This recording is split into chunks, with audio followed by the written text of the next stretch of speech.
inevitable at that point. And with the damage that they've already done to this TSM stack, they know that no one's more than likely going to be holding the main stairs properly. And in fact, they aren't. Achieved is holding it from inside of open area. And yes, it's a great angle if they're going to push towards that space. But if they go upstairs, they can completely avoid you. And that's exactly what happens. Always and Joystick getting away with so very much there. Yes, Always gets taken down immediately on the entry to open area, but that gives enough insight for Joystick to be able to abuse that and get not only Geo, but also the follow-up frag inside of that space. Fantastic stuff from Empire here in round 4. Let's get Empire using their numbers to their advantage in that retake as well. Knew they had the overarching way to get themselves back into the site, and more importantly, get the counter defuse off. Just had to suss out the positions of those last two players. Although Chi sneaks off quite a few of the kills, as we see here. A valiant attempt for him to hold on to the post plant. It is not enough, as far too many of his teammates go down prior to the diffuser being planted on the ground here. Empire going to continue to rotate in the way we would expect them to, as they go back up into open area for their second to last defense here. TSM struggling to pick up rounds on this first half. If they can repeat their success on the second floor hold and make it 2-4, that's certainly going to be palatable here, but they'll have their own work cut out for them when things switch over to the defensive side for them. This is starting to become a serious issue for TSM, just due to the score line. You're on the favorable side in the moment, and you really can't get much done. Empire have already grasped a hold of 3 separate rounds. If they get their 4th here, I don't know what TSM does with the rest of this. You're going to have such a stellar defensive side up against Empire on a map that is so easy to slice up from the offensive side. Empire's just done such a good job of exploiting the roam, not only in the early game, but also the late game like we saw inside of that last round. It's super difficult for TSM to hit their mark right now, especially with all of the different things that are being thrown at them, like this cap can that we constantly see. It's just so very difficult for them right now in order to achieve what they want. Although now for TSM, it's back to basics. They'll start clearing out the lobby once again here with Bolo on the lead. Well, continuing to try and hunt these players down here. Drone's already confirmed that there's not going to be any threats working their way in near the spiral staircase, so we'll be having free reign over the front teller's area, but now he needs to get himself ready for a fight, as someone does sit behind inside of the teller's room itself here. It's Scyther. Merc already having a hard lock position on him, but Scyther nearly giving himself away for a second time, trying to hop over that copier wall there, but he'll make the transition, get himself back into the relative safety of the immediate bomb site area, and keep himself alive to fight another day. That is going to be an advance for TSM, though, as they'll clear out tellers and get that site access, or at least that map control that they're going to look to need to get closer to the site. A perfectly timed rotation here from Empire as that timer continues to dwindle, but also TSM continually tagging up these Empire site players. Shepard taking a little bit of heat. Scyther earlier on instead of that engagement with Merc as well. Achieve now trying to break up the floor, but do it in a very safe way. That's the big thing. A lot of nitro cells downstairs could spell his demise if he ends up stepping wrong.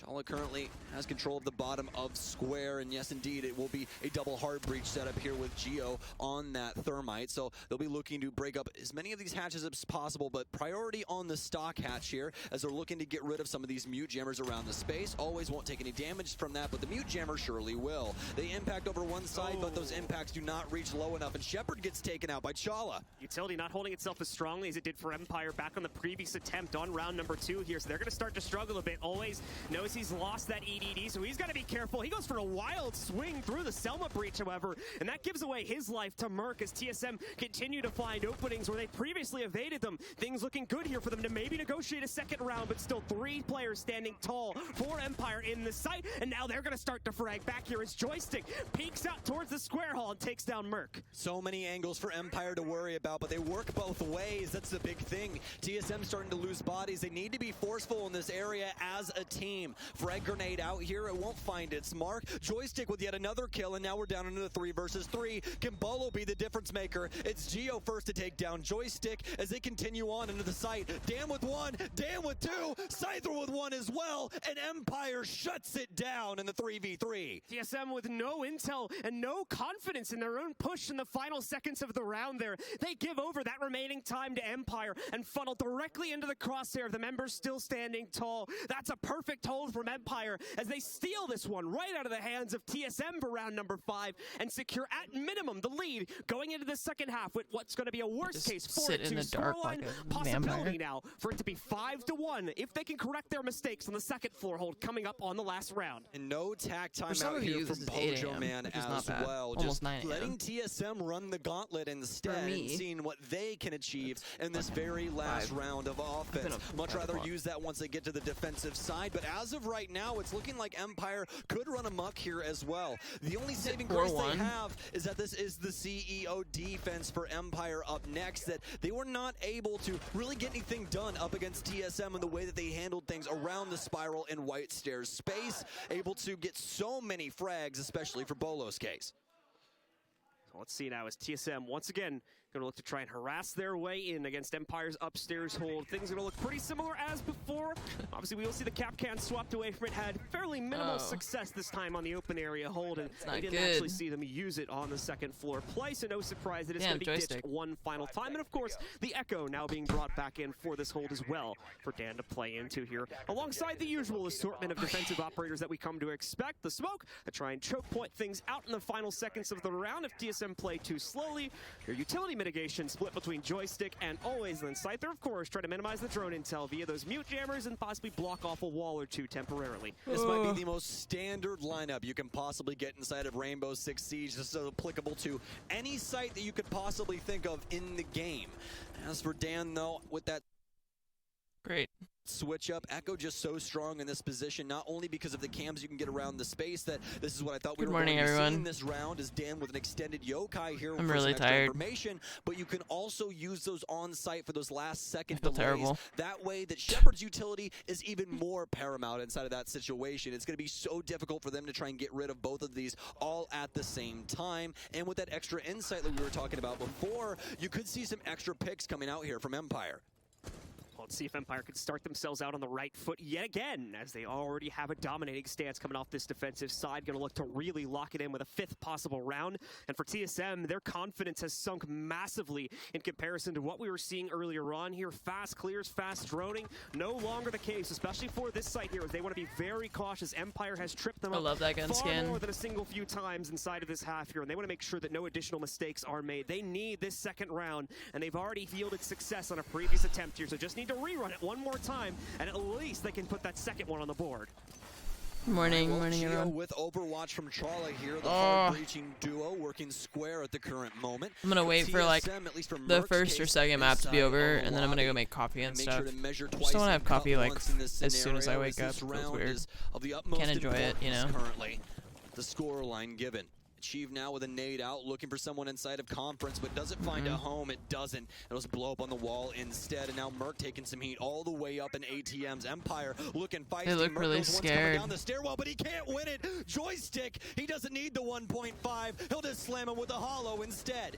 A complete switch up in the early round confidence, and now it's Empire they're planting going out wildly here. Despite that loss over towards Spiral, Gio's going to go for a plant. Wow, they're planting. Look at this Overwatch from the repelled positions. Chala and Bolo executing both the players that try to stop the plant here. Shepard seemingly had an angle on the plant through soft breach, but was not going to be able to detect it apparently, so he lets it go off here. Post-plant positions are now maintained for TSM, and suddenly this is a much tougher round for Empire. We see that impact go out, but it drops to the ground as Achieve snipes out always before he can get anything done. Shepard's been found as well by Achieved, and now Scyther, he's already been scouted out due to a flank drone positioned over here in lobby. He's got no one to try and pull into this fight here. They know exactly what every single move he makes is going to be here, and with only 5 seconds left, he'll have no time remaining. TSM will secure the expected second. See the tracers coming in from multiple directions. Close as we get ready to head into the second half. Something that was desperately needed for TSM in the moment, but now they have to have a fantastic defensive side, just like we saw from Empire. And the scariest thing is, you have no idea what Empire is bringing into this situation. We have not seen them play Bank since the EUL, and they lost. So what have they done? What homework are they bringing to the table here, as we'll see their lineup for the very first time? Dan will be bringing the Ash. We'll have Buck as well from Ash. The joystick, or rather joystick working in Jackal. The joystick. Well, off of the Yana and Thatcher, who we didn't see at all on TSM's side, will be utilized here as well. That was part of the gamble for choosing into this map here. Obviously, they knew their opponents weren't going to feel too confident about playing into it themselves. They've even stated that to quite a few people around here at the venue, but at the same time, you can never discount what teams might be keeping in their pocket, ready to pull out, especially at this late stage of the tournament here. This is where things are often going to be saved for, and it seems like Team Empire might have played it properly. Probably going to end up re-hosting this round, folks. Give us just a second here, and we'll get that confirmed for you. Once again, TSM now on the defensive side, and Empire will be jumping onto the attack. Yes, indeed. And it also gives us some extra time to be able to discuss what's going to be going on here, you know, in the next couple of moments. What's up, Anna? Thank you for the gifted subs. Buck working its way in with that Thatcher. If you guys don't know, Buck actually does have secondary hard breach utility, which is something that we've seen worked into Siege within the last year here or so. And it actually opens up a lot of different avenues for your operators on offense. You're not as hard stuck to those hard breaches. You can actually end up using a lot of different things, and Buck just so happens to be one of them. Zero happens to be another that we see quite often here on Bank because he also has secondary hard breach as well. But as we know, it's been banned out here, and not only has it been banned out, but it was banned out by Empire. So once again, trying to isolate out some of that utility that we would have more than likely gotten from TSM on the attacking side, but now no longer the case, as it has been removed from the pool entirely here, meaning TSM are going to have to look for it through some other avenue, whether that's going to be their standard droning or something else. We will have to wait and see as these teams get themselves into it once again, with Empire already controlling the lion's share of their defensive rounds. Now they'll be tested on the attacking side once we get everybody back into the lobby and back ready to roll. Once again, should just be another minute or two, folks, and they'll be good to resume the game right at the start of the second half with that 4-2 scoreline in the favor of Empire. I don't know about you, but I've been truly enjoying the way that we've been seeing the Thatcher bans come through at this LAN. You know, a lot of the times we're seeing this ace in the hole. Where I actually had that same thought, Easy. One team doesn't even use the operator at all. The next one's like, oh, well, we've been scrimming with it. I was like, wait, is that Fabian? To use it. And funny enough, guys, for a very, very long time, no one used Thatcher just because he was banned so unbelievably often that no one would even practice with him. So like, okay, we're not really going to, you know, waste our time inside of practice with an operator that we're never going to see. But luckily enough, especially here at SI, we've been starting to see him more and more. And a lot of these teams are starting to use that to their advantage. And we're seeing it here with Empire, with the way that they ban Zero, take away all of his intel, as well as that secondary hard breach, and they want to use Buck instead. And instead, now they'll use their Thatcher in order to do so. And, well, guys, we ended up having to rehost things once again. We'll end up fixing this, and then we'll hop right back in. So, stop flashing the lights in our eyes. Hear about that later on. Either way, for Empire, once again, a fantastic defensive side. 4-2 split for them, something that we haven't seen here on Bank just yet. Going back to the Thatcher topic, it's also important to note, of course, that while he was kind of on the permaban list for attackers, he suffered a pretty like horizontal nerf is what I would call it. He still obviously disables the utility, but he no longer just outright removes it from play. So for teams that are going to use him even Nova was looking at me like boil, where they would have just brought him in to quickly chuck it in next to a wall, deal with bandit batteries, and never have to worry about it again. Those teams weren't going to be too likely to pick him ever again because of the fact that now they have to time that utility a little bit more appropriately to be able to actually get the full use out of it there, to be able to knock down a wall or disable things like an ADS when you're actually ready to throw nades into it. You can't just do it 30-40 seconds ahead of time anymore as you used to be able to do. Yeah, there's a reason that when all of my friends wanted to start learning Rainbow Six and they asked, hey, Stokes, what should I play on offense? I said, hey, you should play Thatcher because you literally don't have to think. You just chuck an EMP and it destroys everything within a country mile. But not anymore, like you were talking about. It just disables things, so a little bit more coordination with your team, and that's actually been a fantastic change to him so far. So we'll have to see if they're going to be bringing the same lineup, but hey, joke's on you, they have to. So there you go. Yep. Looks like we get the lobby ready to rock and roll again, folks. Apologies for the delay of play here. Shouldn't take more than another minute or so here, because we just need to confirm that everything is correct here, and then we'll be good to go as Empire have started us out with a stunning victory in the first half, at least, inside of this map here, taking those 4 rounds on the defensive side, and now looking to see if they can get the last 3. They need half of the remaining rounds to be able to succeed here and take control of map number 1, stealing TSM's own map pick as well, and taking a 1-0 lead in the series. Important to note, folks, we are still at a best of 3 at this phase of the tournament here. Best of 5 will only be used for our grand final, but obviously obviously a big advantage going to be gained here for the team that makes it through this matchup. Not only going to get the rest of today off, but they'll also have that early game off tomorrow. Won't have to play 2 full series before going into the grand finals. Yeah, you want to talk about a gauntlet. Lose this game, and we'll see how you do, because it is going to be a long and strenuous journey from that point on. Obviously, we have MIBR versus FaZe later today, folks, that will go off to face against one of these teams. Whoever ends up losing this, and they'll play off in the lower bracket final. But as John was saying, one of them has to go on, and as of right now, it's looking like it could possibly be Empire. They definitely did their research on Bank, and they're looking fantastic in the moment, but we just switched sides. So it's time to see if Empire have the same luster on their offense. Yep, so like we said before, there's going to be a little bit of a difference in the attacking lineup now as Empire jumps over towards it. I talked plenty about that Thatcher, so going to be able to use that alongside some of this more active breaching capability here, specifically the Buck coming out for Always as well. Going to make things a little bit hairy, specifically on the bottom to top clears. He's going to be able to waltz into areas like below stock and open area, like working their way over into areas like archives and tellers, and be able to possibly shoot out some of this extended positioning that we're more than likely going to have from TSM to start the round off. Now here's the beauty of this though for TSM and the NA fans at home. If Bolo. they kill Always, that's not Bolo. We now have a major problem for Empire, and that is mostly because they only have Ace outside of that, and you have to use 2 of his 3 Selmas in order to get a singular hatch open. I don't know about you guys, but I don't think I'd invest. That's just me. Important to note, of course, Always, aside from bringing the soft breach to the table, I know it's a balancing thing, but it's weird things a little bit easier, specifically when it comes to that Hibana can open a hatch with 4 of those little pellets, which is like this, you know? And then this Selma is like really long, which will be certainly needed, that only opens, that doesn't even open the hatch. Open up the angles that we saw in the first half. So weird to me. It makes like, the Hibana makes a much smaller circle to open. The extended game, as TSM's going to bring a lot of that to bear. Also, specifically over here in Tellers, we can already see one player veering out for a peek, and some good intel bleeding in there from Chala as he's on the Echo, bringing those yokai drones in a fairly easy to see place, but due to the size of the room, the height of the room, it might not be something that Empire necessarily check. Pretty difficult in order to find those, especially since really your only cue is the audio. Yes, they're no longer invisible, but look, it's quite easy. He's like active droning him. Unbeknownst to the offensive side. They know exactly where this man is. Merkel to smoke joystick as he is just not aware of any of the positioning in the current moment. Empire begin to break up the map now. Breaching charges out here as Dan will pre-fire into kitchen, but for TSM, it's looking quite similar to what Empire wanted to do on their defense. It'll be the extended hold initially, but they've already gotten their pick onto joystick, and not only that, it's also Jackal. So now things even more difficult, especially as the drone game begins to dwindle. Empire being so careful, even with just their utility clear, as we can see Dan trying to knock out one of the castle barricades from up on top after opening up some soft breach through that top floor panel there. Works out perfectly, of course, as now Scyther can also swing in and have full view into the open area in case anyone from TSM was going to be a little bit ignorant to that. Thankfully, for TSM's sake, it's not the case here. They've moved everyone out of there, and aside from maybe a few stragglers, they've also given up their positions, playing this hold incredibly similarly to the way we saw Empire doing back in the first half, with now everybody returning to the basement hold with less than a minute left on the clock.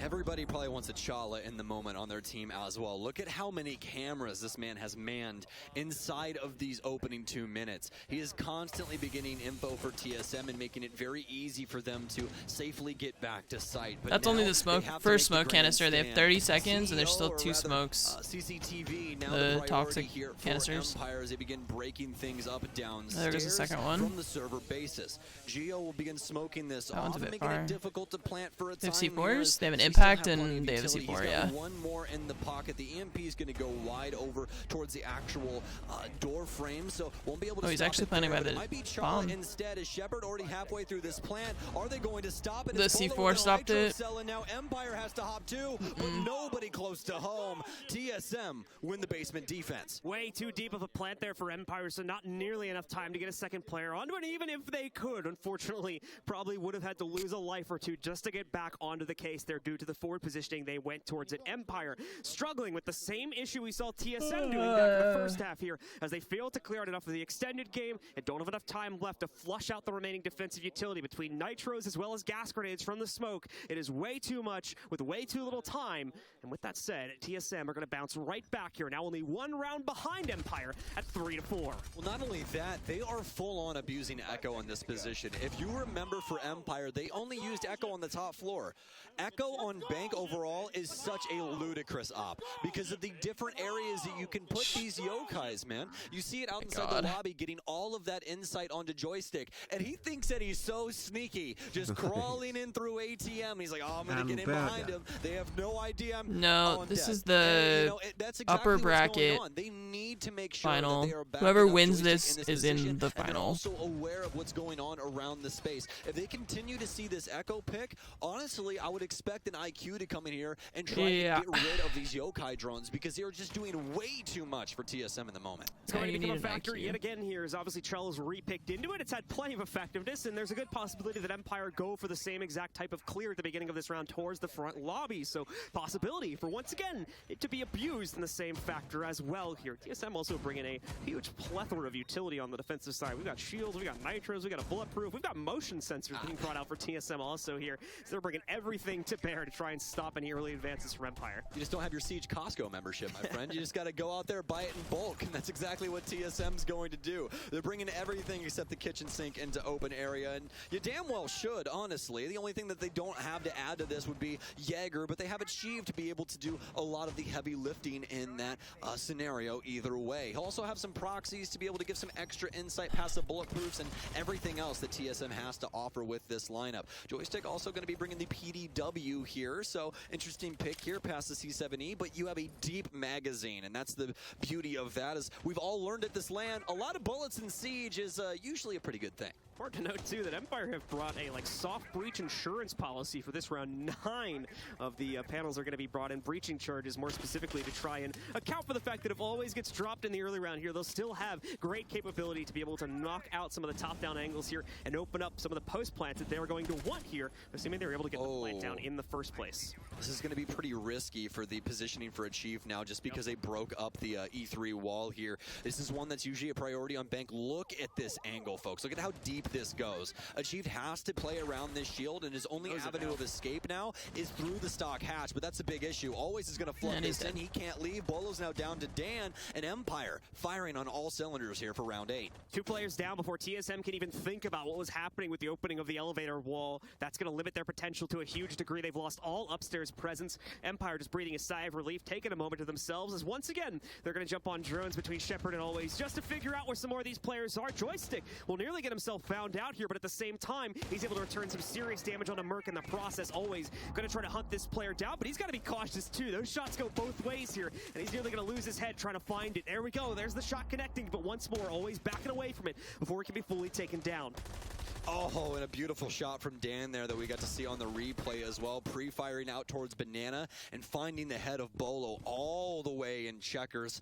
Hell of a shot from him, but they're going to need more in order to secure this round. Some serious damage done to Joystick, but he's still alive and well, and he'll find some intel onto Merc, who can't get rid of that track with the backpack. So instead, I'll have to stick to this as Joystick just he just downed him. Merc's been down, but so is Scyther. Always will pick up Merc. It's down to Chala and Geo on site to try and get something done. Oh, was that timing indeed, my friend? Was that the Jackal that downed the Vigil through the wall? Or was it somebody else that... No backup plan. Because it looked like he downed him with just pre-firing through the wall. From that outer stocks hold, since they lost the elevator positioning, that's normally where you'd want to see something like a mute jammer go down. We may have actually had one. Those breaches were relatively high, so keep in mind, the mute jammers were nerfed at an earlier point this year. They no longer will cover the entire hall. Their verticality was taken away, so if you throw them halfway up the wall or more, there's a good chance they'll be able to sneak through, as we more than likely saw there. Empire ordered breakfast to be delivered. The poor delivery driver looked like he was not having a good day. Second kill also left TSM with a shell of their former defense, and although they get good to bleed out the time, sometimes I think about that when I order food. To safely fight out the remaining time bank but we rarely have.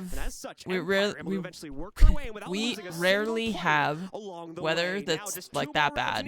To shut out map number 1. That almost never happens. Clear from Empire leads us on to round 9 as TSM. We like a month ago or something. We had like torrential rain that I've never seen before. Oh, actually no, like that was like a week ago. We had hail. The only site that they ended up losing, but for Merc and the rest of and TSM. that freaked me out. Area obviously not really giving them the results that they want, so they need to try something different, and not a lot of teams playing archive site nowadays. So it was in the kitchen, they'll head to CEO and see what they can do here. The biggest thing is, how can they like my entire living room just lit up with like a flash, and I was like, was that lightning? And then I heard the thunder, and the thunder lasted for so long. And we don't get thunderstorms a lot in Southern California. And then it started hailing like crazy. To try and claim their second round here on the defensive side. Things looking good on the basement hold, but now they go upstairs for their third and final site before more than likely rotating back down into the basement one final time on round number 10 here. Time will tell, of course, how Empire, as you were saying before, are going to be able to work their way through that. An easy path is opened again as we have that same stocks position lined up. Possible fallback to the interior of stocks itself through the hatch, but at the same time, just on the previous round, Empire had already established cutoffs through that window, so that might not be a surefire bet to get that player out of there if things are played the same way by Empire. Empire, of course, going to have greater focusing on the rappel this time, but Joystick with the wrong tagged him through the here, arm. just shoulder shot a few times. He's going to lose about 30% HP. Somebody's returned, however, onto Geo, so it's a relatively even exchange. Yes, indeed, and also a big change-up in strategy here for TSM as they're trying to hold on to a lot of these walls, all except for the stock position. Not going to have jammers or anything for that, as Geo only has 2 Electro Claws, so those will be dedicated to other pastures. He's playing currently inside of Checkers, trying to delay some more time, as he really can't step up to the plate anymore, as he's about 2 bullets worth of HP away from death. Empire still working this side of the map. They'll begin jumping in towards square with the rappel still working out solidly on that north side. Always obviously going to continue to work this space, but he'll get taken down from Merc as he's got the crossfire here at the top of Marble. He's going to continue to try and hold on to the elevator hallway here, but without always, they need to get Shepard into position to be able to blow some of these walls. Merc's not going to move himself forward anymore. He knows there's a flank drone watching his position if he tries to go any more forward here. Dan going to open up things on the interior of the site and hopefully take out any mute jammers that were positioned there as well, or rather electric claws. 1-for-1 exchange though, but that only favors TSM in this scenario here with Scythe. They're knocking out Bolo, still an important member of the team going down here, as he has actually on the Echo this time too. So now those Yokai's not going to be able to be relocated anymore. The ones that are alive and up on a ceiling, of course, those can still be utilized. It's not like he said this favors TSM, but I was like, he lost their Echo. If we see a tense play, they have man advantage now, but the drones are knocked out basically. Pretty close to that here as they have their breach, they have their opening, but they don't have the player count cleared out yet. And now Merc going to finally swing out once again here to claim his second kill. Chala getting another one here for the team as Dan falls, leaving only Shepard in the fight, and he too has no idea where TSM are, so Geo's going to knock him out.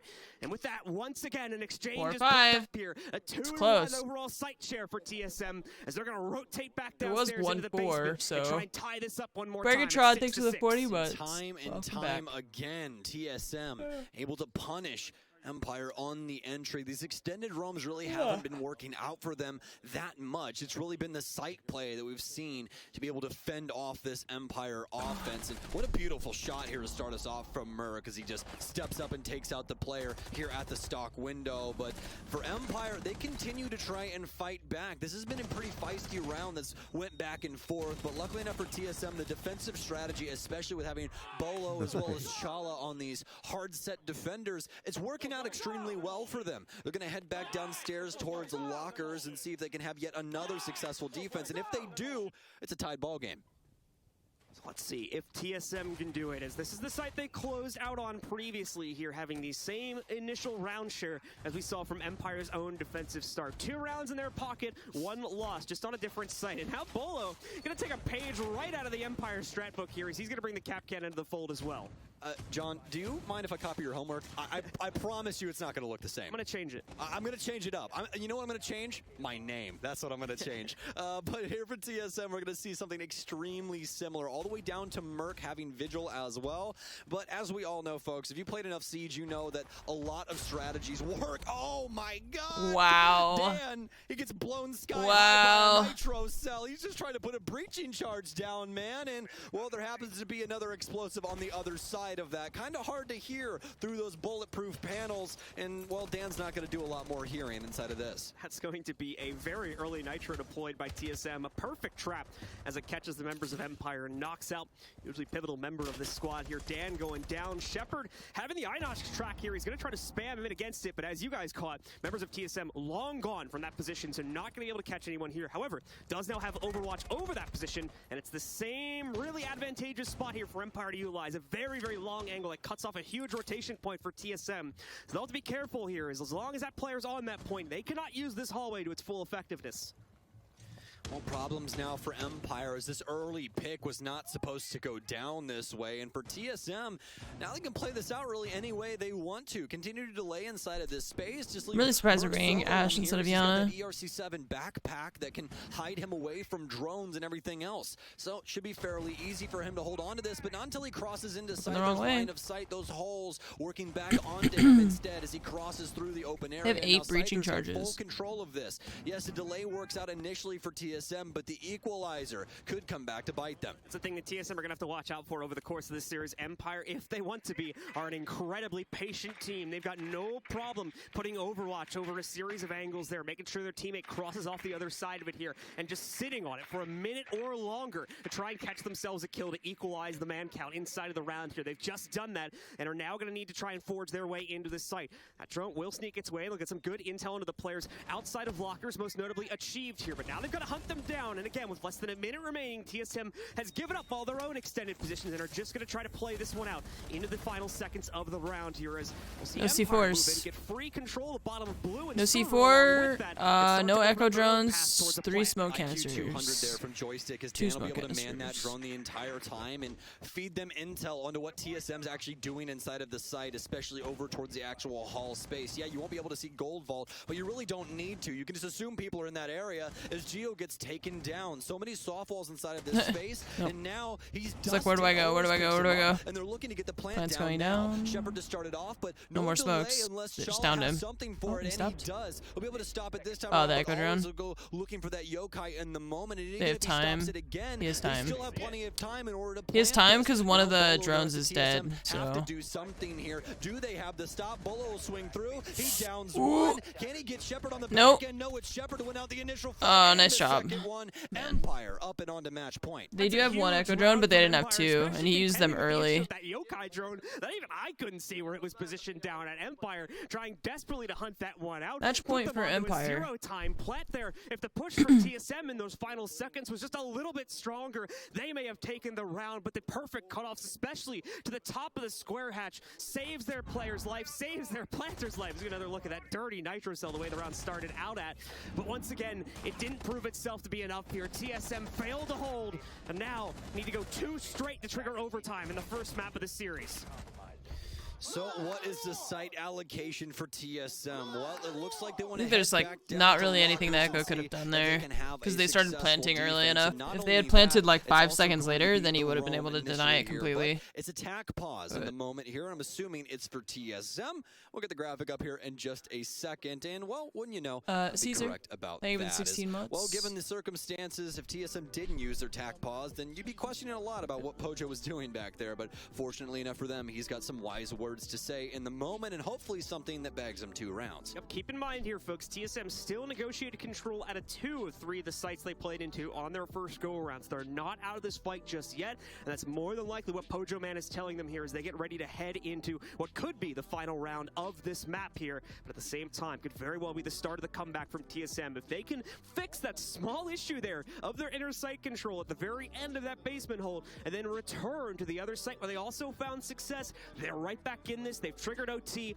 and with 2 additional rounds, they can still take map number 1 here, but Empire are looking strong. Their mid-round adjustments are far outwitting those of TSM right now, and on top of the fragging strength of the overall roster, it's looking like we could very well see them steal map number 1 away from TSM, who was the team that picked into this. And that's been the scary thing here for TSM, is that Empire constantly are able to take these gunfights and find success in them. We even see it on site inside of that, where they're able to take down Geo, one of the only people people that can stop this plant and slow them down, especially past Chala's utility. Yes, yokai drones are fantastic, but they're no longer invisible. They're very easy to find once you start launching those sonar blasts at people. So you really want the smoke to be able to work alongside that, but TSM just didn't have that to offer. So let's see here now as the prep phase is going to close itself down, and once again, Empire will be thrusted onto the map. TSM bringing a very similar lineup to the table, but we are also going to see, I believe, a new wrinkle being added in here. The Cade coming out here to try and isolate out some of these hatches and keep them closed a little bit later into the round. On top of course, the castle barricade still delaying. We saw that before. But once again, Chala bringing those yokai drones in as they worked out pretty much flawlessly in the previous round. Well, now is there a favorite to win? Clearing this top floor. Also, I think it would have been Liquid, but they got eliminated yesterday. So make sure that Joystick is safe and TSM's the only NA team, and yeah, Empire's the only EU team remaining. And then it's MIBR and FaZe for LATAM. APAC is all eliminated. Joystick will shoot back as well. Bolo's gonna be manning this door. He's gonna pop it open, but this is so very dangerous, at least for right now. Joystick even fighting with the Inox on in the moment, won't be able to land his shots. Bolo gonna take a little bit of heat, but achieved up and on in the moment here. Not able to find too much. Joystick gonna take a lot of damage, but it's actually Shepard to strike first as he'll take down Merc. TSM wanting such an aggressive opener in this round, and they'll finally get their response here as Scyther bites off a little bit more than he can chew. Bolo being the one to pick that up for TSM, but at the same time, they've suffered some pretty big losses themselves, relatively even after everything calms down for a moment, as Bolo still took a lot of damage from his fight, and Joystick still was nearly found out on the initial engagement there. He's sitting at about 20 HP left also, just like Bolo here. So both teams losing a player and nearly losing a second inside of the first half of the round. Oh, Joystick knows somebody's in this space, and he's found him now. So very dangerous for the castle player in this moment, but luckily enough, Joystick is so very low as well. So this ump can most definitely work out if he lands his shots, and just like that, Joystick's down. Dan's here to try and refrag, and he'll achieve that. He's been able to, well, keep Dan alive, or rather Joystick, as he'll be able to pick him back up. They'll continue to be able to use his utility. Well, actually, he's out, but he still has the smokes as well on top of that, and having another man alive in this situation is definitely going to assist them. Yeah. Bolo looking to try and find some more stuff inside of open area as well, as he'll continue to hold on to the hatch, but he's going to drop off as we enter the last 45 seconds. Far too many losses in the early round here for TSM, and them failing to translate the kill against Joystick has only made it even worse here. 4 versus 3 as well. Bolo still heavily injured is going to leave Empire with potentially a free entry they could play for here when they try to drop themselves into the basement. As long as they can exchange out the remaining kills here, even if they lose the first duel, they will still win the round here. But at the same time, look at the time. There's only 20 seconds of it left, and Empire haven't even started descending into the basement yet. Finally, that will change. It's going to be an elevator hatch drop. Not only from there, but they'll drop into Gold Bar Vault also here. Shepard trying to wrap himself in. They don't have a lot of angles to play with. Oh, they all are so low. It's not going to matter if they can frag out the entire roster. Geo's down. Wow, nice. Jeez. The members of Empire, they take map number 1 here as they steal TSM's map pick with a final score. Oh, that was TSM's map pick? And on that timer, Bolo with an opportunity. Have I done the Wordle yet? I haven't. Just not able to achieve it. Empire with a map that they haven't played in months, and a map that they haven't played all of SI, able to steal it away from the North American squad in a pretty convincing way as well. 7-4, and a fantastic defensive end from them as well. Empire keeping this map in their pocket until it was desperately needed, and it seems like it was got 3 yellows. The mid-round I got 1 yellow the first word and 2 on the second. From TSM, and TSM constantly floundering due to those there not catching players, making late round rotates, late adjustments such as that perfect retake we saw when TSM was finally able to get their basement plant going inside of the first half. Plenty of things like that occurring, and plenty of things that unfortunately TSM just could not deal with, causing them to drop map number 1 here, and unfortunately keeping their bronze curse at SI alive, failing to get past the 3rd place finish. That may still be a factor here, as if they drop one more map, they're heading down into the lower bracket. I've played Quirtle. No, I actually play Octortle or whatever it is. It's like 8 of them at once. Okay, so I got 1 yellow on the first word, 2 yellows on the second word, and then 4 greens on the 4th word. Yeah, it's 8 at once. Best of 3.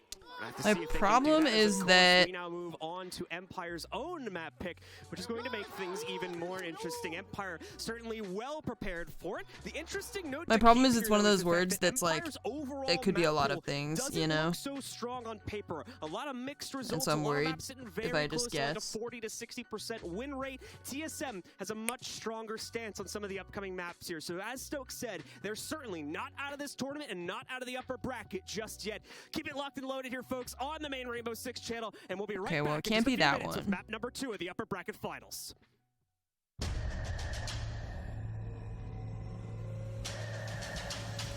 And it can't be that. Okay, cool. I was right. 4 out of 6. 4 greens for 3 guesses in a row. So the thing is, we had a word that was almost the exact. This is too scary for 5 a.m. Calm down, Jesus. We had a word that had 4 of the same letters. 4 of the same letters in the same position or whatever. Like, I don't know, 2 weeks ago or something like that. I don't know what it was. And that was the only one that I almost failed because I was at my last guess and I had a 50-50 between 2 different words. And I guessed right. And so this time I was like, well, it would be really weird if they had it be the same word, right? Because we just had that word like 2 weeks ago. So I guessed the other word that the only other word that I had the option of.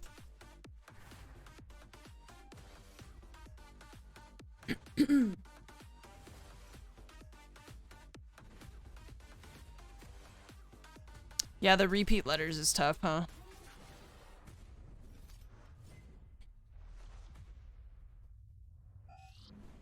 Hang on. Alright, it's too bright for my eyes.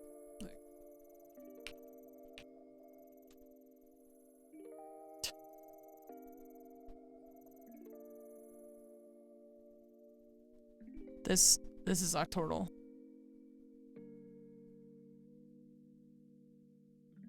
What I like about this is that there's the daily ones, but then there's the free one, which is just like different words. So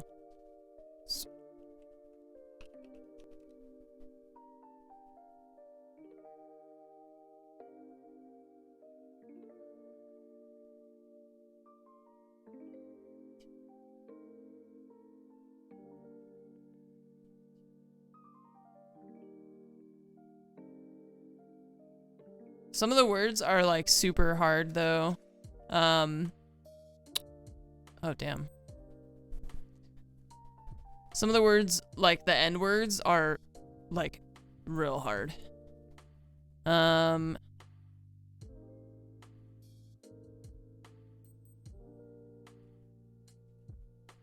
Shit.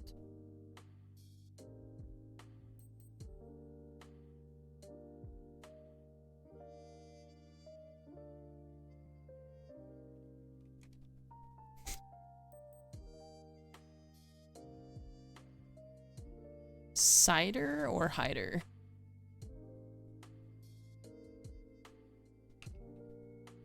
Oops. What? Shh.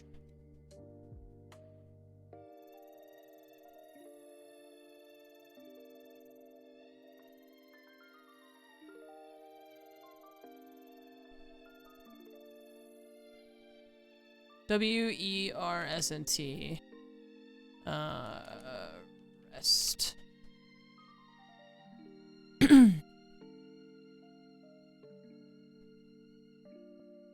This one's gonna be a bitch. TLITU.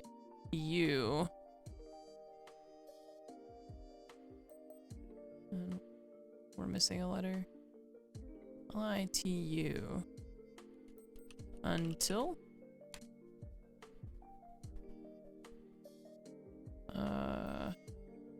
UN something unmet? Is that a word? Okay, I guess so. This one could be Ryder. They do duplicates too. B.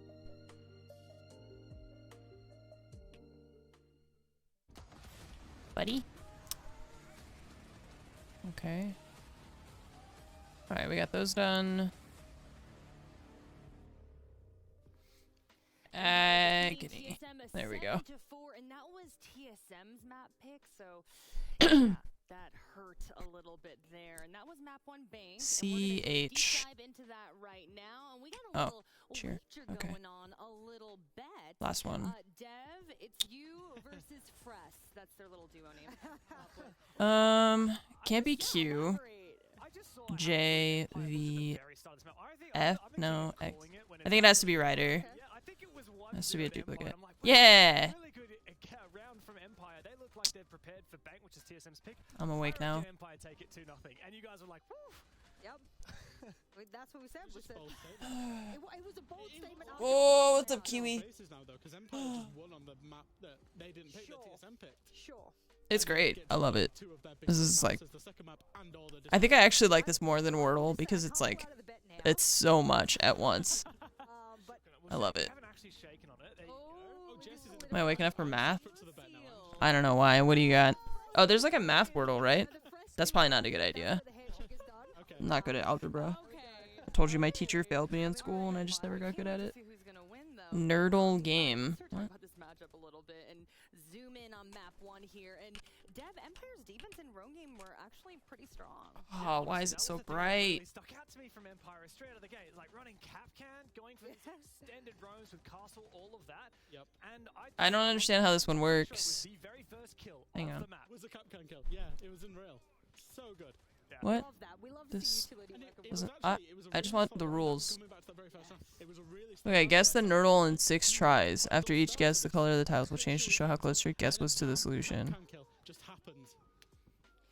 Okay, and Jess, there were some really nice adaptations from both teams, but you really like TSM's creativity on this map because we gotta hype up TSM a little bit here. I mean, it wasn't an awful map. I mean, it started off a little bit slow, but they had a comeback. I mean, yeah, wanted to sort of not dog on TSM too much because obviously their map pick, you can see their stats there aren't awful. I think Merc was really the one that was shut down quite recently. I know for a fact that they are, you know, looking to make the entry game strong. Merc is the top. The number 9 is in the solution in the correct spot. Okay, and number 2 is in the solution but in the wrong spot. But it could be anything. That adaptation, yes, you might laugh at the Capcan. Yes, you might be thinking, wow, what a silly way to die. But that was a beautiful little adaptation against the kind of front runners like Merc who are used to making the space that couldn't do that. Is it always... It's not always 3 either. You just have to start with any valid equation. Okay, so... I need an actual calculator to help me. Yeah, no, and I think I have a tiny little clip just to highlight the creativity. I just wanted to okay, so what I want to do to knock out as many letters as I can. Other people miss, and it's just a nice little adaptation. They hear the breaching charge go on the castle, C4 out. They actually stood there prepped with the C4, waiting for that to happen. They knew, one, if it was going to be a sledge, you probably still could catch it. But 2, they weren't running a sledge, they were running breaching charges. It's a nice little freebie, and it's little creativity stuff like that from TSM I really like. It did cost them in the end of the round, just to balance this point back out, is that they didn't have the C4 for the plant denial, and then Shepard plants and gets a 2k to clutch out. Yeah. Nice little bit of creativity. Okay, so... The back of it as well, though. Okay, and Fresh, I hear you got a little clip for us too. We want to take a closer look at round Oh shit, 4, that's too many letters. really cool. It's just, this throws me because there's too many options. Because most teams, their win condition on this map is time. And when So it's 1, 2, 3, 4, 5, 6, 7, 8. The plant goes down. What do Empire do? They don't panic. They know that they cannot try and Plus this panic the retake. equals... So they completely coordinate the retake. You see in the vigil on the top floor, the smoke is going to drop the open area hatch. And they wait for it, they wait for it. They drop together. They play for it. And the retake eventually, what you're going to see is the retake eventually happens. And it's that composure in the post plant. Because most teams don't like to get to the post plant. They don't. And to know that you have the... Obviously, they don't like to get to the post plant. They want to kill everyone before it happens.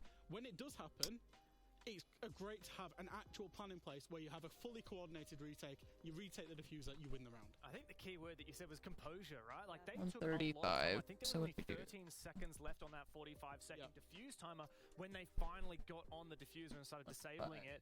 But Empire slow and steady wins the race for them. Yeah, I think I'm just trying to find like equations that will fit, that will also give me a bunch of numbers, but I have to use a calculator to help me. The teams we're doing at this tournament are doing. If you don't have a redundancy plan, and we've seen that with a lot of teams who have been knocked out and we've criticized them, then you are going to lose. And in that particular round, the plant was starting to go down around 50 seconds. They only had the three smoke canisters. They knew they could not deny the plant. Okay, so what, 30? They've got a vigil, they've got no C4s, they've only 39 they need to, we were saying it as it was happening, they need times to 6 to equals fully retake, to push 3-4 people up the stairs, take the fight, take it with numbers. Okay, so that's exactly what they did, and they these aren't in it. Okay, so we know it's Okay, well, let's take a closer look at map 2 and see if it fares better for TSM or maybe Empire. just in the wrong place. Times 6 equals 4. Okay, all yours, Jess. No, go on. It doesn't look good, Jess. I'll get in there, right? Look, yeah, statistically, Okay, you can see straight so away now what? This is stats exclusively from the 6 Invitationals so far, and Empire, undefeated on Cafe. They 7 forward to. But this could be on either side of the equal sign too. So what if we do And TSM on the other hand, while they're 1-1, that loss that they had was a 7-2 we haven't used to Furia just 5 days ago. So TSM not coming in with the hottest form on this map, and if you look a little bit further back in history, the only wins that they've had are against much weaker teams that didn't make it to this tournament. So I'm gonna put it out there. I think this is gonna be one of Empire's best maps. Is something you said, Fresh, right? I guess we gotta also eliminate because you ask these. Entry in the world, which map do you not like entering the most? The answer is Cafe, because you've got to enter from top red, you've got to clear out Piano, Pixel, all of these places, and it makes it so hard, which is why we tend to consider Cafe as a defender-sided map. However, maintaining a 67% attack win rate is. 5 I assume that Empire, as they've pitched the map, and 8. TSM will choose the defense. If Empire get 3 or 4 attacks, it's almost over because they put the pressure on going into the second half. I would like to hold my judgment until I see the operator bans. And a lot of people won't put a lot of weight on the operator bans. We haven't used 7 or 8. We were speaking about the 0 ban, on Bank and how many spots you can put the Sam cams. He's got the hard breach charges, so much going on. I do think that I'm going to wait to reserve judgment until I see what the teams have decided to do when it comes to those bans. Is Nomad in play? Can we put the equal, can we do like 14 equals? Okay, well, Does that matter? Big question though, who is winning this bet? No, because on the right side it always has to be. Okay, well, let's hand it over to Blue and Stokes. Yeah, there's always a calculation on that side. Okay, cool. Thank you very much, Jackie. It is time, ladies and gentlemen, to head into map number I don't know. 64 minus 50 equals 14. They have to go on to Empire's Okay, so the equals goes there. Prominent map here inside of this tournament so far, and find out if they could potentially knock them down. You heard the analyst desk talking about it. It's going to be a tough challenge. My brain hates this. We'll have to wait to find out if they have the strength to rebound here. My brain hates it. Okay, calculator. I'm over here. Does TSM take it, or is it a 2-0 for Empire? It's going to be an uphill battle. 60. We need to know if there's a 7 or an 8. Does it repeat numbers or letters? Or sorry, numbers or equations or whatever. This team is so feisty when it comes down to it, especially with their backs up against the wall like they are now. Wrong computer. It can repeat? Oh, that sucks. That really sucks. Social media might think it's a 60-40 split, but Empire are looking to close us out in 2-0 fashion. And, well, luckily for Jess, we are already into the bans. Thatcher off the board, one that is quite routine for Plus any 8. map. We had him in the last one. Won't have him here. Okay. Ying going to be banned out for 67 so that Nomad plus. will work its way in. Oh, that's not going to be enough. 75. You have to fill the whole thing, right? Yeah, okay. Can I do that? Oh, you can. That's funny.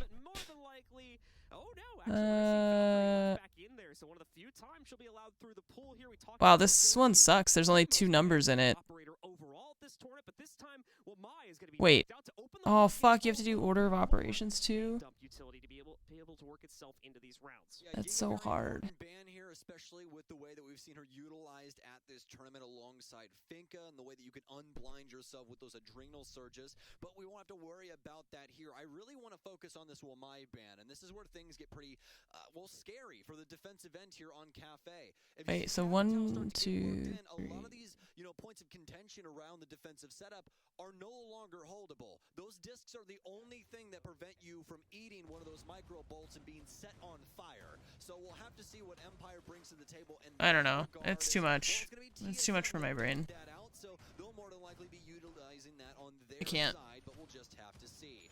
As we get into it, though, folks, The fact that it can repeat and that there's like so many order of operations and shit like that.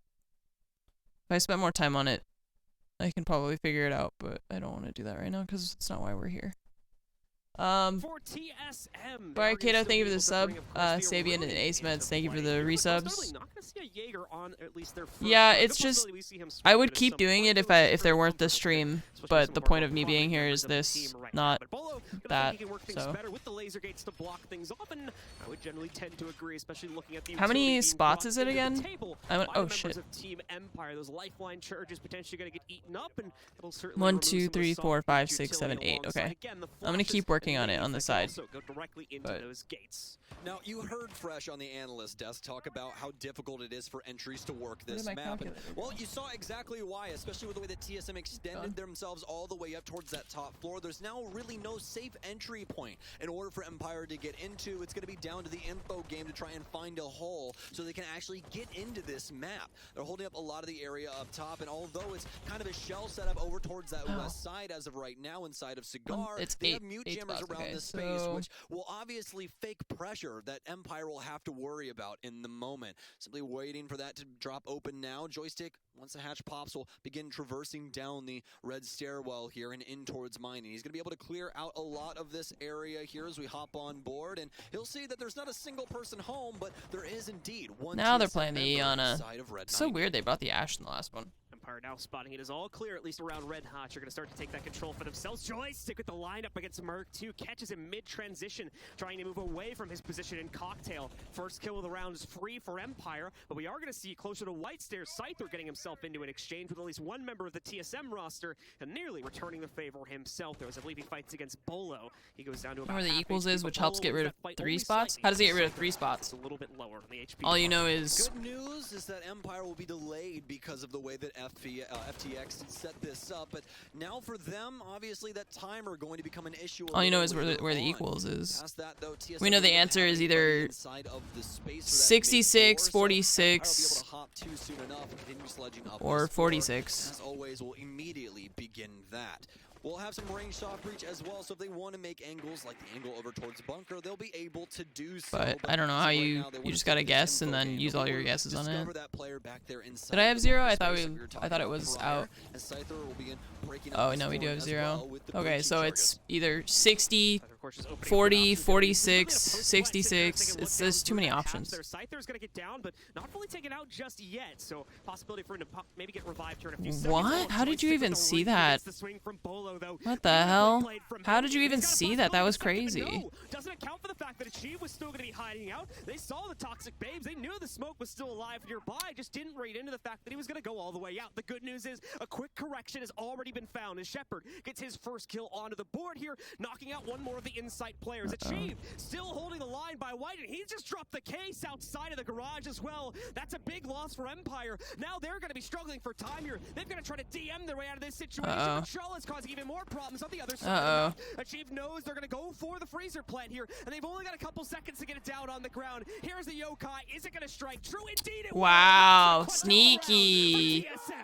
Insane. That was a rat play. Trusting the site utility in order to get it done, but really it was all achieved all day. He's the only person on TSM to stop the onslaught from Empire that they desperately needed on the White Stairs side. That looked like Empire was just going to walk their way into sight once they got all of these frags, but it's just not doable in the moment. Some fantastic frags here from Joystick, but achieved able to step up in a serious way here for round 1. been a while since we have seen a Yokai clutch work its way into a pro tournament of this caliber, mainly due to the fact that these little drones had a pretty spectacular nerf thrown at them a little over a year ago now. As before, they used to be invisible if you had them on their position in a ceiling for long enough. No longer the case anymore. They've lost that capability, but still on sites like the kitchen hold, you can hide them inside of those little pantries, specifically as we saw the members of TSM do there. And due to the fact that Empire couldn't find it out quickly enough, they unfortunately are not going to be able to catch it, swinging its way into the open and shutting down the plant attempt at 0 seconds.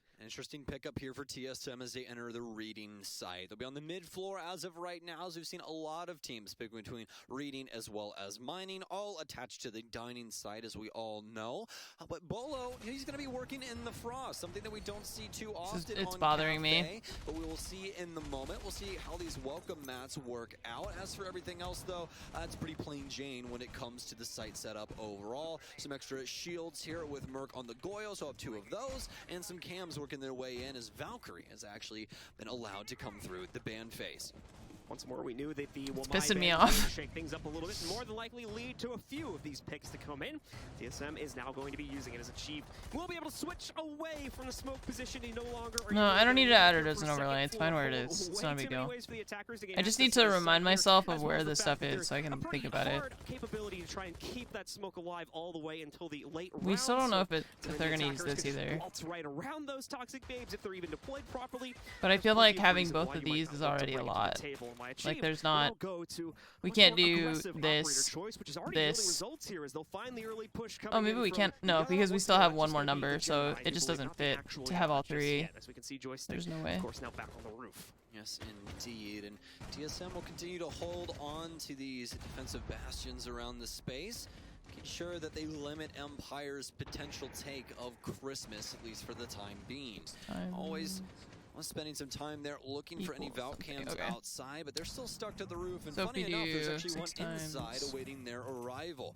Not only inside of the drop space, but also here for Cigar. They'll begin using up some of those Habana pellets on the wall, and as John was talking about on the previous map, they're so very nice because you can choose your pattern now and use that utility to its absolute fullest in a lot of different ways. Joystick gonna take some heat now from Bolo inside of the bathroom space as he dips back in, has some nice shots. He'll take down Dan, but what is it worth to you? So much HP gone now, but at least he'll be able to hold on to his life, even though it's. I feel like they all have to be. Keep in mind the frost trap is still going to be alive at later points in the round here. Joystick also with a lean in against quite a few members of TSM. Yeah, it has to be. Each one has to be one number. With a second, despite the low HP, and Achieve finding a nitro from down below here. Joystick's in, but he's already lost that player there, as now he's going to be lost inside of the bathroom, and Merc, of course, will steal all the treasure because of it. Knocking out Joystick, leaving only Scyther alive. It doesn't even look like TSM are going to get off the 3rd floor in this round. However, Scyther has somehow negotiated himself a 3rd kill. It's down to a 1v2, and this is quite winnable for Scyther,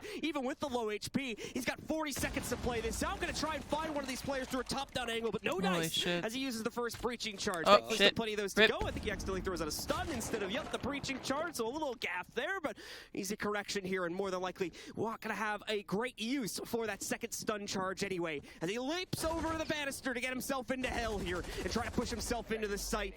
It's looking like he's lost the plot, though. Just guessing for players, hoping to run into a rotate from TSM, but he's not going to find it. TSM are holding back. They're keeping themselves in sight, and now they know that Scyther's going for this 90 push. He doesn't have a way to fight into it here, and he's going to unscope at just the wrong moment. Chala gets a headshot off in the final seconds of the round, and TSM claim another one. Very well done, especially the early pick coming out of Bolo as he manned that pixel and bathroom position. TSM able to get so much done on that top floor. It was nigh impossible for Empire to really do anything past that point, losing every single engagement. And once again, that's why the entry game on Cafe is so difficult. The amount of crossfires you have to deal with, all the different. I was just entering like random equations into. So very hard in order to actually achieve anything, especially on this top floor. But now for Empire, Google calculator thing to see what would work. Here, as they'll now be so 6 attacking × 6 cocktail + 4 defense from TSM. equals Reiko going to be added into the attacking roster also for the Empire roster,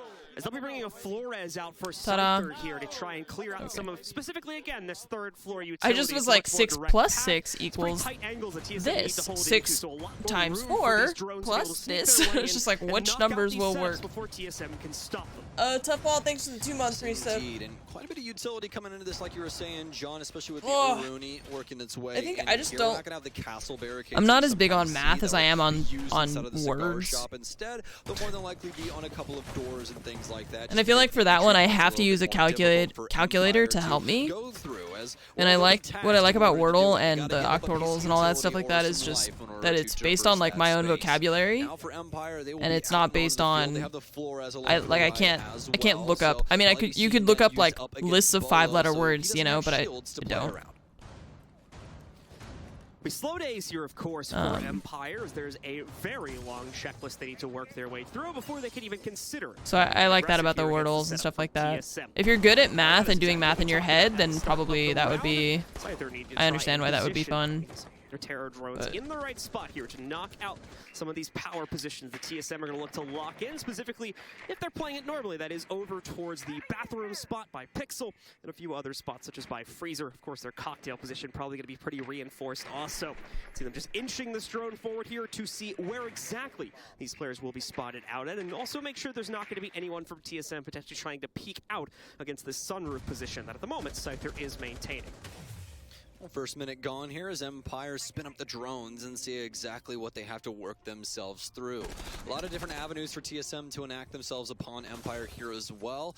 Some soft holes through the flooring up top here for Nitro Cells to be able to slip through and effectively take out some Empire members inside of the cigar space here. First Flores drone out, and it's looking for the shield in the corner, and just like we thought about before, it's going to be utilized here to break up one of those Goyo shields, but it's Merc to strike first as he takes down Shepard.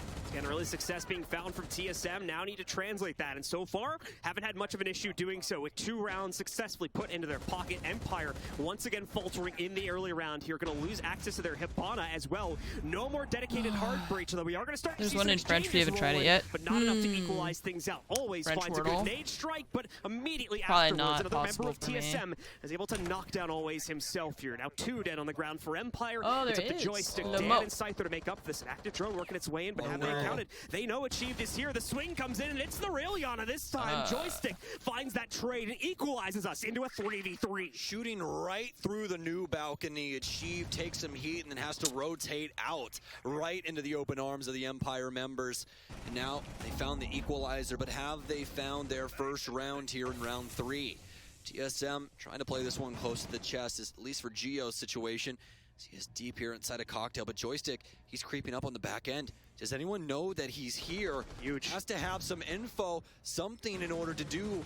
But either way, worked his way up in through stacks. He's found the initial frag. Knows one's got to be near Freezer, but luckily enough, Bolo's taken one down, but Bolo's iced as well. And Dan's found the frag. Round 3 goes to Empire. Joystick with the massive flight coming in on the back end. I don't know enough French words to do this for Dan one. to get the last kill as well. A perfect pinch from Empire and a huge miss My for brain TSM, is not at a having loss. Overwatch over that potential late flank, working its way up the white stairs there. Empire steal around right out of the hands of TSM. Could have been a perfect 3-0 run, but no. Once again, these teams will lock themselves into a 2-to-1 site trade ratio as TSM will start to unlock the sites they've already played earlier on in this half here. Heading, of course, back down to Kitchen to start out this first round. And if you guys remember, back in round number 1, that was a very close hold for TSM. Really Only won it because of well-positioned Yokais. They might not be able to rely on that a second time here, so they're going to need to make some improvements in the same way that Empire will. What will Empire do inside of this round for their adjustment, though? If you guys remember all the way back in round 1, it was led off by Joystick with some nice frags that ended up getting it down into a 5 versus 3, but TSM fought back, especially for Achieve's case inside of VIP, finding frag after frag that influenced the round later on, delayed Empire, forced them into a low time execute for the last 2 members, and allowed Chala to strike true with that Yokai drone. So for this, that means that they're more than likely going to want to make sure that they clear out this east side if they want to be going for things in a very similar fashion. They do not want to allow Achieved to get too far down this path. Apollo here just trying to snipe out some drones, I think, and open up a few soft breach positions for himself, but not going to be able to find them, as now we've got Empire out on the board once again, bringing a very similar lineup to the table, but also still changing a few things. Another new operator being added in. Dan specifically going to bring the Dokkaebi out, an operator we haven't seen a whole lot of inside of this tournament, but has been used inside of some niche scenarios, such as this for Empire, to suss out the positions of players, probably as they get closer to the site execute, such as when they work their way in through White Garage, maybe need to confirm one more time the exact position of a player hiding inside of VIP, or a few other sneaky ones they may not be totally aware of. Can be very useful for that, and of course, these are the best, so playing off that sound intel is not going to be too much of an is not going to be too much of an issue for players of Empire's caliber. Well, past that as well, Dokkaebi actually does counter Yokai's now as well. With her phone call, Echo used to not be rung up whenever that happened, and well, nowadays he does indeed, so that'll be a direct counter Empire have found some influence with, and not only that, but they won't have to have always swing onto those hatches, as the DMR can get it done as well. But now for Empire, they have top floor control. They'll start traversing into the second area now and getting rid of some of these default cams, although Dan's going to take a second in order to do that, but luckily enough, they'll be able to clear this space out. Now it's down to the drone game here to begin opening up some flooring and making things a lot easier to play this vertically. Empire with full control over the second floor. TSM already forcing themselves back down, and once again going to play this on an entirely horizontal basis here, relying once again on the positioning from Achieve towards VIP, and a few other clutch players spread out, sprinkled around this first floor hold to be able to win out the round, or at best delay out the time here, as they've already used over half of it trying to establish initial positioning. Empire as well are going to be able to find out at least one or two of the Yokais. We can see that ping, the contextual one coming in there. That means that Empire have scouted that one out, and we're going to see this Rotero drone actually nearly catch one of the inside players too. That's Geo being forced out of position, but of course he'll return directly towards it after the explosion timer has expired. That doesn't mean though that he's not going to be a bit of an issue here as Empire start to swing their way in. They've got the intel on him and are going to start to smoke him out as well as Achieved. But it doesn't look like Empire have the full confidence to go for it though, despite these smokes being used. That's of course not until we see Joystick absolutely ice out Geo, knocking him down and opening up the floodgates for the rest of Empire to start swinging in. Merc though with the good cutoff and the response to this hatch drop, he's going to drop the case on the ground, however temporarily here. Dan's already retrieved it, and he's going to go for the first real planet tip. Here comes Bolo on the lurk up through the wood stairs though. He catches always. He's going to try to stop the plant, but no, Dan's got it in a safe position. He's going to lock it down, nearly kills Bolo, but Bolo upstairs here. He gets the third kill. Scyther's the only one left here, but he's got a frag to bring out as well. Manages to take down Shala. Two more still to go. One more. Oh no, two more. Why no? Oh, he was reloading in the doorway. And give us another round for TSM as they maintain the lead at 3-1. Merc holds the line just long enough for the rest of TSM to He was reloading in the doorway. That was tragic. Of that second floor. Not a single person can shut down Bolo in the moment, and that's exactly why TSM end up winning that round. A fantastic stick though from Empire for Dan's sake, as he was able to get I think if he had reloaded and just like taken a second, but it's hard when you're in these situations. Bolo, once again, some beautiful stuff to completely throw off the post plant from Empire, which was looking solid. He got these two? I don't think he saw the one that was close to him, yeah. Thankfully, though, he's able to throw a massive wrench in the setup phase. Plus, the other one started diffusing, so it's like, you have to go fast. As such, Empire are never really able to fully establish their positioning. They're putting the huge clutch on the Scyther, which he's not able to translate. Now a third round has been set up for TSM here, looking to make it 4 as they go back to their second floor hold. It's going to be the second time here that Empire has seen the reading defense. They got a successful plant on the kitchen the second time around, but will the clear be successful enough to achieve it here on the second go-around for reading? Be back to the top floor here for TSM to set things up above the side and make things a little difficult for Empire on this clear. Utility-wise, sticking to a lot of similarities, especially for Bolo's sake, as we'll be bringing the Frost yet again here and putting these in some cheeky positions. That couch position, especially one that could end up bagging a kill for them early on, as people really tend to jump over that couch and not really be aware that something could possibly be at their feet. So could be one that we see come in a little while later rather. But either way, for Empire, they're going to be changing up some things inside of their lineup as well, specifically Dan, who's now onto the Twitch.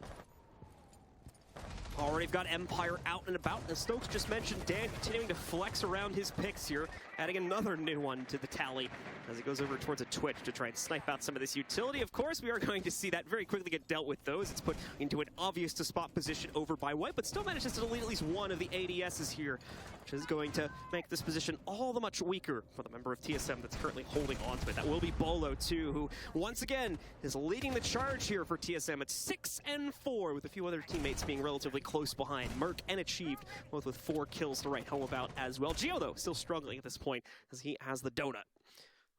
Yes, indeed, the trio of TSM working Cafe in the moment.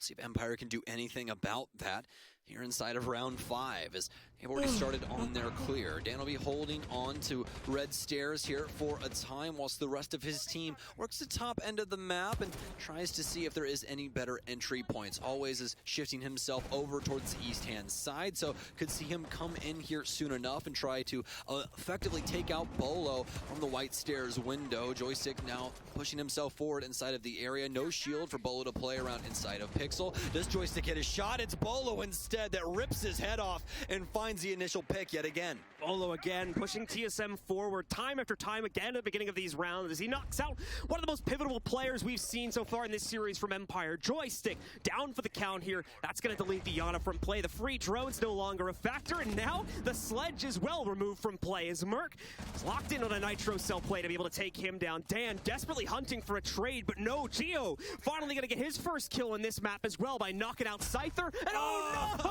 We saw it sitting on the floor at the beginning of the round, but that's the problem. It players tunnel vision. They're going to walk into frost mats like that one. It helps to secure TSM yet another round. As his gun was blocking it, and he was watching the bathroom, so clearing Christmas. Yeah. And not only that, with your gun up, it's blocking half of your screen. Yeah. You're not going to see what you're walking over. And fortunately enough for TSM, the frost mat works out there in the end and is able to find that kill. Fantastic defensive showcase here from TSM so far, as it's a 4-1 lead. Back upstairs here for the third floor hold as they'll try to negotiate their 5th and final round of the half on this very pivotal site here. Thankfully for Empire, it's a lot less complex to approach, so things will be a little bit more straightforward in that regard. And finally, they're going to keep the lineup consistent, it looks like, as once more, Dan will, for the first time, I believe, or one of the first times inside of this half, keep himself on the same operator. Not moving away from the Twitch. He feels confident that he can do some good work with it. Fortunately, only at 1-3 so far this game, but the drone's possibly going to be pretty useful here as well to try and deal with at least some of the utility mitigation, possibly a few other pieces of utility as well, positioned towards White and that cocktail hold. Yes, indeed, and also we're going to be seeing the castle barricades come in here from Geo, like we were talking about before. We usually see these around the cigar space, layered with those laser gates as well, they're like, to make things they're overlaying the logos of the sponsors in the fucking map. And, well, you still have the rest of the site to worry about, John, so you don't want to try and commit too much to that area, especially if it doesn't end up bagging you a kill. So we'll see how Empire wants to go about things now, as Merc showing off some of his mechanical ability. He'll send a shot out towards the south side, but nobody home for the time. So things continue to look strong for TSM on this defensive half, but the question is going to be, how will things continue to go when we switch sides? You guys saw, if you were watching the Analyst S segment, that Empire has a strong stance on this map on both the attack and the defense. The attacking part hasn't necessarily translated itself to be too true in this specific matchup, but the defensive half could still be met with a massive comeback for Empire to still enable them to 2-0 this series. But I will admit, things are looking strong right now for the members of TSM. They are going to try and negotiate a 5th and final round here before they thrust it over to the attacking side. Luckily enough for Empire, Shepard will be rocking the stuns here on Hibana, so he'll be able to give those up to the Siege Gods in translation for bit of pressure here inside of Cigar if he so chooses for those laser gates. Lots of shots coming in and on Chala now, but he won't be able to clutch it up in this moment. Joystick to shut him down, and Empire have their first blood. Far too much utility going out against Chala, and unfortunately due to the castle barricades put down there, as well as the lack of any soft breach over into Cigar, you can see his teammate Bolo hiding out inside of the pixel position as well as the bathroom spot. Not going to be able to support that to any extent here. Chala left out on an island and unfortunately isolated far too quickly with no path to escape. He goes down here. Dan as well. Look at this. So much utility, so much information at his grasp. He's going to be able to move in. Takes care of the bulletproof camera. That's going to limit the potential info coming out from Chala here now that he's down on the ground. No longer can assist from the POV of that camera. And Dan So that's good enough for him to start working his way in. Of course, being followed up by the Gemini there, which is going to get dealt with quite quickly as it passes Cigar. So no additional intel being bled over to Empire just yet. They need to bleed themselves some kills here, though, as they're starting to get a little low on time with a bit remaining. And a big swing from Bolo. He strikes true yet again with the Mark 14 here, knocking out Joystick. Whoever is precise must use the DMR. And well, wouldn't you know it, it would be Bolo. Only 2 shots required out of this thing for most operators to dust them. And well, he's already done that inside of this round, taking down Joystick.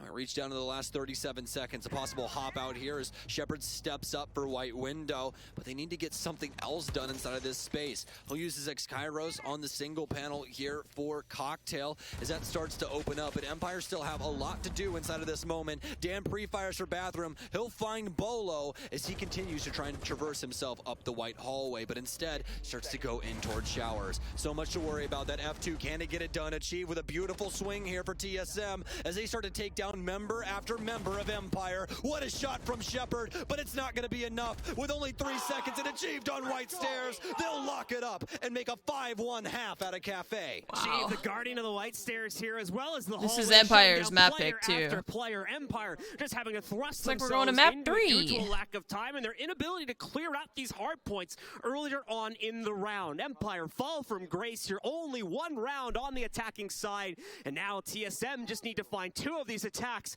and they'll trade out maps with their opponents, sending us to the 3rd and final one on Coastline to decide this series here. For Empire, now that they're on the defensive side, they've got the choice of site as well, and they're going to head upstairs, just like we saw in our previous round here to start things out. Okay, well, we've switched sides. An effective defensive half here from TSM as they constantly were able to get in front of Empire and be the obstacle that they needed to be. But now they need to be that offensive force. They need to be unstoppable in the moment. Only a single round mustered from Empire on their offensive half. TSM, they're in good straits, but they need to seal the deal as of right now. They do not want to get too far down this path and allow Empire back into this game. They want to see Sunny Ibiza. Didn't see much Finka play from the Empire side on their attack, but Bolo immediately going to thrust it forward. This has been, at least as far as the early phase of the tournament, the go-to pick for so many teams as she has flooded her way into the meta.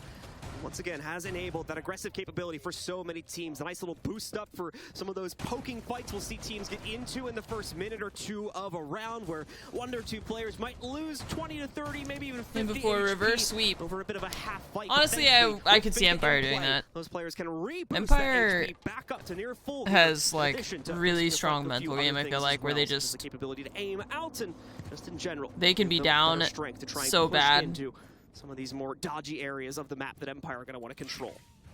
And come back. Now Bolo get up and on to Heaven Window here as they're looking to bless themselves here for the round. Worried about somebody running out of Hell Door as well.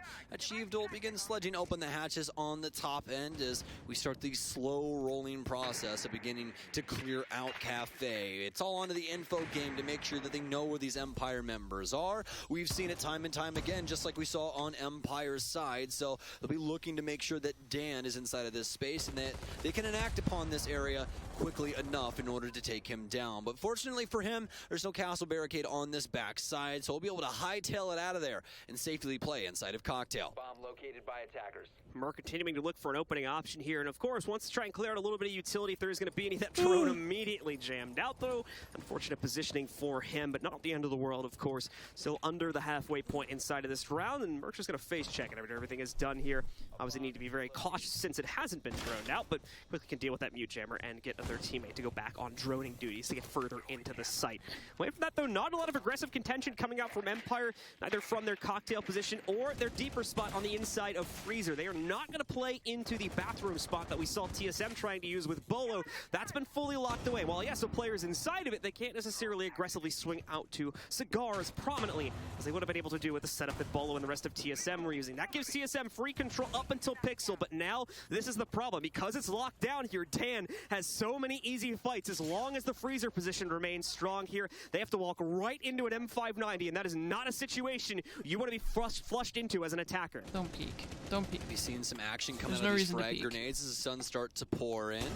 That will at least be able to highlight that this area has been cleared out. Frag grenade out, but it's not going to be able to bounce in, and that's going to be a freebie here from Dan. Just like John said, this is not a fight that you want, TSM. Do not step up in Pixel with a man playing bathroom. Otherwise, that's what you're going to get. Empire already starting off strong here for round 7. If they had gotten the grenade in, the roster from Empire, you could see every single member of the team except for Scyther. That would have been great, but HP or more. But it does not matter if they cannot close down. The waste of the Gemini. Nah, that's dangerous and out of control. But he's lost one of his other teammates and can't even find Always either. Achieve finally exchanging onto one, but now he's the only one left here. Has to stick planting. 3 members of Empire still, and they all just circle. They just wait for him to plant. Secure their first hold on the defensive side as they try to come back into That's a lot of the pro teams use the Gemini like that. And they'll tie us up. It's a rechargeable gadget. If you use your flashbangs, you don't get any more of those back. Bounce for the first nade, and well, they feel like they have to step up. If you use your drone, you don't get your drone back. If you use your frag grenades, you don't get your frag grenades back. The Gemini recharges. Guarantee this plant, but unfortunately enough for them, Dan, he's playing actively in that situation. He's not playing reactively. He's not stuck in the bathroom just waiting for them to try and push into him. Oh no, he's manning that pixel door. That's exactly what you want out of this player, and a fantastic round from Empire. So with Empire back on the right footing here, it's up to TSM to course correct. Thankfully, the early round is going to play out very similarly as we move into our second defensive hold from Empire. They just moved down to the second floor, which means we're still going to see a lot of contention weighed out into the freezer as well as cocktail positions, but it'll be deployed as an extension, obviously, this time, not the actual site, so we'll more than likely see Empire give those positions up around the not taking into account the offset between against it and the bullet path out of the barrel. No. Down to the second floor. I mean, it's not a realistic game. It's like an arcade FPS game, so lay that case down this time. What is the way that's how, yeah, most FPS games are like that, I feel like. For them. Obviously, TSM, they did a lot of shooting when it came to most their of like defensive side. Achieved they're gonna full reinforce. Currently 10-2. He was 10-1 before he ended up getting blasted. They left away, a soft trying wall, to put yeah. that case down in the dying moments of that round. Truly insane stuff, especially coming out of the trio. That they're not playing up top again. I'm dumb. Here for TSM and the likes of Bolo, Merc, and Achieved. All of them positive, and all of them carrying quite a few kills for this TSM squad in the moment. So it's quick clears for TSM, specifically Bolo, as he catches, I believe that was a bulletproof being positioned over there. Actually, never mind, I think it was a Banshee for Dan there. Didn't see it too well from the side. Either way, knocks out the utility nice and quick and opens up a possible white stairs push later on in this round. Not going to do it immediately, as that'll be a little bit too obvious if he tries to go for it right from the get-go. But still, opens up the option later in the round, and now TSM are going to be able to open up the advantage for themselves. Striking first this time against Joystick, eliminating again one of the most powerful players here on Empire at the moment. Sometimes it's the most basic things that can take you out in this game, even if you're a professional player. Joystick gets taken out via the skylight as he tries to rotate into Cigar. It happens to the best of us, and well, Joystick does indeed happen to be one of the best. As for TSM, they'll begin dropping in and clearing out this top floor here. As they've already gotten that initial frag, which means that Cocktail is probably going to be looking pretty soft as they don't have nearly as many bodies to man this top floor. Well, with Overwatch on the upstairs hold, and Dan nearly getting caught himself trying to rush downstairs. I think that was actually him impacting it out to try and see if there's anybody from TSM nearby the garage, but not to be the case this time. Bolo has confirmed that there's a player on that rotate that you guys at home have been seeing for quite some time, but Bolo's also very careful. The swings outside. Scyther able to make a move against Merc in the meanwhile. That's going to take out the Yana. Scyther tries to go for a second as there's direct pressure against him from Cigar, but Geo wins it out this time on the trade. He's not going to take a lot of damage himself here. So, once again, TSM yield the advantage, always keeping Overwatch on the descent from the top of White Stairs, though Dan leaps into the engagement versus Chala. This time, the shotgun not panning out, but thankfully, the backup is there. Always wraps up through White, quickly trades out the frag versus Chala, and puts us into a winnable situation at 2v3 with under a minute to go. Luckily enough for TSN, they will have the verticality to be able to abuse here as they look for this 6th round. Shepard still has plenty of utility to fend this off, though, with the toxic smokes being able to play into this, and no Nitro Cell for Always. He's going to be down to the gunpowder of the AUG as he looks to secure even more frags. He's going to be one of the real members of TSM down low here as Merc has been taken out, so really nothing to do when it comes to their clear and that Gemini clone. They begin to work themselves in for reading now. Shepard still with some utility in his pocket as this plan plant continues I was to gonna say good morning, but it's not morning for you. Space over in the corner. This is going down so easily, and TSM, they've been able to achieve at least that. Bolo takes I hate when they put up that Shepard. screen on the bottom left. You can't see the plant timer. Inside of Fireplace Hall.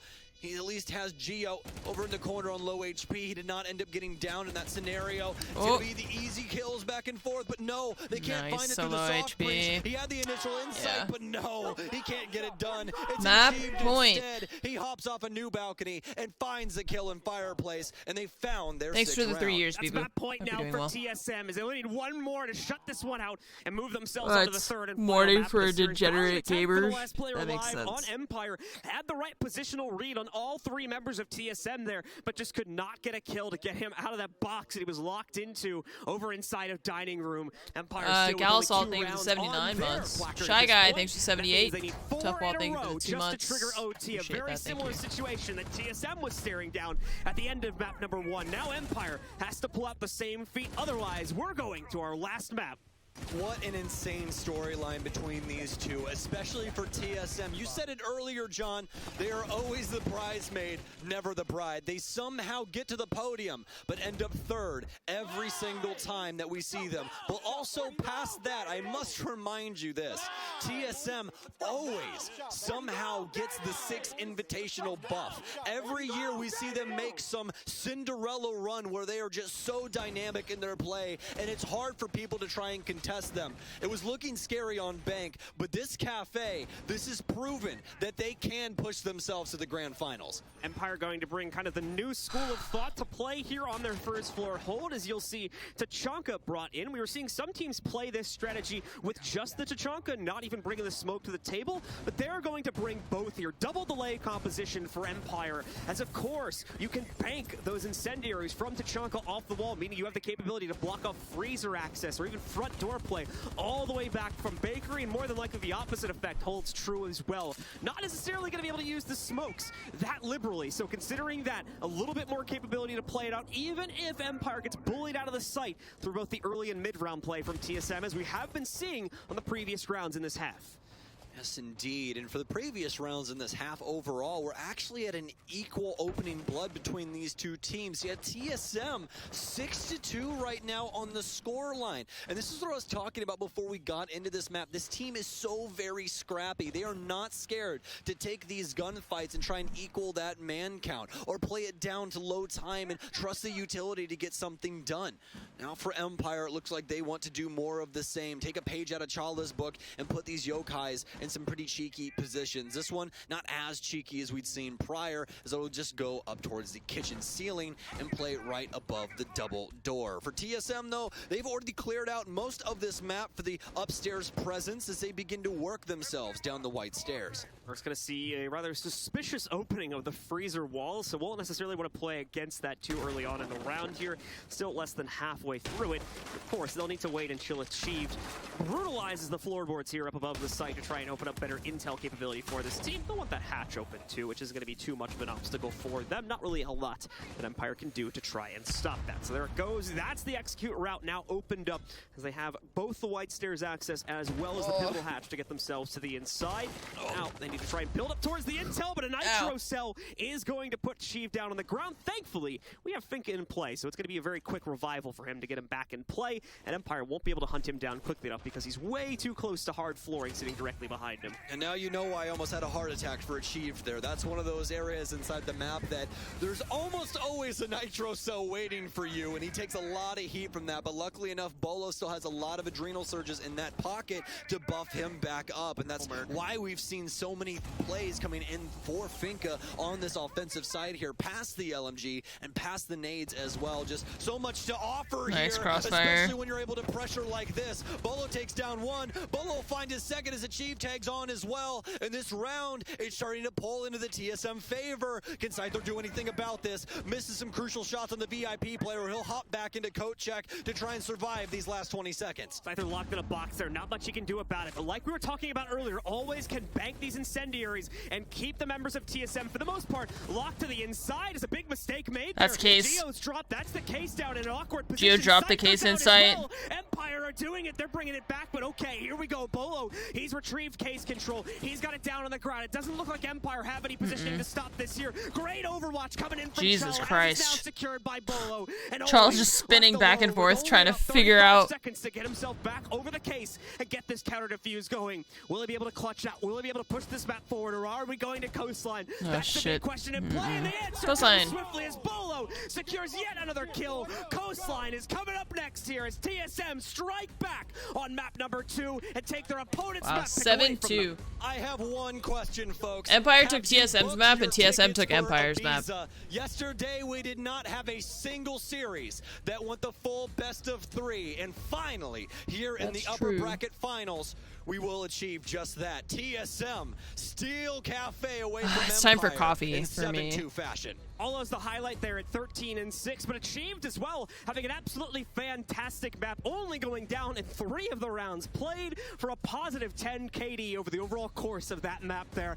Wonderful stuff coming up from the TSM members, and exactly what was needed to bolster them forward and get them ready for what's sure to be a riveting map number 3 between both of these teams. This is building up to be a classic between these two. Such an insane start to this on Bank with a 7-4 finish in favor of Empire, and now a 7-2 finish for TSM here on Cafe. And folks, I am so very excited to see how this ends on Coastline of all maps. Massive statement made there by TSM, and how it's going to be very interesting to see how Coastline played out. A little bit of a risk for both Empire and TSM to play. All right, into see it. ya, easy. TSM only with 2 plays on I'm that gonna map, go and make as well, quite a few something to bans that eat they and some themselves coffee and stuff chosen, like so that. not feeling the Wake full myself up a little confidence bit. to play into it, I'll be but right back, the chat. 2 times it has popped up in this tournament, they've been able to clutch it out 7-5. Meanwhile, for Empire, yeah, they've got a lot of results on that map too, but it's only a 50-50 win rate for them, so they're rolling the dice for that one, heading into the final battleground between these 2 teams. Will TSM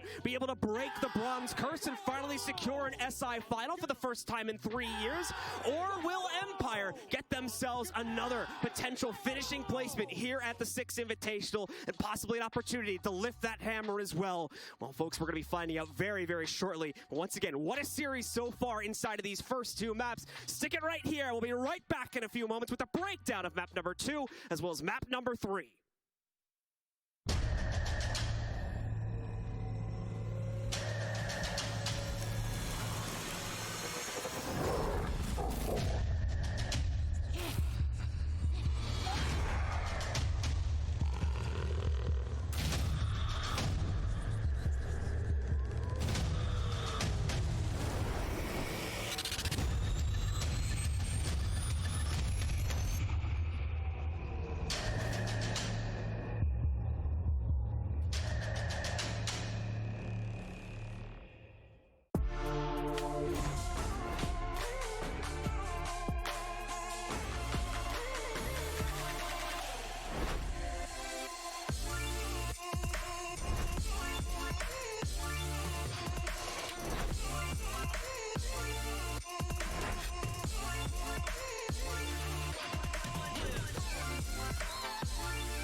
The upper bracket final goes to 3 maps, no victor yet. We're taking a live look at the stage, and oh my goodness, this has been so much fun to watch. TSM versus Empire, and the best part, well, I guess this is kind of being mean to Dev, but Dev, you lost to Fress.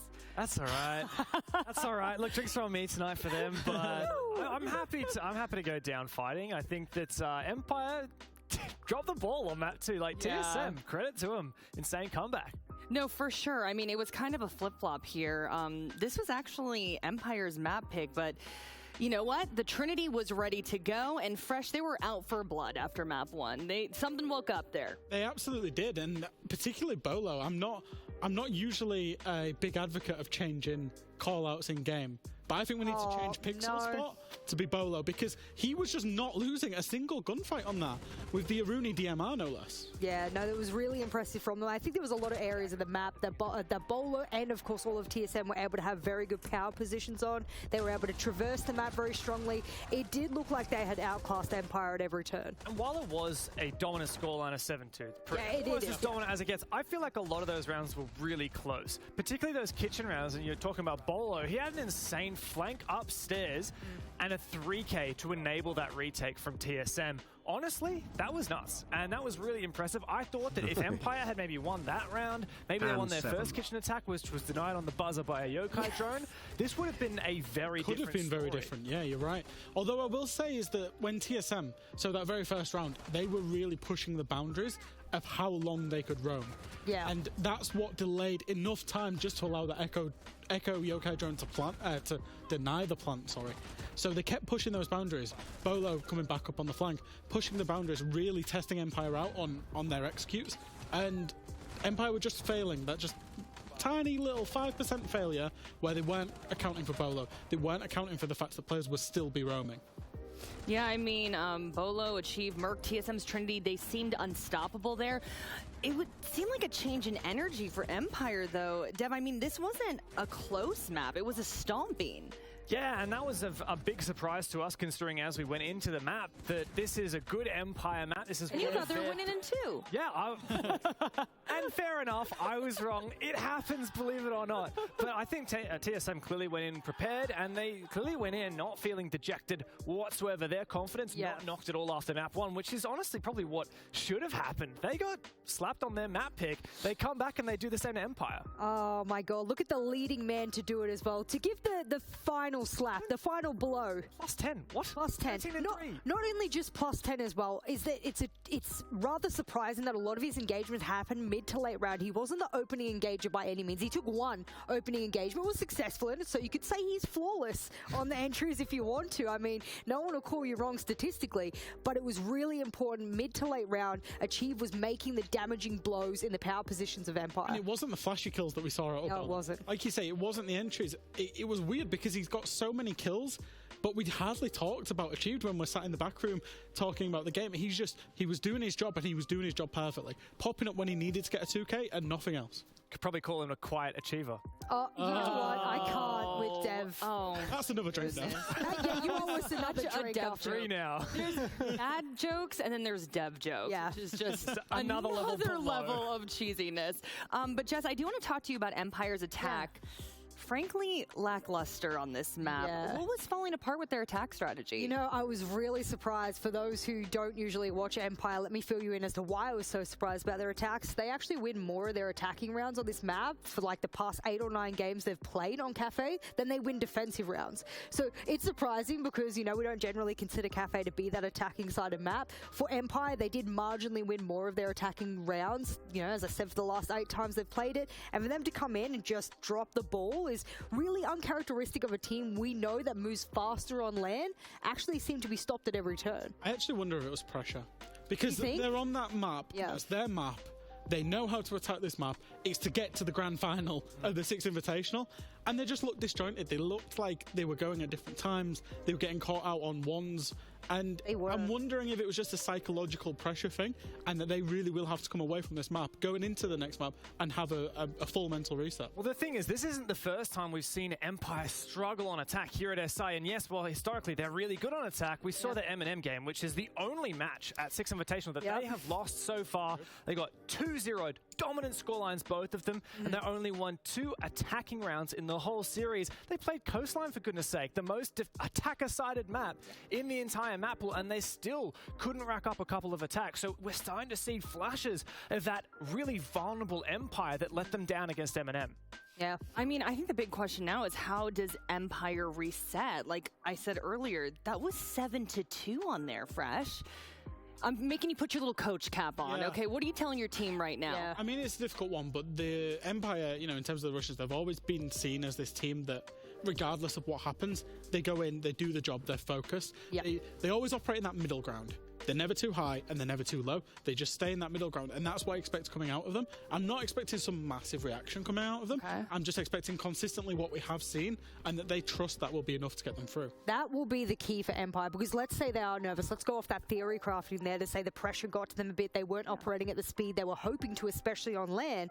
They need to get into this last map, which is a favorable map for them. We spoke about the big 3, and they need to go, this is a good map for us. We overthought the second map. Let's get into this map, do what we usually do, play it as perfectly as we usually play it, and nothing will go wrong. And I know it's easy to say rather than do, but that's the thing that they need to get in their heads for this one. I love the coach mindset here. They're jumping ahead to map 3. So let's talk about Coastline, and I want to see if we can bring up the map head-to-head graphic here. Dev, you lost the bet. How many times am I going to rub that in your face? You know, you said Empire could do it in 2, but can they do it in 3, Fresh?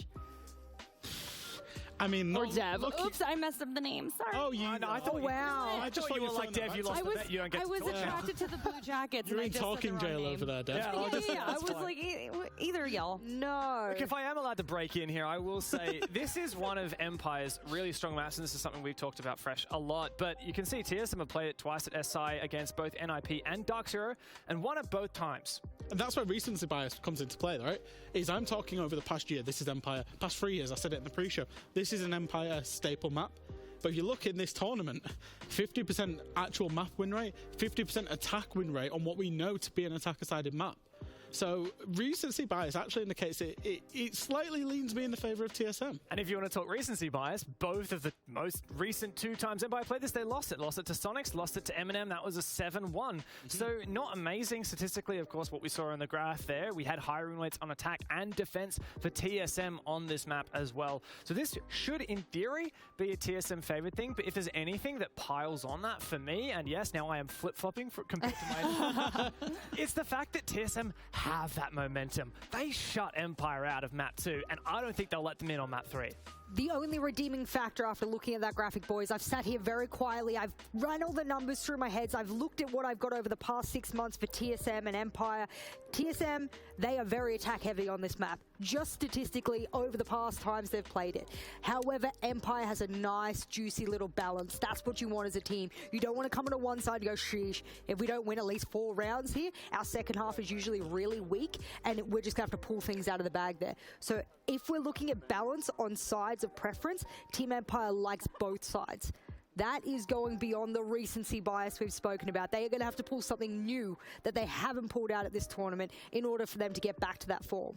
Okay, so let's lock in predictions here. You're flip-flopping. Oh, no. Look, I actually, I'm going to back in Empire, actually. I'm going to say, jump out every goddamn window you see, boys. Let's get it going. Okay, Empire. I don't want to curse it. Actually, you know what? As a result, I'm going to go TSM. Okay, Empire TSM. Fresh. Oh, it hurts him to do this, Jackie. It hurts him to do this. I'm saying this through gritty teeth. The pain. I'm saying this through gritty teeth. TSM. Okay.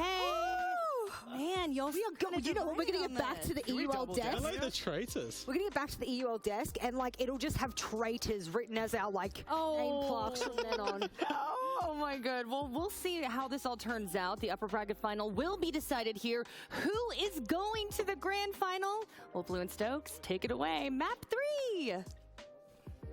Thank you very much, Jackie. And now, ladies and gentlemen, we come to the final map of the series between these two titans of Siege.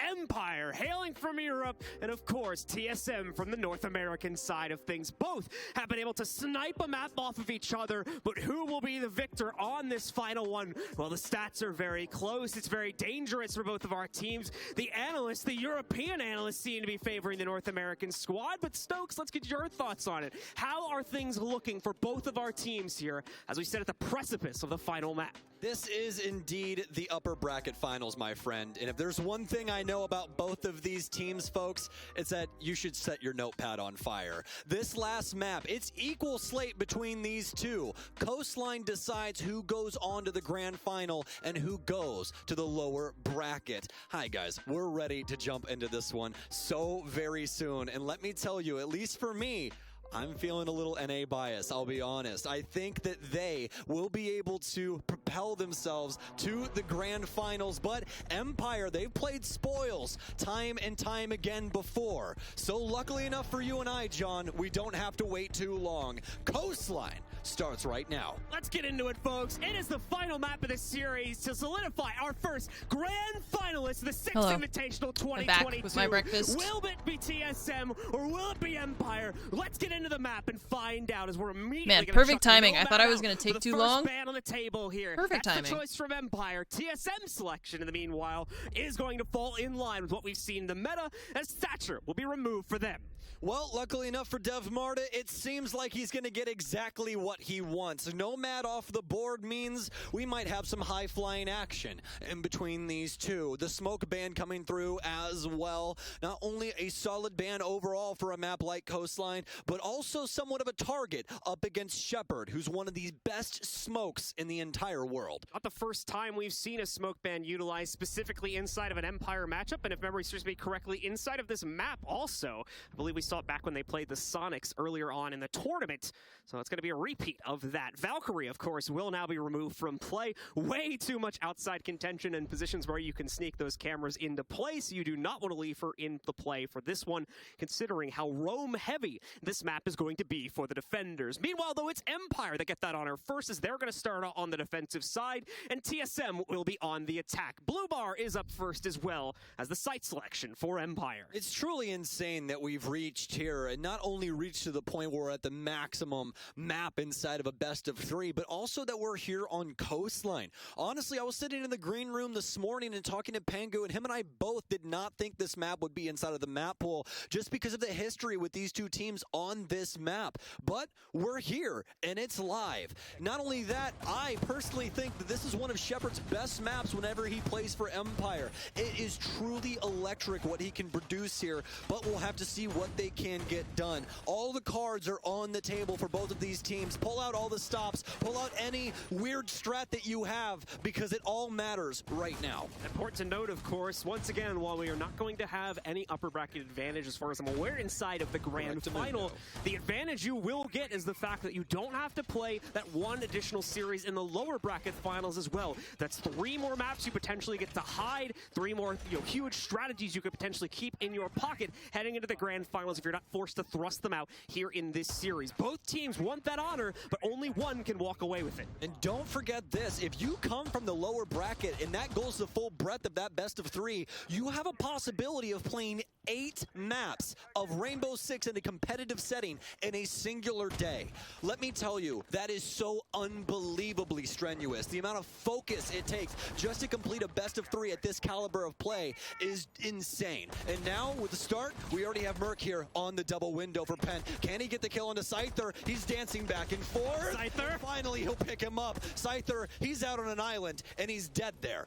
Scyther just can't find the rhythm of that fight, unfortunately, and they're peeking at all the wrong times and directly into the bullets of Merc, who's now just going to hop off the big window rappel and rejoin his teammate Achieved on the roof here, since the all-clear signal has been given inside of the master bathroom. Still, you can see drones positioned on the inside of the penthouse as well to try and make sure that no one else from Empire would have potentially tried to rotate in after the death of Scyther.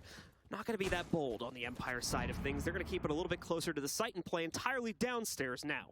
Yeah, and for TSM, they're going to be bringing in some unique things as well. Obviously past the smoke ban that they applied to Empire that'll assist them in planting. They also have Dokkaebi in the lineup. Dan also being down for a long angle here from Bolo.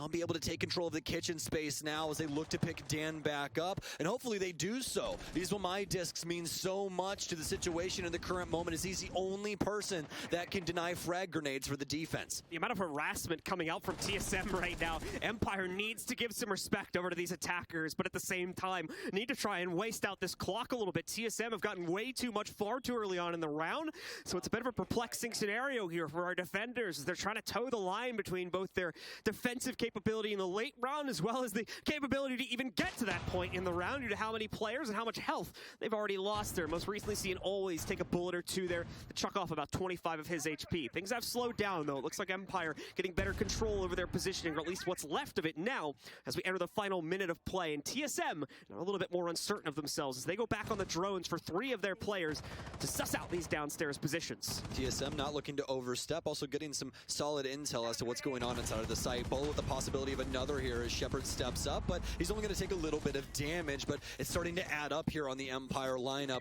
Achieved, he's going to throw an uncooked nade down low as the swing comes through, and Shepard's going to win it out. Unfortunate for Achieved as he was simply not ready for the swing, and this timer now dwindling low. TSM needs a plant, or at least a space, in order to achieve this as the suns start to pour in. Always, he'll be able to find one inside the lobby, but the damage now coming back onto Empire as Dan will fall, so will Shepard, and Joystick and Always, they're all the way across the map, but luckily enough, Joystick, he's worked his way back in. Bolo with the oversight, though, as he'll be able to take down Joystick. It's all left up to Always, but he doesn't have an angle to stop this plant, and it's looking more and more like a TSM round, unless Always has more to say. Good start to the 1v4 clutch, at least, as he cuts the head off of Chala, but 3 more players to knock out, and barely any time left to get himself in position towards the site.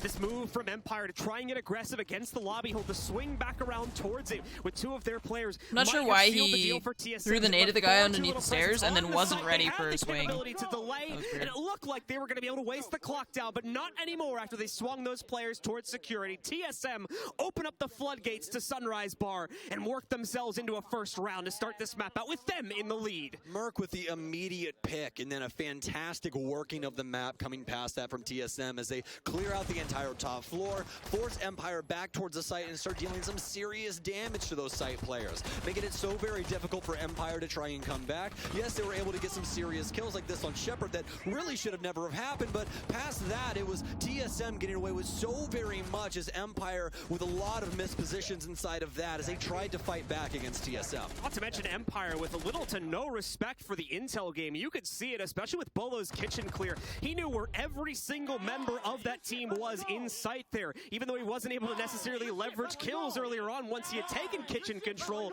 he still knew how to play it out perfectly, and despite that, quite a few members of Empire trying to take challenges. It worked out well in the initial cool vibe swing due to a slight mistake from Achieve, but after that, and especially inside of the early round as well, they gave over far too many fights far too early on, and that's how TSM was able to control the round with such grace. Loving the adaptations from Empire, though. After that last round, they want to try and slow down TSM as they recognize that the execute was still on pretty low time. So they're going to have Dan come through with the EDDs and Capcan to try and deal some damage to TSM as they clear out this map. It's down to the drone game here to not only suss him out, but see if any of these are on the door frames so they know how to operate around this top side of the space. So here for Empire, they're going to try and hold things down across the map as well, as they've destroyed the double bar here. Dan trying to sneak through the cracks, but can't in the current moment. Around his life, so he doesn't want to stick around here for too long. And it's a good thing as well. Joystick with the lineup from the inside of Sunrise. Dan as well, catching Merc. The tables have turned, and yeah, it's a bold play from Empire to cause this lack of disrespect, but this time TSM does not have the intel to play off of, and they pay the price for it, trying to set their foot inside the building very early on. They get tripped up as both Bolo and Merc are lost just seconds after the round gets started. Fortunately enough, they will be able to deal some damage back onto Joystick, but he's going to hold on to the Sunrise space for some time. Only 50 seconds off the board, although 2 TSM members have already been killed off. So now for Empire, it's sticking to their guns and trying to delay this time as much as possible. Fantastic kill there from Dan as the duel went down inside of blue as well, as we get that on the replay. But now TSM, they've got some serious thinking to do. Empire's been able to hold on to most of the map control, and that's where things get difficult here on coastline, especially as that timer continues to dwindle. Chala knows that somebody's more than likely inside of this office space, but it's more of a recognition between the two as they know that they have to try and compete for this area. Dan more than likely have audio on that player rotating in whenever Chala chooses to do so, as Joystick continually holds thing down inside of Sunrise. A stun in, a kill for Joystick as he's looking for even more. Knows that there's one more inside of this space as the stuns came through, as well as that frag grenade, but the damage is already done, and it's looking to go Empire's way. The aggression from Empire working out hugely this time. A good trade finally found from Geo, but it's such a small gesture at this point in the round. If they can get another one, okay, we're back in play. With time starting to get low, it's going to be tough for them to look for that without risking their own lives. We see Scyther at the top of Cool Vibes catching the exchange onto Geo. Now Chala left alone with a 1v4 set before him. He's already been found out due to that evil eye he looked at. That blue glowing light in the background has given him away, and already you can see members of Empire starting to crunch down on top of him. He's aware of it all. Good read so far here from Chala as he tries to pre-fire in against Scyther's position upstairs, but not going to be able to find him so easily, and always finally meets the match needed to shut down this round as a quick response is picked up from Empire, and we go into another tie at 1-1. The audible here for the kitchen defense from Empire looks dastardly as they take down 2 TSM members so very early, and that basically was the script that we followed throughout the rest of that as well. Joystick just being the constant member inside of Sunrise, especially putting a thorn in the side of TSM that they simply could not dislodge. Some fantastic kills as well as nades abound being used on him, but it seemingly didn't matter at the end of the day. He just kept removing these heads from these TSM members and just put them into such a dire situation that they were never able to come back from. So let's get into it. Round number 3, the third and possibly final site of Empire's defensive rotation. They're going to head upstairs into hookah and billiards. Keep in mind, of course, Miro is left out of the ban pool for defenders, so she's going to show up finally inside of this site hold. It's going to give some dangerous angles over to Empire here, as well as some utility clear that TSM absolutely need to knock out if they're going to want to be able to properly push themselves into a couple key areas of this site. Yes, indeed. We'll see if Empire also wants to extend out some of these reinforcements and use them inside of the VIP space. We've been seeing quite a few teams reinforce the double wall and make the entry point over here a lot harder to get into. You have to prioritize using the guitar door then instead, and that basically makes it a funnel. So it makes it a little bit easier for the defense to be able to enact things upon you. So we'll see exactly what goes down for Empire, but as of right now, it's going to be an extension, but it's not going to be into VIP. They're going to move reinforcements all the way over into theater to make sure that the penthouse space isn't as safe to take for TSM. TSM taking a much slower approach this time around here. It looks like, once again, looking to try and bleed out some of these early seconds of the round to find any more extended or out and about members of Empire. Not going to be too many of those either. They've got a good support system set up for their extended play over inside of Penthouse. And of course, the site itself will be plenty well reinforced and set up for trays. They're getting a little bit adventurous though, peeking out the big window inside of billiards, trying to see if anybody could be spotted from TSM near ruins, but not so much to be the case. Bolo, in the meanwhile, self-inserts into kitchen, but that's really just to take care of the default cam. I believe he quickly rotates back out and is going to. There's actually been a lot of Capcan this tournament. At the platform outside hookah. I feel like I've seen a lot. Well, the hookah window now being manned by Merc as well as Bolos. It'll be popped open. Merc gonna take so much damn, rather Bolo instead on the rappel. As Dan will take him down. Bolo just not ready for someone to be on that angle as he gets up and onto the hookah balcony. Extremely unfortunate for him in the moment as TSM are just gonna give away the opening. Yeah, flag. you can put multiple traps. You can put them all on one door, I think, and like 2 on a window. Into the animation just as that swing works its way out. See that one more time on the replay too. It's a good kill is found here by the members of Empire to start themselves on the right foot. At the same time, look at all these flashbangs. 4 flashbangs, holy shit. Flash. In fact, it is every single flash available still to the attackers there. And what for? Dump the entire load inside of the site. And unfortunately, not to too much effect. Yeah, for what? A couple pieces of utility here. Such a successful defense from Empire thus far, and Joystick now. They threw 4 flashbangs and then they didn't push. They don't need impacts anymore. They just need Joystick to stick around. And he gets rid of all of those X-Kairos down to 2 for Geo, so he'll launch even more at that mirror window. Achieved down low now. Joystick's been downed upstairs as Charles actually worked his way in and found the man from Sunrise instead. But look at this timer right now for TSM. Yes, they've been able to secure Joystick, but they need even more. And fortunately enough, Achieve will gift it to them as he takes down Shepard. TSM say, okay, you won't let us in on the horizontal plate. Fine, we will take it vertically as they're going to go for the artillery What? from down below. Why is shooting his foot not killing him? Is down to second. Joystick here. Not going to be able to more than likely get himself back up. I say that, but They waited to use the Hibana on the mirror window until after the flash wore off. Yes. Always nearly having his life taken away. There is a second to go also. Both him and Dan with a sliver. They threw all the flashbangs and then they didn't up the blue rotate here. push. It's a flurry of kills for TSM, and it's not going to stop. 4 in a row to shut down this round as they take the lead again. It's a terrifying opening for TSM as Bolo goes down, but luckily enough, they clean up shop. Empire just thinking that they can walk right into their own site, especially with all these crosses that are dedicated from TSM, and they time and time again get damaged by this. Also forgetting that TSM have control down low. These frag grenades work themselves through, achieved with the depth charge from underneath to take out Shepard in such a pivotal position as well. Very well done from TSM as they'll take the lead yet again. For Empire, it's back to where they started, though, into the double bars, and this does not guarantee success for them, as this initial round was taken by TSM. However, a lot of that due to the fact that Empire wanted to take a couple of these fights earlier on, so they had to start that round out, if memory serves me correctly, down from a 3v5 at the very beginning of it. That's a quick and very easy correction to go for on the second play. So TSM might have to do a little bit more work this time as they go for their own second attack here. Also here, we won't have the Evil Eyes any longer for Shepard. He's going to be dedicating himself to the Echo instead, which honestly is a fantastic audible given the fact that the smoke has been away for him. Not only will he have a deployable shield, but those Yokais can obviously stop the plant as well as assist his teammates in getting some extra intel. So it's going to be a solid pick coming into this lineup. Past that, everything else making quite a bit of sense, especially for Always' sake, as he will be bringing in the Banshees. So with TSM in charge, the question now becomes, can Empire keep up pace here? Or are the attackers going to continue to run away with this lead out of the first half here? 3 more rounds still to decide that. 1 more full go of the sights for Empire. More than likely, no repeats with the way that we've been seeing Empire play these out, even with the potential losses coming in for TSM. Away from that, though, TSM still going to look to try and negotiate for their initial positioning and finding it a little bit harder to get it this time, but also a bit more direct play coming out from them. Already up against the pool door, trying to clear out this utility stack. Yeah, they're still doing the 5 like repeat camera thing. Not catching that much to my chagrin. See the top right corner of the push. That is going to open up the capability for them to pop open this rotation hatch, but of course they still have to bleed out the defender's impact, as we're going to see both Dan and Always bring those in here now, trying to delay the opening. And past that, we have TSM prioritizing a couple of different means in order to get towards this site. Not only that, but we also have some presence over on the east side that could be working its way in a little later on. Oh, so close.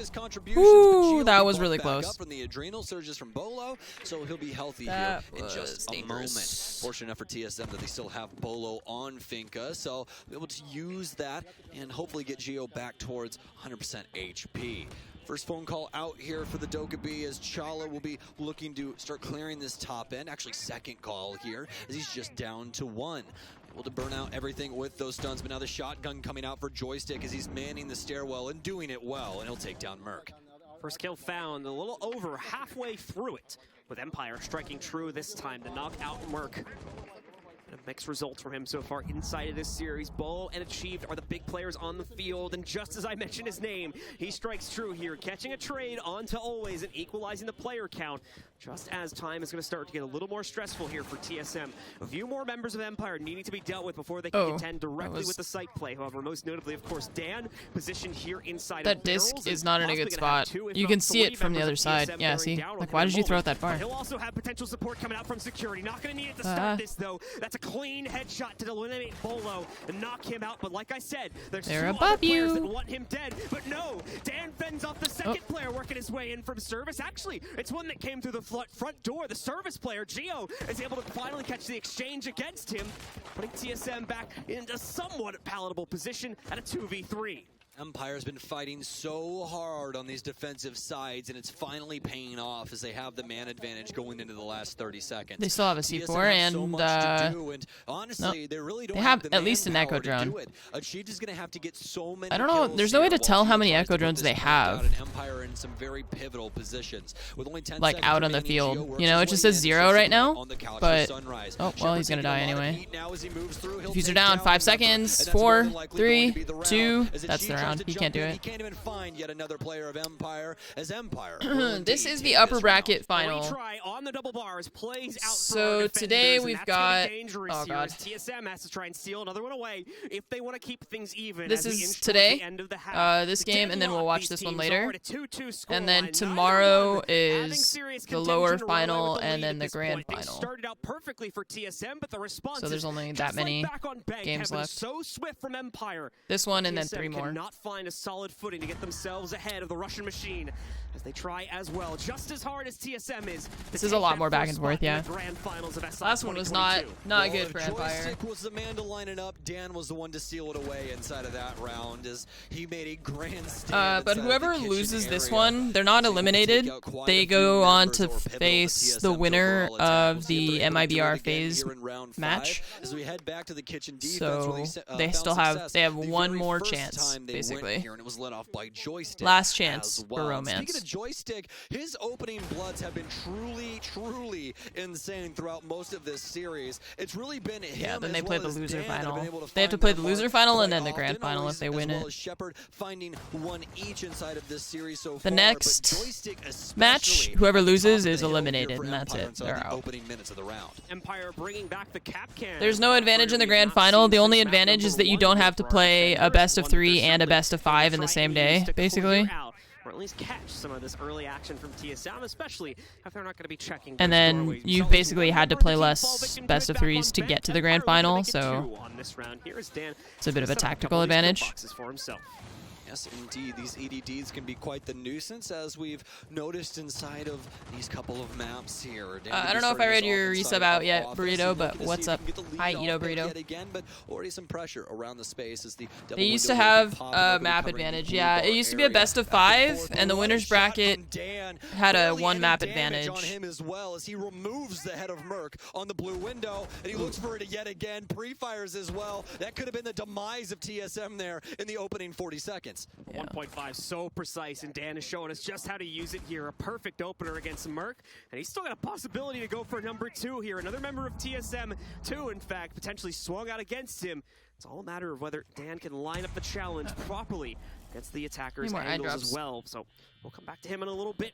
There's some action being thrust against Joystick, nearly having a nade connecting onto him here. Needed a little bit more time on that fuse, and if the bank went out, might as well have taken down Joystick and given TSM their first blow. It's going to come from Chala instead, however, as he's able to finally trade out against Dan over towards Office, who found the first kill of this round. A Nitro in, and man, Bolo's got a lucky star watching over him as he just barely survives that. And now, due to Office control being contained by TSM, they can pinch against Joystick and prevent any further action against Bolo. Apparently that lucky star happens to have a name, and his name is Geometrics, let me tell you, as he's able to find that his name is Sunrise Achieved, now taking a lot of heat, but do they my know name that is he's actually inside of the site? Slim Shady. Shepard, he simply walks back to the rotate and gets taken out, but so does Chala. He's been downed, and now Empire, they have to work their way back towards Kitchen, but where's the case at? It's currently on Geo, and Geo's nowhere near the site. They're over inside of Sunrise for the time being. Chala's down inside of the sunroom space. Scyther will take him down, but they still need this plant. 2 blundered intel plays and a lost 1v1 have cost Empire tremendously inside of the 5th round here. TSM does not have full control over it just yet, however. You can see always still going to try to delay things from upstairs. That could be a powerful position. However, where's the counteraction to the plant? It's going down and no one's here to stop it. Here comes Scyther though. He's dropped 1. He's going to give the planter a chance to refrag, but it won't happen. A 3rd kill is picked up by Scyther and now achieved with less than 5 HP. Has to clutch it out in the post plant. Scyther and Always on the other end of this one, and in just a second, they're probably going to jump onto their first counter defuse. Achieve though, he doesn't know where they are. They don't know where he is. He's looking for feats. He's behind you. He's working on a big flank to try and catch them right now. They're looking for him as well, but neither one going to be revealed. There's the spam. It gets them off plant, but wow, nice. He's going to not get achieved, and Empire will take the lead. An incredible round. He was waiting for them to get on the defuse, started pre-firing the person on the diffuser, and then the other person, I think, shot him through the wall. For this map. But as I said before, throw the notebook out the window, folks. You don't need it here. They are pulling out everything they possibly can up against each other in the moment. And with Dan hitting shots like this, TSM, you're going to have to do something else to push them in the grave. See here once again, how much of this round was really being set up inside of the first minute or so. Looking like TSM had the advantage, but Empire never giving up an inch despite the disadvantage and player count thrown against them. Scyther is the hero as he that was a nice shot. That was a really nice shot. Over by the double bars. That's a part of the map that had been long lost to TSM inside of the first minute after those first 2 to 3 kills had gone off, but still, he retakes it, waltzes right in, picks up 2 additional kills, and then sets himself up with his teammate to retake the site there. Achieved, unfortunately, not able to fight it out at such low HP. He had to take a slow note about it, but just could not find a winning angle against either of the members of Empire. Well, if the last handful of rounds were a battle, this is looking to be a war. Look at what Scyther's brought here. He's got the Thunderbird inside of the lineup now. They're SCT, thanks for the 2-month resub. Welcome back. And they've already been taking the fight to him as well. This is going to help them. Yeah, that's why they're the pros. We've seen some of these rounds make it down to where Empire, yes, they're able to secure some kills on TSM, but their health is so unbelievably low that they can't take other gunfights that are pivotal to picking up their round. So Thunderbird is going to help out quite a lot in this situation. See where those are going to be positioned down at those Kona stations for Empire, as they'll be incredibly pivotal to deciding whether, once again, Empire has to fall entirely back to the side or if they'll be able to play inside of their extended positions. Keep in mind, of course, a little risky to leave them too extended from the site due to the fact that attackers can use those stations if they're left in the open. Also, TSM will certainly take that if they end up close on the first gun duel they get themselves into. Want to try and reboost themselves should they lose any HP, and they'll be more than able to. Those Kona stations are left out on the ground. For Empire, though, I would be curious to see Finka's pick rate for this event as opposed to like previous events, because she's been in like every game. How pivotal it was for him to line up that shot at the beginning of the last round. He's looking to do it one more time here on the 6th. Knows he's got a challenge inside of service. He's going to try to throw out impacts to catch all these drones. Doesn't know exactly where they are. I thought for sure that was going to be a headshot, but never mind. It's Bolo to get it a bit more quickly instead as he knocks out Dan. Always there on the countered angle. Nearly catches the trade on the Bolo, however, but no dice in knocking him down. He's just going to have to fall away from security after the initial volley of bullets. Olo hits the deck, trying to keep himself alive before this adrenal surge comes back off of cooldown. He needs some HP inside of this situation, and look at this shot from Bolo. Ended up getting hit in the shoulder there instead of the head. Very unfortunate for Dan in that regard, but now TSM, they've found their mark, and they're looking to take this round and equalize. Half the round gone, though, and TSM only just starting to get themselves into the building, specifically over towards service. They need to circumnavigate all the way over to Cool Vibes and keep pressure in from Hookah also. A big checklist still sits in front of TSM, so while they have the player advantage, map control still needs to be gained. A second kill, though, is going to thrust that forward to a huge degree. And let's make it a third, why don't we, as Bolo gets his own personal second. Only the anchors left alive here as Joystick and Shepard are going to have to defend either one of the sites. As time gets low here, TSM does not feel the pressure. They know they can just throw bodies at the site and more than likely win it, but they'll have to be careful, though, as they've made that mistake in prior rounds here and still ended up losing it to Empire, so it's not secure just yet for our attackers as they look to equalize it at 3-3 in this final round of the opening half. Some terrible things could happen in this moment here, but Merc, he's going to make 5v1, flash, frag. He'll make it down and do a 5 versus 1 here. Nice try. Flawless as Chal is able to find the last kill for TSM. We're deadlocked at 3-3. What a nice shot from Chala as well. Keep in mind, this is again, just the Mark back and 14, forth, back and forth, not back and necessarily forth. the easiest gun to work in those kind of awkward close-range scenarios, but he immediately snipes out the Mozzie and locks in round number 3 for TSM. Barely losing any players or any health on the way here. As they played off their intel, are able to isolate out Empire player by player, giving us a show we hadn't really seen since the first round there, but certainly a confident play on this attacking side to even it out. Now they're on the defensive end of things, though, and this is where they'll have to seal the deal, needing 4 out of 6 of the remaining rounds to lock in this map. Can TSM do what Empire could not on the defensive end? We'll have to see as we get things started here for a kitchen defense for TSM. Now, some unique things working their way in here for TSM, specifically Merc on the Vigil that we did not see the entire time for Empire, but one that we usually see for Merc. This is definitely one of his favorite operators when it comes down to it, and we'll have to see if he can possibly run things up against Empire in the opening minutes here for round 7. Lineup for TSM is not going to be too surprising. It'll be interesting that we see the Cade come into play. However, can be quite useful for locking down a few of these walls, specifically the one we're going to see utilized upstairs here. Potentially allows that extended position to last much deeper into the round, and tucking it in between the floorboards. It's going to hopefully keep it alive here and make it a little bit more difficult for some of this utility, notably the Twitch drone, to knock it out. Like there's an experienced player though, so shouldn't cause too much of an issue for him. And at worst case, can chuck a frag grenade at it and get the job done the old-fashioned way. My body does not want to be in a chair right now. I want to be laying down. Above the site. Let's find out how Empire are going to look to go for this clear and specifically flush out the VIP position for TSM. Cheat will be manning white stairs. 75. Now, yep.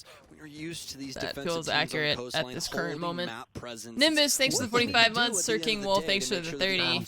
Doesn't just walk and inside and start breaking up the floor and making the map difficult to play for you overall. Merc will be holding on to Theater for the time as Empire are working their way in over here in the office space. They're still on the roof with Geo up top here near Billiards as they continue to try and hunt down drones and see where this entry point is going to be for Team Empire. Deadshot, what's up? Thanks for the sub. Welcome to the armory. Some hamburgers. Also got some drones spinning up Thank you. inside of Sunrise, and it's going to be Bolo to try and head this off. It's going to be Bolo. Knocks them both out, and now three. It's going to be me. Feasting on drones right now here as Empire throwing everything they've got. I think I'm delirious now. Bolo's going to run a little bit further away, and now dodge another one here as the comes out against him, but he's able to contend against it anyway. Oh my god. A second player still ready to move. Red grenade, red grenade, red grenade, and somehow he's fucking alive. Bolo's been unstoppable in these power positions, and he's looking to line himself up with a double again Holy at the beginning shit. of round number 7. I've never seen. Don't slow down just yet. Play out that timer. Do not peek, especially with Merc in this position. He'll be able to try and assist here as Dan tries to fire through the wall, but look at all of this time that they've now wasted, and Merc, he's just going to swing him instead. Geo takes down one as well as Merc tries to swing through, but it's Bolo that takes down Always as they dice up Empire inside of Sunrise. They can't have any of this. TSM knocks them out of the building, and now it's just down to Shepard inside of a 1 versus 5. The quote Canadian, you try getting him out of that position. You try flushing him out there. You try throwing all those nades at him. It doesn't matter. He's ready for the challenge regardless of the circumstances as Bolo holds the line yet again, this time behind the Sunrise bar as a first round is picked up from TSM, and now they take the leading round away from Empire. Will we have another volley of exchanges though, or does Empire have something to strike back with here as we get ourselves into the second hole, which is going to go directly into the blue bar? What an insane stand from Bolo there, and one that was desperately needed for TSM. Empire so close to knocking him out of that Sunrise position, but as soon as he gets that first blood, everyone on the TSM lineup builds in around him. Merc gets up into couches. Geo moves over to blue. It's so very difficult to try and get around this space and continue to work it, especially when you have Merc shooting back against your Finka player that actually does get control of blue. It's just so hard fought in the moment right now, but what can you do against this? That's the real question, but luckily enough, you and I don't have to answer it. It's down to Empire to figure out this offensive side. Empire, we can see from these replays here, tunnel visioning a little bit as players like Geo are able to waltz right up to big window, catch a player trying to peek in through Sunrise as they were so Earthgen, what's up? Thanks for the 15 months. Merc or Bolo there, but could barely even get themselves into the building, let alone maintain any positioning. This takes so long. Come on, Twitch. Jesus fucking over towards the blue Christ. bar hold. Pulse is coming in for Geo. We're going to see the Frost Mats back at it again for Bolo. The Castle's back in play for Charla as well to block off some of these access points. Should be a very winning lineup, though, for TSM, especially if they're able to put their early round foot forward and shut down the members of Empire in the first minute or two, as we saw back on the previous round. Well, now for TSM, can they continue the climb here? Round 8, will it be in their pocket, or can it? Oh no, I hit the wrong thing. Chat, no. Wait. Oh fuck, I forgot they moved it over here. I'm sorry. Here inside of Drix. My bad. Behind Billiards, drone out for Shepard as well, as he will look to see what's going on inside of this top space. All quiet on the front, though. Neither team able to find anything inside of the first minute. Merc knows there's drone presence inside of Aqua, but he wants to challenge directly against it, despite the door being open. Only knows about the one drone. Things will start well for Dan, however. What kind of stream are you running here? Knock out the extended position of the castle and remove him from play at any point in the late round. Of course, we'll see Chala contribute in other ways here from the Intel game, but for now, he's done inside of the server itself. Joystick looking he's done, and not just on Twitch. But Merc still wins out the initial fight. Thankfully, Empire had an insurance policy in the form of Shepard on the outside rappel. He'll quickly trade that back out, and Empire still in the lead here now to 4v3. And I've seen another player from TSM flushed out of their extended position, achieved. Not going to feel confident to play over by Cool Vibes. He heads back to Kitchen. Empire have so much time to work with here as well. They can just dedicate this to droning and seeing where TSM want to try and hold things down. Obviously, Geo will still be inside of Sunrise, especially with this cardiac sensor. Might be able to find a pick that they desperately need, but he's just going to look to see if he can possibly set up a nitro cell in some space to be able to get this frag. Well, waiting for the man to fall off, and what will happen to our Buck here is he's right on the edge. Geo, he's going to put away the cardiac sensor and always gets blown sky high. That's the equalizer that they desperately needed. Geo will just fall back into the relative safety of this bunker setup behind the B chassis. Shepard, though, wants to breach it back open. Is there utility for the defenders to knock it out? It's not necessarily looking like it here. No impacts and nothing to stop that opening from going through here. More than likely going to cause a move for Geo. In fact, he actually eats some of the damage from those X-Kairos. About a third of his HP, a little less than that, going away from him here as that hole is opened up. But did he stick around here? Looks like he has. Going to maintain this position. He still has a slight corner to play for him. Really banking on the fact that no one from Empire are going to pop that window open, though this is still a very dangerous position. But so far, reading it correctly as he shuts down Dan, and there's no Overwatch to trade him. Nothing to do now for Empire. They need something serious in the moment, and luckily enough, it's a trade from Scyther. Even man can't. Down Bolo. It's up to Achieved in order to get this in a 1v1 right now. Through. He can't find the initial frag, and it's Shepard with the secondary SMG, the Bearing 9, able to strike true here and equalizes yet again. Very, very close for both teams inside of that round, but TSM just a tad too aggressive with their positioning, not accounting for the quick rotates to come in for so many players, especially over towards the pool door push in those dying seconds of the round. And as a result of the later rotates from the kitchen hold on TSM, they cannot get back into the site in time to stop Empire from establishing positions that they needed to shut out those last two players. It's Empire right back into tying contention here at 4-4 for both teams. You know, this is really starting to look like a map that we watched a long time ago, John. I want to kind of teleport you back to SI 2019, where we had the longest coastline ever, which was 22 rounds, and Empire actually took part in that, for those that don't know, up against G2. Luckily enough, this cannot possibly happen here. We definitely have the opportunity to go to overtime, but we do not have the opportunity to continue on into that infinite time frame. There has to be a winner here, and we might have to use the full breadth of rounds to do it, the full 15, but one of these teams has to give. Who is it going to be? Well, the ball is in Empire's court now to try and repeat success, as these teams have been going back and forth for some time here, and the scoreline has reflected that, with only at most a one-round lead going up on the board for either team here at any point during this map. TSM looks to try and trade this one back out in their own flavor as they now go into a hookah and billiards hold here, and of course going to extend horizontally quite a bit to try and waste Empire's time, specifically with their initial clear towards VIP and Hall of Fame and the penthouse position that Empire will more than likely want to try and take for themselves. They're already working on that one. Geo contending against. This is the snipes out the first drone chucked in against him over here by the front stairs window. Wild Nitro goes sailing out that window as well, but to no real success here as Empire have moved away from that, and they're going to try to handle things a bit more vertically, as we can see two players on top of the bathroom hatch. Looks like Empire wants to deal with this area a little bit more direct than we would expect initially here for Hookah. A lot of teams looking to just prioritize getting things set up inside of the Aqua space, but they want to play into TSM's hand over here, so let's see how strongly the defense can hold up. Bolo will currently be inside of VIP, manning the guitar door as Empire continually tries to get more intel onto this location, but the mute jammers are working out so very well for Achieved at the time, as he's going to be able to slow down this info game, at least in the moment. Joystick, though, he's already worked tucked in under the site in a certain sense, as he's inside of kitchen, be able to get rid of the default cam here for jungle, but Achieved, he could play spoils as they haven't discovered his location just yet. Currently over here inside of security and has an opportunity to make some very nice flanks. Half the round now gone here. Empire still looking to reposition a few of their players. Dan now wanting to harass from the hookah rappel window.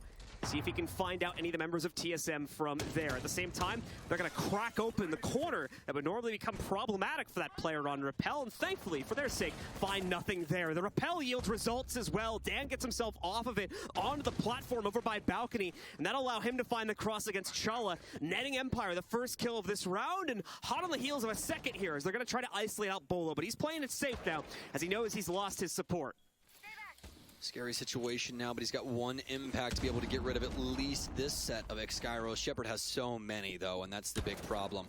Gonna set out a 2-set here that will end up popping that wall open, as there's really no answer for the defense any longer. Dan trying to hold the rotation here for Vibes as well, so there's no escape for the time being for the base player unless he wants to try and rotate to the other side or remove the head off of Always. That always works too.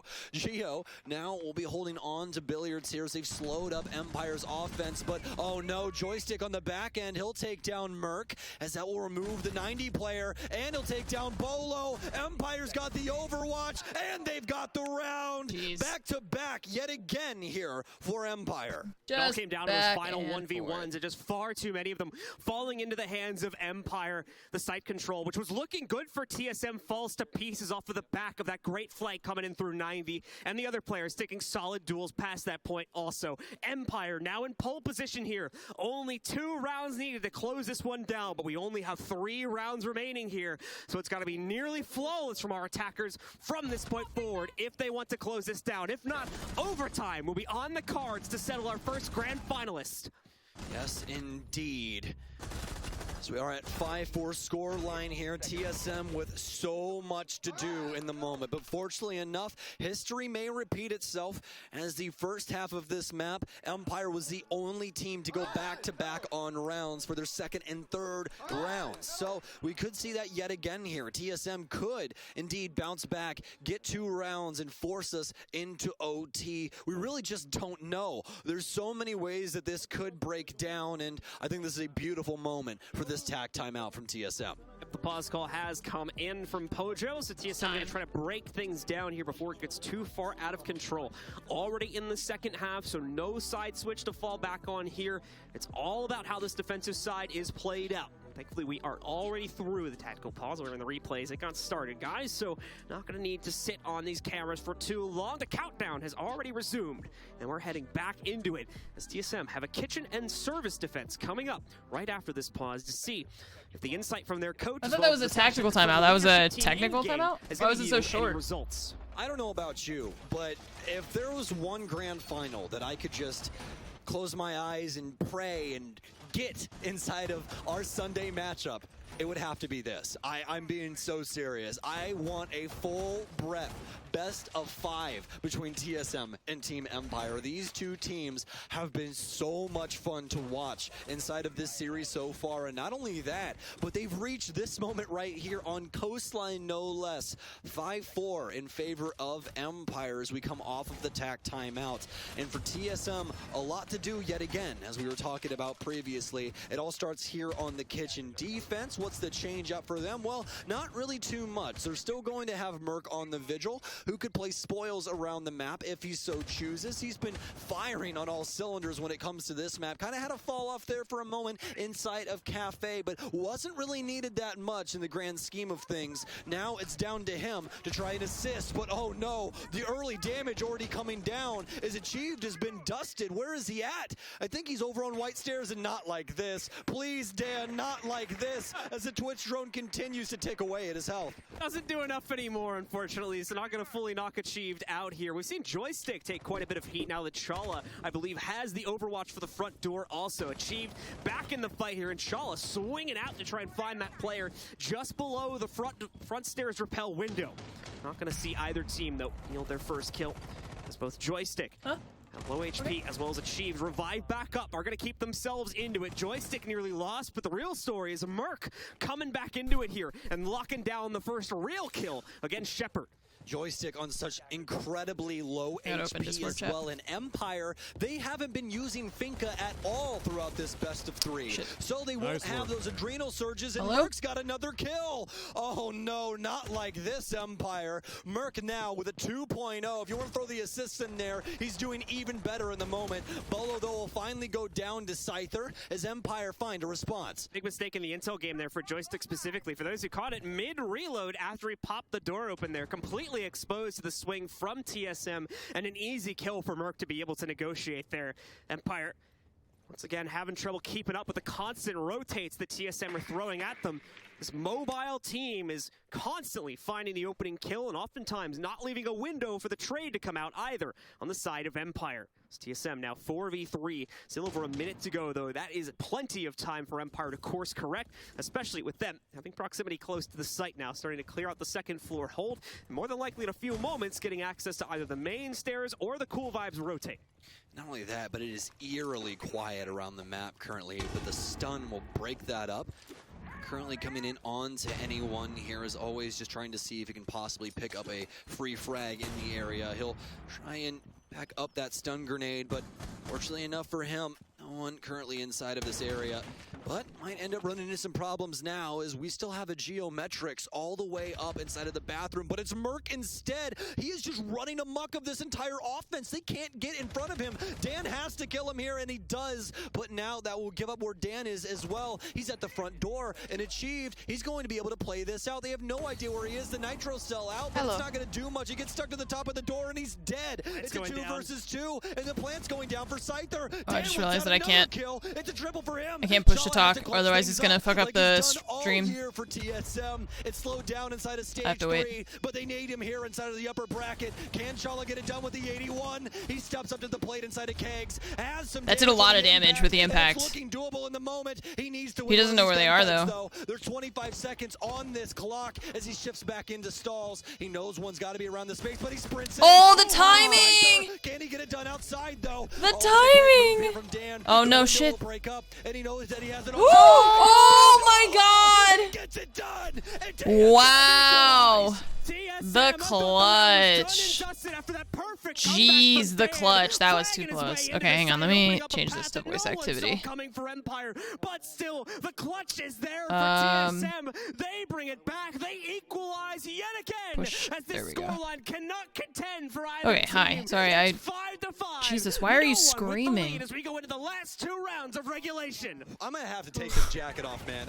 I'm getting hot. I'm getting hot watching this game right now. I know it's exciting, but he was actually like screaming. We are on the precipice of such an electric matchup here, folks, especially on Coastline. Merc is just giving them the business time and time again on this roam. But Empire, they fight back in such convincing fashion, especially inside of the 2 versus 4. What a nasty round from both of these teams. Empire refusing to give up even when the odds are stacked against them. Beautiful play from Dan. Perfect smoke to block off the crosses and make sure he would be able to isolate the 1v1 versus the player behind check-in desk as well. But Chala, so wonderfully played, catches Empire just when they were the most vulnerable, just when Dan had gone for the rotate outside to try and establish the final position needed to shut that down. The first duel is his. I don't want to say that Chala didn't play well because he did, but also just Empire for it. They got kind of unlucky on some of those peaks. As that one is stolen right out of the hands of Empire and restored for a round that TSM ultimately, to be fair to them, should have closed out much more convincingly in their favor, but still,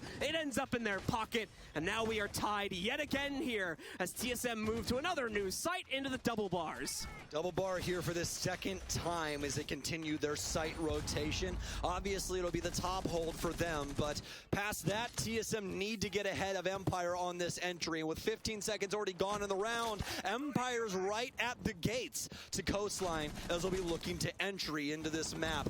Look towards Geo to try and find some extra insight on this situation to assist his teammates, specifically Merc, who once again has been just so influential inside of this game, and he'll look to do so yet again here in round 11. Bolo almost with a beautiful shot through there, but unfortunately for him, Empire's member on the other side of the gazebo outside. Timing seemed like it was there too, just off by a pixel all the time or two, the same thing. Some lucky coverage, they do well blocking off for Dan's most of POV. the Either event, way, and then both players are going to choose to back away from each other. I'm not saying that's what's happening to Empire, but like they're obviously not dominating the game. Step away. They've got things to take care of. They've got utility to clear. They don't want to necessarily throw themselves into a losing battle, especially against Bolo this early on, as he's been so hard to clear out. Even with a bit of a mixed personal scoreline that he's got there at 7-7, his hard lock positions have just been so arduous for Empire to clear.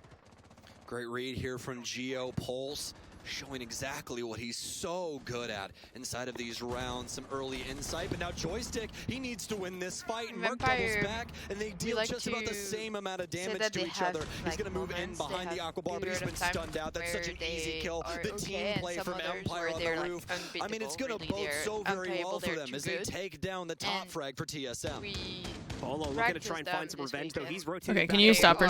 Can you pause for a second? Because the game is so much louder than you, and I'm having a really hard time hearing you. TSM again. The intel play too strong for Empire here in round 11. Okay. They snipe out a second Go ahead. kill now against Merc. I was just gonna say that we practiced them this week, and they are in one of those periods where they're just too good.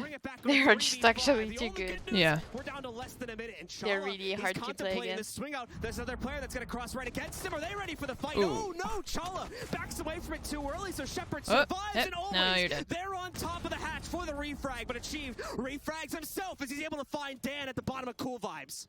Now with only 34 seconds remaining here, something has to be done. It's all down to Achieved. And ladies and gentlemen, do you believe? That's the real question. The plant going down now as Empire has amazing Overwatch for this. And always, what a time to be alive for an Empire fan as he comes off the top rope and ends his existence. Hip fire shot as well to line up that last one. Beautifully done by him.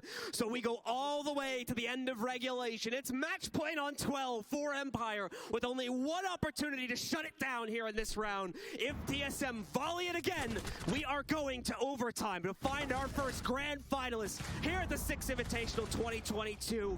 And what a statement from Empire on that round to respond to the clutch from TSM. They were angry about the loss back on round number 10, and they did not want to have another one like that unfold. Time and time again, a round like that can mean damnation for your team as the egos just deflate. You can't get anything done. You're worried about what the other team can do to you, but Empire, they don't stop. They trudge along on the warpath here and finally reach match point on Coastline. They could end it all right now on their offensive side unless TSM has something to say about it. With the intel play we saw from Empire there, the swift droning as well as just the constant countered angles set up against every single aggressive swing TSM wanted to go for on that previous round. The odds don't look good here. TSM may have lost their early round edge. And if that's going to be the case, the late round play has been mixed at best, so they will not have a lot to fall back on. We could very well be looking at a 7-5 victory from Empire if they can repeat the same success. Obviously, a different site to play at. We're back upstairs now inside of Hookah Billiards, an area where Empire has struggled tremendously with the early clears. And for TSM, you have to be worried in the moment because the boogeyman has just came out onto the field. Empire, once again, looking to end it all right now. Not too big of a change up inside of their utility overall. We'll still have Joystick on the Yana. Dan be playing on the Twitch in the moment as they've struck true often enough to make things so complicated for this defense. And just look at how fast they're entering this building. Joystick already in down low and on the hunt for a TSM member.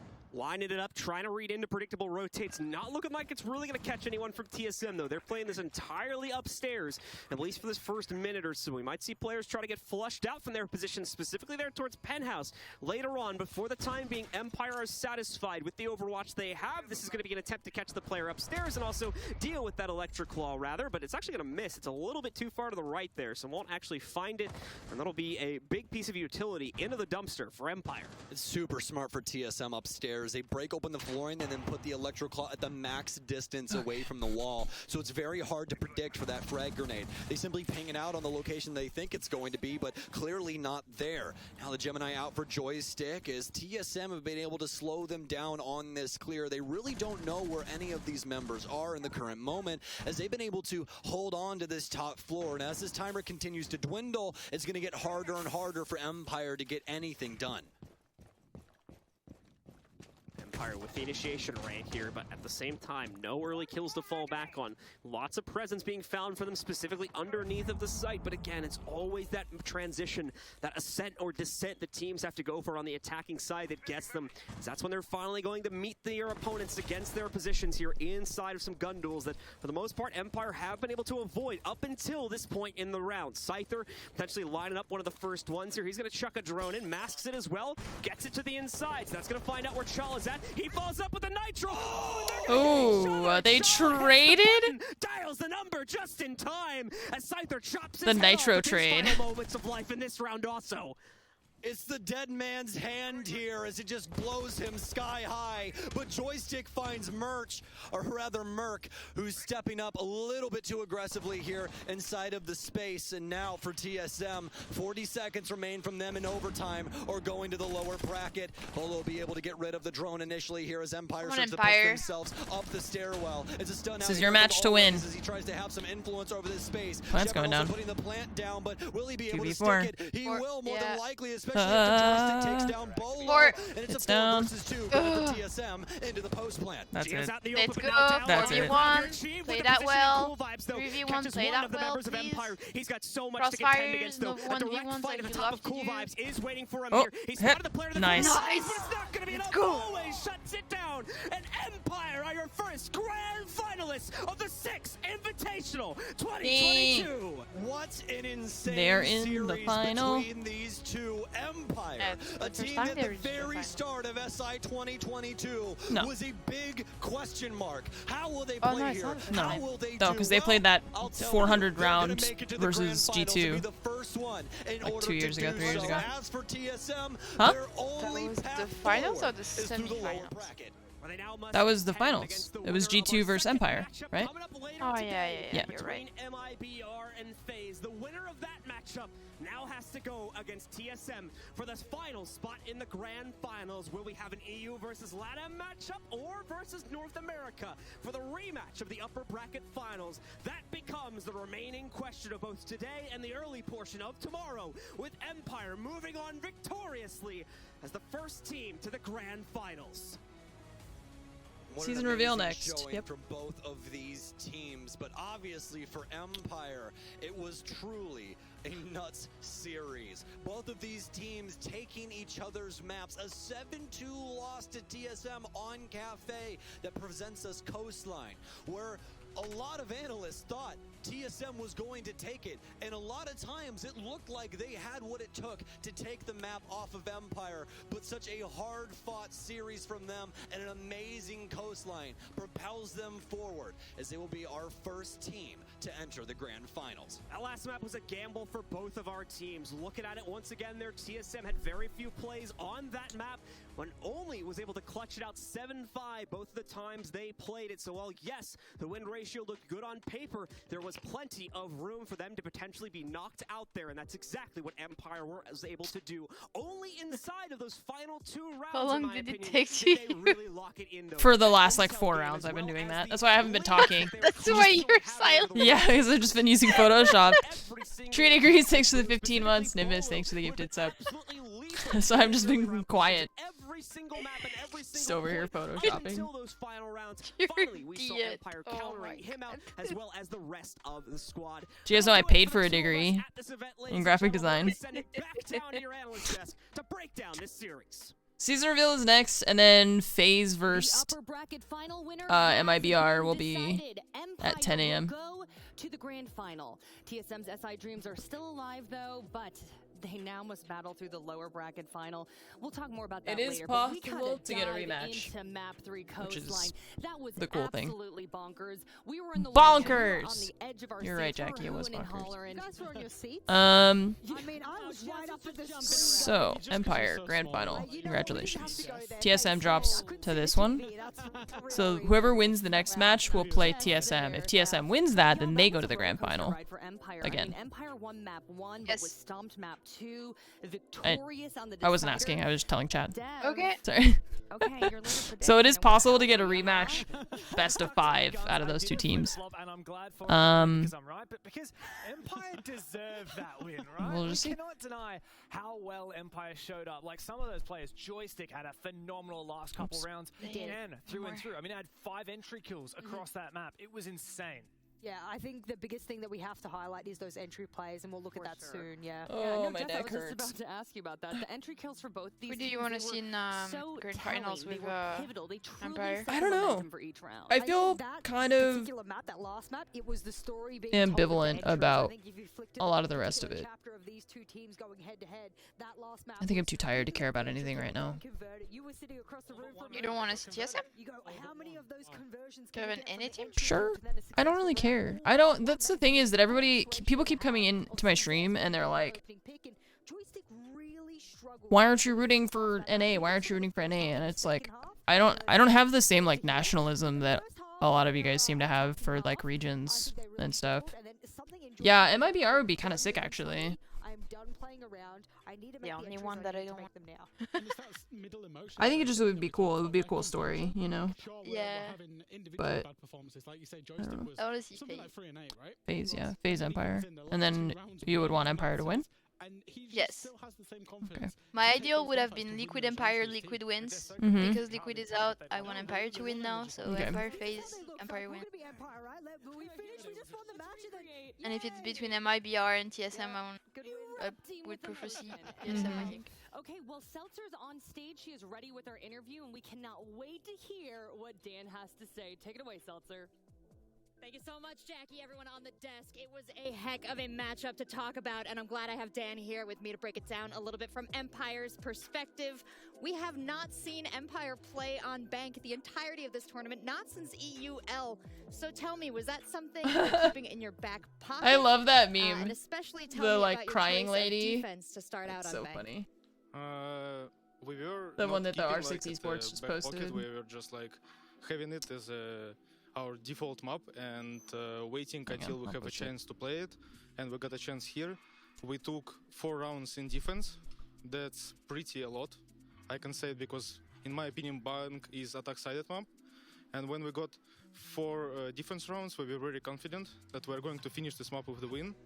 And we just kept that mood till the end of the map. You guys did a phenomenal job on Bank, just like you said. Had a little bit of a struggle on Cafe there, and a really close back and forth on Coast. I want to know, how essential is Joystick's survival on those entries to your team's success in a round? Joystick, I think he carried really hard on Coastline. I think it was the right time for me and Joystick to step up on Coastline, on attack. We did really good moves there, and we won the game because of Joysticks. Like, he was not scared at all. He was just trying to do entries for us, and he did a great job. Well, you as a team have only fallen to one other team here at SI, M&M, and we know that had a lot to do with preparation. Now, as you head into the finals, which of the remaining teams do you feel is most worthy, and would you be most excited to face off against? I will be excited to play against any team because like, the teams are already at the final stage of the Invitational. They deserve to be here, and they all will be. It will be a great show, no matter who will play against in the final. Well said, Dan, and actually a lovely sentiment. I'm going to wrap it up here, but I want to give you a quick chance to say anything to the fans out there. I want to thank all of our fans. I think you are the main reason why we're right now in the grand final. Thank you very much. Thank you so much, Dan. Congratulations to You're Empire. welcome. Sending it back to you all on the desk to take another look at that match. I did a lot of work to get you to the grand final. You're very Seltzer welcome. and Dan, chef's kiss, looking fantastic up there. Okay, I want to see if we can pull the map 3 summary very quickly here. Take a closer look at the stats. Dev, earlier we were talking about the Trinity. I feel like we've been like Trinity, but also Dan. Yeah, I mean, you can't deny what an impact he had in that map. He was phenomenal. Joystick also back into form Both as teams well. were really solid across the board. 32 rounds between these 2 teams over a best of 3. There's no I like think we have one person that certainly has like 2 found our kills or grand anything. final, They're all at really least the solid. first team of the grand final. Even like Shepard only has 5 kills, but he only has 6 deaths, so he's like basically even. Feel bad for Dan because she asked only about joystick entries, but he actually entered more than joystick. It was like,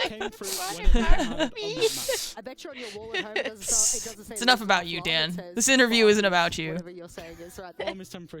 Tell us about joystick. This just in. They have decided Breaking news. on our MVP, and they throw it in. And I know you all don't know who it is, so It's gonna be Dan. Let's see. Why don't you be joystick? Dan. It is Dan. There you go. Well, he gets MVP. Dan. We love a cap can main. It's crazy these weeks. He has been destroying. We're like, oh, they haven't played any bank. And here they go bring in the cap can, really and good. the first kill of the series is a cap can frag. Oh my god, and the twitch, the kill to get the plant. I know they lost the round, but it's moments like those where they can pop off and really make a difference. I think he's such a versatile player, and we used to highlight him in Mexico on the Buck, where he was like MVP like 2-3 days in a row, just on the Buck alone. He's so flexible. When Empire needs somebody to step up, Dan is that person. I remember numerous times in EUL where they're looking pretty shaky, and then Dan just steps up with a big round, gets an ace, gets a big play. As you say, that round that they did end up losing, where it was Dan just from the lobby door, just finding picks onto people, recovered a 3v5 to a 2v1. They did lose it, but he's that guy that steps up. He's the one that makes those rounds happen. And in the opening picks as well, it said 6 and 4 in the opening for the series. He got 5 of those on Coastline. 5 of his 6 opening kills were on the map 3. You know what? That's really good because I think they knew it was their last shot. This was meant to be the map. They were like, we either have to go like complete 120% energy or we're not really worthy of that grand final, and I think that showed. Okay, I do want to talk about the future of both of these teams. TSM dropping to the lower bracket final. Empire! Oh my gosh, they're in the grand final. That's so exciting. But can we just talk about their trajectory and where they're going? Fresh here in the hot seat. Oof. Empire look unstoppable. I have a slight worry about their map pool going into best of 5 tomorrow. Yeah. But they're going to have all the advantages being the upper bracket team. TSM, they've got to dust themselves off. They're a flexible team. They'll get to sit and watch the game going on today. They'll know their opponents inside out, and they have the flexibility to work around that both in terms of operator pool and map bans. What did we do when Jackie asked us for predictions on map 3? What did you and I instinctively we know. do? We know. We know. We did this deliberately. That's why we were wrong on purpose. Generally what we do is we know Here this. it comes out. What we notice is I've that done in this to EUL, multiple teams. yeah, so Jack, when he predicts a team, will instinctively somehow predict the wrong team. He is a curse. So when he said, oh, I don't know what to do, I'm thinking in my head, I'm going to do what you do. I'm gonna curse the team. We double curse them and they won. And we double curse them. Now people Okay, are so like, you're going to take credit for Empire going to the 6th Invitational Grand Final. Pretty much, yeah. Oh, Yeah. come on, get it. I won't. I think Empire is a phenomenal team, and because we're from EU, we already, you know, a little bit of a shill there. We're gonna have a little bit of pride. But I actually said from probably the beginning of the playoffs when I saw TSM in the upper Team bracket, I was Empire like, oh, is God, a get Russian past team, TSM, you've got to so be a they good represent team. the EU region. I'm just going to say, I'm ecstatic. I know that they made it to the Grand Final in Mexico and lost that 6 months ago, but if you look back, it's been 3 years since these guys were runners-up at the 6th Invitational 2019. I'm so happy it's we'll 3 see years them get ago. that shot again. All right, thank you so But much. I kind of want, Excellent I think I want analysis, Empire as to win always, for that Coach reason. Jess and Like Dev. The day is not over yet, they're though. kind We of the have like MIBR always the versus bridesmaid, FaZe never the bride. And our season reveal. That will be after the break. Don't go anywhere. Stick around. I know I will be. I'm glued to my screen right now. See you in a sec.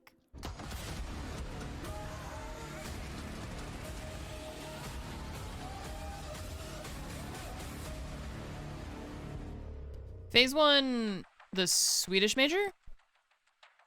Sweden major? Or okay. I never know when you're asking something to me or if you're just Sorry, saying yeah. it. And then what was the major before that? Before Sweden? Mexico. Mexico. Who won Mexico? Team 1. Team 1. Okay, who won the last invitational? Nip. Nip, okay. Nip, Team 1, FaZe. So then if MIBR win the whole thing, it'll be four tournaments in a row that are all LATAM teams. MIBR or FaZe, I guess. Whichever one. This is the quiz mentioned earlier. Yes, this is the quiz that we mentioned earlier. LATAM has a really good top 4. Mm-hmm. Yeah. Yeah, they do. I would say mostly top wish 3 and Liquid had then done better. MIBR Furia. Top 3, FaZe, Liquid, Nip. Yeah, even if They just Nip didn't play do well. Yeah, but like on a in regular general, they're basis, good. Yeah. Yeah. Yeah. It's just their tournament didn't end up very well. I mean, all that's like kind of beside the point because if the point system wasn't the way that it was, Team 1 would have won the whole thing anyways. So.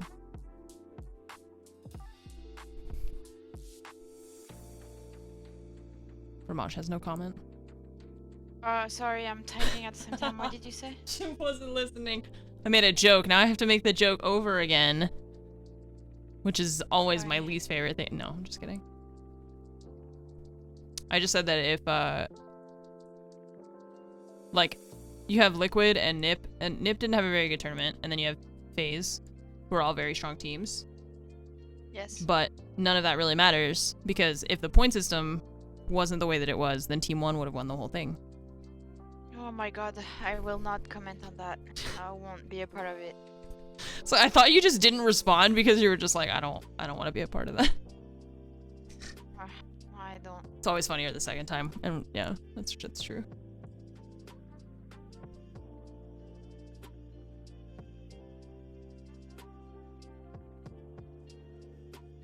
"30 seconds.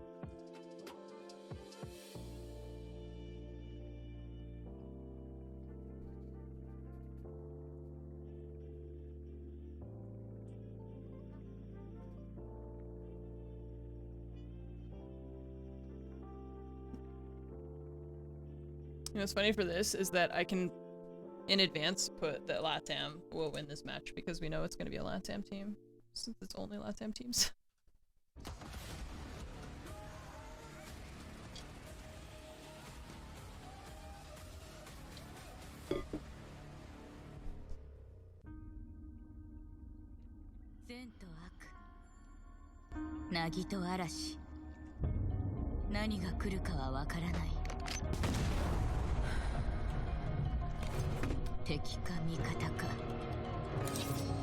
Throwing knives?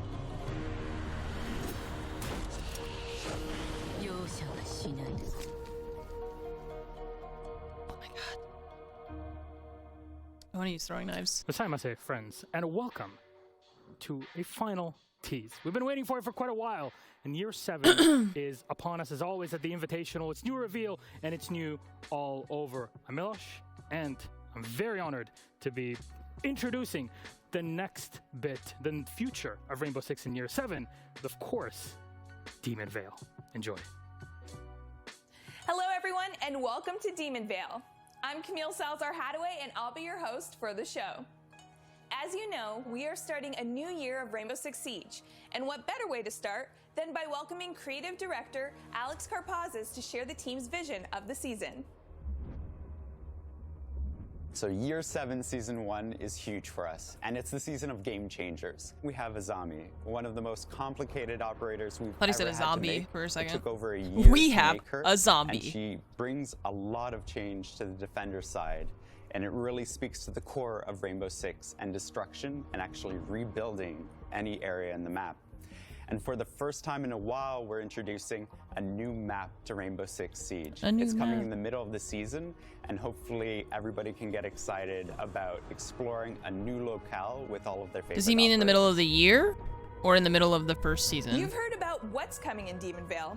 Now, let's see it in action, courtesy of Chris Waters and Ubisoft News. He said because he said in the middle of the season. Defenders, have you ever thought to yourself, what if I could patch that hole in my reinforced wall? How great would it be if I could just block off that one sight line? I know they're about to come through that doorway. Wait, this is my exploding fire extinguisher idea. All these questions you ask yourself, Azami answers with her Kiba barriers. The Demon Vale so they're not Defender throwing is ready knives, they're to like reshape the battlefield, and later in the season, you'll have an entirely Remember- new place to play with her gadget. Remember with 4 the years arrival ago when I was of like, what if you had like a Emerald map. reverse fire extinguisher type thing? You could like a grenade you could throw, Will be the launch of Attacker and it would make Revenge like a big and Team like Deathmatch. sealant It's circle. gonna be a big one. So stick around to see all the updates coming to kick off year 7 of Rainbow Six Siege. So you can't shoot through it. Azami's gadget is going to be a game changer for defenders, and game designer Dominic Clement You know what that is means, gonna tell chat. you more about it. But first, 2 toddlers in a trench coat. director Alex Karpaz's It's game coming. designer Jeremy Carvan are going to shed some light on Azami's design. And I'm going to need all the details on that suit. Imagine all the people that are watching you and were not watching you while you were playing Siege back in the days, and they just heard you talking about 2 toddlers in a trench coat. Japanese security police. So these are bodyguards that protect And they have VIPs no idea that are both what domestic and international. But Azami is actually in the private sector. So Damn, we can we wanted get to take just a bit all of these liberty characters in the with her game? outfit, Do it cool as make shit. sure that she can express that kind of duality of her nature. And that's how we ended up with this striking suit that Azami's wearing. When we wanted to talk about Azami's visuals, specifically her face mask, we wanted a bit of mystery there for her. This is a piece of fashion in Japanese culture that's existed forever, and we wanted to make use of it. So it was an ideal way of showcasing her kind of more hidden side. It's the first time in a while that we've actually hidden the face of a female operator, and this was kind of a unique opportunity for us to do that. Twitch? We worked with our Japanese colleagues and poured through a bunch of Do you just kimono disrespect patterns Twitch and like traditional that? patterns from the Japanese culture, and we actually He said this is the settled on first time we've hidden the cranes face of a female because operator. it was a nice Nook? kind of analogy for her gadget. The cranes are very powerful. And we kind of see that in her operator icon as the well. audacity, where are you crane kidding? Kind of transforms into her gadget, which are the kunai. A big thing we're really happy to He said in a announce starting while. in season 1 is a huge tech upgrade that we're bringing to the faces of our operators In a while. in the future. So this starts We need to with hide more of their Azami, faces. where It's not something we've done redone recently. A whole bunch of things such as skin shaders, hair shaders, eye shaders. We've also upped the amount of poly count for the headgear and the face itself. And so you'll see a Her lot eyes look more like mine life after and I a got lot more LASIK. detail in future operators. And because Azami's wearing a mask, we wanted to make sure that you could see the full Nook was the last kind of one? upgrade. That has been a while, that's and we're true. including this with our benchmark character, which was Thunderbird. So in season 1, you're going to see Thunderbird and Azami both using this kind of new tech we've developed, and the team's worked incredibly hard to make sure we'll bring new life to our characters. Her face making So all the main weird, goal with this weird improvement of expressions. technology is not only to connect better with the characters, but also to make sure that we have all the tools necessary to have a diverse cast, that we're not held back by what kind of character designs we want. And so you're going to see this in our customization and our new operators that are coming in year 7. I think the first part when we try to design a gadget is to really understand what is the gameplay mechanics behind it. What we were looking for was something super sharp, something that can stick into a wall, like pierce the wall, and stay in place into it. The kunai came pretty naturally. That's a very, very iconic shape. And when we saw it, we knew that that was the thing we were looking for. The second part is the patch. For the patch, we were looking for something that can adapt to a lot of different situations, like collisions and props and so on. And so we went to internet and we were looking for the chemical reactions that we can find. And we found one that transformed a gas into something solid. And we decided to take that road. And that's why on the kunai, we added these 2 canisters. So one is for the gas, and the other is it's the compound that solidifies the gas. And finally, the last part is the arm mechanism. Azami is a bodyguard. She's a very high-fashion operator. They're just like, hey, Assassin's Creed team, can we borrow some of your assets? Arm to add this mechanic to our dressing. So the very first time in Siege history, we're going to have an operator that can patch up holes. That's just funny. Brings the Kiba barriers, which are a kunai-shaped device that you can throw, and when it sticks, it will release a gas that will quickly solidify into a bulletproof surface. Interesting. So the idea of having an operator that can patch up holes is something that comes up pretty much every time you ask someone to come up with an idea for an operator. Yeah, like we've me. had many operators that can destroy the map. in many different ways. You know, when you think about Siege, you think about destruction, you think about how the map can really change all the way throughout the round. There weren't any ways to rebuild the map, and we come up with this idea of hire and you cowards. And really they're afraid of my power. Free and the way you want to deploy your I'm afraid of your power too. The role of Azami is really an anchor.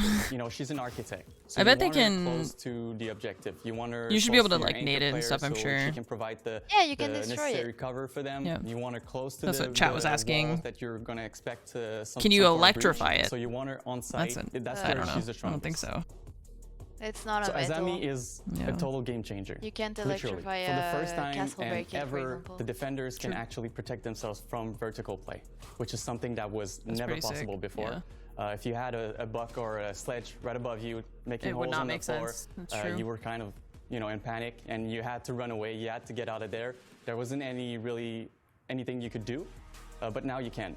It's a really cool throw idea. A patch, you can throw a Kiba barrier there and actually provide you with some real cover vertically, which is something that it's completely new for Siege. You can patch a ace hole, Ibana hole, anything you can think of. You can also really even patch up a hatch that's been open. The possibilities are really endless, and it's really something that would completely change the game.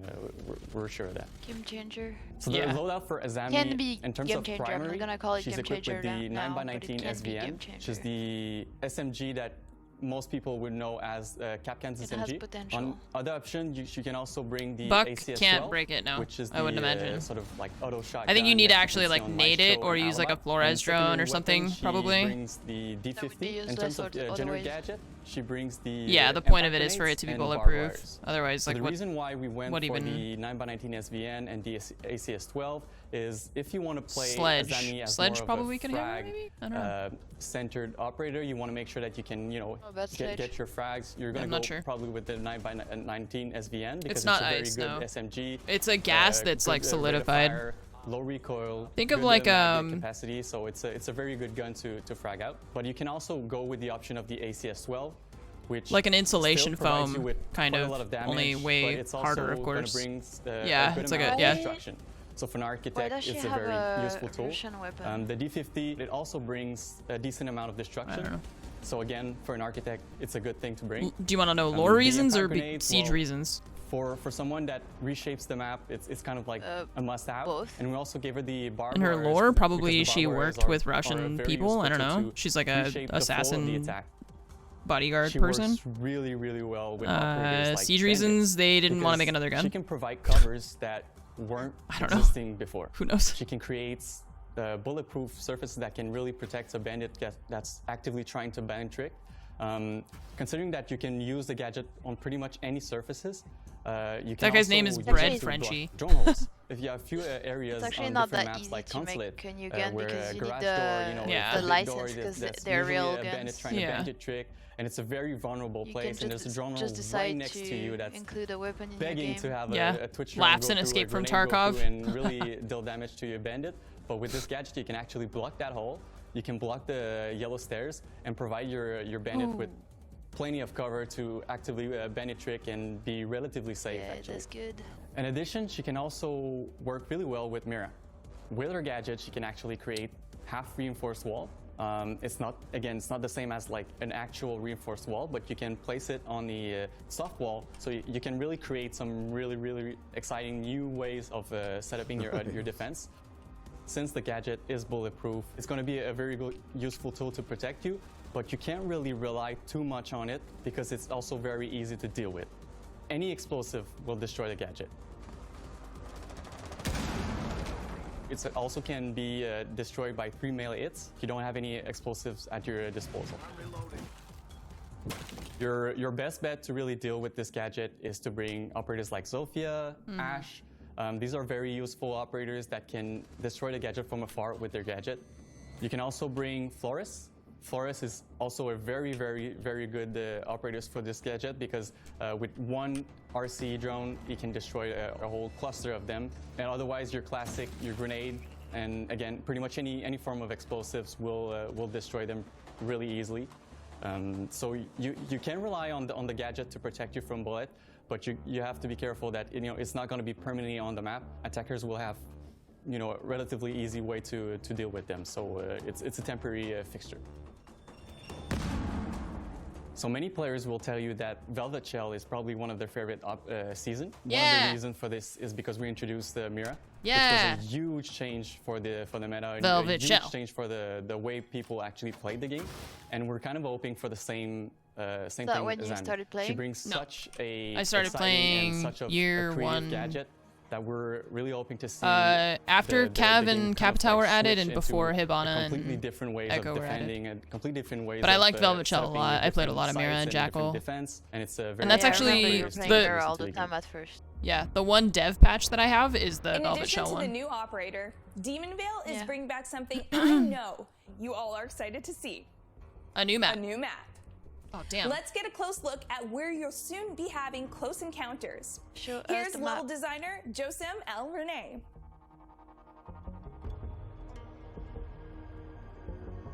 We're really excited to bring a new map at Tier 7 for the players. It was a really big challenge to secure something that is fresh, that feels new, but also that keeps the same level of quality standard that we've accustomed our players to. So the map is set in Ireland. It's a older style, classical style manor or castle. It was made into a country club for the elites of the world. First floor was modernized for the enjoyment of the guests, but the second floor has still a more classical style for the private, the elites, and maybe the shady deals they do there.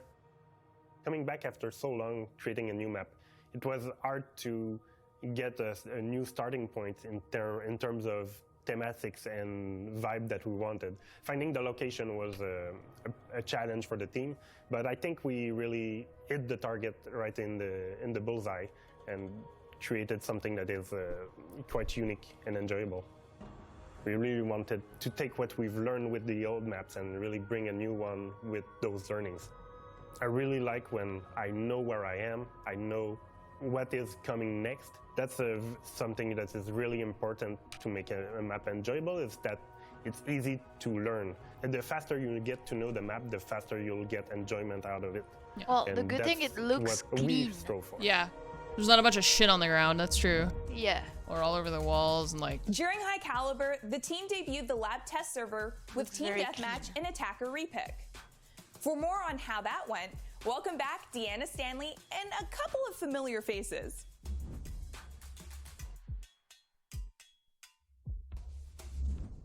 Our first lab test server was super successful for us. Our team really enjoyed watching our content creators and players discover these features for the first time, so it was really great.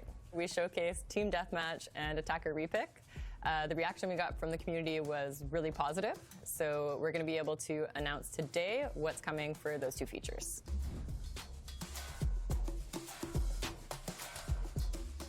So we are super excited to finally let players play Attacker Epic. We've been talking about that for a while. And going through player feedback, we see that everything was working as expected for us. It was easy to use, the technical UI at the top is interesting. Well. It's obviously a big meta change, but we'll monitor that during the live phase. We will be able to tweak anything if needed. I think it's very important to have it finally available to start the new year. And I think it will be very exciting to see how it changes the distribution and the way players play the game, especially in attack.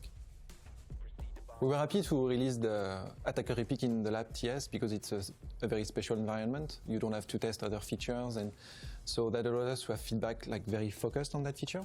So that helps us a lot trying to know what was working and what wasn't working in the feature. So yeah, thank you to everyone that played on the lab test server. It made a huge difference for us. It gave us the confidence to be able to release that feature. We're really thankful for that.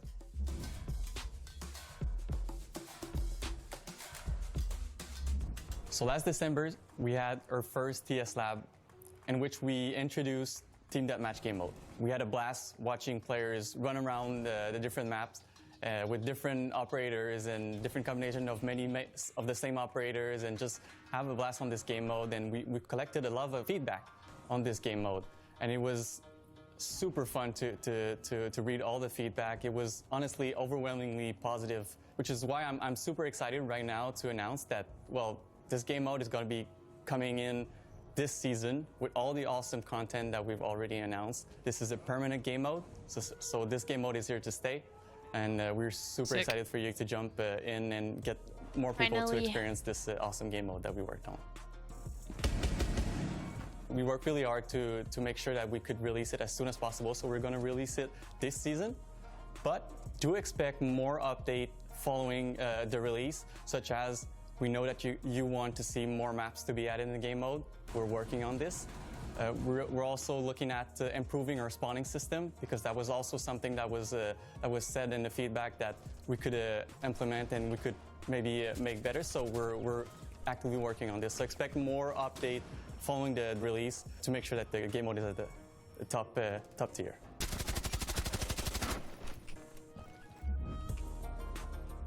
Okay, this next one is for folks who play as Goyo, or who play against Goyo. If that's you, Teresa Rico, Quality Control Lead from Ubisoft Barcelona, has some news.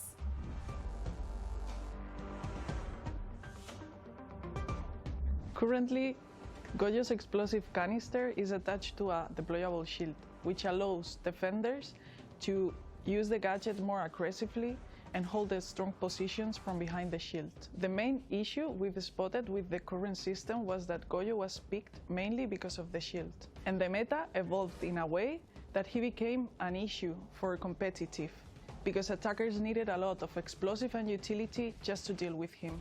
Additionally, he was designed to be an alternative for smoke, but he wasn't used like that.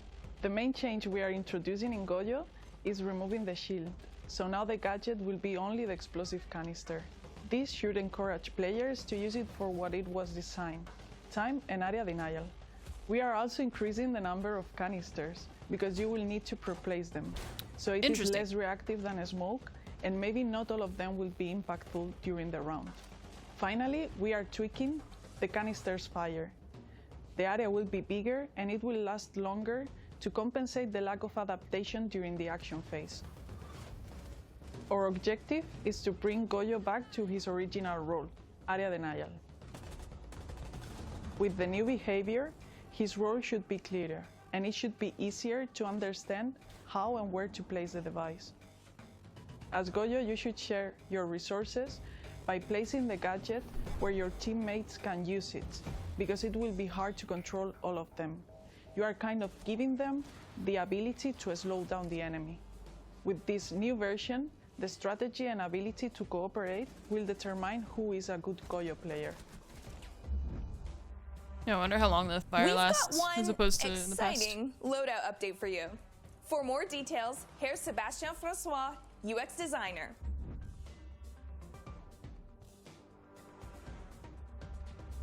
So when we released new sites and scope in Year 5 Season 3, we opted to distribute them in a way that would make each operator loadout feel special and unique. But we realized that players felt frustrated that they didn't have access to all the sites on any weapon. So what we're doing next season is that we're going to give you access to all 1x sites on all primary weapons. So you will be able to choose any sites that you prefer and engage in gunfights in a comfortable way. Cool. Our PC players have been using the match replay feature to analyze tactics and strategy, learn from their mistakes, and create content. And we're happy to announce that console players can now do the same. Here to introduce match replay on consoles is project manager Mihai Lakatush.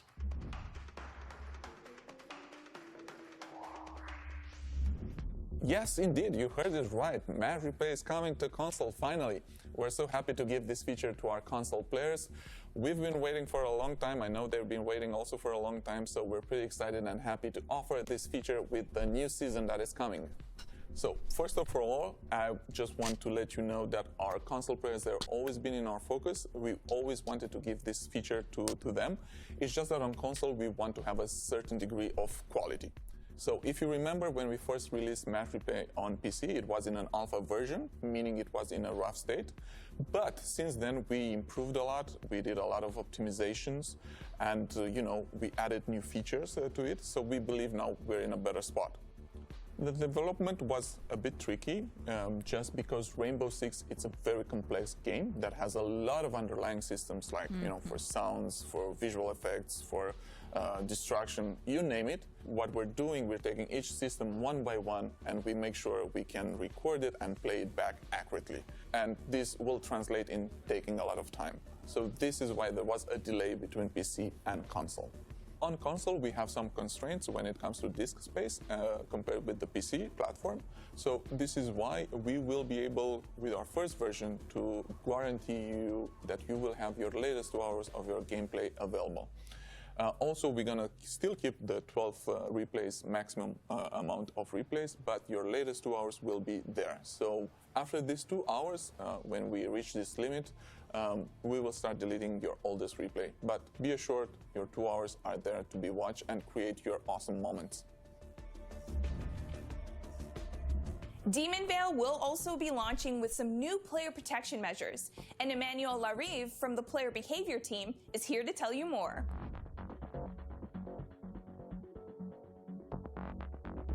Player protection is a subject that is really important for us at Ubisoft, but also at Rainbow Six Siege. With Season 1 launch, it will be mandatory to have your phone number added to your account to play the ranked game mode. Following that, it will help us to fight against smurfing and also alleviate some cheating cases. Last season, you met associate producer Deanna Stanley as she presented our new R6 Fix platform. Now, she's back to sweeten the deal for everyone out there, making Siege a better game.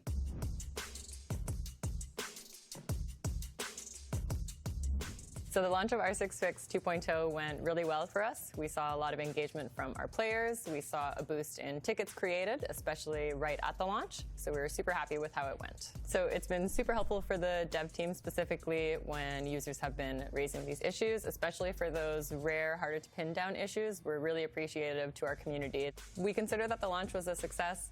We saw 1,400 daily visits to the website, and it's compared to 300 in the same period last year.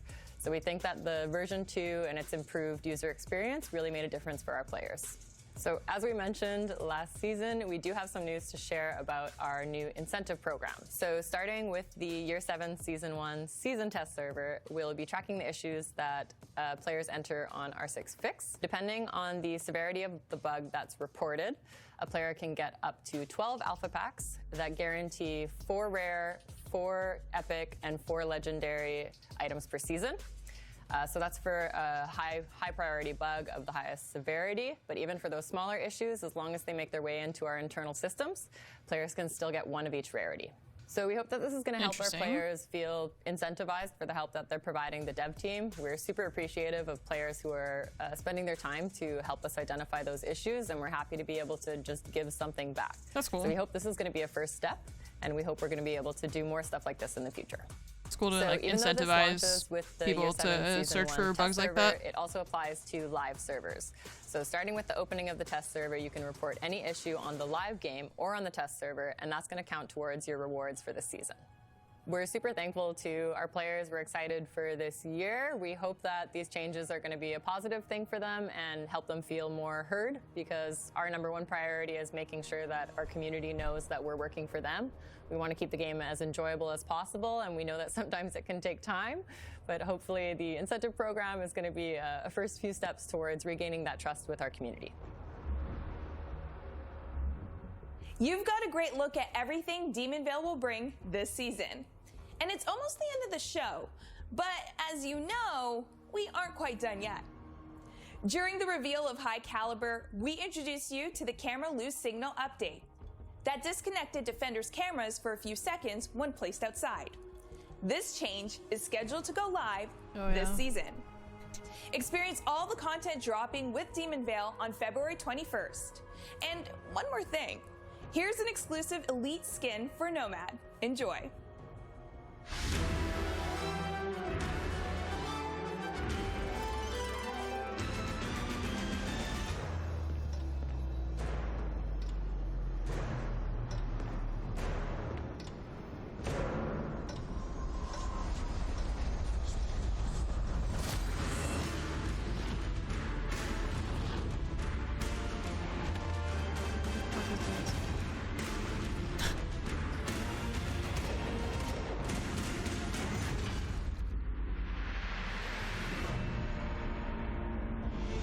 Yeah, it's like Tomb Raider, Uncharted, something.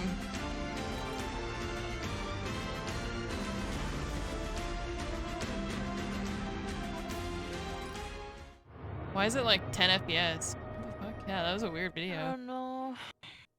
Of all the good games Ubisoft Hello, have, everyone. why Welcome are back. animations so Demon bad? Veil coming to you on February 21st on the test server. That did not look just good. on Monday. So make sure you're ready. Download the test server and be ready for any Milish patches that might come up. is Try so it and test stylish. it. And you know what? Test new He's great. operators. Yeah. Stop banning Abner stuff. Mallory. Go on new maps. Thank you do for the all 18 go to New months. map this time. Everybody's been calling for it for ages Welcome now. back. Can't wait to see how it actually plays out. And maybe perhaps there is potential for top tier competitive play. Maybe next SI.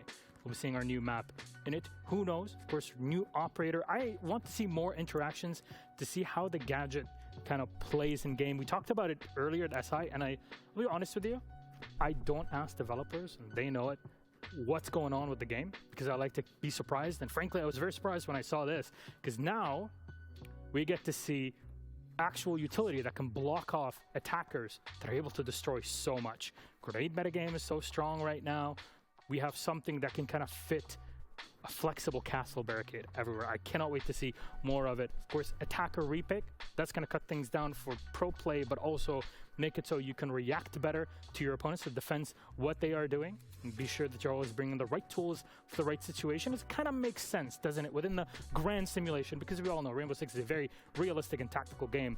As always, TDM, finally you can warm up. You don't have to just go into T-Hunt every single time. You can actually play Team Deathmatch and enjoy it in that way.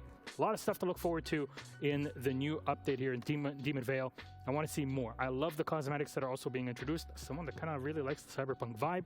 There's one or two things that I'm really looking forward to in our future here in the game. That is Year 7, Season 1, Demon Veil. So excited. Very so realistic, excited to play yeah. it. Of next week, remember, next Not the word Monday, I would use. I'll be out and ready for you on the test server. We still have an So hour. let us know.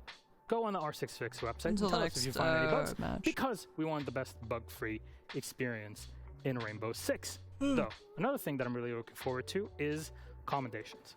We have incredible talent, from developers to community members to actual talent that have worked in and around Rainbow Six for years now, and one of them is my very good friend, Mr. Otavio Retaya Chesi. So how about we say thank you to him for all the great stuff that he's done for the game.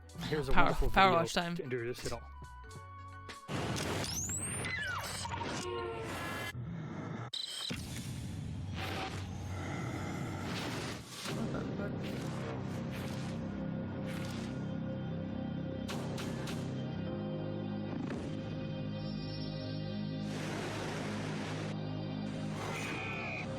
This is intense. I feel overwhelmed. When the people What? That's a cool shirt. See that Hibana shirt? When the people Sick. are enjoying that, it's a very grateful moment. It's a realization that we have. We are making a job, and we are making entertainment for them. They are our viewers. They deserve to have the better of us. I am Otavio, known as Ritalia in Brazil. I am 29 years old. I'm the official caster and commentator of Rainbow Six Siege since 2016. I give details, I help my friend and co-caster Melly Jenny. We work together. This is a to really take cool care video. Of the narration, I work explaining what is happening on What? that Where are these map. shirts coming from? He had a bandit shirt. That looked cool too. I was Never born seen in those São before. Paulo, in the same house that I live today there with my dad. In my family, I had a sister, and I have a niece too. After my mother's death, me and my dad, we approached it more because it was only us. We are so closely that I choose this path, that I start to seeing him on television and thinking, oh, I can do that. Oh, I love to do that. The feeling to hear your dad saying he's proud of you, Eu me senti muito orgulhoso. Eu tenho muito orgulho dele. It's intense. I think he liked it because I was making my own path. He always gave me advice and warnings. It's all about communication. The big difference is that I'm working with the internet and he worked with radio and television. I think it's only the way that we are sending the message and the way that we communicate, I think. Today we need to be more quickly and precise. For the commentator, it's really hard because you need to read all the strategy that are inputted on that match for that team on that moment. But that's one thing that I always try to put myself in the player's skin. What decision I will take, what thing I will do, put myself on that moment. In a few seconds of Rainbow Six, you can have multiple actions at the same time. The influence of Melly in my career are only good ones. Since he is more experienced than me, I can learn more with him. I think this is the perfect match for us to him understand the game, show how the game works, and me to go there and pass the emotion for the game. So it's a perfect duo. It's a sharing job. I give to them something and they give to me something, but because we are passionate about the same thing, we are on the same line of communication. I love this connection with the people. You feel the passion. Can't find Living it here and having this life, the surfing life, mixing with the streaming life, I think that helps my mind enjoy little moments. At the same time, these little moments can represent a lot. In the surf, you need to understand what kind of wave and what kind of sea you can handle and what kind you cannot handle. You need to be in control all the time to be able to handle all the situation. So you need to remain calm. You can't let the fear and the emotional control yourself. If you are casting, you need to control your emotion. The big difference that Brazilian people are emotional. They are passionate and they can express this when they are cheered. Brazil has some very intense people. Like everything we showed up. It was insane. Like a lot of people, everyone was cheering. The noises was so loud. As a caster, I think all the matches are important. We are yelling. The Brazilian crowd is the craziest I ever seen, you know, because the Brazilians are insane.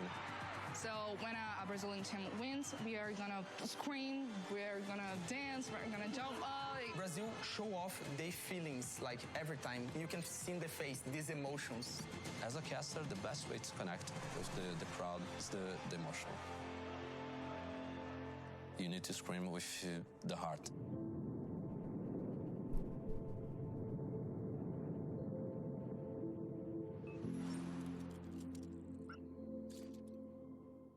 Congratulations to Otavio on this commendation. My friend, an old friend that I've known for so many years, and here he is, rewarded for all the great work that he's done for the Rainbow Six community at large, and specifically for the Brazilian esports scene for Rainbow Six Siege. And you know what? We have him on call with us, so let's bring him up. I haven't seen him in ages. Okay, so now they're just gonna do this, I guess. This is really taking it back. Here we go, Otavio. He's got his little trophy. Oi, Milos. That's cool. I'm fine, man. And you? How you doing? I'm feeling great. You know, it's good to finally Time see to you PowerWash. getting the commendation here. You guys, you know, we've known one another since 2014, and here we are, 8 years later. Yes. That's ages now in esports. And look at you for all the work you've done for the Siege community in Brazil. You're getting the commendation. How's it feel like? Oh, it's really intense and insane. Sorry for my English, it's a little rusty because we didn't travel in the last 2 years. But when I was in the recording of this documentary, I say that I had something that I doesn't deserve this because all my jobs connected with Melly, all of our conquerors are together. It's strange for me because sometimes I get this feeling that I doesn't deserve that, but I think that motivated me to be better every day. You understand? And you did do better every single day. I remember all the events we went to together, and every single time you're hitting it. Every time we're watching the BR6 broadcast, we're seeing what you guys are doing together. And yes, you have to work together for it. So is that the trophy next to you? Yes. I'll hold it up. Yeah, I'm gonna play the new Horizon game, but Look at him. Look at him. Oh, Otavio. It's not it's this weekend. I tested positive yesterday, so I was doing now that sucks. The invitation. The first time that I do in the 6th invitation from my own home, not in a studio, but I'm really okay. There's there's only a low symptoms, just a few things. I'm glad to hear that you're doing well despite everything. And overall, how's your excitement for this? Again, we haven't seen one another in a while since SI20. Obviously, things were very different back in the day with the world itself. But how are you feeling now? How's been kind of the LATAM overall vibe? Because you've been casting their big victories over the past 2 years. How are you feeling? Just wish we could go to Invitational in person again. Time that we didn't travel for the Invitational or for the majors, the Latin win it. So I think we jinxed the teams with the travels, but no, I think it's seriously. Just the pressure, like knowing, hey, Meligeni is watching at Otavio is also casting. Like, you need to be on point. Now there's just no pressure. They're doing well, eh? We make some jokes with that, but seriously, it's a good thing. That proves all the investment that the organizations did it in the Latin, all of the new players that appeared in the last year. So we need the new players to the old ones to get better, and we grow up the scene. Well, anything you want to say to all the fans out there, to family itself? We heard it in the interview how close you are with your dad, with your niece. Do you want to say anything to him? In English, I would like to say thank you for Maxime, who chose me for this commendation. Thank you for my bosses, Marcio and Robin Brazil. Em português, valeu galera, muito obrigado. Isso daqui não é uma conquista só minha, eu acho que é uma conquista de todos e de toda a nossa equipe. Muito obrigado mesmo. Muito obrigado minha família por tudo. Hey Milos, a big thank you for you too, because you are one of the biggest friends that we made during all of this journey since 2014, since before Rainbow Six Siege scene. Thank you, Otavio. I mean, without you, Meligeni, and Winner, who I'm sure is watching to see, I wouldn't be here today. So I started with Brazil. Here we are having a chat, reminiscing about the old times.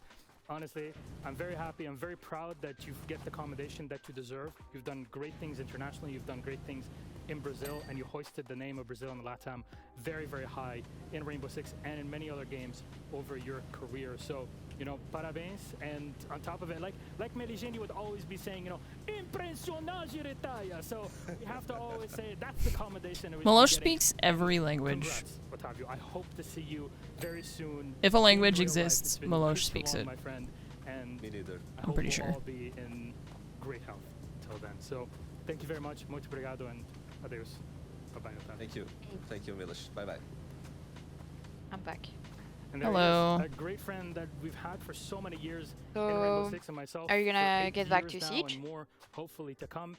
Am I gonna start playing Siege again? Is that what you're asking? Yeah. Yeah, I think so. That makes Siege Sounds fun. esports what it is today, the great esport that it is. But Unheard of. to make the esport what it is, we need the I want to game play it. It's making today no. What? I have my French lesson at 4. I still need to do my homework. Remember how I said I was gonna do my homework earlier this week and then I never did it? You didn't? No, because I never had the time to do it. I'm Deanna Stanley, Just and cancel I'm your an French associate lesson. producer. No. Who cares about French anyway? I'm a game deployment specialist. I'm Katrina Parker, and I'm a game deployment coordinator. I'm Amélie Bernard, I'm game deployment coordinator. Basically, with the closing team slash the game deployment team, we're working with the production to make sure that our goals and the production You're being goal spied on. aligns to ship the best version possible for the players. We rely every information from the live, any live feedback to the production and make sure that like when we're set on a goal to ship something, I join you. we ship it. Yeah, I turned on the multiplayer already. working together on the same scope. Kind of filling time because we have 45 minutes before the next game starts. So I bought the new like power washer thing. It's the most powerful one, and it's pretty sick. Want to release, and we just try to help and it's pretty get great. all our forces together towards that specific level of quality and that specific release that they want to do. The build the game is different at any given point in the production. We could have a really great build one day, very stable, and then the next day, like the day that we might need to actually secure and close off the build, we could end up with like loads of issues, and we have to crack down and make sure we can get something ready to close off. Leon is letting down your bet right now. So Oh. don't highlight his bullshit. Well, I don't know what that.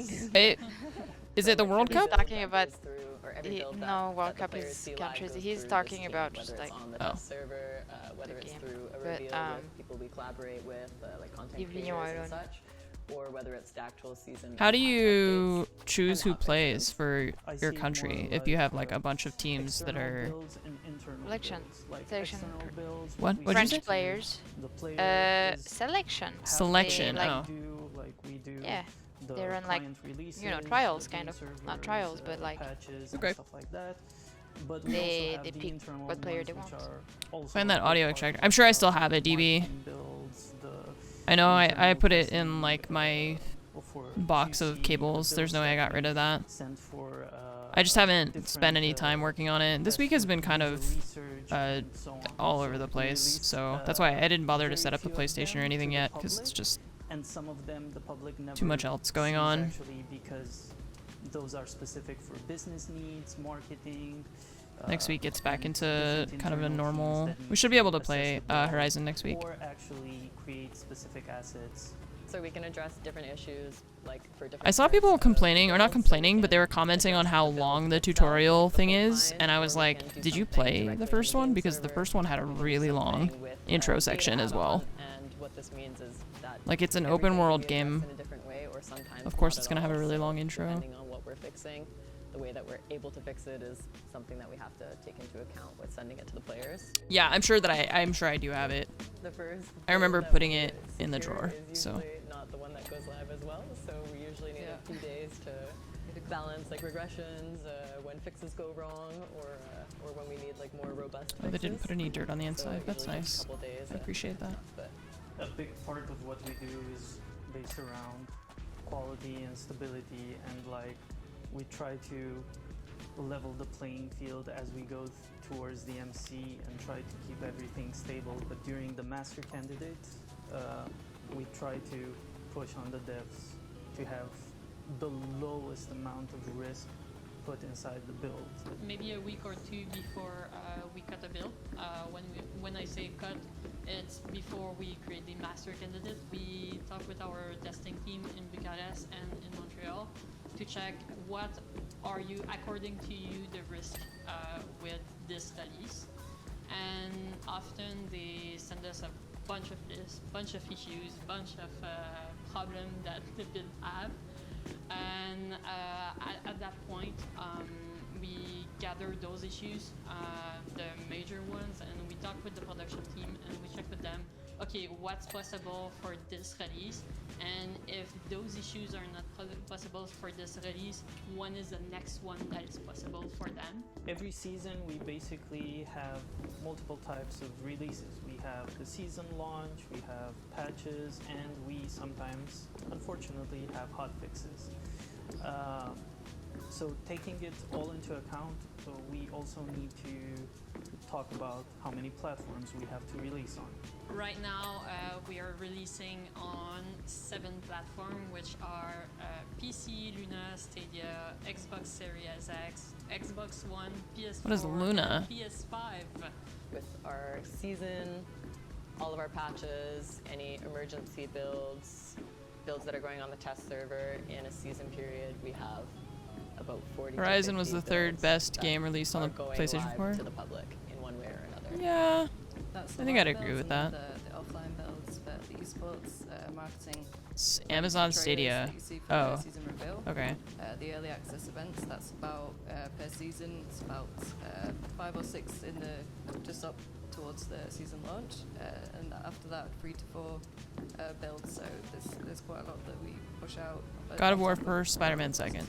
Securing the Yeah, last build. I agree with that. I think. To make builds every single If I had day to that have rank be them, sent to QC.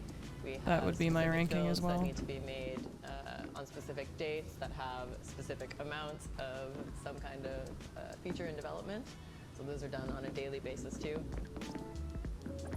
Every day, we start our day. Slide is where kind of we pissing sit me together off. to see what are the current live topics. We make sure that all the stakeholders are there, so everyone, or at least someone representing esports, someone representing. Yeah, I've never heard of that before. QC, Luna. the closing team, the teams that are doing The that. Amazon A lot of streaming thing? No. on the team Yeah. to make sure they're all on the same. I've heard of room, Stadia. I haven't heard of look Luna. together at absolutely anything that happens. I want my Steam Deck. Play with Be, both, like you and it's good mentioned, Yeah. because it can be stuff that you don't happens have any live, it can cheaters, be but also bugs there's or no one playing, exploits, so it can it's also be complicated. stuff that has nothing to do with us. It can be an update that happened from an external third party that we use in some way, shape, or form in our game. It can be a train that derails. That's the one into thing the you're data gonna have center. It a can little be, struggle with, I something think, if that's you start happening playing in Siege world again, is the that amount of makes cheaters, us but not if wanting you're to push patient any updates regarding or that, the game change is our really fun. plans. So that's the first kind of step of the day. And if there's an But emergency it's that needs back to to be a fixed, good it's the place. closing team that figures Yeah. out Well, they said in that season 7 thing that they're gonna require phone numbers, but it's not hard for people to get like fake phone numbers either. It's just gonna slow down the like we have like a it's strike tiny team cheaters. of devs who will Yeah. actually be able to be the ones who fix the issue. We have people in the communications side. Your who need to PlayStation see video if there's game. help in communications. Depends on what. I don't think it's fair to compare like PlayStation 1 games with PlayStation 5, you know. We can eventually fix this, and all of So that needs to be done at the exact same we just time. said that God of War and Spider-Man were probably my top 2 for the PlayStation 4. Horizon just pissed me off because I really hate aiming with a controller. And so I think my enjoyment of that game was pretty negatively affected by how fucking frustrating it was.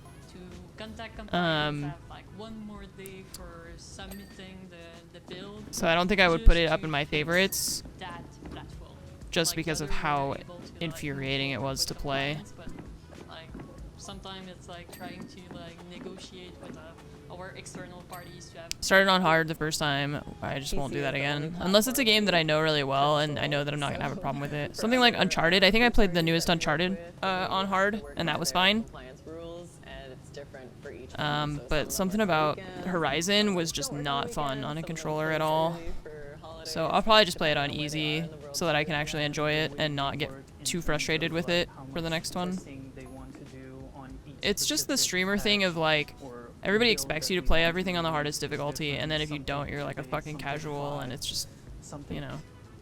You know what? I just want to. I am a casual, okay? I just want to enjoy the game. I don't want to have to fight it constantly. I get enough of that with Tarkov. I just want to vibe.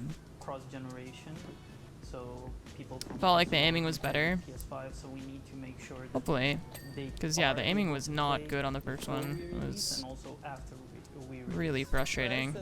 Since we're a live game, since we never turn off. Okay, so this rail is separate from this. Time around the world, fixing something, whether it's something long-term, like a system that we need to improve, or just fixing a bug, is like trying to change a tire on a car while it's driving. We can't stop. It would take 2 seconds to fix, but we have to figure out how to. That's actually a good metaphor. She just said that sometimes it's like trying to fix a tire on a car while it's moving, and that's like what live game bug fixing is like. They do at deployment cell. You might think that's that true. You're watching the Red Bull F1 team as they're getting themselves ready for each and every single race. Who knows? This is what we got. This is the speed and action that the team has to work with. Speaking of action, I think I'm hearing some things on. Wait. What is this? Who is this? Who is this? What's happening? Production. Oh no! What is this? Thing, I swear. These guys, I just don't. Why? I just don't get it. I just don't understand. What? Oh what? no! You? Yeah, you. What? What's your oh name? No. Brendan? I hate skits. You're the one laying down right now at 6:30 p.m. Watch the stream on your phone eating Doritos. Yeah, you. I know you. You were playing ranked for 6.5 hours last night, and I commend that effort. But you want to know the problem? A silver 1 placement? Silver 1. Who places there at Rainbow Six Siege? Again, nice try, but I have to give you an F. You want to know why? Because your fundamentals are all out of whack. You have so many things that you try to do, but what happens at the end of the day? You simply can't keep up with everything. Luckily, there is a fix for this. We can fix this, and I can finally stop watching your footage because I have clips from your ranked games from last night, and oh dear, there are some very, very obvious problems. But we can fix this. Damn, you got the whole squad laughing. How we fix this is through the aim lab. It's an ad for AIM Lab. It's not even a. You played on bank to start with. You were upstairs. You were playing IQ. Okay, your first problem is using the red dot, but we'll get back to that later. You decide to swing this angle. Look at how many people are over there. Watch how many people are in stock. You got 1, 2. There's a guy breakdancing over here on the end in 2 seconds. You can see it. Short plan. You're gonna peek an angle not knowing what intel is there? We have to stop this at the source. We stop that through AIM Lab specifically. The Siege lean peak activity, there's a playlist for it. All you have to do is sit back for a little bit and play a little bit of peak understanding, because once you have this down, it will be infinitely easier for you to not walk into gunfights and scenarios that you absolutely know you cannot win. Just turn that down a little bit.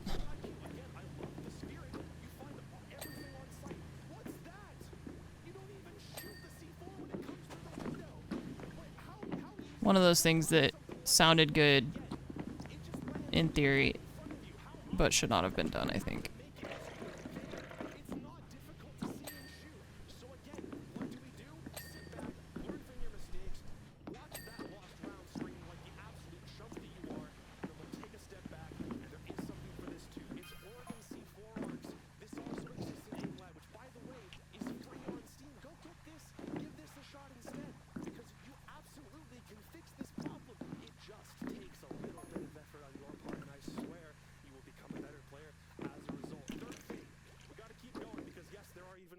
That you made in that session from last night when you weren't texting your non-existent girlfriend. You're getting sense. We're gonna drop red hats for a second. Good job. You're clearing angles for a second. You're at least looking.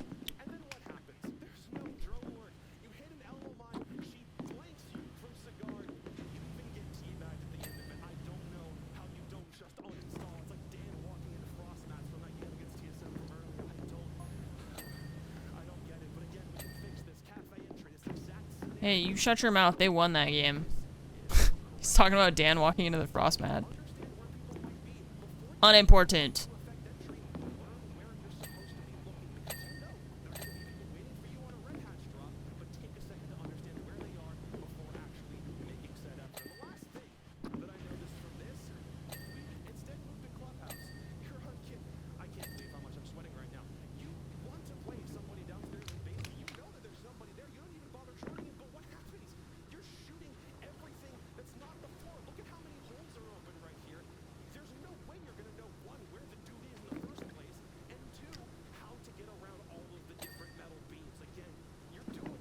Can't jump. Why can't I jump? I'm stuck.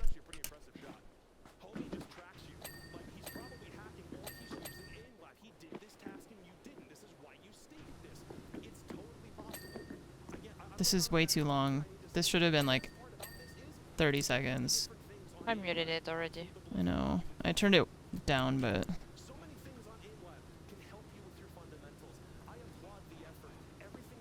It did not need to be this much time. I guess they're just trying to fill till the next game starts, but... It's not really the ad. My problem is the way the ad is. Yeah. It's not like what they're promoting. I think AIM Lab is really good, but I don't like what they're doing. Right, exactly.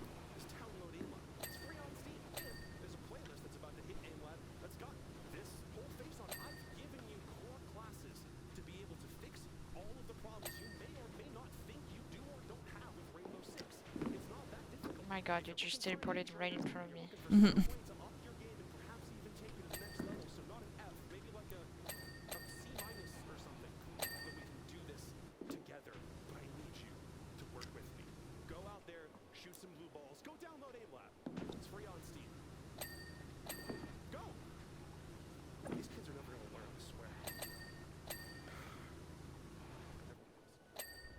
Oh, I can't jump.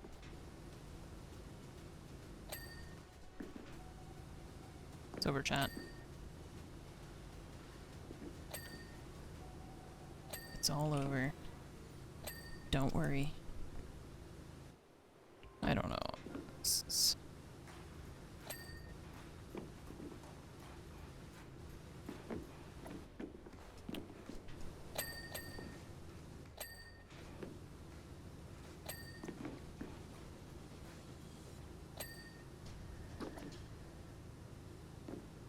These skins are cool, but the video scares me. Freaks me out.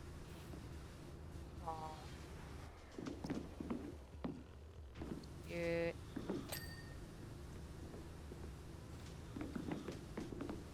Chat, I have an appointment to get a new tattoo. Finally, after all these years. That video just reminded me. That's your only clue. Oh. Got it. I got the clue. You got the clue. Yeah.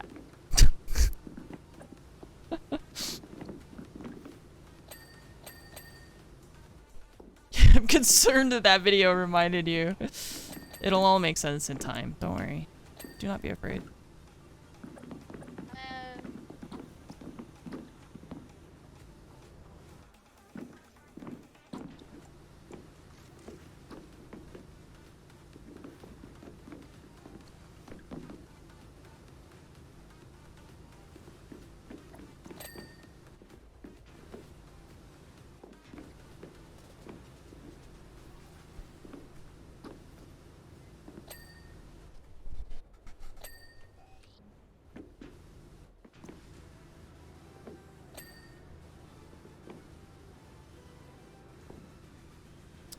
The music for this video makes me think of like a JRPG.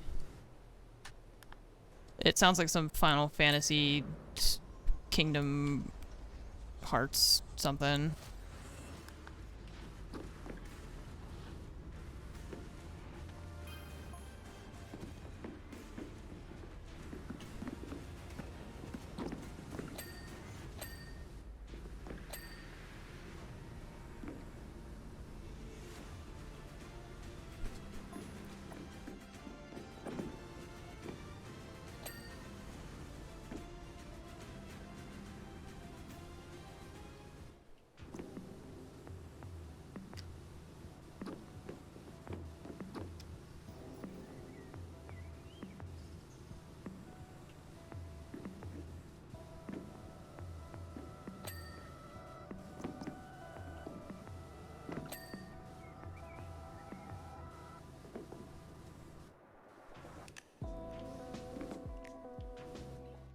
That all has to be cleaned from the outside.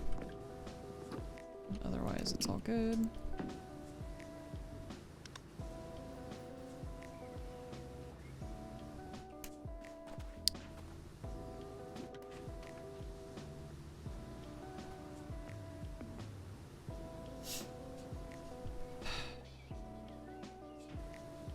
Sigh. Hmm? Big sigh. Yeah. My brain is very tired. Already? Not used to waking up this early. Yeah. How am I supposed to You clean? scared me this There we morning go. when I woke you up. Why? I thought because you were not waking up at all. Oh. It's like It's just I was very asleep, that's why. yeah. It's like I was shaking you. You were not waking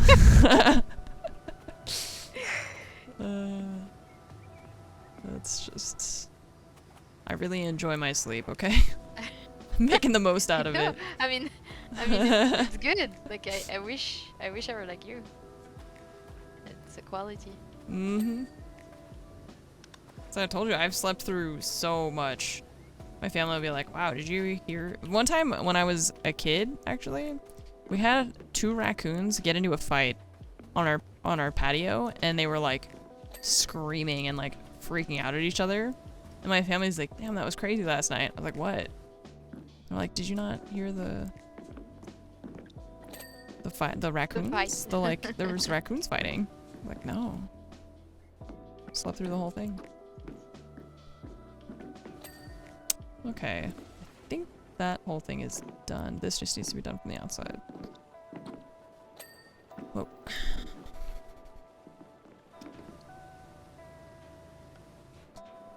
Did you switch to the white gun? You didn't. You didn't switch to the white one? I switch back and forth because sometimes I need more range. The extensions. Yeah, I don't think we can afford the... Let's see. I can buy the long one. I can't buy the extra long one. No, it's fine. I mean, well, I already if you bought want it, you can, but... Oh, okay. Yeah, it's fine.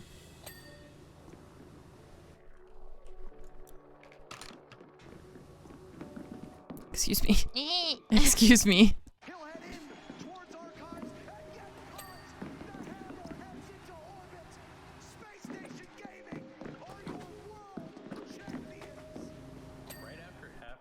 Oh, this is sad to watch this since they got eliminated now. I feel sad. 2018, I had been packing up my gear and watching Penta live the hammer.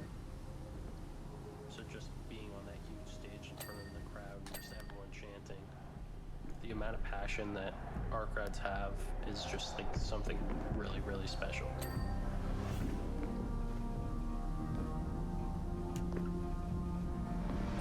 None of the results prior really mattered to me. The one that mattered was Invitational. We go out there, we walk out on the stage before the game, and you see everyone in the crowd cheering for you. It's just truly surreal. Everyone's like energy was just higher than it has ever been. Randy, so far this entire tournament, is the highest rated player. We're going into the final, that's the goal, you know, lift that hammer. On the back of the trophy stand, all the names of the teams that have ever won it are engraved in. Canadian, he can taste that, right? It's so close to getting there again. We had heard like a lot of things about like Nip being really strong. Pino, he's been doing insane. If you like look at their stats from the event, Pino's stats didn't get crazy until they started making that losers bracket run. It's really impressive because he ended up having like some of the best stats in the whole event. As we saw it happening, we're like, they're here to play. I just remember feeling very lucky to be there, just ready to win, ready to lose, just ready. What are you doing? We had a good first round. What do you mean, what am I doing? And then a couple rounds after that, it was just like... Because I need to use this thing so that I can clean the rail on the top. Like small things. Because I can't, I have to clean it from the outside. Pino was going off that whole tournament until the very end, unfortunately. It felt like we couldn't do anything. We're down 2-0, about to face defeat, and we're coming up to our best map. That was a good feeling. It was the turnaround that we needed.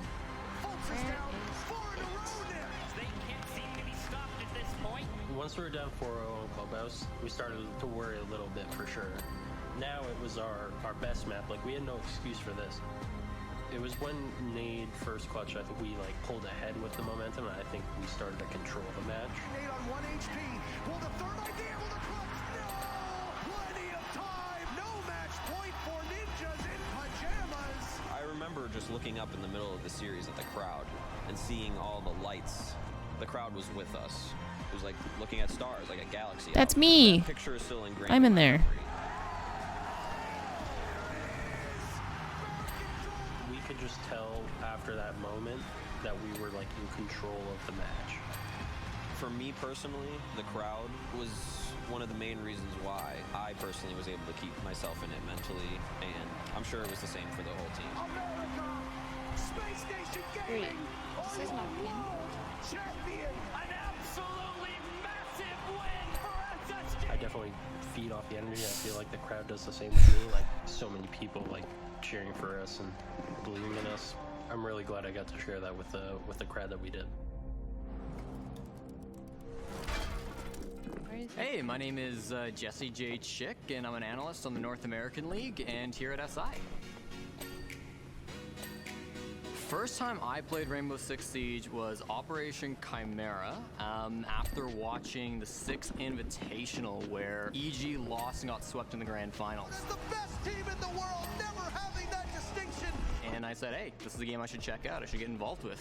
I remember I was sitting in my university campus, and I was browsing Twitch. I saw Rainbow Six, the Six Invitational. Honestly, I think it was mostly like the production value that was being held at that Six Invitational, like seeing the stage. There's like a spot here where I can't jump, which so that was really what like piqued my really interest frustrating. with it. Come on. Okay, this is a game that I should pay attention to. Well, like I kind of thought like, oh hey, this would be a cool game to like work and to jump into, but Okay, now I just certainly got never all the thought way I'd down. It was probably over a year between I'm stuck. Without saying anything.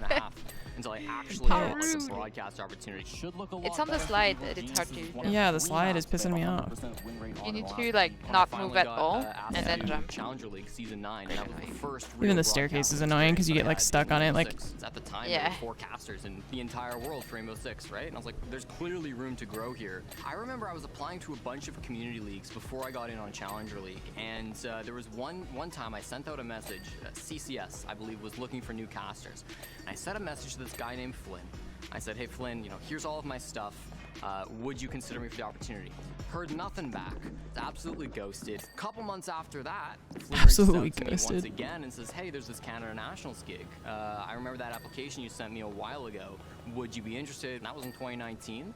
And I said yes. We moved out to Montreal for a couple of months, did the events, and it was a great time. So it starts back in SI 2020. I am approached by Ubisoft. We're building a team, and we want to have a full-time, like, committed talent pool to work a new North American league. And I told them, like, yeah, like, if you have an opportunity for me in this new league, I'm absolutely down. I wasn't expecting to work the last Six Invitational, right? I had just gotten started. I knew it was something that was my goal for this year. If I didn't get to work this Six Invitational, that would have been a disappointment for me because this was something that I'd been working towards. The Mexico Major was an experience. So we get I can't there, put it down? it's the middle of the night, everybody's asleep, but walking into the lobby, seeing the logo, to get there, to get into my hotel room, just be like, wow, like I finally made it to a major. Like this is it. Like this is the highest level of competition other than the Six Invitational. dude, the staircase, please. Clash of the Ages. This thing sucks. SI to me means sort of the peak of what you can achieve in Siege, right? I mean, working the Six Invitational I'm falling. as talent. Good thing there's no fall damage. I want to continue this. I want to come back here as many times I would as have been possible. dead The goal quite of some Yeah. my times whole already. career Yeah. in Siege was to get here. Assuming I don't The screw stairs it are all just up at really this frustrating. point. It's like your head hits I this think I've thing and pretty you much just get accomplished stuck. If I was dropped on a And you have deserted to stay island, I had in to the bring one of my middle. teammates with Yeah. me. It'd probably be They need Eclipse. to make this better. Just because I feel like he'd This sucks. have some random knowledge or would know how to survive this situation. Yeti. One of these railings Yeti is Desert not. Island, I mean, he's just he'll be my hunter. He can cook for me. He's just my. He's a one-man army. Either Hopes or Kino. Hopes is like he's kind of like a cockroach. He just finds food and he Oh, finds come ways on. of surviving. And then Kino, I feel like he could survive like a nuclear fallout. I'm sure I could start a fire. I've watched some like survival videos. Joystick. He is responsible. Oh, For stuck. example, if the plane crashed on this island, I think Joystick would have everything needed in his luggage. Sapper. While we take I a am rest just after the stuck. scream, he usually Great. watched the You're survival stuck? trick on YouTube. Yeah. If If I you were wanna try dropped to on push an me. island, I would like pick Pano. He can speak multiple languages. He can make a fire by himself. He can go hunt animals. Everything. I can just chill and yeah. I think I I, will can't pick push you, Muzi I don't because he think. sleep Need to like come from this 12 side. hours a day, so he's not gonna bother Under. me much. Are we in I don't want to be stuck too. No, but you step on me and you push me. 덜 먹고 열심히 살리를 것 같아서. No. Either Achieved or Geo, they're pretty resourceful. I need to think a little bit. Maybe relog? I've taken some like biology courses in university. Like, hey, don't eat that. Hey, that like weird-looking berry. No. She's stuck. Makes sense because he knows how This to do level this is stuff. very And frustrating. He's watching some crazy videos in YouTube. He really loves books. You don't want diarrhea on a deserted island. If there was a zombie apocalypse What? in my Why team, did I you say think I don't know. I think maybe Reps will be the first beaten. First of all, because he's the slowest, I think, and I think the last missing one one. beaten, right, would be, I think Reduct. He's a smart guy. No, 100%. I feel like he's the most clumsiest person. Rob Pambazao gets bit first for sure. I think Troy would survive the longest. Matt or Scott or Alex. I feel like they would just die in a goofy way just because like they, Matt would probably just like walk in a door and there would just be like a zombie or something right there. Sorry. Riz would get bite first because like he's helpless. He's I don't know, like he's just a helpless chicken. How can I say it? Bom, acho que a primeira pessoa que ia ser mordido num ataque zumbi seria o Ramalho, porque ele é muito lento. Railing. E quem se envolveria mais poderia ser slide base and slide frame. Slide porque base. a gente tem mais jeito Just one of these red things. So if we were in a horror movie, first person dying, I would bet a large amount of money on it is NJR Nick. He would just panic, freak I don't out, understand walk why up, sometimes I start shaking. hit tab and I have the list and sometimes I don't. He's I always don't know. laying down like Has he's issues. laziest. Brandon's like a little weird to put a read on. I think he would like turn on the killer, start hunting him. Aces is the first one dead. He wouldn't care. He'd be gone. The only person who would outsmart the killer is Meepy. He's got the big brain, Einstein brain.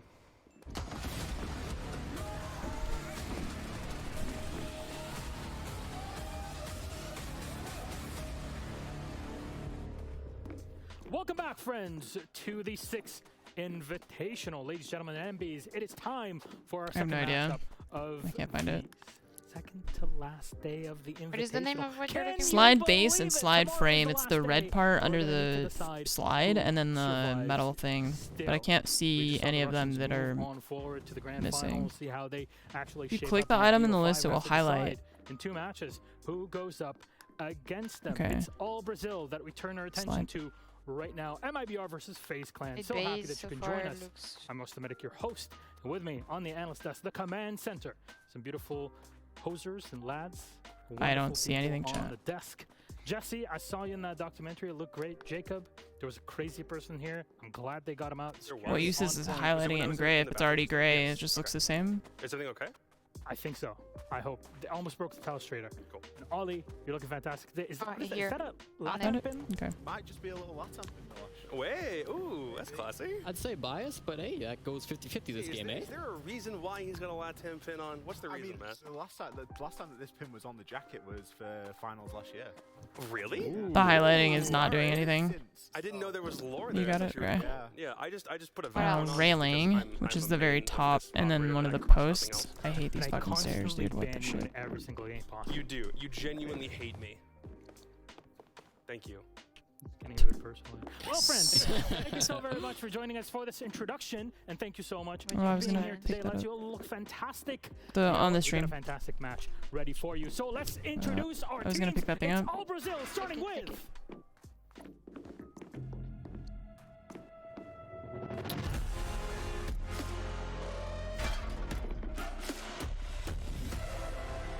This one. Yeah. Underneath. Got it. Still. Post. This post. This music is stressing me out a lot. Please stop.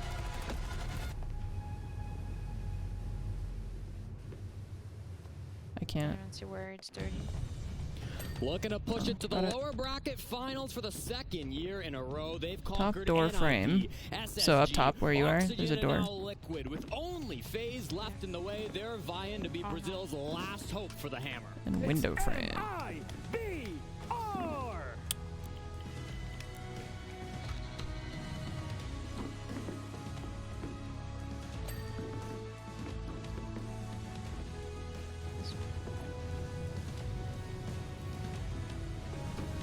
And they're Yay. Done. Base. Oh, private jet. Cool. Next time.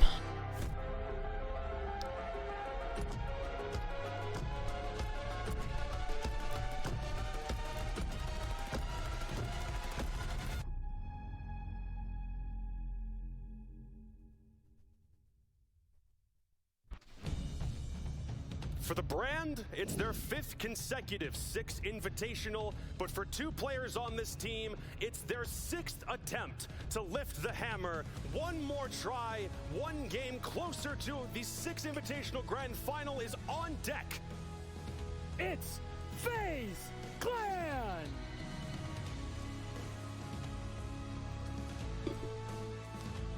Glasses. Glasses, beautiful Aliki, thank you for the 69 months. Pamasi, thank you for the 86 months. of MIBR. These two have played against one another countless times. They don't get to keep the hammer. They get like, I think they get mini hammers. They're fighting for a shot at the big one. Can they go deeper? A major champion, a third place finish last SI, MIBR v FaZe Clan. It's all Brazil, all They get like small trophies. You lose, you're out. Because the hammer, that hammer gets like engraved with the winners' names, and then they just bring it back every time. Friends. Here we are, focusing on this matchup and seeing what these two teams have to offer, FaZe and MIBR. Jesse, I think it's time for us to have a chat about these squads and kind of introduce them to people that may have not watched them through the tournament, put them all up to speed, and get them ready for the rest of it. Let's put our rosters in check. Well, Milos, we already know we're going to have one European team in the finals, one North American team in the lower bracket finals, and one Brazilian team. We've got to figure out which one it's going to be. And for MIBR, they have worked hard to get here, barely scraping through the Latin American qualifier, finished 4th in Group D, and then they've won game after game after game. It's been the lower bracket run for these boys, and they have conquered some incredibly strong foes. I think it's really interesting, the lower bracket run that we've seen MIBR go on, and it's almost, you'd almost be amiss to think that this is a team that deserves that sort of qualifier finish, and they've scraped by and they've scraped by and they've scraped by, but they've not. They've played some really good Siege. I think they've been a victim of the format in any way, the format being the Brazilian format, because it's cumulative. These guys had a really rough 2021, and now it is all about this redemption arc. MIBR still feels like a team that doesn't really get the respect that they deserve. We touched on this a little bit yesterday. The idea of that 3rd place finish from last year, they very well could end up in the same spot after this game and tomorrow is all said and done. And their opponent's FaZe Clan. Let's put the roster up on the screen for those that have not seen. Don't you worry, these are your major champions from November. Are they not, Ollie? They certainly are, and they are the flashy guys in Siege. You see them there walking out with all the glasses on, looking like they're really up for the fight. And these guys they're incredibly exciting to watch. I think everybody can agree that FaZe, a lot of people's favorites coming into this tournament. So many people had them as their top pick and the ones that were going to lift the hammer and take it all home, and there is still time for that. How they match up against MIBR today, though, is going to be a different story. Yeah, being a team that's been at the top flight of Brazil for such a long time, they missed the Mexico major, and then from that point on, they've been lights out. They've been stellar. Not a single time has it felt like they've really dropped the ball for any reason, aside from the reason they are in this lower bracket to begin with. That seemed like the one step, the one hurdle that they weren't able to get over, and yet they're still Sweden major champions looking to get another S-tier event dub under their belt. Yeah, and Jacob, you teased it in the intro. Astro and Cameraman, their 6th year in a row competing together at the 6th Invitational. Generally, it's been on FaZe. They've been a combo on every SI since the beginning, so it would mean a lot to these boys to come back now and win it. Does that mean that it is their 6th Invitational? That is indeed what it means. For the love of God, he's onto something. The 6th Invitational? What is this game about? Rainbow 7. When's that coming out, by the way? There we go. That's a sequel. If Rainbow 6 is so good, why is there no Rainbow 7? Well, it is, for this team, there are only, I believe, if memory serves, 7 players who have been able to compete at every single 6th Invitational, this one included. 5 of them are from North America. 1 of them is Canadian, 4 of them are American, 2 of them are Brazilian. Astro and Cameraman are the only 2. Well, you know what? Let's talk numbers about these two teams. I know we all love to kind of delve deep into it. MIBR is first, and we have a graphic for it to kind of guide us through and talk deeper beyond the numbers. Jesse, what do you got for us? Well, if we take a look at the stat sheet for MIBR, there's one player that was really standing out yesterday, and that was Raps. He may not be the highest of their overall Did you hear when they said that the TTS should be available for download? Some amazing impact swings, and he's a player that I think has really started to step it up for MIBR, especially in this bracket stage. I think that's a really good point to make, Jesse, because you see him there and he's sat in 4th, but he popped off yesterday, and I think that's the story of both of these rosters. You look at the spread, there isn't a big spread if you're going to look at rating, if you're going to look at cost. These numbers aren't too dissimilar from one another. This is a team that is performing as a team, and as such, they don't rely on any single player February popping 21st. off every single game, because they know that one of them's going to do it. It's just a case of who. Jesus Christ. What about FaZe, though? That's my question. Those stats, I don't know how different they might be from MIBR, because at the end, we can look at just purely numbers, but we can also compare playstyles between the two and see how they are. Here's their numbers. So what does FaZe look like in comparison? I mean, if nothing else, I think this just helps to prove that they are one of the more creative teams in Siege, in spite of having a region that is incredibly hyper-competitive in a lot of aspects. These guys are going to punish you if you're running a default setup or you're doing things repetitively, because they aren't going to do something similar to that themselves. Yeah, I think you take a look at the playstyles, and I like something that was actually said on Twitter recently by Alamau and Bodega. And I'm not trying to talk about the format. I'm not talking about I want to talk about yesterday's game against MIBR and Team Liquid. The way they framed that was a game of action versus reaction, right? Team Liquid were a team that really loved to react to their opponents. They'd let you push in the bomb site. They'd let you try to roam clear them, and then they'd punish you. They'd hit you from the side as you're walking in. Whereas on the other hand, MIBR have been a team that really on their defenses will get aggressive on you. They don't care if you're ready to push them yet. They're going to take those gunfights. They're going to engage. And when you look at FaZe Clan kind of in that context of playstyles, they really fit this niche kind of between the two, where they can play super aggressive. We saw it at the BR6 finals. They can play very active and get those kills, but they can also slow it down a lot. We saw that in the group stage earlier against Rogue it was, right? Where, you know, they can kind of take advantage of their opponents making a lot of mistakes if they're pushing into early, if they don't have enough map control. They were really able to take that slowly and put them into the ground. So I'm excited to see what version of FaZe shows up against a very strong looking MIBR.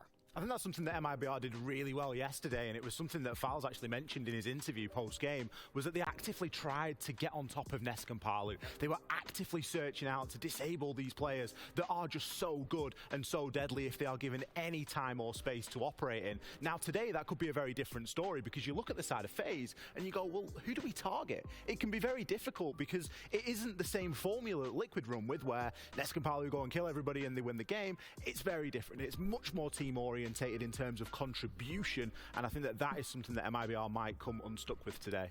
It's an interesting dichotomy between both teams as well, because if you look at something that we haven't really touched on and then also wasn't in the graphic, their 1vx stat is also a little interesting, if only because of their longevity spent in the tournament. Both teams, at very minimum, have at least one player with one clutch. Every single player has got at least one clutch somewhere in there.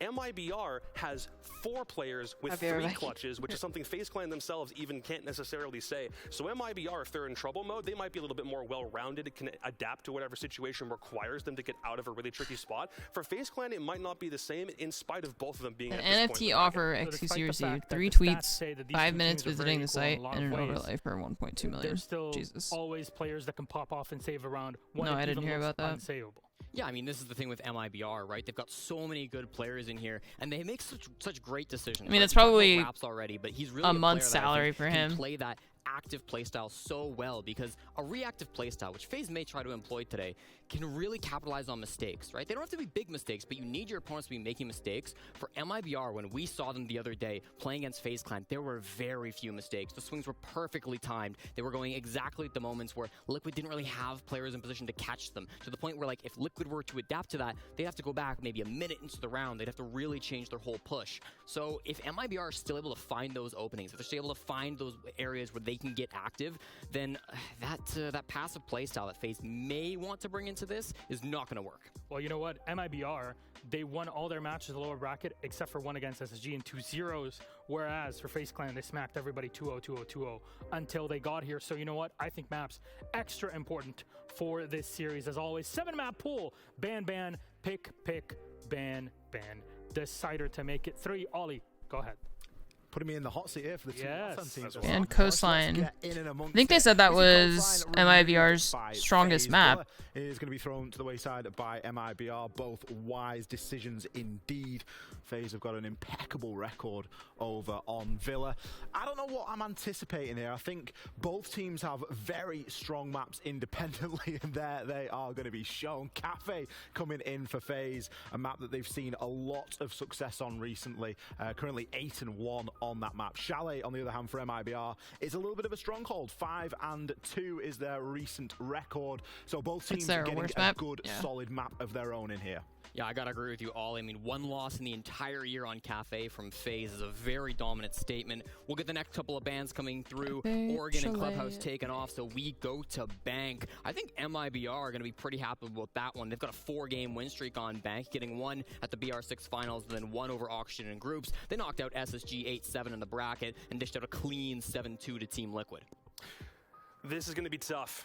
I think for both teams, I do like the FaZe a little bit more in MIBR stead, if only because both Chalet and Banks seem like they've been strongholds. They've been bastions for this particular Brazilian squad for quite some bit. So if FaZe Clan were to come out on top in this series, I think that's a real testament of strength, ensuring that they don't allow their mental to get down on them early, because we've known Brazilian teams sometimes to just say, you know what, halfway through a game, we don't really know if there's a way to come back from this, so why even try? FaZe Clan seems like one whose mental is so strong that that is something they can overcome. And if they were to get to that date with TSM tomorrow in this map phase, it's going to be pretty impressive. You want to talk about mental strength? MIBR I think I'm were the rooting last for team FaZe. to qualify to the Invitational. True. The 20th and last team. They stayed in Stockholm for a week before the Invitational to make sure that they're already on top of the competition that they had. You got to cast it all. You got to see how they got here. I saw them And cheering, look and at I was like, man, I hope FaZe wins. performing. They're so close to the top. They look great, and you know, maybe you start to look at that and go, is that an It's like that advantage? feeling of They've been in when you Stockholm flip a for so long coin at and this in the point. air you know I what you a lot want of the teams answer do to be, boot camp you prior know? to a big event and stuff, and That's how I I'm just sure felt. a lot of teams have done, but realistically, they're in the groove now, and they are very, very comfortable in that groove. What about Cafe? Because we're going to focus on this map. We'll be back after every single one to kind of break things down. FaZe starts off on defense, Jesse. Wow, FaZe chose the map, which means MIBR must have chosen attack there. Bold strategy. Cafe is known as one of the more defender-sided maps in the pool. For MIBR, though, it's not a bad map at all, right? It's not like FaZe were choosing something they had a huge leg up on over MIBR. MIBR still have a 3-game win streak on this map. Every one of those wins coming here at the 6th Invitational. 7-5 over 1, 7-4 over Auction, and then 7-3 over NIP. I guess if the trend continues, this will be a 7-2 win for them. I mean, if nothing else, FaZe Clan themselves also have a bit of an active streak going just for the course of this Invitational. Last 2 times they've played it in the lower bracket against both, I believe it was Dark Zero and against Elevate. They won both times. So it's more a case where FaZe Clan picked one where I think both teams are pretty decent on it, and then you've got This MIBR with 2 power maps where they've washing already game developed win crashes streaks. every They've time also I beaten close SSG it, and I and hate CAG it. at SI. So 4-0 at the 6th Invitational is kind of crazy. Yeah, no, in groups they've been doing great. But those bans, operator bans, are very predictable. Valkyrie and the Thatcher every single time. Is this something that could be abused by MIBR? Very possibly. We saw MIBR yesterday. They were really willing to ban the OSA against Liquid, and that was something that they actually banned in not only Bank, but the second map as well. And we kind of expect it on a Bank. OSA's really good on Bank, but you think about Cafe, there's a couple of similarities there. A little bit of window play to get thrown in. It could very well change the dynamic, and the scenery of these operator bans, and make them just a little bit more free-for-all instead of just being the boring same old one hard breacher and a Thatcher. Yeah, I think the OSA ban is something that maybe came out just due to the BR6 finals. It was one where Team Liquid really rocked OSA against them, and it seemed like MIBR couldn't really contain it. I don't think it's really been an operator we've seen a lot from FaZe, though. Final thoughts, Jacob. Brazil versus Brazil. I like it only because there's not a chance for a guarantee of a Brazilian repeat this year. There's not 4 Brazilian teams in a row winning 4 major events. One of these guys is going back home to Sao Paulo, and the other one's facing TSM tomorrow. It's not the El Clasico we're expecting, Milosh, but I'm sure it is going to be a banger nonetheless. TSM watching their seats. Which Brazilian will they get in the lower bracket finals? Let's find out. Let's find out, shall we? TSM awaits. MIBR FaZe. They're starting off on map 1 Cafe. FaZe on defense, and the attack for MIBR. Hap and Fluke, take it away. Thank you very much, Milosh, and we find ourselves here to find one more team. Only one Latin American team will be progressing into that final 3 after the year that they've had, and MIBR, I think, of that unknown quantity that have done so well. That's exactly Hap right. MIBR and Fluke is look one like of they're those going to a teams where wedding. everybody was like, They have like surely matching this is outfits. the match where they'll be knocked out. All right, they continue. Surely this will be the match where they got knocked out. Yeah, But they look like they're keep going to on like a living, really they keep formal on event, fighting, they like a refuse to die. museum. Whereas FaZe is hoping to go for a back-to-back championship What is it here called? with the major now the When like a SI. museum has like a charity event, you know? A gala, yeah, that's the word I was looking Who have for. knocked out so many Titans here at the 6th Invitational 2022. And we're starting it off here at Cafe Dostoyevsky. The operator band first. I think the way of looking at it for these two teams as well is every team that's beaten them, every team that they've gone charity up against gala. is gone. That's what it looks Every like. single one that has put that pressure to them, they've been able to bounce back, whether it was a dispatching of Liquid as the vice versa removal for sending them and FaZe down to the lower bracket before by MIBR, or whether it's Titans like SSG, and obviously OXG who've been able to have a really big fight and had a lot of momentum coming out of NA. Either way, we are left now. Left in a situation of finding out who will be meeting TSM in the lower bracket final tomorrow morning. Only one of these teams can make it, and to have 3 representatives from the 3 different regions in the final 3. Sorry, APAC.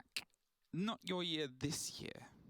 Not quite yet, but the improvement that the APAC region have shown over the past couple of months has been noticeable. And if it isn't now, then surely next year they will be Hope able you're to having a step lovely up, Saturday. Smile and yes. more as well. But yeah, you mentioned it. It is not going to be a full-out all-attempt final. We have one team of each region in that top 3 at the end for the very last day. We just need to find out which Brazilian team it will be for the side of Latam. And that is what we are here to do right now as it starts. The operator ban phase. What's up, Ghost? Thanks for the 50 months. Thatcher, the Nomad, Wamai, and Valkyrie all have been removed. It's just buffering, and it's nothing out of the buffering, ordinary, we have to say.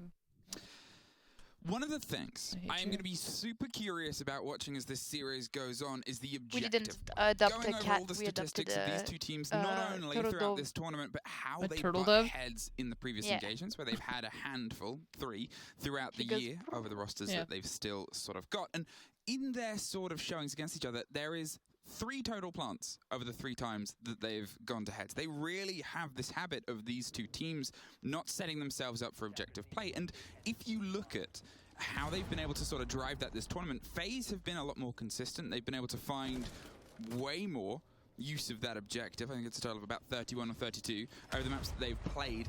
MIBR is about 10 less. They haven't really been able to dig in, and most of that 21 that they've got was against NA teams, against those sort of showdowns. So I'm curious to see if FaZe can sort of get an upper hand in that part of the strategy. Maybe that might be a bit of a driving force. God, why are you terrible? We'll find Please. out very soon, Emmy, here. As we get going soon, it will be the mining site to be chosen first. That first floor, the middle ground of Cafe, which makes it so the verticality is going to be playing an important role here. There's going to be some spots that could be cleared out. Let's Buffering. First, where there's Never works. a lot of vertical angles you can use to basically take out the connecting part of the 2 sites. Next to that, of course, below, important potential C4 play to come around in some of these sites, especially into dining or fireplace, however you want to call it. A little bit less so in the mining, as there's some concrete angles around there as well. But as we start, the top floor will be taken, well, the roof will be taken by MIBR, the default. Open up those hatches, start to try and take some control on that very top floor and work your way down afterwards. That's it. They're going to see if they can get a bit of a handle here and just clear that big bout across the top with obviously the piano room and everything that it might offer. Astro, he's dug in on the bottom or around close to over that red stair set. He's waiting to the potential of maybe swinging his way up, and MIBR, they're sort of funneling pressure from the opposite side, maybe towards the fight against Bullet buried inside Pixel, a big point of proponent that we've seen earlier on in the showdown today between the NA and Push decided to stop teams. working, so Here he's not going to stick around too long. He's not going to see if he can do a bolo and ham it out, because he knows he doesn't have to. He knows he can pull himself back and try and apply the pressure elsewhere as Felipox comes over onto the eastern side to see if he can try and just catch those loose players, force and funnel, but at this time, FaZe, they're still sort of comfortable with only the 2 players slightly separated on the top floor. Yeah, for now, FaZe, of course, have that advantage as well, where the timing works in their favor. It's MIBR that needs to set this pace, and they need to clear out this top floor as soon as they possibly can. As Astro from the back, though, however, will be doing a lot of damage to Lukid, all the way down to 1 HP, and Impact even tossed over, but couldn't quite connect to find the final damage that needed to be done to pick up that first kill. And with that, FaZe, a little bit of an advantage here. Yes, there is going to be some heals coming in from the Yana as soon as the Adrenaline Surge will be off cooldown. But that is not going to be getting Lukid all the way back up to full HP. It was sort of a missed opportunity. We highlighted what that could potentially do. You're looking at obviously a Nomad ban off the board by the choice of MIBR, and FaZe, they're going to lean into that. They're not going to sort of sit on their laurels. They've been huge in terms of getting into combat throughout this tournament so far. Generally, they've got a better KD than what is coming out from their opponents, but to be fair, the clutch factor of MIBR, as they talked about on the desk, is that consistent problem that FaZe might have a hand of dealing with, slipping their past the mining equipment, just getting himself stacked up behind 30 seconds. MIBR is starting a bit of a structure here, a spray round onto the stair set, but it doesn't quite have the full connection of Astro, who's somehow still slinking his way in, dancing across it, pulls himself back towards the pillar side, and Souls is the first to open up this engagement. The Warden, an occasional ban that comes through from MIBR, is able to live free in here. It might be that lock-in of that free round. Reduck goes for the hop, but it's instantly cut down. FaZe still has full control over the site, and with the kit cold outside, Philippebox is able to find one before it's traded out on the exit. And this series opens up with a FaZe round. With a FaZe round, which was won by starving MIBR at a time. They didn't really have the timing in their favor there. It slowly started to slink, and they were forced to go for these pushes. They were forced to go for jump-ins that did not favor them at all, and were picked up as a result. FaZe, they win that first. That means that it's locked now. 3 rounds in total. So in round 4 will be the very first opportunity for them again to play it. And as they will decide to go up towards the kitchen area, the bottom floor, the basement. Well, not really the basement, as it is, of course, leveled up. But it is going to be one where there is no, C4 from below you can rely on as a defender. So an echo is often being brought. The yokai drones are a good way to stop any potential plant from going through, and maybe even to help roamers find their opponents a little bit more easier, and with that as well, stun them in the way through. Again. Celebrations, the first round. It took me some getting used to of the repeat. Yeah, it's like a loop pedal. It is. Yesterday, I thought they, because I was listening to it, was doing some prep work, and I just heard the same cheer coming over 5 times. Parker started laughing. I'm like, is production just having fun with Parker now? But I understood when I saw it afterwards. Yeah, until they start looping us, then it's the problem. Okay, FaZe, you've been able to open this up with the defense, and as actually talked about earlier based on the showdown, Dan from Empire, when they said, well, we sort of took this and we took 4 defensive halves, they were very happy with that. They believe it's an attack map. They believe it's a place where you can have a really good attacker presence. So potentially FaZe are under the same sort of guile here. They believe that if they can get a bit of a better leg up, if they can sort of get themselves set up, because, I mean, Cafe hasn't really been a huge hide. It's not one of the MIBR constant bans, and Philippebox sort of proves why, as he's able to get the opener up there against Cameraman, but it's the only one that FaZe haven't put a ban on throughout this tournament so far. Yeah, for sure. And this entry kill, however, quickly going back to that, will be very helpful for MIBR. That kind of alleviates a little I don't know who's pressure. gonna win. There's still going to be some upstairs. You see I think I'm rooting for FaZe, but I don't know who's gonna win. Feel pretty like 50-50. I don't have many thoughts on R6 Extraction either. I played it when it was like before it came out, and I didn't really like it. I'm just not really big on PvE in general, so. Oh, that's a cool angle. Oh, shit. It back, but bullet unfortunately fell off. It was a clever idea of teamwork there, and obviously had that little bit extra of a hit from the teammate on the side, but they don't just have that angle. And this is something about MIBR, is they sometimes have a habit of knowing their opponents. They know when to pull back. They know when to not overextend and just sort of keep themselves set up ready for what is their best game, which is that trade game. Here, Astro, he's keeping those lines on, but just misses the slipper pass. They'll realize there's a fresh opener there and hope there's an angle, but it's another slink away. They're not quite falling for each other's game as of yet, and this buys, obviously, the Maverick time to start making his way in on the bakery side. Another attempt, another trick, and Maverick, he's still trying to work his way across here. Can't quite get the full use of it, and, well, it's sort of this prodding game. Who is going to be found first? Oh, he saw the feet there, but had to fall back. A grenade gets tossed in, and we'll be getting rid of the Mew Jammer, probably allowing the X-Kairos to start detonating now on the bakery wall. With that, there will be an opening soon. With that, there is going to be the opportunity to go for a plant as Philippebox takes a lot of damage through the same hole that has just been created. Afraid of the fact that he might be spotted around, so as he quickly goes for a quick 360 scan, doesn't find anything at this moment as Raps goes for a pre-fire. It Souls, a very crucial operator taken off the board. No more Yokais to save the round here as Astro picks up one before he gets traded out himself. Huge swing back in there onto the bakery side, 30 seconds, and then knocking on the double door of the main kitchen. But he's on the back. How? Oh my god, 2 HP HP, Jesus Christ. Well, And you're definitely dead. connects, leaves just Cyber So as close. that loose player. He's able to not really do anything. MIBR with a quick catch there. They exploded themselves onto site as soon as they got rid of the trouble that was that Maverick, and that's what we're talking about by that hold. They make sure they're in a position to go for that multifaceted push when it needs to be pushed, and they try to keep that little bit of a safe distance before it hits the punch. Yeah, for sure, and I think we have to quickly recap how that round actually started. It's the opening into VIP, which is often known as one of those key positions, those strongholds where you make sure that the freezer is not really being challenged that much. And what you saw afterwards is two players on the side of FaZe trying to make sure they can It is cool to see more stuff from the R6 universe, that's for sure. I just don't like PvE games very much. When it's like full PvE, it's kind of meh. And as a result, it's MIBR that just clear out these remaining FaZe players one by one and secure the round for themselves. Now, if I'm going to talk about one of those things that I'm curious about, how it grows on into this game, it's also worth sort of highlighting how these two teams got here, and for my money, it's just been pretty good consistency. Sure, they've been able to take a lot of the maps pretty much primarily, and with a couple of knocks along the way. Not every team is entirely safe, but at the same time, the way that they've kept that sort of pressure on, the way that they've sort of kept themselves as five-sided teams, the way that they've sort of played against the game that's in front of them is the biggest compliment to give. Only one of these 10 players makes any of the top 5 lists on CGG, and it's Philippe for cost. Every single other player is outside the top 5, but just outside of that top 5 is so many of these players.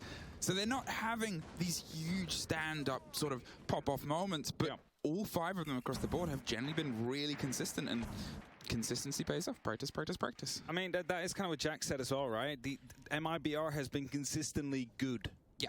But not like the greatest team that has ever touched Siege at this moment in time. Which is fine. I mean, being consistently good is still going to be able to win you tournaments if you just have the better day than the opponent at that moment. Well, that's the main thing here, is when you have two consistently good to great teams, and they now have this consistency, they now have this pressure to put up against each other, we're going to start to see that turn into diamonds. We're going to start to see, hopefully, these huge moments and huge plays, and that's everything that you sort of want from a showdown of two teams that, to be fair, if you think of the classic games of Latin America and BR6, these aren't two of the names that you often have clubbing against each other. So they're trying to get some RCE. Rotero's in. Cyber Zero will be able to pick up the very first kills for the Epochs, the man in top 5 who has been taken out first. And with that, FaZe have a little leg up. But more importantly as well, they're trying to get rid of that utility that has been placed by the defenders before, but the Mewjammers are stopping that from happening, as Lucan will be picking up a kill as well. So we are continuously trading. It's just MIBR that is looking to find a way around the Mewjammers to at least clear that utility, so they could go for a planned and execute in the end, because everything will slow them down, and the more you are slowed down, the more effective these yokai drones will be, which are still in place and are still being driven around here by the side of Souls.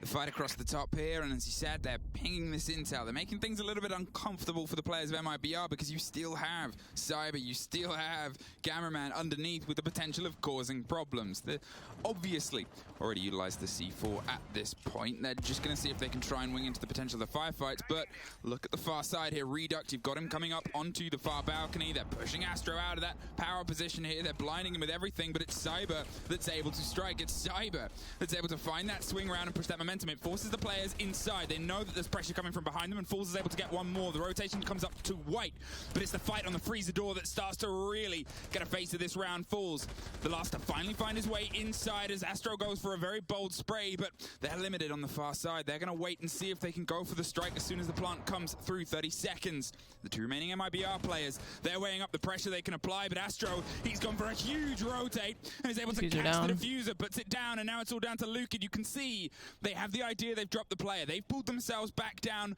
onto the white stairs. They're not going to overextend. They know there's only a handful of seconds. They waited for the moment, and FaZe took it. Soulless. Yeah, I also really enjoyed the first game. First Dying Light was really good, but the second one was just really frustrating. And as the time was slowly starting to run out there, one of them went to check. Maybe they picked up the diffuser. Maybe they're still going to try and go for that plant, but the kill came through. And it's FaZe that takes the lead again after they shortly lost it due to the equalizer that MIBR put on the board in round 2. And now, An off-Frenedom has been opened up. It's the mining room, but it decides to not go there. It will be the reading and fireplace that comes in after we see so many beautiful replays. It's good knowledge that is coming down from these teams, and Cyber as well, just playing below. Able to just, sow havoc in between the MIBR members.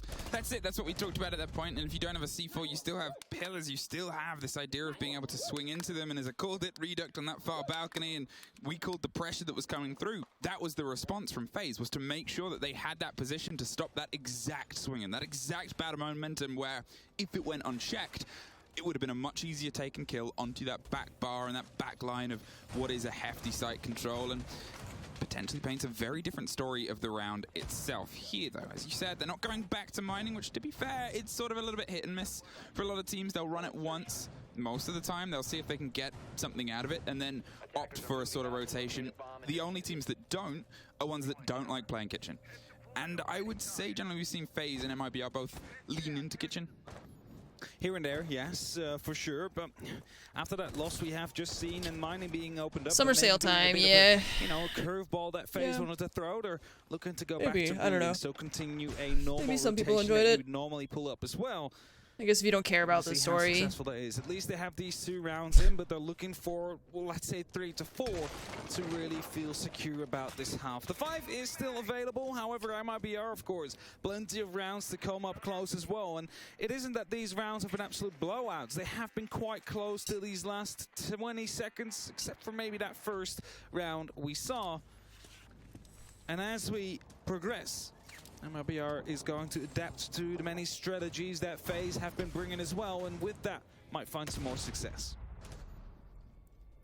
It's a little bit of a lull that's instantly broken by Falls. Finds the head of Cyber there with a swing round, and now they're going to see if they can try and push behind it, because that is MIBR's constant. As soon as they get a bite, as soon as they get something, they have this habit of trying to push, and I've heard it described as sort of being within a certain time frame, 6 to 10 seconds. You want to see if you can make a reaction, and if you don't, well, you're not going to. But MIBR have this consistency. They sort of just keep going, they keep moving, and they try and make sure that your opponents can never really get comfortable, and they have a bit of a better sort of roll of it on that entry statistic versus the tournament against FaZe and versus how they've been able to perform throughout SI so far. And here, FaZe, though, obviously they've still been able to build behind it, so it's down to the restructure. They've had some time to sort of find themselves, and MIBR finding out their hole here.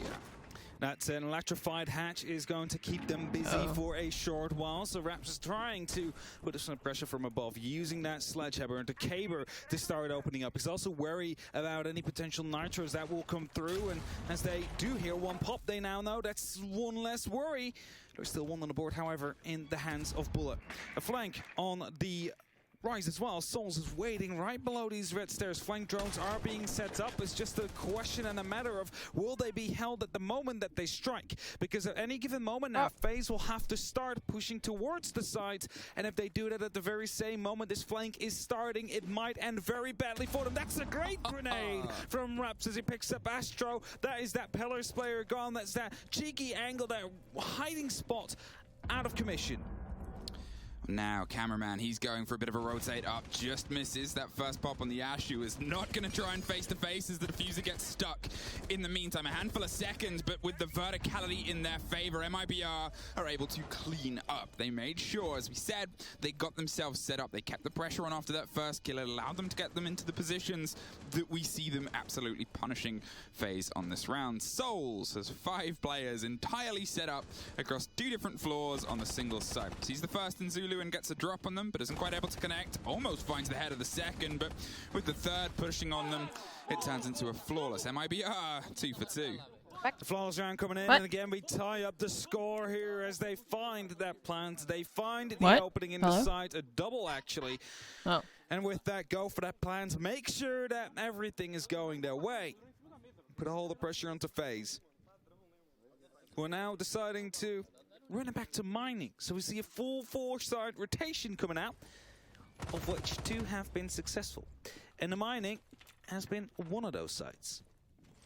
It was a good start from them. Again, I'm curious to see if there's sort of lessons learned here from MIBR. They are a very good reactive team. They're very good at sort of piecing together when things are pulling away from them and how they might be able to adapt and change. We've seen it over this lower bracket run they've been able to do up to this point. We've seen it throughout the tournament before then as well. They're great at picking up these pieces and making sure that they can drive them home and bring them into the potential of more success. As it was stated before, Cafe does have this habit of leaning into a little bit of attack here, but it's also FaZe's map. And I think the thing about this map selection, as they sort of talked about it, on Cafe and Chalet, I mean, Chalet maybe a little bit more. It's been banned twice by FaZe throughout this, but it's their third most banned map. They have almost banned every single map. Cafe is the only map throughout this tournament they haven't.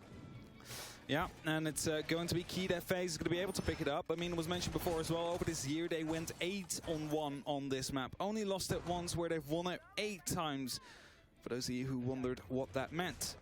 And that means that if MIBR is going to be able to at least push this map really close, let's just say in overtime, and maybe even take the win on it, it's going to be a bit of a hit towards the side of FaZe, especially if MIBR walks away with that map under their belts heading into Chalet next. Because then suddenly MIBR, they might be continuing their dream story where, you know, they went through that open qualifier. They were in Sweden before anybody else, any other team, and are looking to stay the longest as well. Okay, 2 for 2, and it's been back and forth every single step of the way. Will FaZe be able to do the first double down here on a site and see if they can keep the momentum into their favor, or can MIBR, as we said, prove lessons learned and see what else they can do? This seems to be one of them. They knew that a player was playing Pixel before. They've opted to get a little bit more control over his escape routes, as that sort of lean. And Reduct himself is on a bit of a super solid snake mission, all the way down on the basement, but there it is. And that is entirely what we're talking about. This is how MIBR love to react to what their opponents are piecing together. They knew about that player, knew about the position he had, and worst of all, knew he had an escape. They got rid of that last bit. And there's a second entry coming in as well. Lukid finds one more. There's only one extra FaZe player up on that top floor, as the remaining 2 who aren't near the actual site. It could be a potential flank that comes in as well. Cameraman has been spotted, however, by a drone off your screens, and Lukid trying to respond to that now, but decides that in the same time they still need to get that top floor control, which has just been forfeited by the side of FaZe. They're all on that second floor now, all looking to pick up the MIBR members if they start heading towards that site, and well, with them having 1 below and 5 above. 1 below, 4 above, I have to say. It is going to be a easy pinch, you would only assume. They still have a couple of C4s, they still have a little bit of utility they might be able to try and work here. You could see that they were curious about going for a bite on a player. You want to try and isolate, you want to try and lean in. Cyber had a bit of a drift there, hoping he could pick one up from pillars, but couldn't because they didn't overextend. MIBR pulled themselves cautiously, as we said they're good at doing. Well, there's almost there it is. Luka just had the lock in there from the vertical. Cyber, he's under a big bit of pressure here down red. Can't quite get the connection and has to rotate his way up brown, but look, it's being watched. Lukid is making sure he is in all these positions in this game that MIBR have done so well, which is, we know where you are, but more importantly, we know where you're going to be. A great first one there from Felipox, but in a 5 versus 1 in the middle of the map, it's not going to go too well. MIBR, the first team in the showdown to thread 2 rounds in a row. And for the first time in this series, they take the lead in a matchup here. It's just by a round. I mean, it's just round 5 as well, and map number 1, so we aren't that far in, but at least it is something. They've managed to turn those tides of the trading rounds time and time again, and they found that 3rd attacking round. Now, if they manage to find one more, put this up to a 4-2 scoreline, FaZe is definitely going to be starting to sweat a little bit, and rightfully so. If you see Lukid just come in like that and just basically run you down, wherever you go, wherever you try to go back to the side to, doesn't matter.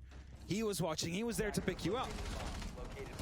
He could try and go for a bit of a clutch there, but at that moment in time, there was 3 players chasing him on the side of MIBR. And they have now that lead, that 3-2 lead, where we are headed back towards the top floor, towards the bar. The kitchen is being voided right now. FaZe is trying to find success. Turn it down, in places Jesus. where they have found success before. Hence the mining that we saw in the previous round, hence the bar that will be played now.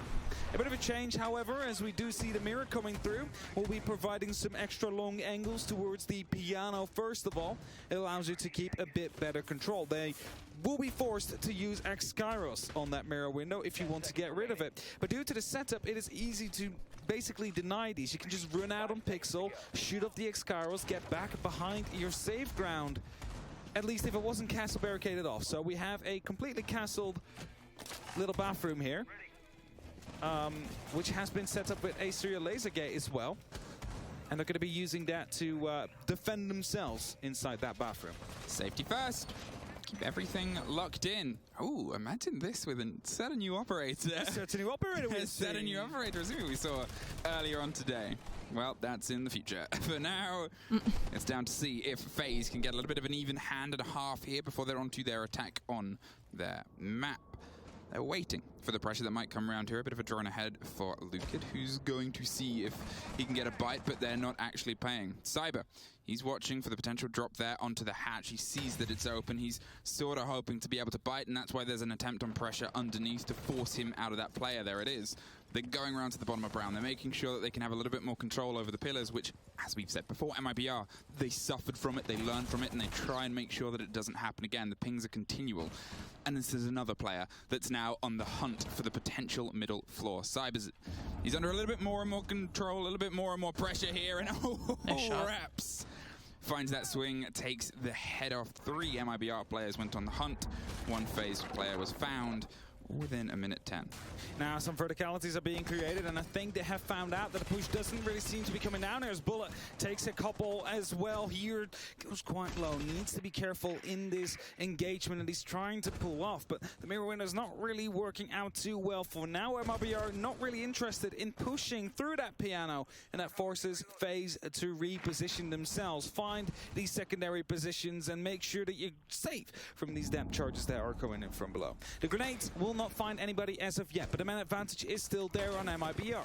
We have some repelled up, we have some right below, and it looks like they're trying to find an extra pick, an extra entry before they get to the side. It's a grenade that pops out, but Raps finds the kill first before Bullet trades him out. They now know one more is at that bottom floor, and if they do realize that in time, they might be able to just strike on that top floor. Look, it finds the Mirror Souls. What are you doing? Why did you come over there? They just did not know they had a player in Zulu caught absolutely unaware, a sprint, and suddenly they have a much bigger upper hand because they know that there was just one player on the site itself. If they had any control over the opposite staircase, then, well, they'll know exactly where they're going to come from. Bullet is isolated, locked in, and well, maybe this will be a bit of success. He's just on the other slip there. On Zulu, you just saw the ping in the audio, and there it is. Lukid able to get one more, leaves just Astro buried inside that freezer box, takes the head off the first with a bit of a wide swing, but 2 different angles. That gun doesn't have a lot of bullets in. 4-2 is the half here for MIBR on their attack. Was already calling it brave there, pre-firing with the Roni, only 16 bullets. You're going to have to be really sure that he walks in at the very right timing there, and of course he picked up that first kill, but too many MIBR players around him there. He was never going to be able to pick up all of them with that same strategy in that same place. And now, after Raps opening up, and a good roam clear, I dare to say, even though we've seen a questionable decision about Souls dropping down, trying to go for a bit of support, maybe onto Bullet. But in the end, it just put him in a massive man disadvantage. It's a 1v3 on the side at that point, and that is exactly what MIBR made great use of and put themselves up onto 4-2. It seemed like they weren't entirely sure on how they could lean into it. It was a learning game here on Cafe for them, and as I said, it's not the most surprising map. It's not the most out there map for these two teams, as you see them leaning against each other on the amazing stage just behind us. That's it, right? I mean, they know each other through and through. They play each other so many times, so you gotta get a little bit more in the strategy. Sometimes you have to get into the opponent's head just a little bit, and that maybe counts even more in these regional matchups compared to the, you know, when you're NA versus EU, for example. Either way, MIBR, they are starting it off strong here at 4-2 half on the opponent's map pick, and now they need to find 3 defensive rounds against FaZe, who, well, were forced onto the defense to start off there. So who knows? Maybe FaZe favors the attacking side more here, and will be able to make a comeback happen.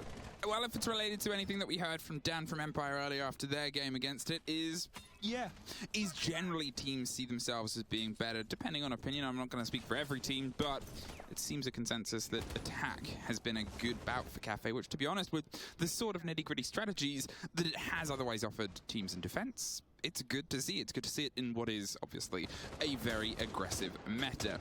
There's a man prepping a window and potentially going for an angle a little bit later. Obviously, they have themselves a bit of a vertical hold, which we didn't see too much of from FaZe in terms of trying to hold on to Dining. In fact, there was a lot of pressure on that hatch quite early from MIBR. RC Rotero coming right around the corner here, but it doesn't go quite deep enough. One used to get rid of the first barbed wire, There's but if you would have 3 ADSs right there at the Jaeger Jaeger seat. 3 ADSs to be up for grabs as well, and that is exactly what he tries to protect here, but everything is going to be I don't understand why they put them so close together. The 3 ADSs, but Reduct picking up the kill, and that is more important than those ADSs. Like, I feel like you could spread them out a little bit. Oh god. There, and that is their generic hard destruction. Those range of the Selmas, they still obviously have the tin openers in the pockets of Cameraman, and that will allow them a little bit more range, but he's got to play himself a little bit more protected now on that backside. Raps, however, is able to find the next, and here MIBR, they're heating up, but Soul's just going to try and cool things down for a second with some control over White Stairs. Still concerned of the jump out potential above, but as Cameraman takes the hot hop there in, it is absolutely torn apart by Raps on a swing round behind the bar. The only thing he is serving up is pain to pretty much every single FaZe member on this approach. The quick swing round there just goes into Souls' favor, waits for the potential pickup here, but now he has almost found himself stacked up with Bullet. They have just gone on a bit of an entrance, but you're looking at those 3 remaining MIBR players. They've fallen themselves back. They still have control of Bakery. They could go for a rotate on Small Bake if they want. It's up to FaZe now to see if they can clear themselves a funnel of space, and the intel that is otherwise being provided here popped in. Nobody's home, but it was a drop there on the Gemini. Now RC Rotero being used on the counter, hoping to see if there's any more utility. Not going to be the case. There's also no cameras and nothing that will be able to guide the side of MIBR directly in the site. So they need to rely on the entries here in the side of FaZe. They need to find an opening. But with the smoke canisters that are currently being applied and currently being detonated all around them, there's going to be one more left that's worth 15 seconds. So as that one gets popped now, they will need to force themselves through at some point. They've pulled themselves Maya is banned. It's Bullet that's able to get the big opener. You saw ahead. See the top left, like middle left, shows the band operators. One situation now, you got to see if you can drive yourself home. Still fighting the Slithers either side. The other hasn't decided he needs to rotate up. This is not looking good for FaZe. MIBR put their first in their pockets, 5-2. I'm going to count that one a little bit towards Raps. I have a question. He's playing quite aggressively with the SMG-11 there to smoke. I often see Jaegers hold a position and they put all their ADS devices all in a little circle right all next to each other. And then they all get blown up with one Rotero drone. So like why not put them a little bit further away from each other? So that you can still hold the same corner, but they're not all gonna get blown up by one drone or one grenade. Something that FaZe could have done better, however, very often those are very closed areas, and the ADSs are really put where like it's the further away possible, and also the like closest at the same time for grenades and stuff like that to catch that stuff. And so to spread them apart, yes, would protect them from the Flores drones, but it wouldn't protect, like, they wouldn't be as useful for all what is nades and stuff like that. It's mostly bad adaptation when your setup is made for like a regular attack where there is no Flores. And you see a Flores, you should at least like adapt your jammers positions to protect your ADSs, for example. But it's just like, I don't know what specific case you saw, but for example, I'm thinking about the White Stairs or the basement in Cache, the like VIP area. It is really complicated to spread them apart, because if you spread them apart, it means that some of them won't catch the nades you want them to catch. Like here, for example, in the bathroom, it's the same. If you spread them apart far enough from each other so they don't all get blown up by the Flores drone, it means one of them won't be close enough for the nade. The area is so small, so you have to make a choice. Okay. Cyber, he's now underneath as the Buck. He's going to see if he can cause as much shepherding problems as possible and force the players into more uncomfortable situations, allow some space to be pulled. It's a very direct take to get himself in that situation, especially against a team like MIBR that love to be a little bit free range, regardless of what the Shepherd's wishes are. They have themselves still stacked up intel. They're going to go for a bit of a wider take here with pressure coming in from the bottom of white, with pressure coming in all the way from the top. Not quite connection there, but you can see MIBR, they're sort of sitting, waiting there, a little bit curious about where this first break, or to be fair, the second after the entry's gone away from them, might just come from. Now, the surprising factor on the side of FaZe will be the Amaru. There is, of course, the opportunity to either pop up a hatch or a window and instantly put up some pressure here. Cameraman will be entering, will be heading up these white stairs, might be trying to find himself an entry point to either use the Gara hook or to just walk in with that G8, which is an incredible gun, of course, as well. But he needs to be careful because Filopox is descending these stairs. Has that DMR. We've seen how deadly it can be in the right hands. Hello, Nagiri, for example. And as he hears him sneaking around now in that laundry, we might just see him go for a bit of an aggressive. You know what I'm upset about? Oh, no, he's going up the hatch. Every time I buy a lot of toys to Nova on the internet, you know? Yeah. And we receive them. She's more excited about the box that they came in. And the paper, the cardboard paper, from the top down, and the actual toys. Make sure he keeps a little bit of control here. The body balance is back balanced, and Lukit with a long arm watch is just going to be able to watch as Souls finds one more. You've still got a C4 in pocket, but barely. That player on 90 is massively isolated. It's a long-range firefight. They've got to see if they can go for a bit of a flat retake here. The pressure on the top of white pops round. It's Souls who is doing everything to drive them back in. FaZe, they feel like that's to be expected, though. Like you can't be upset about it because it's like that's just how cats are. The warden was still up on the desk, able to shut the Amaru out, and with that the diffuser gets dropped. Suddenly you are in that race against the clock. You need to recover it. You need to go for that plant. And they did so perfectly well. Maybe a bit of over-aggression coming out from MIBR. Maybe not quite aware of the fact that the diffuser was down at that given moment in time. But FaZe able to quickly turn back the advantage MIBR had and bring it into their own way. Now, 5 on 3. FaZe is closing that gap just ever so slightly.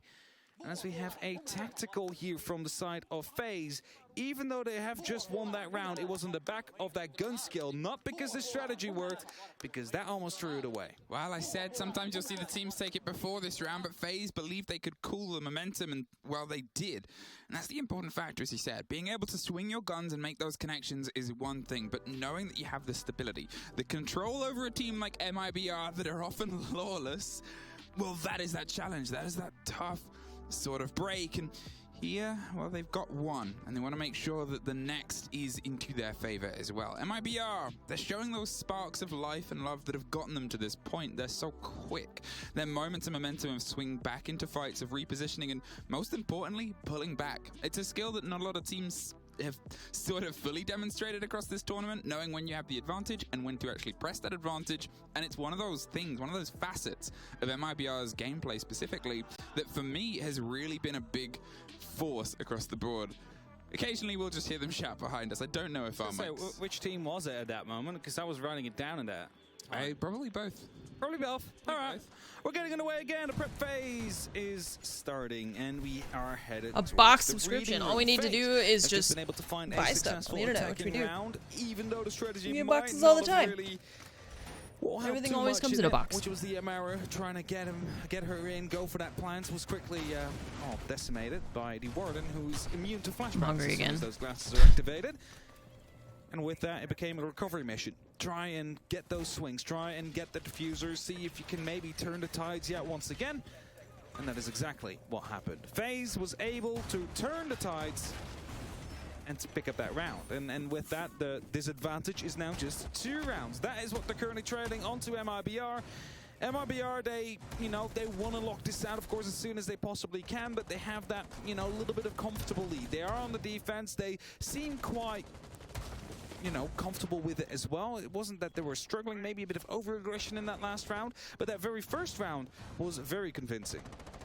Lion on the board. Those big echoing, droning E1Ds are going to see if they can get a little bit more control over the MIBR players, whether they are popped just after a kill or just before, I suppose, is what we're going to learn here, because to be honest, as I said, it's sort of that approach to MIBR. You have to be ready for them to try and instantly strike back. You have to be aware that their game is, you got one of ours, well, we're going for one of yours. Not that they are New York gangsters. I was gonna say, I don't think they sound like that. No, they don't. But, you know, but I cannot speak Portuguese. Neither can I in that matter. But Bullet entering with a Gemini here is going to be held back by Immute. Is requesting it to be removed, but it's going to be taking too much time here. So Falls will stay put for now, will stay safe. The Gemini will not make it all the way around, so they're not going to be quite sure if there is a player inside the training museum. We can only imagine it will be, especially with the drones coming around the corner, and now Super Astra trying to make his way through.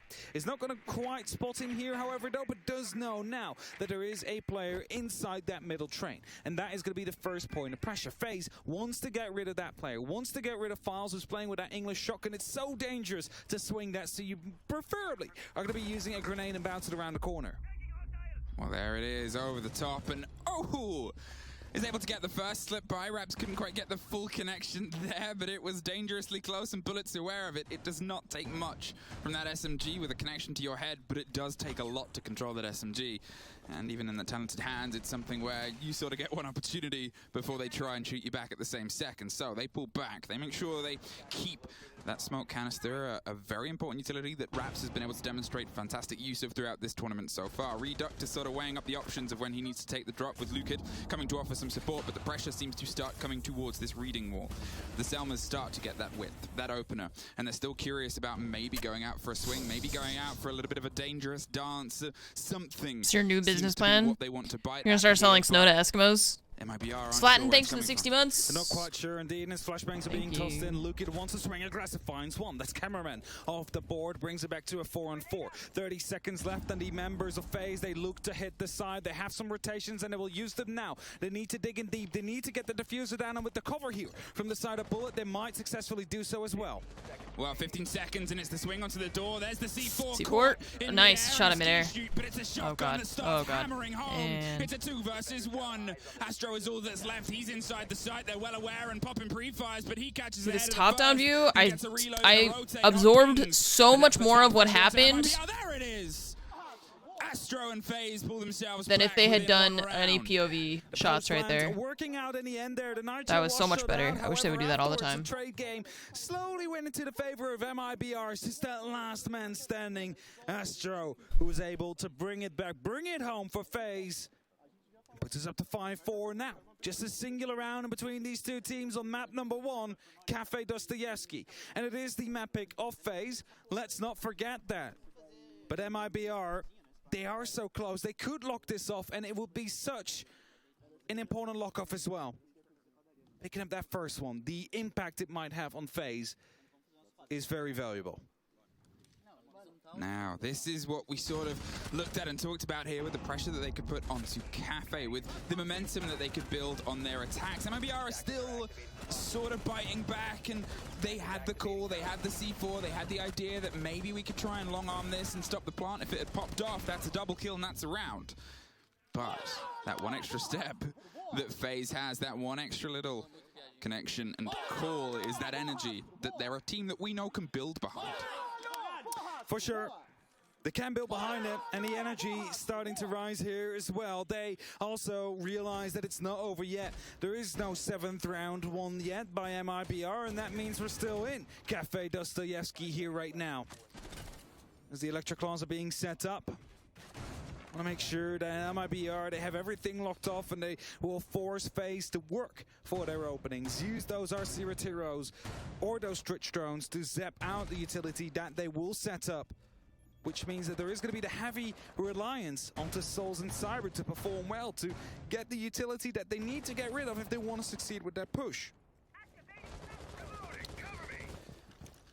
FaZe, 1 round short now of being able to pull it back, and if we learnt lessons from the learning game that MIBR demonstrated, now it's their time to take us to school and see what they've learnt about kitchen and cooking and other such parts of MIBR's hold here. You can see that they're going for a little bit more of a aggressive potential burst on the utility before following it up with bodies. They have the Warden as a connection here. The smoke canisters just to buy them a second in the call of, well, we can't really go in there because there's a man who can see right through it. So instead, they've pulled entirely away from White. As we saw that as a drive before, this time the attention is being paid in mainly the bakery, but also a Jackal that's on a bit of an adventure elsewhere. The C4 over the top, and he just gets out of the way, but Falls is making sure he stays there for as long as possible. I was going to say, he's getting very close to the red indicator there. Could have lost his life if he wasn't just a little bit quicker there.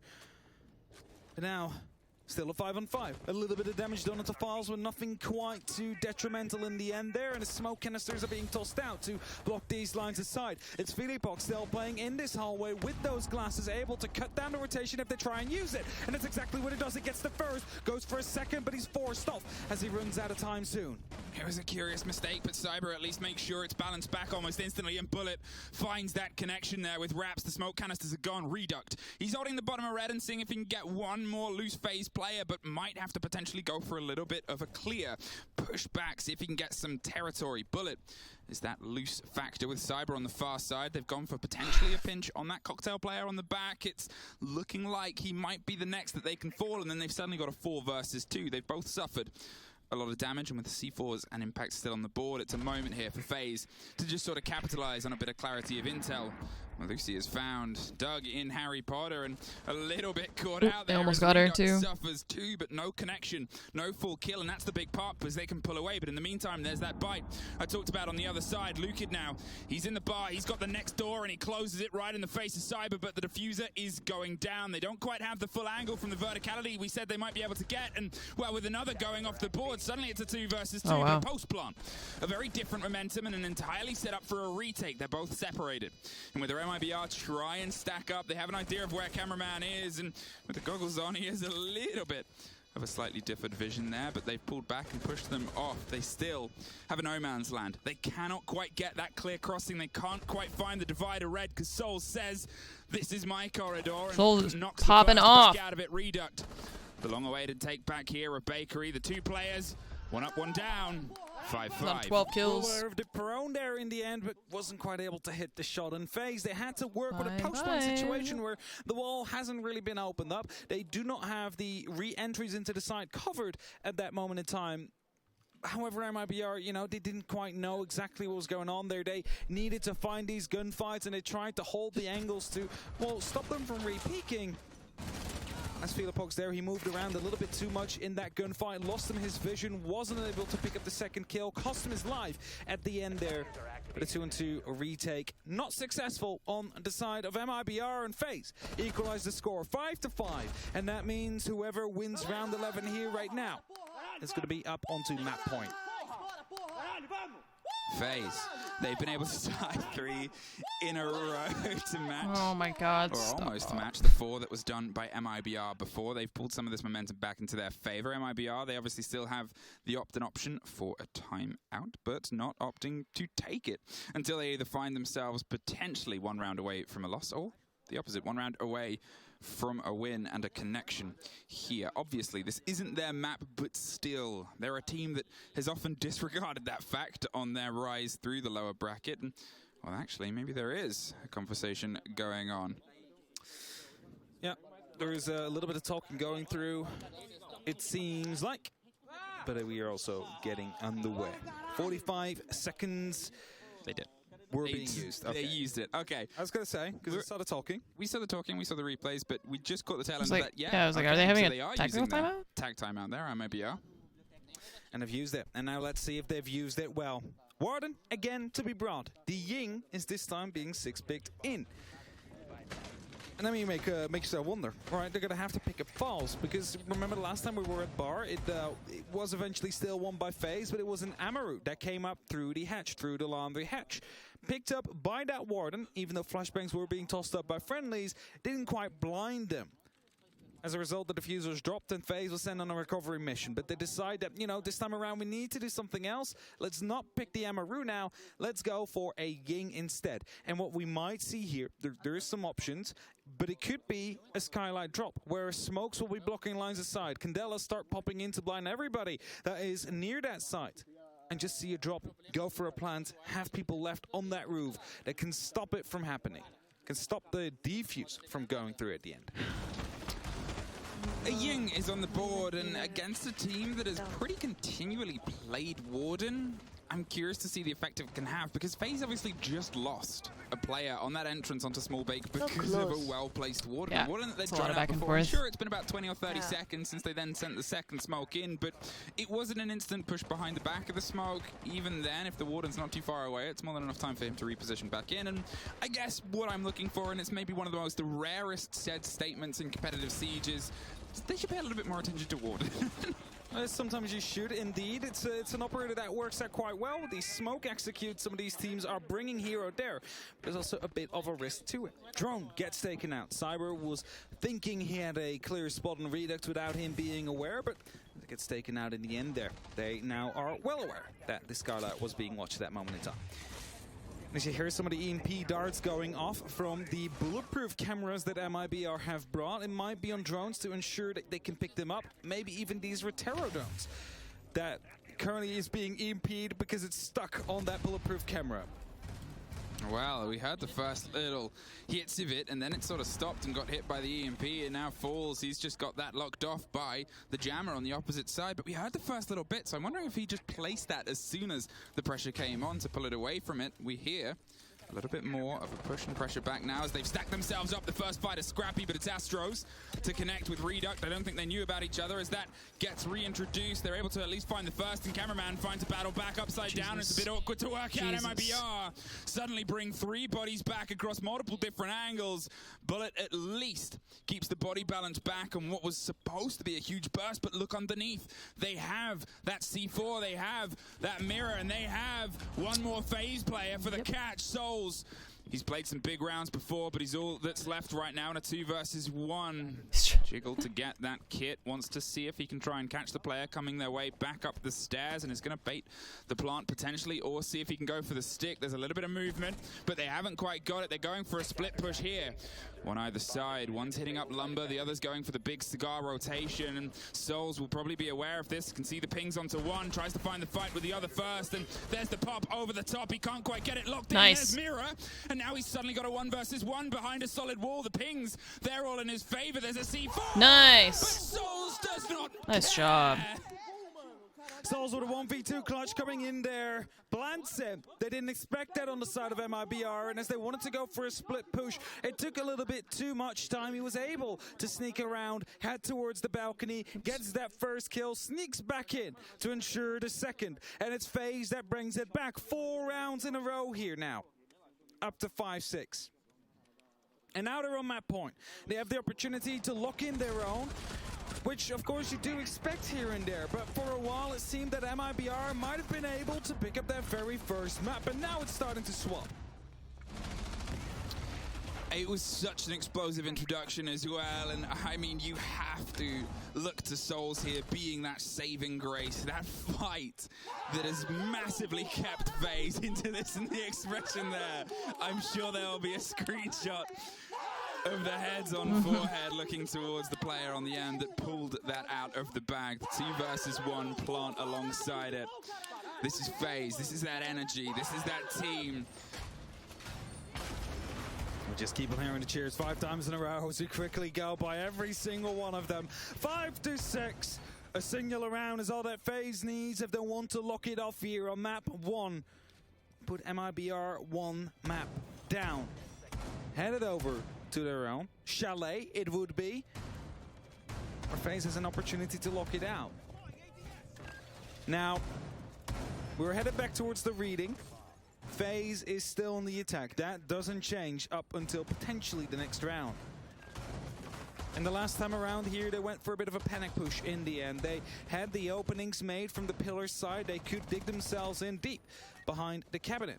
And as they went for it, as they went for the plant, it was a nitrocell that got shot out. And after that, the trades continued to go in favor of MIBR up until the last 2, which then came back in favor of FaZe.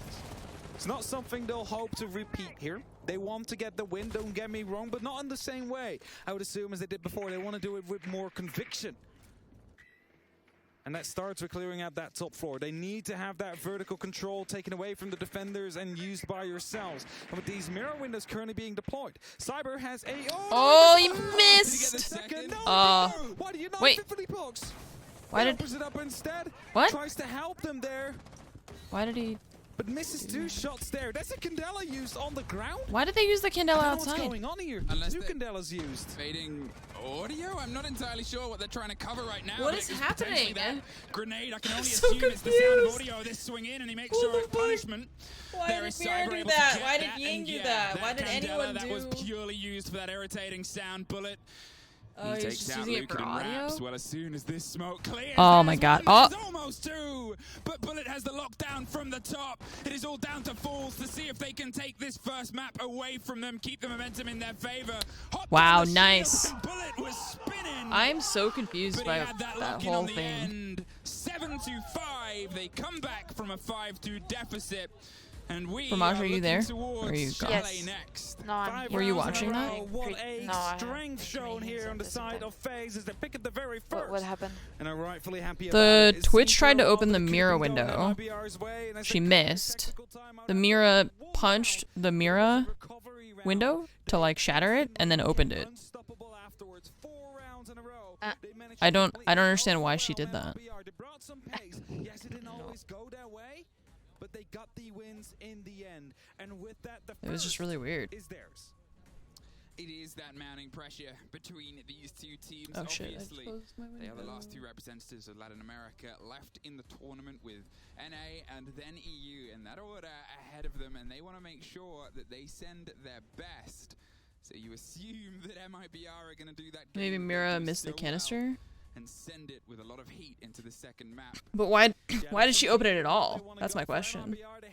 What was the point of opening it? There wasn't even anyone there for them to fight either. Looking to find another one from their own region FaZe. However, they're a singular map down now. They It was need to just- win the next 2 if they want to take on TSM tomorrow. Another open qualifier team. I just don't understand why they did any of that. Top 3. It's intense. A 6-5 Okay, is the I'm gonna go opener reheat and a some massive food. comeback. You wanted Okay. this. Already? You wanted this I'm really experience, you wanted hungry. this You're pressure just from like these 2 teams Nova. because we know what they're capable of. Huge fraggers, huge I'm potential, and starving. huge damage. that I can be haven't done across the eaten board in between hours. The 2 sets of rosters that, I mean, I don't know if you hear all the energy that comes from I'll the be back, stage, chat. but I guarantee you there's a lot. You could definitely see it in the round replays afterwards where they were able to at least portray that, well, energy that comes out from these Latam teams every single time they win a round. And this is how it all started in the beginning of the end, at the beginning of that 12th round. Reps was almost able to bring it back, 14 kills on him as well, but not able to close it in the end. I mean, you can see it. And I think, obviously, we get the other element of hearing it live in the room as well. And it's an energy where the teams are going to try and build that as the series goes on. You sort of want to see a map 3, I think, here, because it there's the pointing at the screen on the final kill cam. Yeah, that is going to be that final one to come through. And FaZe, well, they've done it 5 rounds in a row. It is an absolute good performance from them. You cannot say more than that. It was a 5-2 lead from MIBR, which got turned around quite successfully. We're going to throw it to a quick break, and then we'll be back with a little bit more of info of this series.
Welcome back, friends, to 6 Invitational.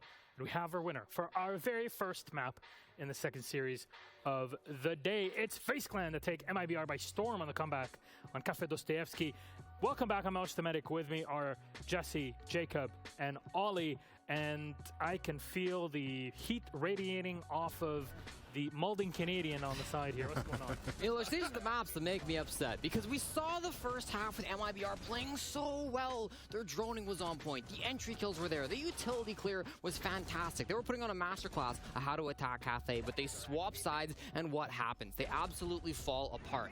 Everything that FaZe were trying was failing. Their Amaru play failed. Their smoke play failed. Their Ying play failed. Everything wasn't going right, but they would continuously get the kit down and win the post plant. Team 1 in both rounds 9 and 11 had a man advantage. The attackers had to get the kit down and get both kills in the 2v1, and Team 1 fumbled it both times. They just weren't going for the trades. All I hear right now is somebody mad that the team that won the early and the mid game couldn't finish the late game. And the late game's the only thing that matters, Milos. It's the one time it's ever going to matter for something. If you're getting the case down for some reason, if you've got adequate coverage, if you are clutching, it means you were the one who hit your shots. You followed through with more steps in spite of whatever happened at the beginning of the round. Everything that he just said, completely null and void because FaZe just won the map. Jesse, just because you explain things this way, have you tried being an EU fan?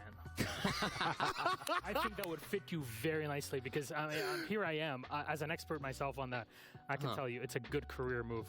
Ollie, let's take a look at what happened with our map summary. Here it is on the screen for everybody at home. Here's the numbers. What can you tell, X? Well, it was a good close game, wasn't it? I think Jesse summed it up quite beautifully there in that small little rant.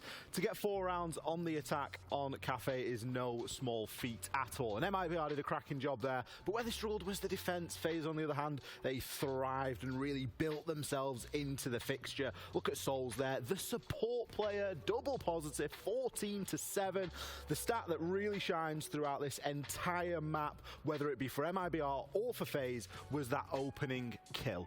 Every single opening engagement led to the round win for the team that got that opening kill. That means if FaZe get the opening kill, they get the round. If MIBR get the opening kill, they won the round. That was the case in every single round bar 1, which was round number 10. Aside from that, it was a pretty picture-perfect game. Yeah, that was one of the stats we covered, and it's pretty synonymously kind of led into this game from what we talked about shot from yesterday. But the thing I do want to highlight, in spite of how potent that entry kill seems to be, again, is Souls, the guy who was at the top of the table specifically for FaZe Clan, hadn't really been given that many opportunities to get into those clutch scenarios or be the guy that for some reason needs to be in a 1vx. At the Sweden Major, need I remind you, 6 clutches. That was what he pulled out of the bag, out of his magic satchel. He had 6 chances in the post plant or at some point in a 1vx, and he win all of them. And now at this point, he's only had 2 until this game. Add that one to his third, because that round number 11 is about to live in infamy.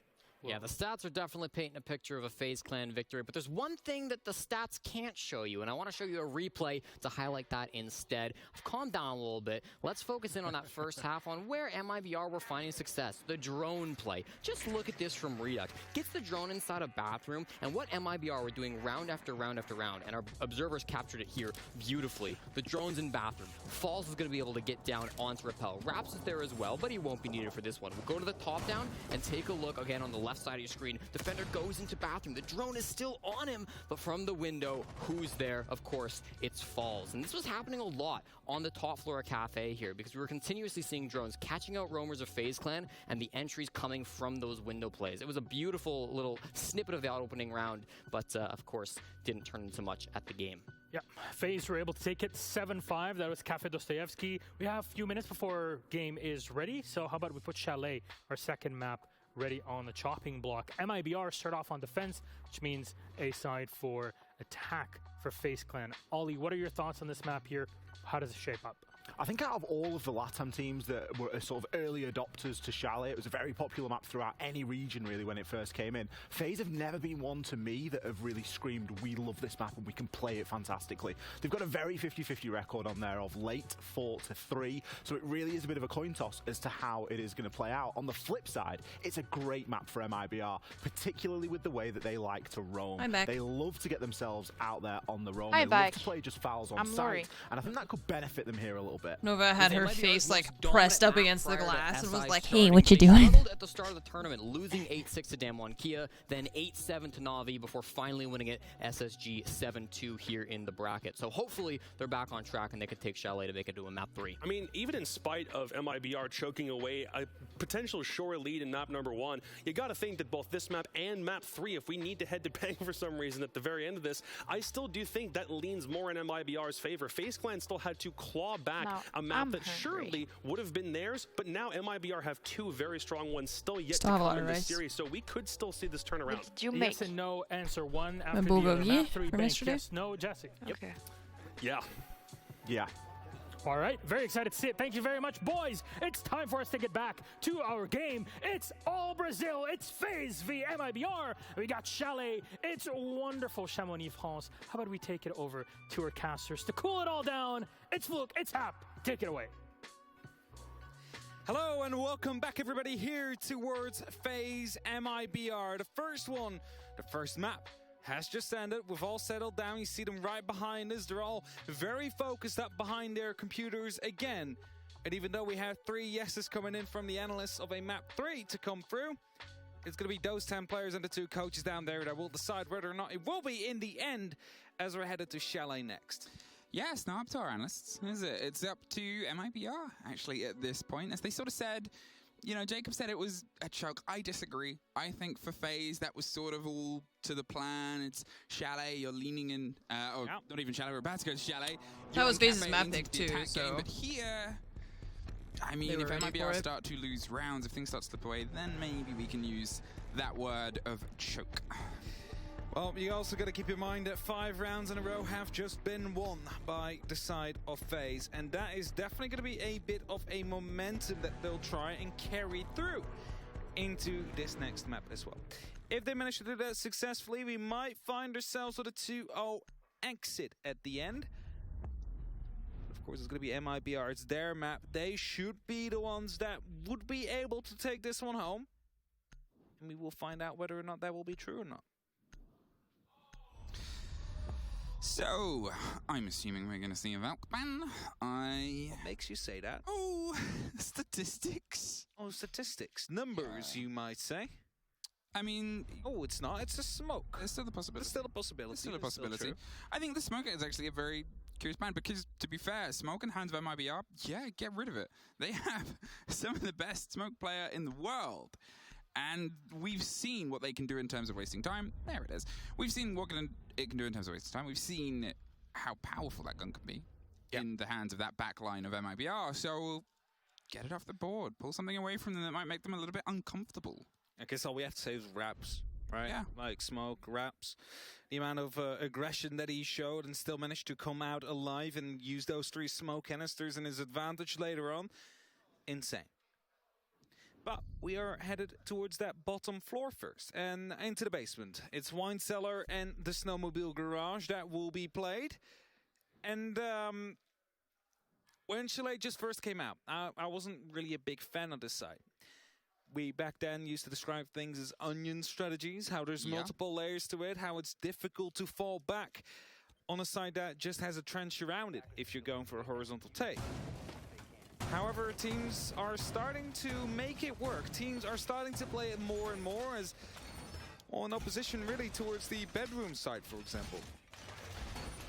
I think that's the thing about this site as well is, you know, it's the statistic I highlighted at the very beginning of this showdown was the plant statistic of MIBR. They don't always go for the objective against Latin America teams. They have got the diffuser down mainly against NA teams where maybe they just see a weakness in play or maybe they have a comfort in terms of playing that, but across the board and again across these previous showdowns, whereas the 3 plants that went down on the previous map just from the side of FaZe, not even counting the MIBR ones, that equals the total plants between the 3 maps that these 2 teams have hit heads against for the previous year. And I said that might be a statistic that becomes a little bit more curious, and here I guess we'll get more of a taste of that if they can hold off FaZe's approach or if they keep that pressure on. Now, the big danger is, of course, when you have that heavy top floor roam on this basement side, that when an opening is made, they might just instantly be able to go for a plant and there's nothing really you can do about it. So you always have to find that balance because it's just Files now onto that side. And as the opening will be made by the Selmas, Souls is playing close with the kid. Lukid upstairs is going to be waiting to see whether or not there is going to be a push coming, whether or not there is a roam clear on the way, and Reduct is doing the exact same thing. They start closing off these doors to limit the push, limit the play that FaZe can make. But as the pressure is starting to come in, at least at that first floor, and it seems like the second one as well, they will stay at their places at least for now.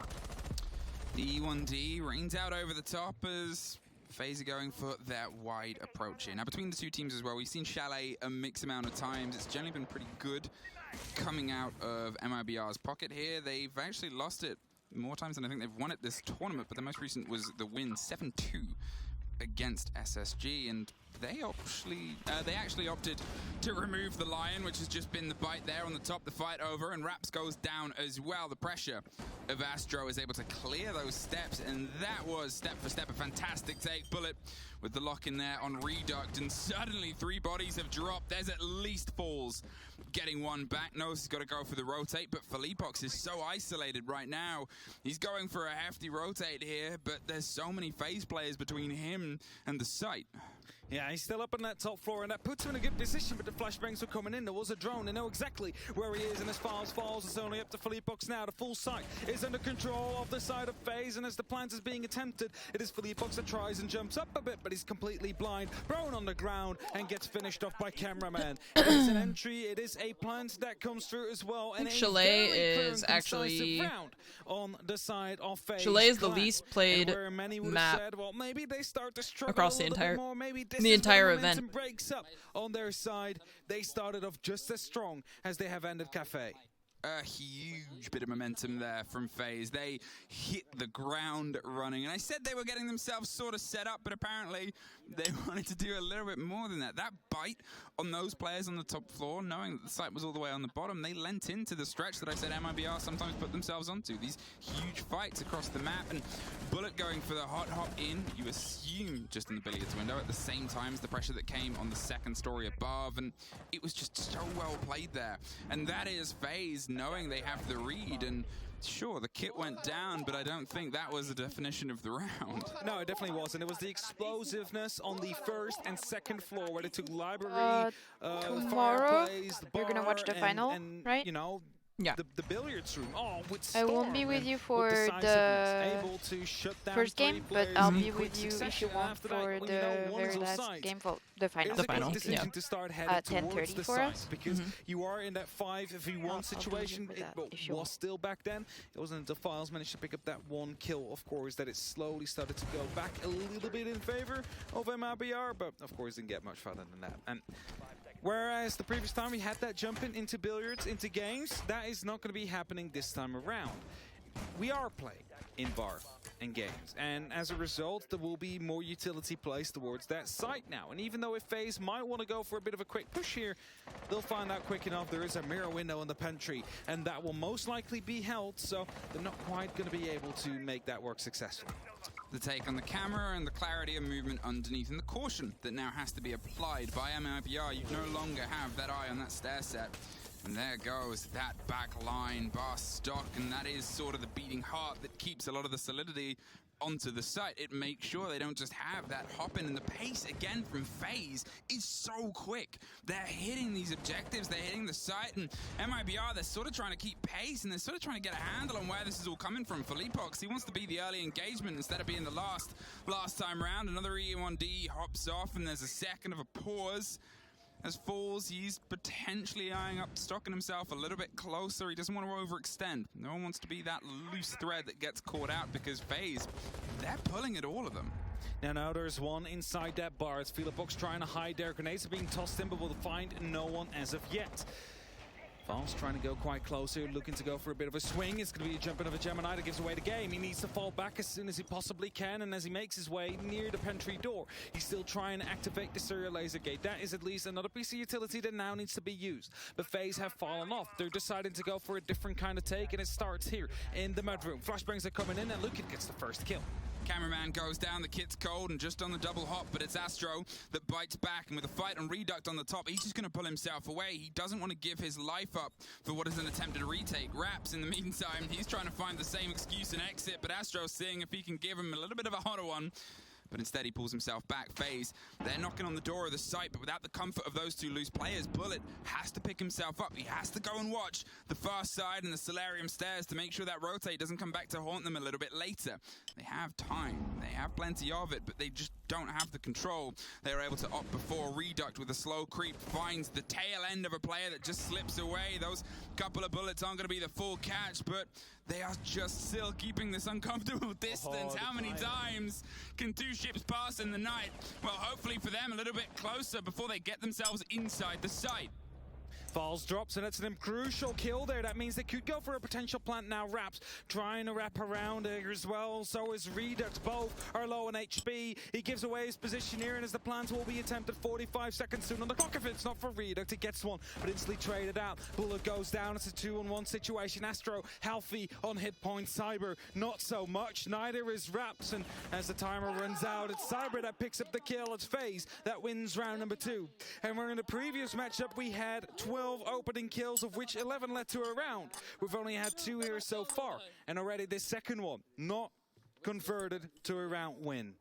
That was so good from FaZe. For that reason I talked about before, is that objective play. They realized that the rotation was coming through, and they sent Iana off to see if they can be that other end of it. But then when they sort of had that conversation of, well, we still need to punch site. We still need to see if we can take the fight on those bodies that are inside. And yeah, sure, the Iana was 2 steps behind being absolutely pummeled with bullets on that attempted close down. But that conversation, that moment, is the reason that they were able to just take over the control of the site and take over control of what MIBR were attempting. Kitchen Dining, they're going to keep themselves onto different sites, see if they can find any sense of success so far, and even with the upper hand of the previous round of that entry, it just could not get that final connection.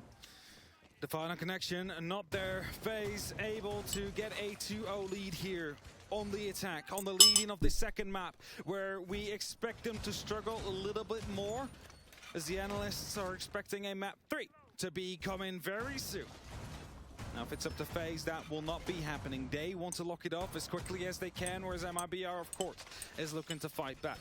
But if you just look at that Bullet, that was just slipping away 2 steps in front of the Hunter behind him. he was able to get quite a big of an impact as well at that very final, 20-30 seconds when that diffuser went down by opening up that bar, providing a bit of extra support, which led to a plant. Now, imagine if it would have been picked up before. That means 2 players that were on his tail could instantly follow back and start headed towards the site against a weakened phase, which now wasn't the case. Windows are being opened up. Cyber using the LMG, 50 bullets used, 3 double doors / windows opened up. It's going to be providing some lines of sight, but also a bit of worry in the heads of MIBR. I mean, they've already got, they've got ads in the map already, so the NFT thing is not really out of the question. A bit more careful about your rotations. You can see MIBR, they're keeping themselves a little bit at arm's length here. They don't want to get too intent, but it's Astro that finds the first fight, and once again, Lion screams across the sky. Cyber, he's been able to get himself right in deep here on this potential swing round, and there's completely caught behind you inside the site, and now the pressure's on Bullet on the second story. Lukid is damaged. They were superimposing their sponsor logos on Cafe earlier. Raps is trying to go for a retake. There's a drop down. Like on the map, they were using AI to like place it on the top of the cigar thing. And they're putting that kit down, making it connect with the floor. Lukid with one more, but in a and it was just like, AimLab and Predator and whatever's sponsoring the event. But 3 guns all pointed towards you. A slip back in and a great take from Philippe Box, and the nice shot. Goes into their favor as well, all down to souls. No grenades, but a big opening and a single player on the side cannot find it, and MIBR finally find a response, third plan in a row, but this time I haven't seen it on any of the other maps so far, but I saw it on Cafe earlier. Diffuser might have been rushed there a little bit too thought they just swapped textures around. What do you mean they just swapped textures around? The flank was still on the way. The top floor added a decal? That's what they did. And if you want to they added a decal, yeah. You need to have at least a bit of verticality. It's not in the game. Like the players wouldn't see it. It's not even a part of the map that you could see. One of those phase members, Cyber, who started off so strong, picked up that flick was nuts, actually. And managed to get the side under control, was taken out from above due to the lack of verticality. The worst part about the NFT stuff is that horizontally, if you want to go for it's not the worst part. NFTs like suck already. As a tactical gets called now by MIBR, but it's the entitled, like, holier than thou attitude of everyone who's like a proponent of them, who's just like, that's the same thing that the Ubisoft, like, I don't know who it was, the like CEO or some shit. He was like, you guys just don't get it. Phases earlier, where although they're able to take around, it's like you just lack of control, it's that lack of understanding. What are you saying? They put stuff in the game. On Cafe, they were superimposing the logo for the sponsors on the top of the cigar box, so like the players can't see it. You wouldn't see it in the game or anything like that, but as part of the stream, the logo was on top of it. You didn't see that? Using AI, the same way that like sports things, like when we were watching the Super Bowl, and the yellow line that's on the field, they use AI to like place that line because they have to move it all the time.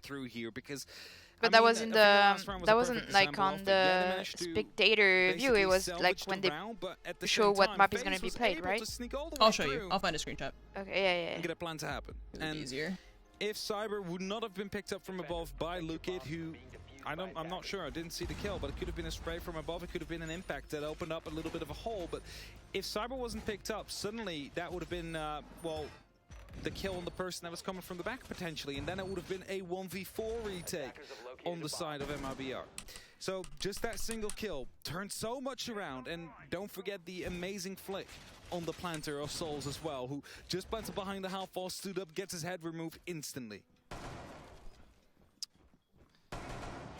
Okay, MIBR, what have you built from that tack timeout? What can you sort of thread here and see if you can pull some of this in? If I talk about, obviously, the previous map having a bit of preference onto the attackers, it is fair to say it's the same here. On Chalet, again, you're generally seeing that 4-2 divide as the most common one. You're seeing that as the Wade seems like to claw themselves back in. So MIBR, they're, I think, sort of in the situation right now where, as we said, it was around in their favor. It still could be on for a good schedule, but they still feel like they can do better. They can have more of an impression of just what FaZe is sort of. So that's the only place I've seen it so far. But if they can do it there, they can do it anywhere, you know? Themselves back upon a little bit of why not? Damage done to windows. There is some put it right there above the fireplace. As well, there is a bit of an extension there of a player, and FaZe, they're weighing up options, trying to find, once again, that loose bit MIBR's hold to pull at. Still trying to swing around. I struggle to understand how they're capable of doing this on the observer when there are so many other things they're not capable of doing. Like I'm wondering if it's not on the land build now. Around the corner here, Luke is going to be able to find at least one, and it's going to be traded out in the end. No, I can't show you. We're in the middle of a round. Gets used to try and diffuse that situation, try and slow everything down. As Philipbox is headed back towards the site. I can try and show it after, but approach there, though. Obviously, Astro and Bullet went hunting, but they've now lost those Selmas. There's not a lot of time between rounds. The site, they have limited a lot of that sort of bigger opening hard destruction. Potentially one was used on that garage entrance as they did on the approach before, so that might already be open, but still. It was a much better, much more aggressive take here, and things like that mirror power position are instead going to have to be dug out from either above or the back line, and potentially we see a trench. Not in the game at all, putting the footage. No, I know, it's not in the game. That's what I said. He sees a couple of pings potentially on other drones. It's just on the production side. The production, like, sort of whatever, is overlaying it. They might have an idea on where he might be, and he's keeping himself in this guessing game. Cyber, he maybe had that sniff. He had the impression somebody was on the roam, but nobody as of yet. Now they need to make a play happen here on the side of FaZe. We're in a bit of a stalemate. Philipbox is still in a position where he could go for a roam or a late round flank, and where the rest of FaZe is currently getting themselves in a position, we'll see Souls open up a small hole. First of all, to get a grenade through far right behind a pillar, because that is currently the most dangerous position for him to start opening up in. A little bit of damage will be done into Files, but not quite enough as the Banshee gets taken out as well. They're starting to create a hole on the wine cellar's wall, on the boiler side of things, so they could go for a plant later on. The Nitro gets tossed out, but will deal no damage. And as long as they keep this one busy right here, it's a grenade kill that starts it all off. It's Cyber that picks up another kill, and Philipbox on that flank now needs to hurry back. Another plant will be attempted right beside that wine cellar. They have that rotation. They can easily back out, but with 14 seconds left, it's that 1v2 retake now that Philipbox needs to confirm. You can see there's a bit of control coming from above, and while they're seeing if they can just get a little bit of width onto the hold itself, it's such a dangerous pressure and such a dangerous point for them to be locked in. Has to sort of isolate a fight here, because they know as soon as they hear that defuse, that's going to be a player that's going to be popped up or popped down. Philipbox tucks the corner and sees damn, even blind is like the muscle memory.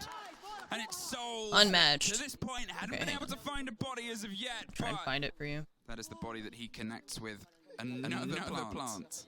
Four in a row now for the side of FaZe, and we're in a bit of a stalemate, not having any heart breach except for the gas canister, of course, or the blowtorch of Souls. The autoplay in the background. So he could get these grenades. It's the worst UI decision they've ever made. And right behind a pillar, which are two positions which would normally be played. As soon as he got blue, that is suddenly a crossfire gun. That means he can now go for that fight, and it's exactly what Cyber did, exactly how he locked off a very important kill, and they were able to go for the plant as a result, which turns it into a 3v1. Philipbox, who decided or was told to go offside, was told to go for a late flank probability, was too late. He got one kill, we give him that, and he was able to have a bit of a skirmish here with Souls, but he was not in a position where he could support the side. He was not in a position where somebody in chat pointed it out, so I didn't really notice it either. There's already so much on the screen.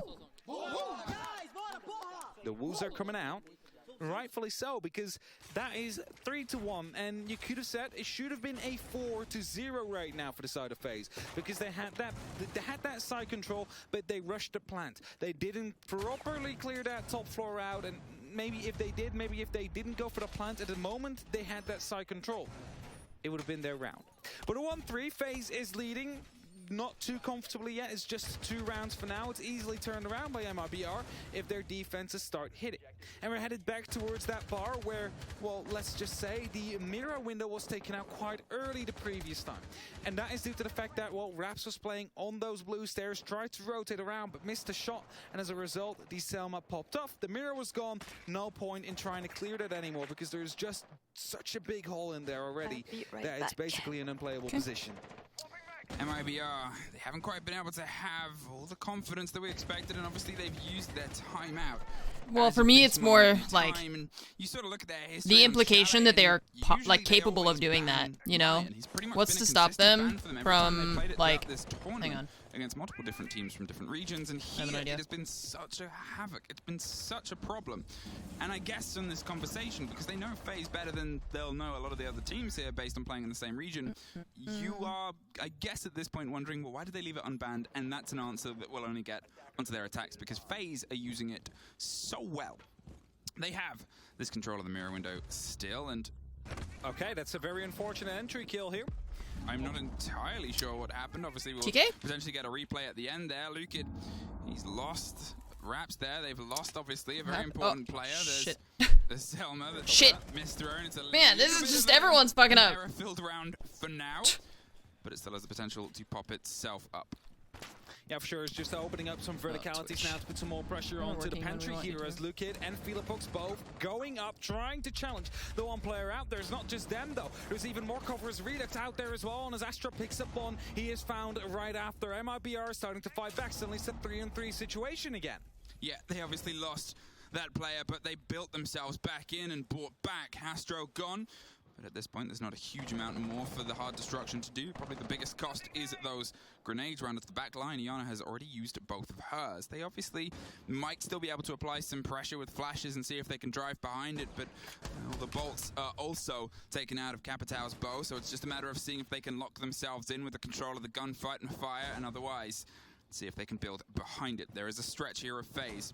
They're opening themselves up. A bit of rotation. Might try and push up the bottom side of blue. It is being watched by that single player, but if they do 2 tiers of fight, well, now it's only one. Philipux pops up, drops one. He's about to find a second, and he just maybe saw the side, and, well, now he definitely knows they're there, and I'm not entirely sure what the Philipux side of that looked like, but from the cameraman side, it looked a little bit easy. Redux gets dropped, falls. Might be able to get the pick up here, but it's a spray through an open mirror window, and they're going to see if they can cement the kill. A great take by Falls, who is so consistently this last player, a 1 versus 1. They're trying to find the fight. He's going to pull himself a little bit out of sight. He knows the kit is elsewhere, gets this big stretch. He can play the verticality if he wants to, but he's waiting for this drive by the door, and there it is.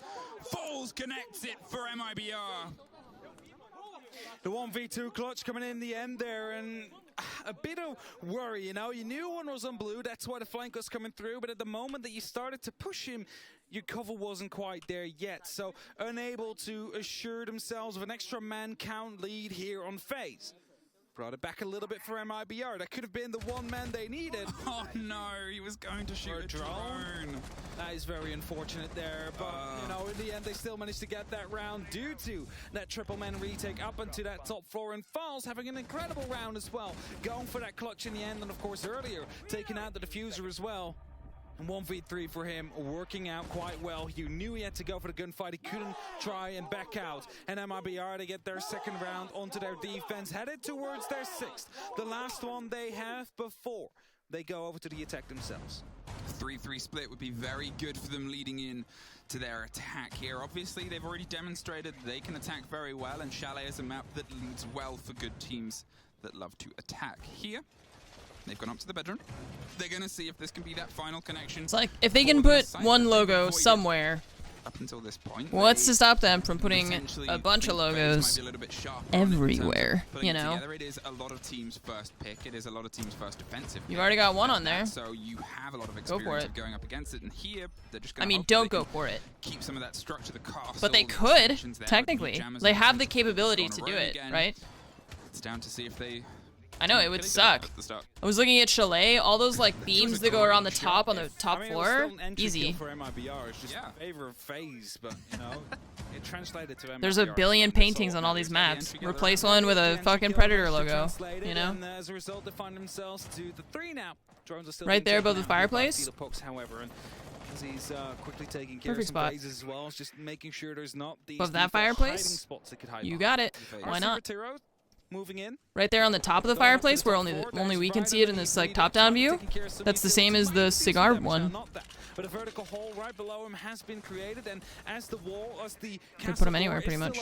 Still closed up, it's going to be providing some problems here. I wonder if there was a mute jammer there as the first. They The NHL experimented with painting ads all over the glass around the rink. I mean, they already put the ads circling the entire rink, right? And there's the Flores drone sort of getting the clarity that, well, we have that space. They open themselves up a lot more width on box, and they make that soft impossible to play behind without control of blue, which, to be fair, they still have. But you assume FaZe is going to start to direct their eyesights here towards Luca. They have the ability to obviously distort some of the drones in intel game. There is obviously the player underneath as well for that stretch, where it seems like they're going for a bit of a pinch on. And here now with that pulse, with that next step and setup, it's the spray down from the main door. Cyber finds the opener. Finds the opener yet once again, and now Luca tries to go aggressive, deals a little bit of damage. Astro will be dropped. That's a hard bridge gone, and the diffuser on the ground as well, but the instant trade comes through. Bullet from below is going to be able to clear it up. Files will fall as well, and that is a 2-on-4 situation with Philipox once again far off the site. This time, however, they're unaware of that situation. He's going to be able to rotate all the way back up through the Solarium side of things and try and provide some support towards that site this time around, which they lacked on that wine cellar in round number 4. And as FaZe moves up, they will recover that diffuser. They will start and push for a potential plant, but with the lack of a hard breach, they're now forced to run through the giant open hole that they've created themselves. And that's a run out from Rabs, finding cameraman up on that top floor onto the ceiling. Yeah, they could put a video in there, you're right. And now a 2-on-3. Execute. 40 seconds on the clock. They need to push in, and the Souls gets the very first kill. Nitros get tossed over. It is the SMG that fails to connect in the end there. And Bullet that finds the final kill of the round. 4-2. FaZe, they were able to just keep the momentum into their favor on the turn of the half. But MIBR, as we said, that was sort of the pressure that they expected, the turn of the half. And now it's down to FaZe to see if they can fully extend and stretch out this remaining setup and stack of this map. You have now a little bit less work to do than your opponents did last time we were in the situation. Last time we were on that bite of the half. And let's see if Lion is worth keeping on the board for the destruction it has caused so far. Yeah, that's going to be the big question here. Is it worth the destruction? Because FaZe have been using it so much and have been pushing on the back of it here and there as well. Also, worth mentioning, FaZe with 4 plans, playing that objective game to the best of their abilities here. As it seems like the bar in the gaming room will be chosen first by FaZe. Sounds like a fucking gnome. What is that? See the line currently on the board. But we're in a bit of a technical pause. Oh, man. And That's funny. as everything is being Love sorted, it. the problems are being fixed. We'll soon get underway again.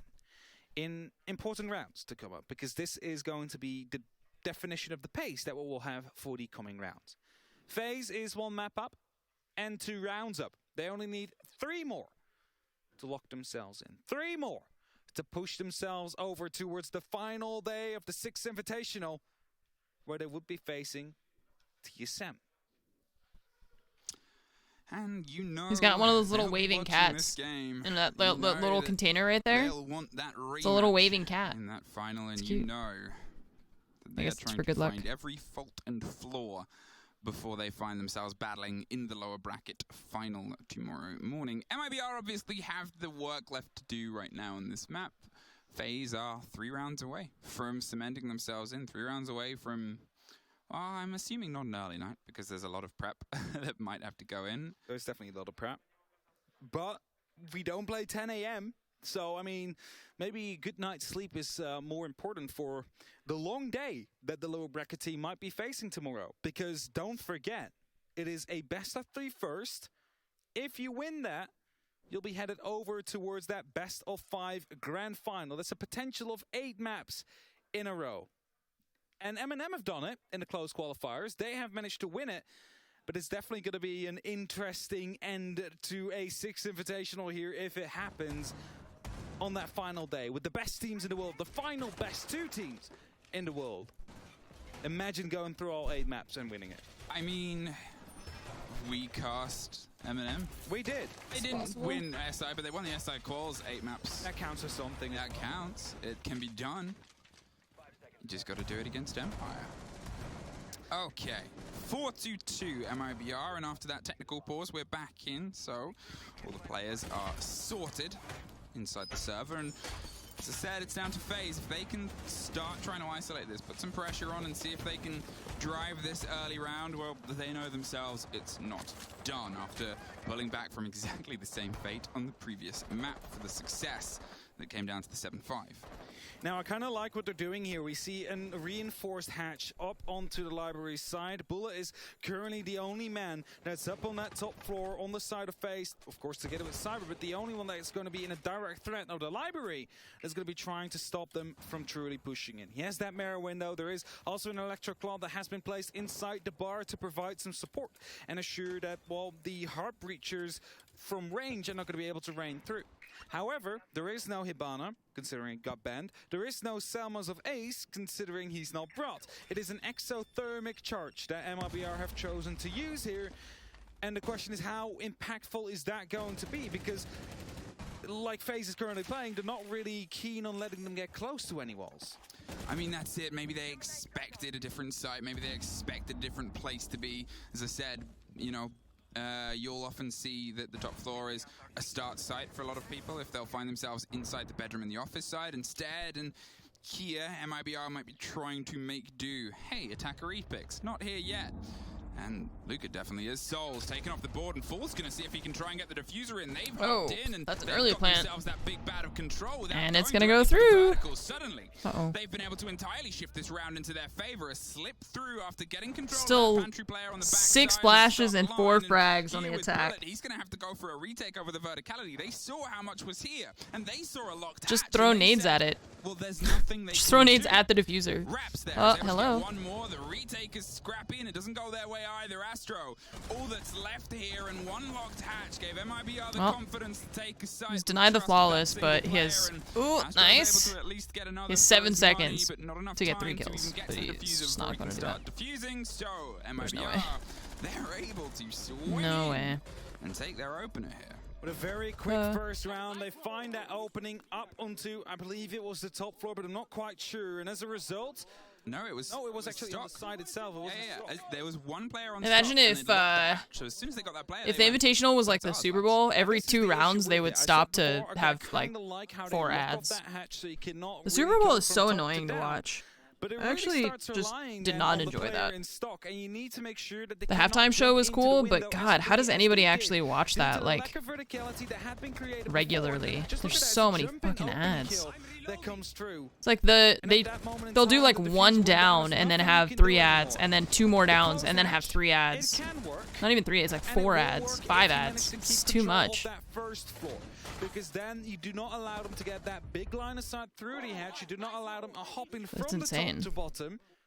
However, if you then lose sight yourself, if you it's like 4 hours of to watch the game, and only like an hour of it is actual action. Then they'll decide to not instantly go back towards the bar and the gaming room, but we're headed towards the kitchen and the dining first. They're different sites where they themselves found a I like the sport itself, but the viewing experience I did not enjoy. Before it was MIBR that started fighting back. And now they're on that defense. They need to make sure they don't make the same mistakes. Have a second person on the side potentially, or at least yeah, the 2-minute warning thing. I actually got really confused during the Super Bowl. There's a lot of because controlling intel and information here from but I think I like wasn't fully paying attention. It's one of the sort of highlighted reasons of why attackers can generally have a good prominence is because, well, it's really easy to hide a drone in a position that's quite close to either a rotate and a major one at that.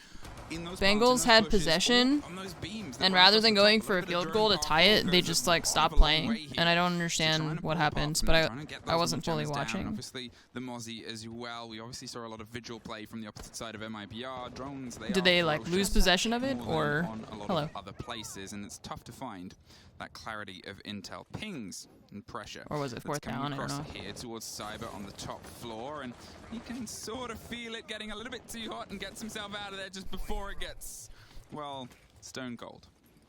Tresser worked it out indeed, and he managed to actually catch a drone, which he now will be able to place to give himself some support here. He can now try and figure out where the actual attackers are coming from, but I believe that that drone has just realized, hey, that is not one of ours, that one is not going into the right direction, and might be one that we need to neutralize later. The Rams won. The LA Rams won. Has snuck up quite far, but they only won by 3 points. That's why I was confused why the Bengals just like gave up. Currently being pushed from the side of that big window, from the bathroom, and potentially the balcony as well. Well, you could see the drone actually ended up set up there in that office, and well, there's the retake. Felipox and Reduct, they close down on that single player. Felipox is waiting for the return swing, but still the entrance is into the favor of Cyber.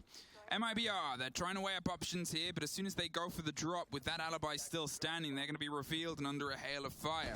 They've left the diffuser, and they're just going to restack and reevaluate themselves and see if they can get some clarity of the drone game. As I said, the importance that it offers. Hey, there's that traitor drone. There it is, removed after already netting 1 kill, but it gives them the freedom now to start taking over the top. And when you have 4 impacts and a C4 still in pocket, it's important to keep that clarity and control.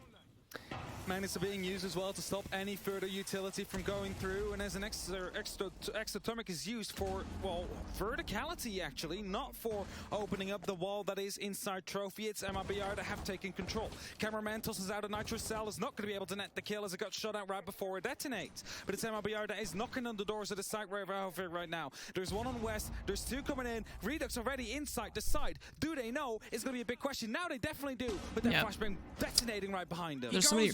Wait. One swings onto the second there. There's somebody right next to him. Gets that cover, but there it is, Felipox. Wait. What? He was just sitting there the entire time. Falls from the top down. MIBR, they pull themselves level. He was in front of the wall too. He was in the same room as the thermite.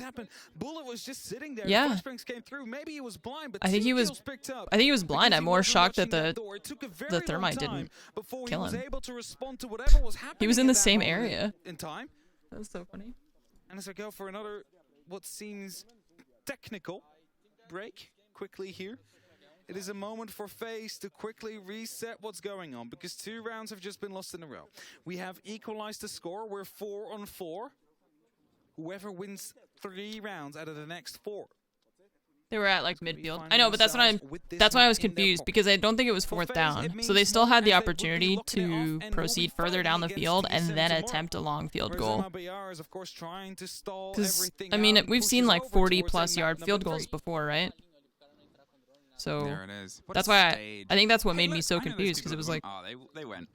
just get it further forward and then kick it. Oh, did you now? Just for a second. Did you see but I don't remember the sequence of events, so that's why I was asking. Photobombing the stage on a camera. So there was a really cool camera that like flies around, as you've obviously seen. Yeah, and so he was just sitting there. I said, how much do I have to bribe somebody to let me drive that? And they said, there is no amount of money because we don't trust you. No, it's so cool. And I think they're moving the whole thing over here with all of that cool tech and bringing the stage. It's also a very expensive camera. They knew that I would crash it into somebody or the hammer.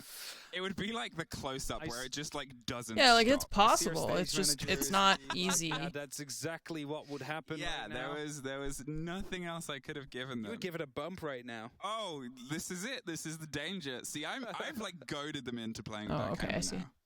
I like see if they can show it off in a cool way. I will. Okay, if I can't. I misunderstood bribe what I saw. Drive it, how much to bonk it was onto 4th and Parker's 1. Head, oh. Who is stood? 49-yard line. Oh, checking. Yeah, see, I really don't understand that. I don't understand why they didn't just try. We are out of the tech pause. I believe we can see ourselves going back into the round. There it is. And you look at the bottom of your screen. Maybe you'll see 3 familiar heads. No. Maybe they're framing them out this time. They've learned. They've learned.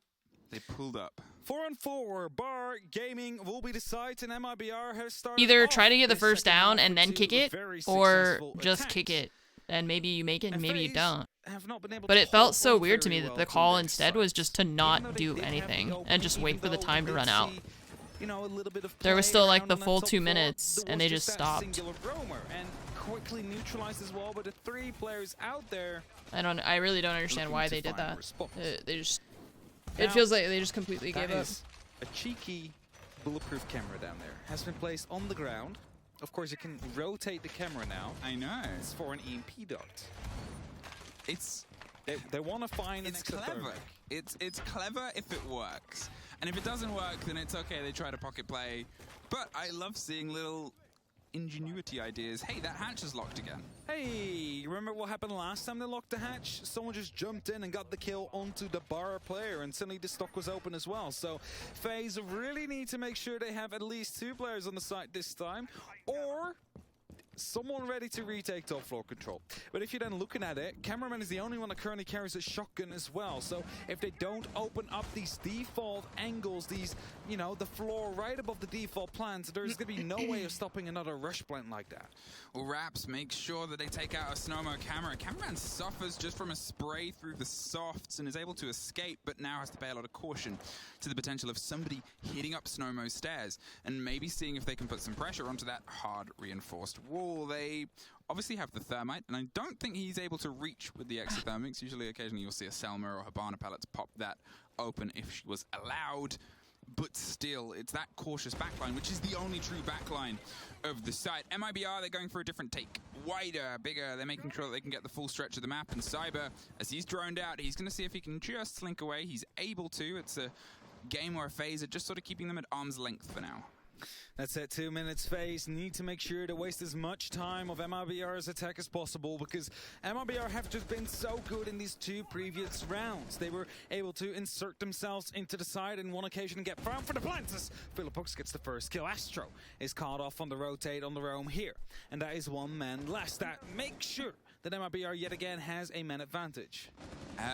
Now, as I see us going for a little bit of this drive, the control of the push here onto the site. Sorry, I was distracted by a certain camera that decided to have a journey over towards us. It is suddenly MIBR that pop its way over. The shotgun underneath the C4 is a bit of a Hail Mary. It's predicting you. But she's not listening now, and Cameraman is going to see if he can try and keep some control over the stair set. The pressure is building. But they were 4th and 1. Try and find a little bit of freedom, but they don't find it. Falls. Why not try for the first down? Lock in, a minute left, and Souls is doing everything he can to see if he can keep some control. Oh, the timing of that was really close. But it's a flawless for MIBR to push themselves 1 round ahead.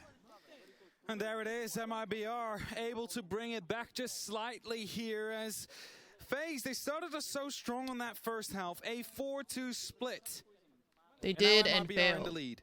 3 in a row. They've managed So to it wasn't 4 and 1. And that leaves us there in was a this turnover. Because that's not the same thing. To bring us to a map number 3 if they get the opportunity to. 2 more rounds is all they need, as the camera we were talking about before is going to be welcoming us Luke here is on the cast. Taking a picture. Oh, wow! It actually did cut to us. I was going to get a photo of just us and it.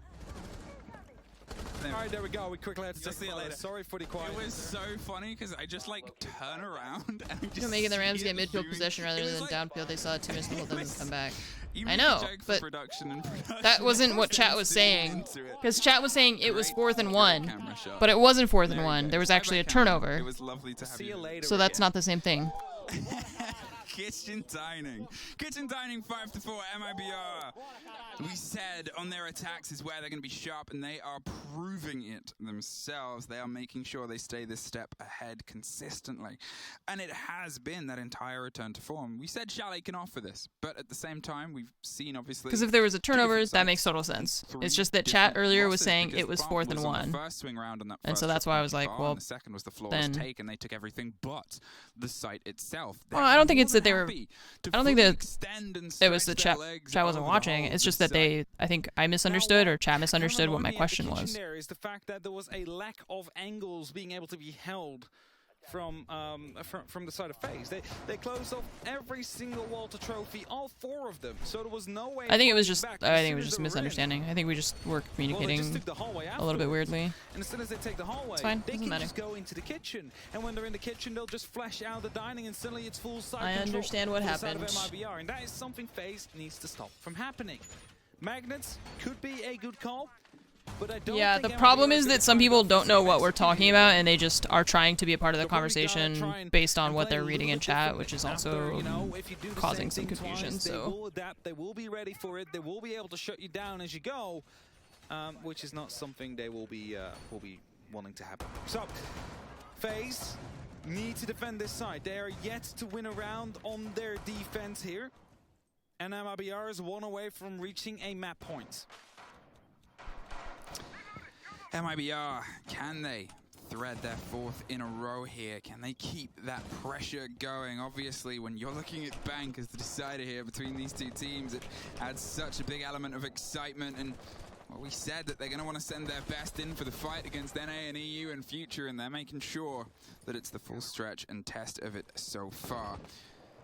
2 rounds, as you said, 2 rounds separate them. Pretty good actually. Same that reminds with me FaZe. that If they I can should get that grab more. if they can just find something out. Suddenly, they're only 1 round away from map point. I have more Suddenly, downstairs, they're only 2 rounds away grab from them? map 2. All they need. And as a fall of silence sort of spreads itself across the top, only punctuated by pre-fires through barricades. They're trying to cut down this rotation. It's a lot of sprays onto a couple of players that are a little bit loose. A minute has passed and FaZe still holding on for now. There is some electrified hatches that will be crucial to their hold. However, if MIBR just decide to hit the side again, is FaZe going to be ready? The last time, 3 members close and around the side. 3 members picked up as someone just snuck into the kitchen there. No one able to reply, no one able to respond. And as it seems like, again, a take will be made towards the trophy site. There is, again, a full reinforcement here. This time, however, will be opened up, I think, as Falls is playing quite close. An extra thermic will be placed. There's a mute jammer on the other side, though. They need to get rid of that one, but they'll just shoot a hole right above it. And as Bullet tries to challenge, he has those 2 impacts he could use to try an impact trick successfully. No, it goes all the way through. And an opening is here, and that might be the decisive factor here for this side. Way too far. Too long. It's an awkward angle to get when you have to be a little bit further away from it, because the further you are, it's basic physics, the longer the arc is going to be. You can't get the sharpness to hit the roof and catch the charge here. Bullet is going to see if he can stick himself in as the drones come rolling in. FaZe haven't handed a player over as of yet. MIBR is still sort of pushing and shepherding. They're going for a little pocket of space, a little bit of clarity to see if they can try and stick the diffuser in and amongst it.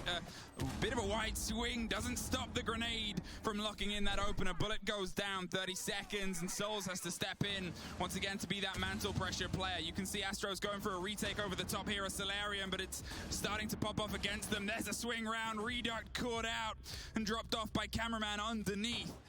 No C4 in pocket. Souls has done big bits inside the site. 15 seconds stuck behind the chassis. There is no kit in pocket. They're concerned. And, well, there's Lukid getting one more. There's a fight. It's Cameraman the to back get and the connection. forth. Lukid Jesus. is going to see if he can get himself into the He has side to plant. and stick it. Cameraman's pulled himself far away, holding.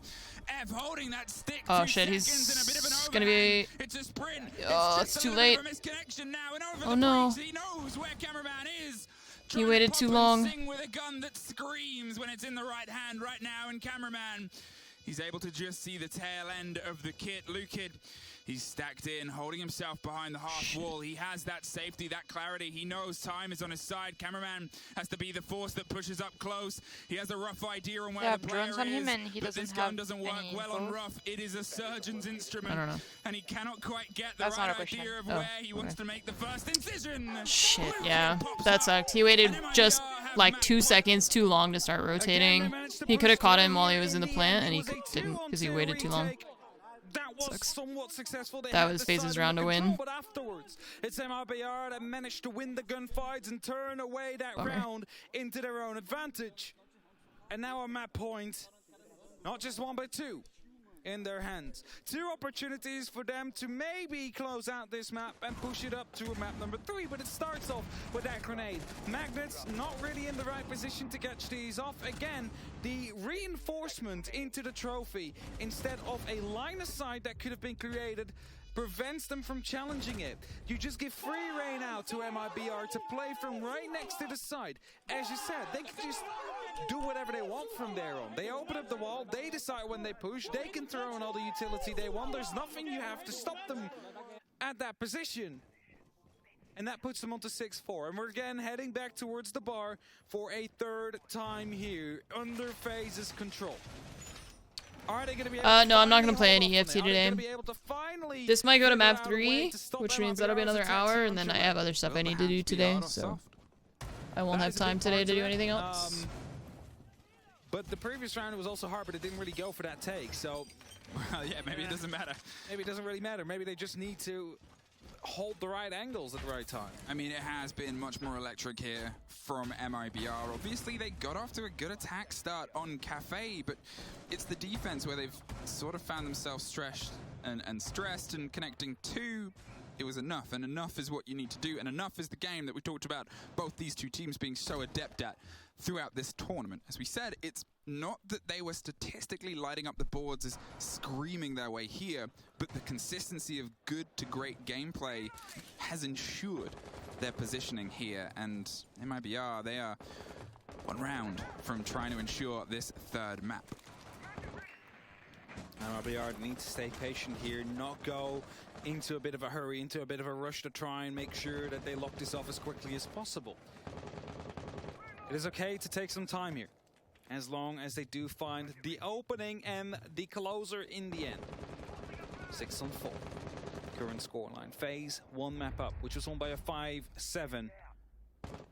Redux holding off some of these rotations here. If Cyber moves up a little bit too far through, he could lose his life. He starts opening up, and Bulla is the first to fall. Redux gets an important opening kill here. It's actually a second one as well. They're again exploding towards the entirety of Chalet, and as they are starting to gather some more information as well, Cyber is forced to play in a position that just lost him one. Oh god, the nades. He needs to rotate back towards the side, but that gets him killed as well.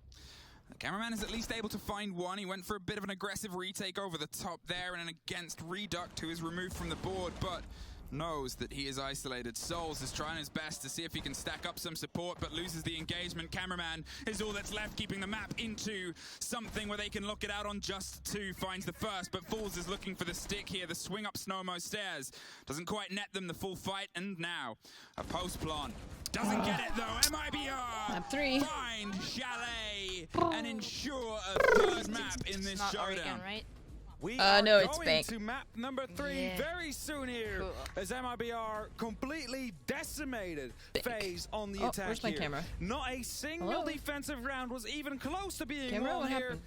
And MIBR making sure that we will be going all the way, and they were celebrating. FaZe quickly needs to reconvene, see what they can do to quickly keeps moving. I don't know why. The scene, like, mind you, this no thing just randomly moves. Called by them here, so maybe it was a bit of a throwaway. Maybe they knew that the camera needs a nap. I know. I need a nap. By MIBR, that sounds great. They just didn't have what it takes to win a defensive round here. Let's take one. I mean, we wanted this to go all the way. You wanted to have a stretch after yesterday had these quick 2-0 games. Today was, let's have a little bit more fire. Let's have a little bit more. Just turn off your camera and act like you're very focused, and so that's why you're not speaking. I'll just put a screenshot of my camera. And people are like, why is she frozen? Why isn't she talking? I need Lupo that has a chair that is. Yeah, it's like a video of a chair. Sort of stop and stretch. They've been removed off the board. There's nobody left that's beaten these two teams. No, definitely not. And now it's all coming down to that very final map, which is going to be Bank, which we once called the home of LATAM. And that is where it will be decided. Bank is the home of LATAM? Is that what you just said? Or wait, I don't know who said that. Make sure they carry it into their own pockets, because both these teams want to go and win their map number 3. Both these teams want to go to tomorrow and play for a spot in the grand finals. And that's it. And that's obviously the cost right now is, as we said, there's a familiarity between these two teams. And what I love to see is that they're still keeping a consistency. We'll let our analysts break it down after a quick break before we are back with Banco. Banco. Hi, little cat. This video freaks me out. Stop it. She ate, she played, so she won't hang out with me anymore. Gonna hang out with me. Yep. She doesn't really hang out with me. She just like lays in the bucket and looks outside. Yeah, I think but the she fact used to... Yeah. I was just gonna say, I think the fact that I'm here is like not important. It's just. I think it is. No, I see you going for my bowl. Get out of here, little cat. Go away. There you go. I'm watching you.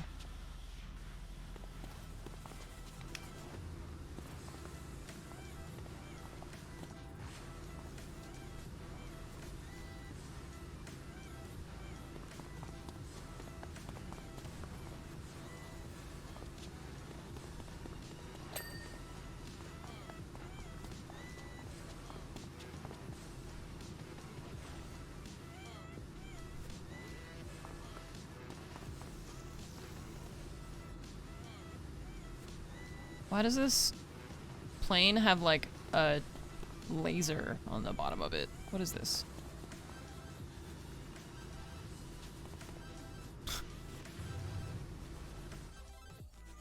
Oh, hello.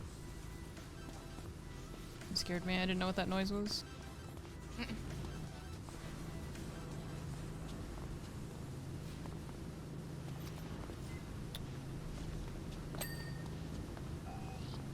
Nova, no.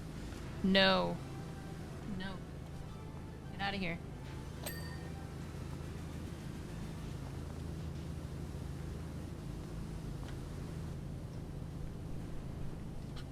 She just chirps at me.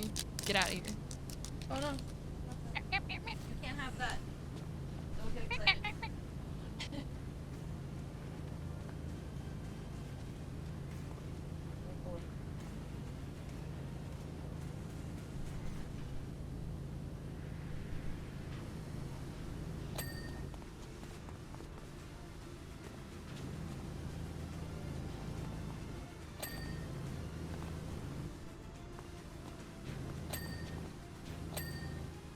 Vortex generator. Generates vortexes? Damn. This thing is intense.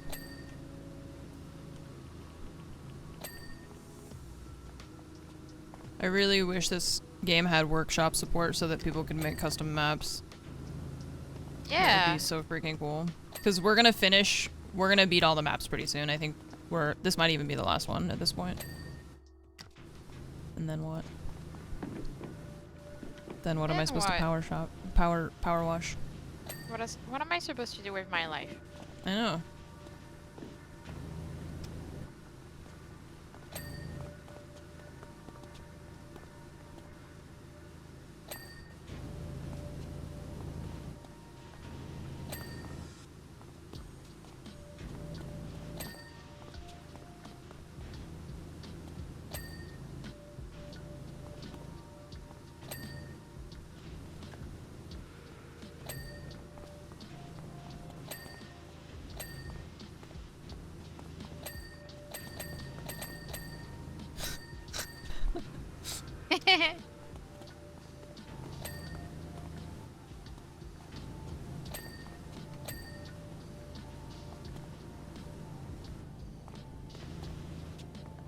It's tired, yeah. Ding ding ding ding ding.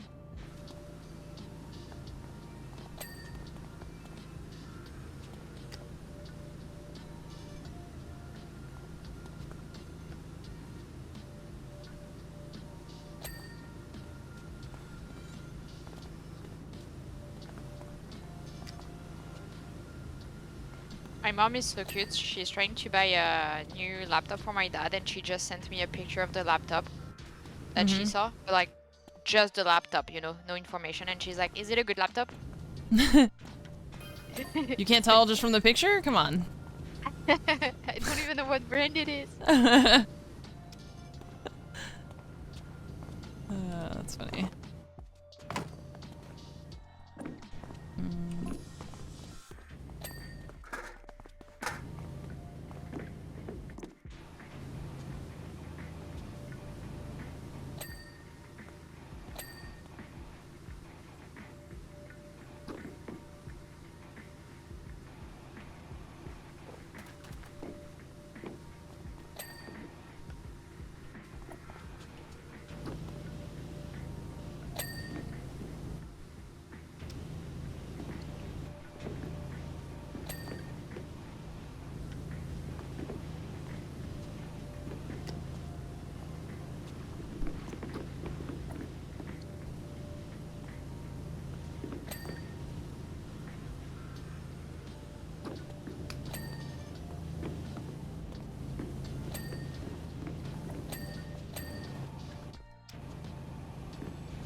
question. Mm-hmm. Isn't tire supposed to be written with an I? Entire, like the entire plane? No, attire. Attire. Like your car. Clothing? Tire. Oh, T-I-R-E. Yeah, it's that's like the English spelling, I think. British, is, you mean? Like English UK? British, yeah. Okay. To spell it T-Y-R-E. Pretty sure. It's like both are used in color. British. Yeah. Flavor. Or favorite, yeah.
They've got bar stock control. Luke gets in there. Then what happens? Plant goes down. MIBR have control. They just sprint out the window, and FaZe Clan just like walk into crosshairs at that point. And that was where the downfall for FaZe Clan really started on map number 2. All right. You know what? Let's take a look at our map summary. And Ollie, I'm going to put you on the spot for this here, trying to figure out and find out the top performers of this game. 4 rounds for FaZe. MIBR could only get 2, and then they fire back in the second half. So it was a dangerous map for MIBR when you got Fowles sitting at the top of the tree, I think. I got a lot of time for Fowles. I think he's a great guy and a great player, and he's one of the main reasons why MIBR are here. He clutched up throughout the qualifiers against Black Dragons to even get MIBR. That would be cool though, like, and since then, yeah, if they could, man. Bit of a quieter game across I really hope that in the future they add workshop support.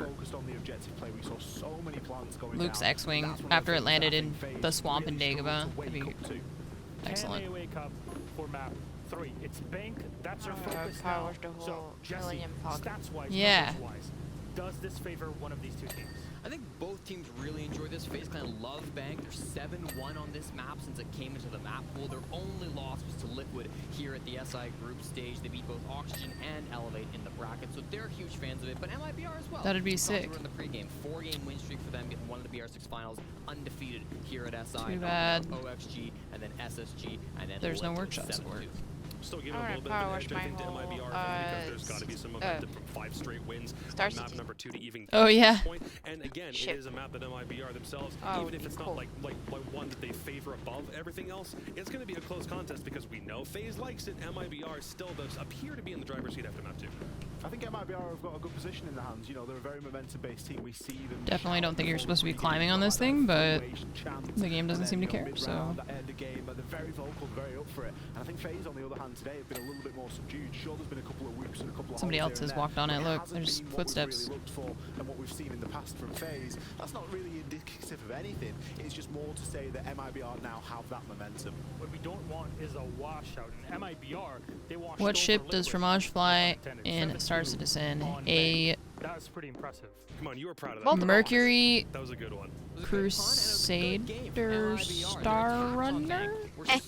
Mercury Star Runner. Star Runner. Just didn't expect. I believe they started on attack. Okay, Defense so I got all the words right. Rounds in, but Yes. like, there was a CEO attack where they were able to hit it like both from the windows and coming That's up the main main one stairs I to have front wrote off. down. That's Really the main cool. one. And then there was a bottom floor attack where Liquid were sure they were in security. We had a guy security stairs like the entire round, and then they just run down main stairs, get in, drop gold with the defuse kit, caused a lot of chaos. Liquid didn't seem to know what was happening. So I'm a big fan of MIBR's attacks. And for FaZe Clan, I mean, if their defenses are supposed to sharpen up, Bank is a really tough map to do that on. Oh, well. FaZe, they played Elevate on Bank 7-2 on the 15th, only a few days ago. Pretty much a similar result to what you had with MIBR versus Team Liquid. So, genuinely could go either way. We talked about the smoke ban, how creative that was. We saw it earlier today in our first game. We see it again in this one. Any kind of oddities that we might see? I mean, I'd look toward an OSA ban, honestly, for both teams. I think that's something that they can both do in pretty equal spades. Anything for additional window denial, especially for those top floor clears, especially back from janitor back to the window. I'm looking at OSA. If it doesn't get banned, it will get played a lot.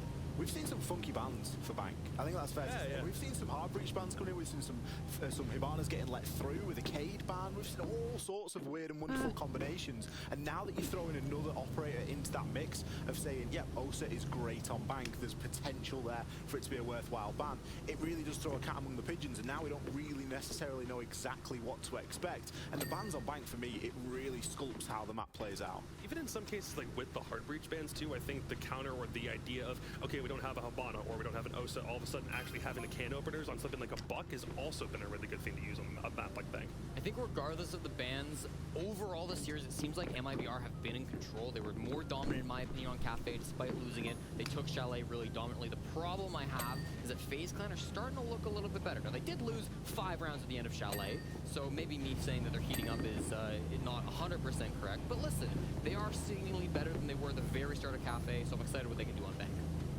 Who takes this? Just give me a team name. MIBR. Gotta stick with FaZe. We were right last time. We all picked the same thing. I'm going to go FaZe. I'm going to stick with Jacob this time. I never thought I'd say that. All right, boys. I'm never going to say it again. There it is. New things that are happening on the desk. Let's see what happens then on our third map. It's $240,000 on the line between the two. Money in the bank, as it be perfect timing for our third Emmy and Hap. Take it away. Thank you very much, Milos. And there is 10 players, 2 teams, and only one more spot for tomorrow in the underbracket final. And whoever will take this next up-and-coming map, which will be Bank, is going to be the team that will be reaching the oh-so-desired top 3 position. It's almost there. And maybe they don't hear the context that it was put in there too brilliantly by Milos and our desk team, but it's a huge jump in prize pool. It is a huge swing at a title, and you are one map from taking that step. You are one map from being at this performance, at this SI, the best Latin American team. But hey, Latin America, this one's directly to you guys after the year that you've had. Just being the best team here from your region, I know is not enough. And I know that you're still swinging for that #1 spot, but let's not get ahead of ourselves for now. One more map. One more map indeed, and it is Bank, which was back in the day dubbed as the home turf of the Latin America region here.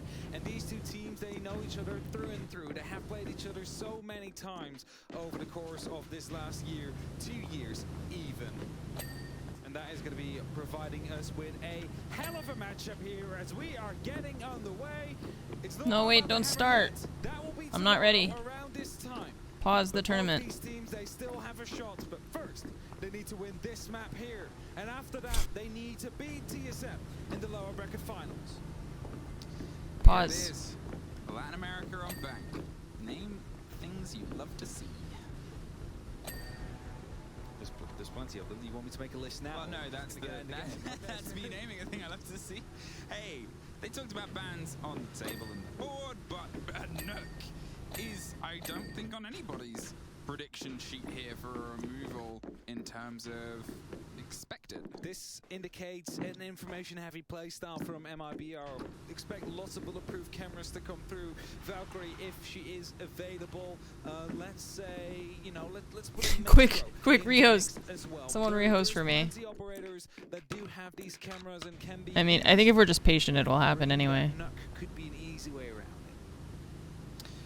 it. Just wait for it, chat. Nobody, the Hibana Valkyrie, a pretty consistent ban record from FaZe. They know what they like to remove, and they know that it's those two. But here, the mirror I fell. I looked away and I fell. Sad. We're getting is the Nook, but again, when you Doesn't have two matter. teams that are very familiar, and you have two teams with an idea of how they like to attack, you're gonna see those sort of interesting products. But otherwise, this is a pretty familiar set of removals.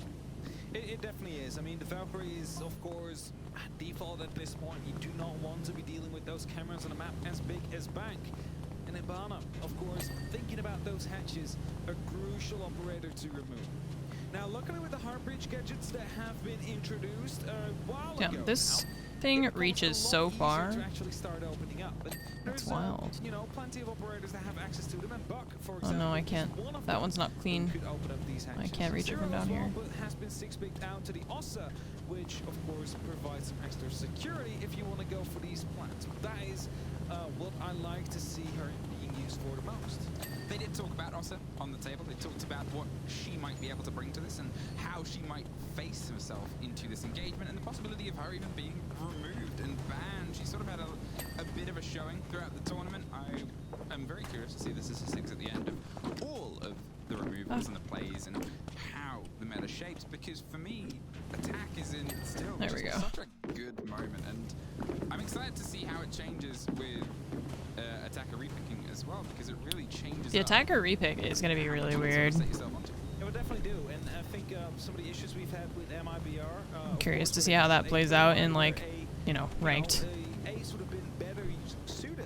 Those issues are, of course, going to be fixed by them. So theoretically, you should have the perfect lineup on the attack for any given situation proposed to you by defensive side. Either way, we're getting underway, and it's Cyber Zero that will be opening up quite quickly here. Onto the top of square, looking to take some control, but doesn't quite want to repel in yet. It is a dangerous thing to do, especially if you're not quite sure if the archives have been secured. No, I think the attacker repick thing, you can actually change your character, right? It's not just your gear, it's like the actual character can be different. Yeah. Yeah. Isolate them as of yet, and as long as these two players go unseen, unnoticed, they'll be able to wreak havoc. Yeah, it's like during the prep phase, you drone out and see what they have, and then you can change your character based on what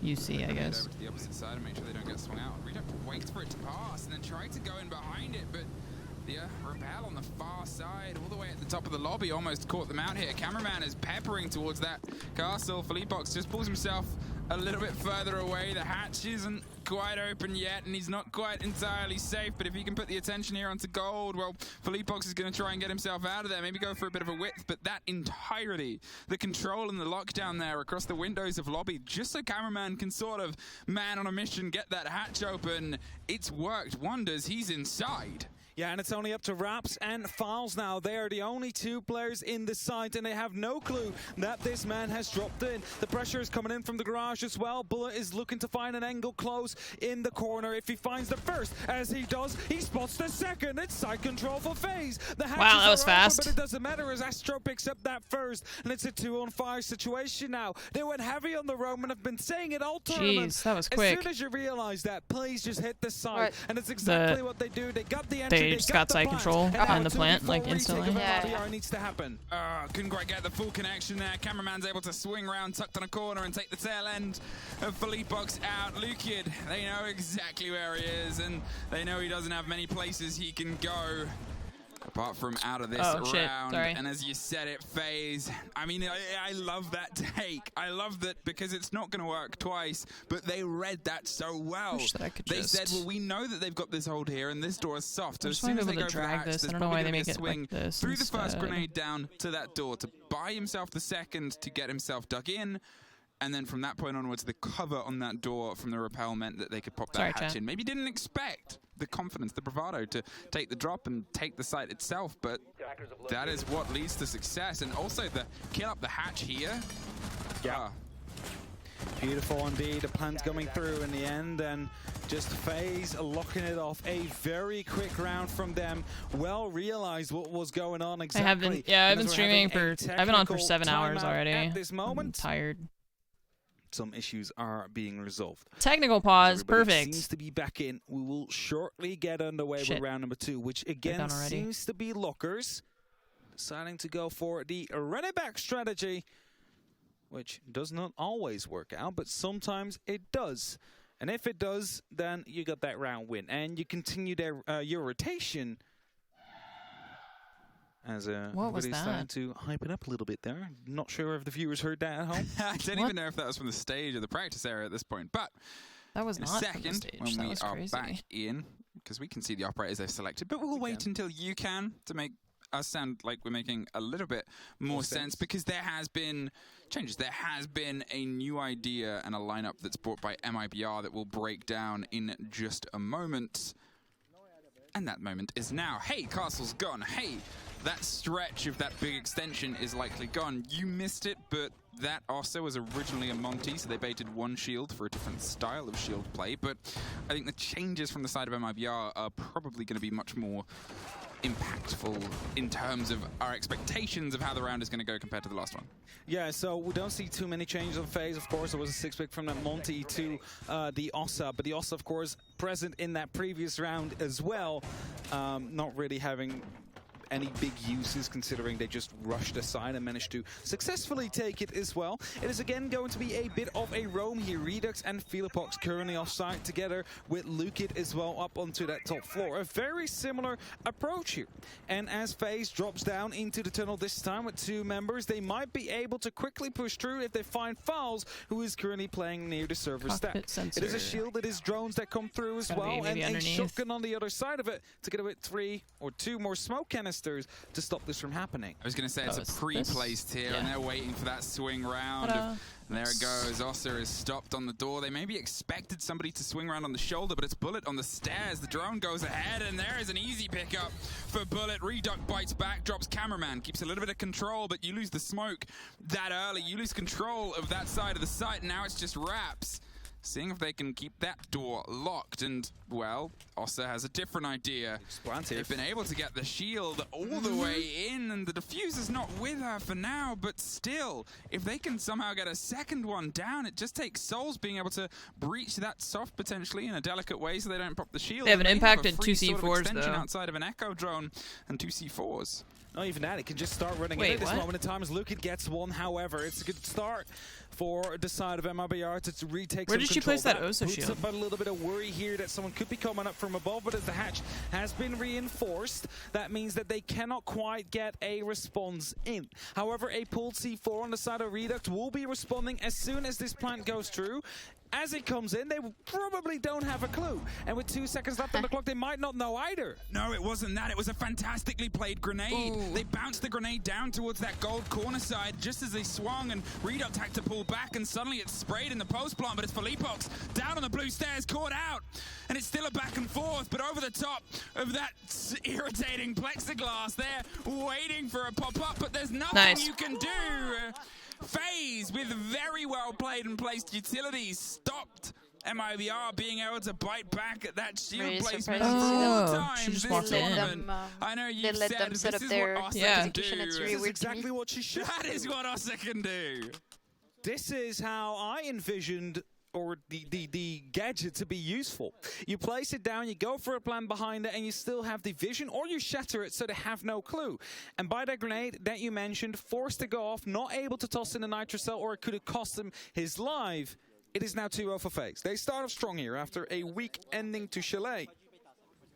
And the next side they'll attack is going to be the open area. Second left on the big FaZe here, and we're starting, as you can see on the screen of the MIBR members. And it started off again with an early pick. There was a member able to just sneak in from the blue stairs all the way towards server and catch off the smoke, catch off Fowls. That is one of the most important anchors of the board.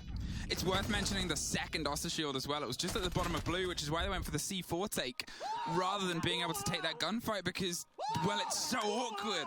They know the second they're going to pop up, you have no idea, and they can read and pre-place their crosshair as tight as they like. And that is just really, really well played utility. And again, that grenade, and again, it just comes together. FaZe off to a pretty rip-roaring start here so far. The first was a fantastic pocket strategy, which they knew would play against the hold. The second, well, it was just a team playing a game and making sure they locked it in. Here, MIBR, they've opted for open. They've pulled themselves elsewhere. They have to stretch up to the top, and, well, they haven't been so hard on their defense so far, but Bank is one where you kind of expect it to have a little bit more back and forth about it.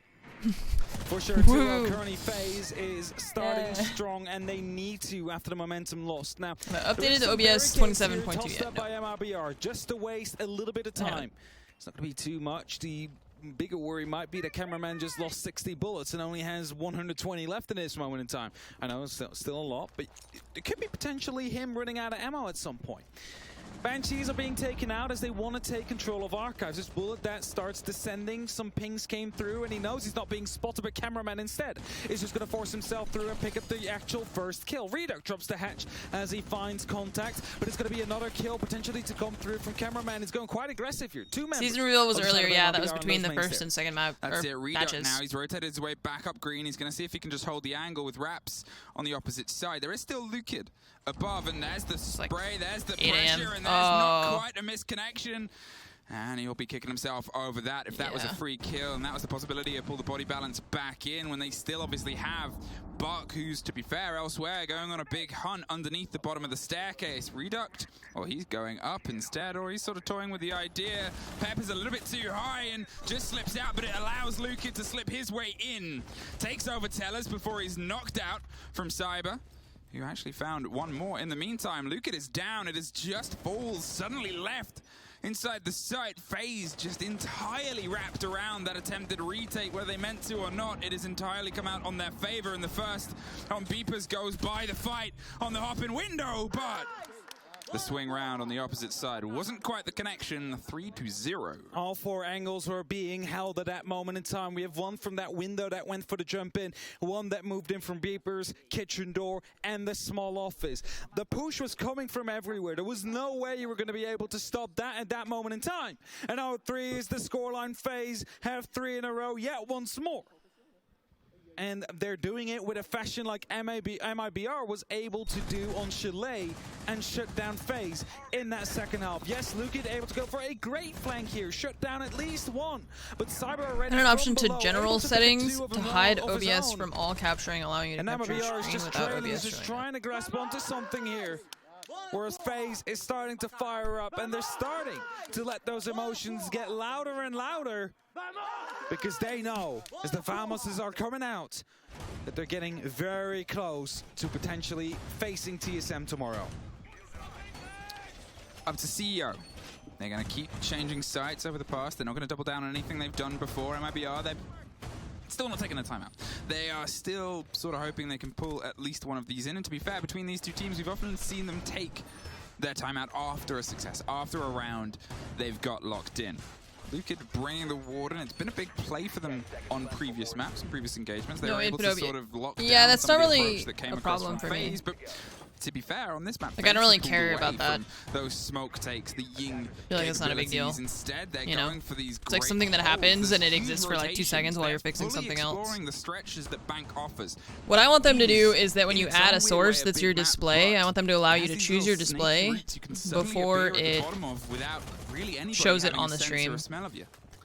It auto shows whatever you add rather than letting me pick the display first. It just adds and like shows it immediately, which can be really dangerous if you're using display capture. That position down, they take it under control, and suddenly MIBR members, they are too far away of making it in time to potentially stall that push, because by the time FaZe is done with that, they got the bomb already, or the diffuser already on the ground. and then the MIBR members are starting to siphon back into that site. So they need to make sure that they are all closely packed together here, and that's exactly what they're doing on the do you know what yesterday relay. was? The first point of contact has some discs to his disposal, is going to be protecting his own shield and life with that. However, as Souls will be opening up the wall, he gets swung up. It's Redux with the very first kill, almost loses his life in the result, but that's the heart breacher gone. That's the most important part as they go for another trade. There it is. It's locked in right now. Luke could make sure he's doing a bit of work, and maybe the Warden won't be so effective. Yeah, studio mode confuses the shit out of me. I don't understand how it works. Something MPXs, Latin American teams, and Bank. The bulletproof. Hello. No, and you're dead. Oh, Luke is protecting that too. From deep, he's able to take care of another player here. And FaZe, they've tried to go for that quick entrance, that lockdown around these loose players, but this time it has not come to fruition. And, well, maybe you've been able to get to the other side of box. There's an echo drone that you assume got taken out as it went for that ping, but the canister stops the swing round behind it. They're cautious of somebody trying to retake.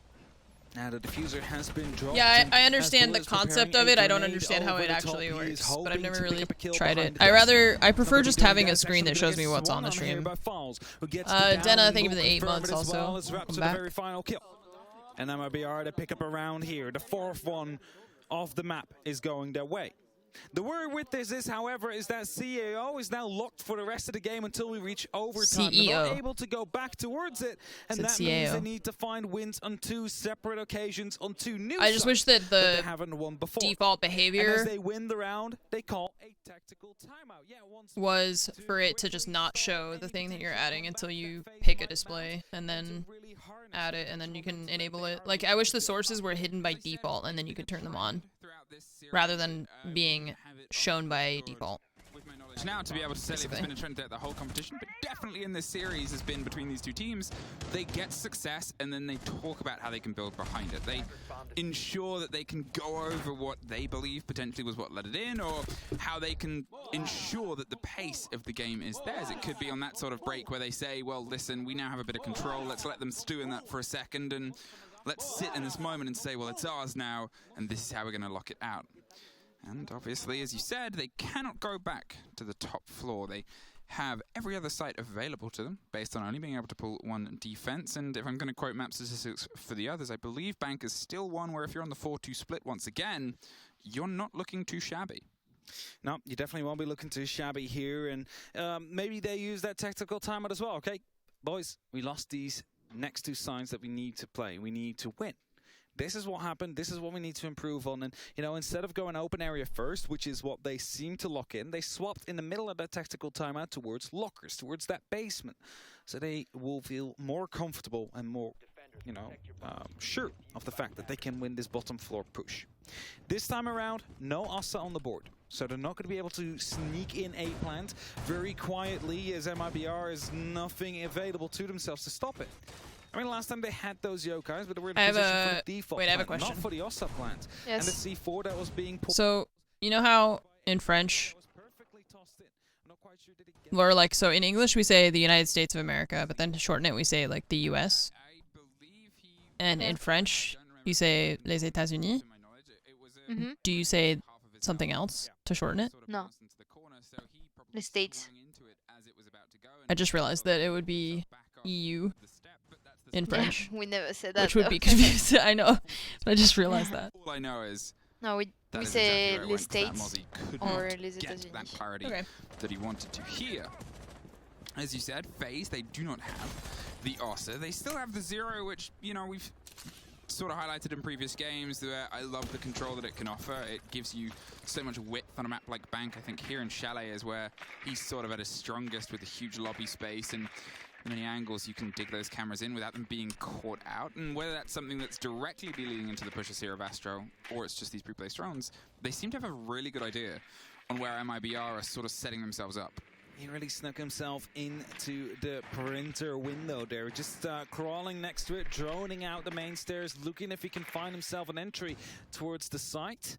but also looking if he can cut off any of the roamers. Of course, currently none on the board. MIBR is playing it close to the site, as that brought them success on CEO.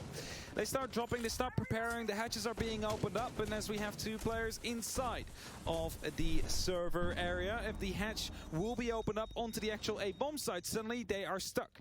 In Croatian, it's SAD. For them, as that might be more successful. It's sad in Croatian. Open, obviously, with sad in English too. Don't worry about it. Thermite isn't going to have the truest taste of what he can do here, but the Maverick, he's at least able to show up a little bit. Come more on, Maverick. You can do it. And then it'll drop and give there them a chance of a swing round of utility.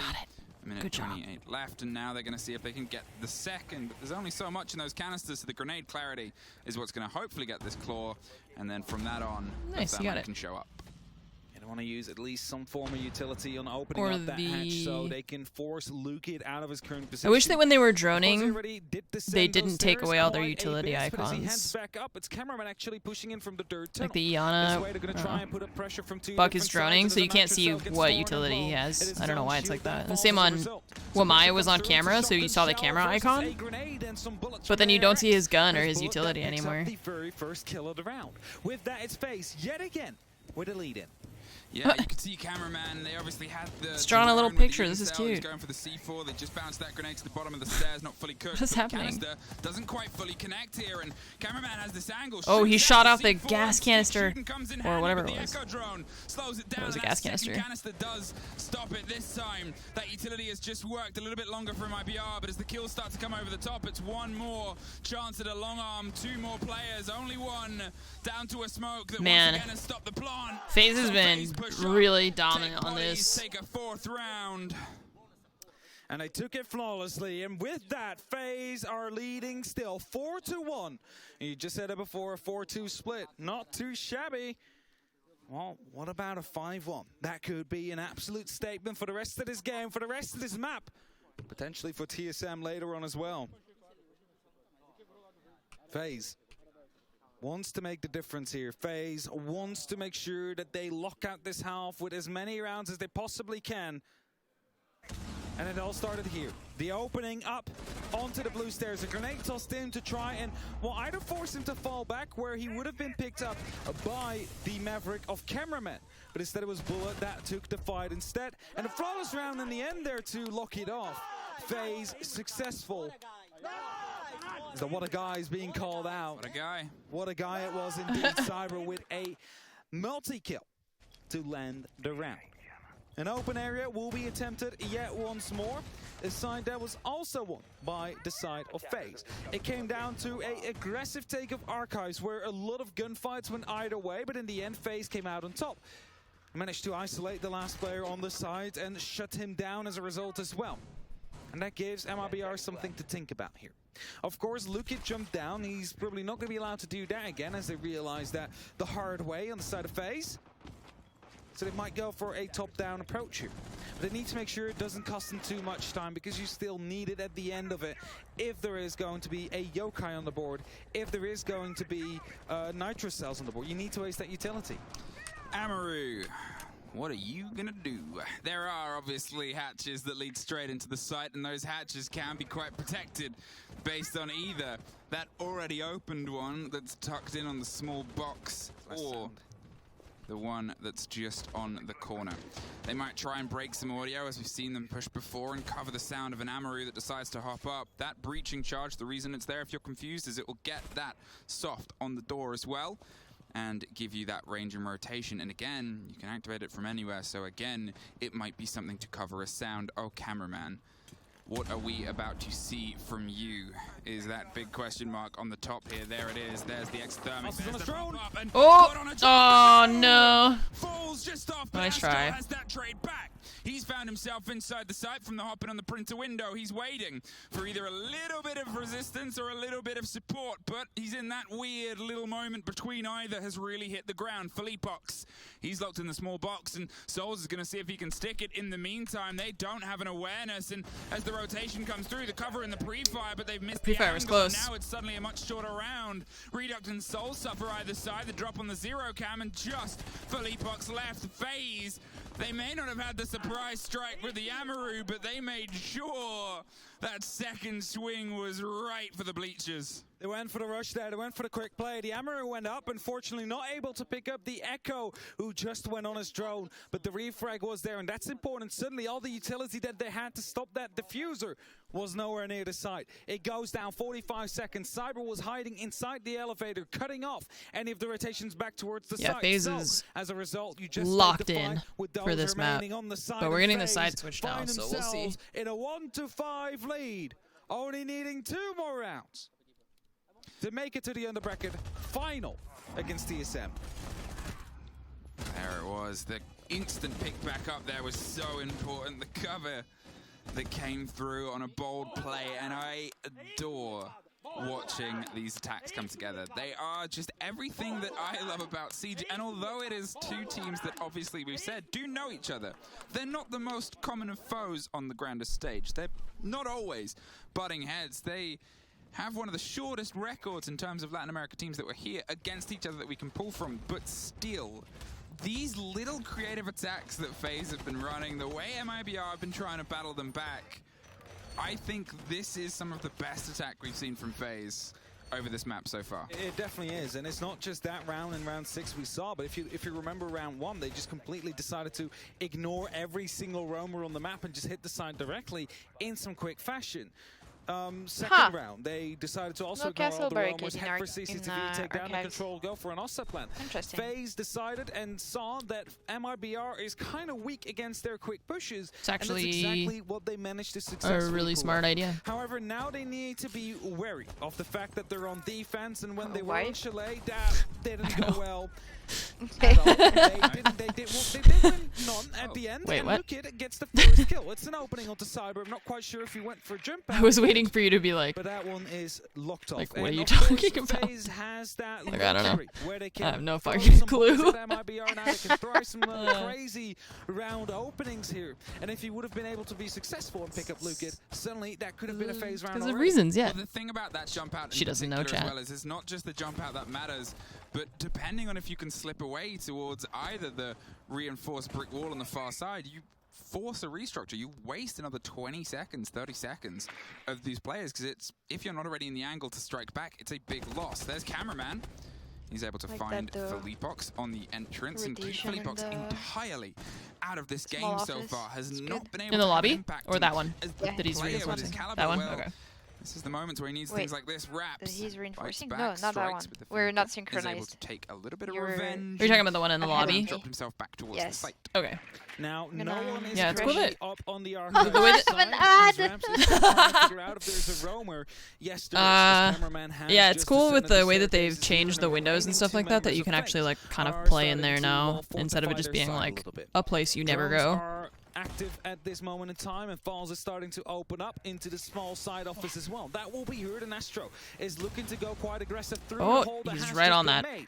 And as he goes through all the way into Archives, didn't work out. That picks up the kill, brings it to a 4-on-2, a 2-man advantage here on the side of FaZe. Cameraman wants to get a bit of revenge now. He spills himself into Archives, and what he's got written down is a freebie in just a second. He's waiting, and there it is. The patience to see if he could strike a second over the shoulder, but was not gifted with that. The drone it was finished doing, and Cameraman, well, he had other places to be. Now has to pop a super shorty angle and see if he can lock down Souls inside the site, and they know roughly where he is, but the hot pings push that pressure back onto MIBR. Doesn't have the confidence to go for that full confident swing, and you can see the stack up that's coming otherwise on the back of the chassis, either side of Souls. It's Cameraman round on Beeper's door with a huge spray just to stop them being able to have the confidence to stick that kit down, and they are doing everything to make these doors, these entrances uncomfortable. Cameraman's gone above. He's ready to hit drop this hatch and go for a huge take round on the back, but doesn't quite get the full connection. They don't know he's there though, and it's Souls that gets that opener, and from deep, Cameraman still just does enough to bite, but dropping out, keeping that advantage, seeing if they can stop the plant, which is already not in anyone's hand. MIBR, they're a little bit lost in the sauce. Got to get the pickup and see if they can stick it in the cover. Okay, on they the got Maestro, he has one door, one option, and continual hot pings. But it's just the diffuser that he's able to get down the second after. And Yeah. Gonna do Taser. Try and take that Get player fucked. down, stopping. Oh no, do not do that with a camera. Maybe she doesn't have. Oh my god, that was so She has close. 1 HP. Oh my god. If he had tried that like one more time, please. Why are none of these bullets connecting? Oh, why did none of those bullets connected? That was aggravating. Ow. Oh, if only he didn't fall. 80 bullets just spraying his way, but he manages to live for now. And a 2v5, and for a while, even though they had a massive advantage over FaZe, it looked like it could have been going their way, but due to the Maestro coming around the corner, not quite spotting the player on the plant, it went MIBR's way, and they find the first, just like they found the first kill in that round, which was an aggressive jump out from Cyber. And after that, Reduct, able to lock out the archives, was quickly taken out afterwards as well, but this kill, so important. Just unaware of the fact that the plan was going through. Cameraman and Souls did so much to keep that kit alive. They did so much as the two players on the site just to keep putting those little sticks between the spokes of MIBR's wheels as they tried to roll it into the site. And I mean, just 2 HP, honestly. That was... Weave, and you find a round. And there's some shouting between the two teams. It is the third map. It is the third map, and FaZe needed a bigger stick to put between the spokes during that round, unfortunately unable to lock it up. If only one of those impacts would have hit. If only one of them would have been a little bit further to the right, or if the camera was so reactivated close. to take those last couple of shots. And FaZe would have been at a map and match point now. FaZe still has plenty of rounds, however, to close this out. They have a massive lead, and even though they lost that very first, it could be partially to be blamed due to that aggressive jump out at the start, which granted an opening kill to MIBR, and we all know how important the opening kills have been in these series. This match as well, this map as well, all 7 opening kills were translated into rounds, converted into those wins, which puts us at that 2-5 mark. FaZe looking to find that first kill. Thus, as MIBR is trying to get some information with these drones so they know where they need to strike from. The top floor is slowly being taken under control as a hatch gets opened up. No one in that open area, however, as most of the FaZe members have fallen back towards the side. They're just trying to waste some time. They got spotted on drones. They start falling back after they take them out, and that means everything needs to be redroned again. Well, Luca, he's getting himself down on those white stairs. He's seeing if he can put some presence in, but here's the Maverick that might start rolling some grenades that, as you can see, instantly forces a couple of FaZe players to fall to new positions. They were kind of aggressive on the door there, but they've realized that aggression is probably going to cost them sooner rather than later, apart from Cameraman, who was looking for a fight, angling from the verticality, or the reverse of it. But here, MIBR, they're free across these top floors to start their setup here, and FaZe, they're just being pushed a little bit further back into the site. They're waiting for the engagement, but otherwise it's just a long wait. It's going to be a long wait indeed. 80 seconds left. There's a little bit of damage done on elsewhere on the Maverick as the hatch that now gets opened up. One of them, at least. The second one is still being worked on, and with those 70 seconds on that clock, there is not much time. MIBR, they need to decide if they want to go for just a full-out take and force into the site here. If you look at the utility they have available to themselves, there is going to be 3 flashbangs and 6 grenades they could try and, first of all, dislocate Cameraman with, because he is in a crucial position here behind the server stack. If he manages to hold on for just a little bit longer, he can definitely change this round. And as the drones are coming through, and so does the adrenaline surge as Raps that wants to go for this very first gunfight, but the flashbangs, they need to lead in. A grenade gets tossed in right after. If you don't need to take the fight, you won't take it, but it's going to be the shield that gets removed instead. The second one will, however, down him, and Files will confirm the kill. But 30 seconds, he did a huge amount to waste some time there, and Cameraman has been this consistent problem. Now it's seeing if they can actually get the lock-in on the site, but look, canisters and C4s, the door is locked, and a man is hopped up on a table, making sure that you get anywhere close, you're in danger. You've got to go for a huge pickup, but you got 15 seconds in the kit, mate. You have to try and force this door in the fight on the far side. Reduct goes for a swing. Luke with down. one more. No diffuser in pocket. It has to be the kill of the down. final players. Will he be able to make the distance count? Picked up and held just in time. Oh god, that was close. In the last engagement there, Push, swings push, push, round push. either side. It's a big fight, and Philippox is caught. Oh And there it is, a post no! Twice in a row. Nothing No! I'm gonna cake this. It took a little Oh bit too my much god. time there in the end to get that final No. in the garage. How? And so it just continues to develop. Jesus MIBR Christ, that getting was back into close. this game, one round at a time. Those last And two here rounds we have just find been ourselves nuts. At a 3-5 scoreline, which was supposed to be a little bit of a clear-cut game. Come on, FaZe. And now a Tactical timeout. timeout Yeah, is being good call, called good by call. the side of FaZe, because this is 2 rounds now Okay, to slip away coach. from the 2 rounds, where they were able to at least put themselves in a good position, and 2 rounds. Cork where Dice, they thanks for weren't 25 able to months. close. Appreciate it. And Thank all you. they need is 2 rounds. Both of those were not like those were not decisive rounds though for MIBR. It's just now they're developing that momentum, you know. Does not a round make, and At least that's what Fromage would tell me. That plucky attitude. I said that's what Fromage would tell me. Oh god, he almost. I was saying like those rounds weren't like decisive. It wasn't like a flawless round for MIBR. Those were really close, like very very close. So them 2 rounds in a row. Now, if you're a FaZe I forget what fan, else I do not said, be man. worried Just yet. distracted. We all know how Chalet went, but they look absolutely my brain, it's hard to focus on what I'm saying and when they're talking, everybody's yelling. It's too much. over there. These rounds are a lot closer, coming down to these last 2v2s, 1v1s in the end, where, just, you know, in the end, it is just MIBR. It's just, I'm trying to listen to them But talk. it's starting to irritate you at some point. God, It's the my second brain. 1v1 that should have been won, but was lost in the end. I can't get over And that Malusi's is 2 picture. rounds She's like, MIBR have taken away from your 4-round lead, reducing it to only 2. she looks so And dumb. again, I will tell you the only rounds that Oh yeah, I was FaZe talking about need momentum. is 2. 1 more, MIBR and is they're developing on match momentum. Series points. 2 more, and they managed to confirm Kind it. of. And MIBR, again, refusing to die. Mostly want to make sure FaZe don't start Philippox found thinking his too much about first how they that round can't as well, and lose puts now the spark that compared to starts how the they play can that's win. otherwise been missing in this map, at least in terms of getting aggression, but getting on the attack, it's a different I drive. think It's a in different your mind more part of a rather I don't than want to being get on a defense. remontada It could is be sometimes a more factor for dangerous than MIBR to having build a it I behind want to here. close the game now. Otherwise, as I said, I mean, the game isn't done. It isn't over. It feels like it's just starting somehow.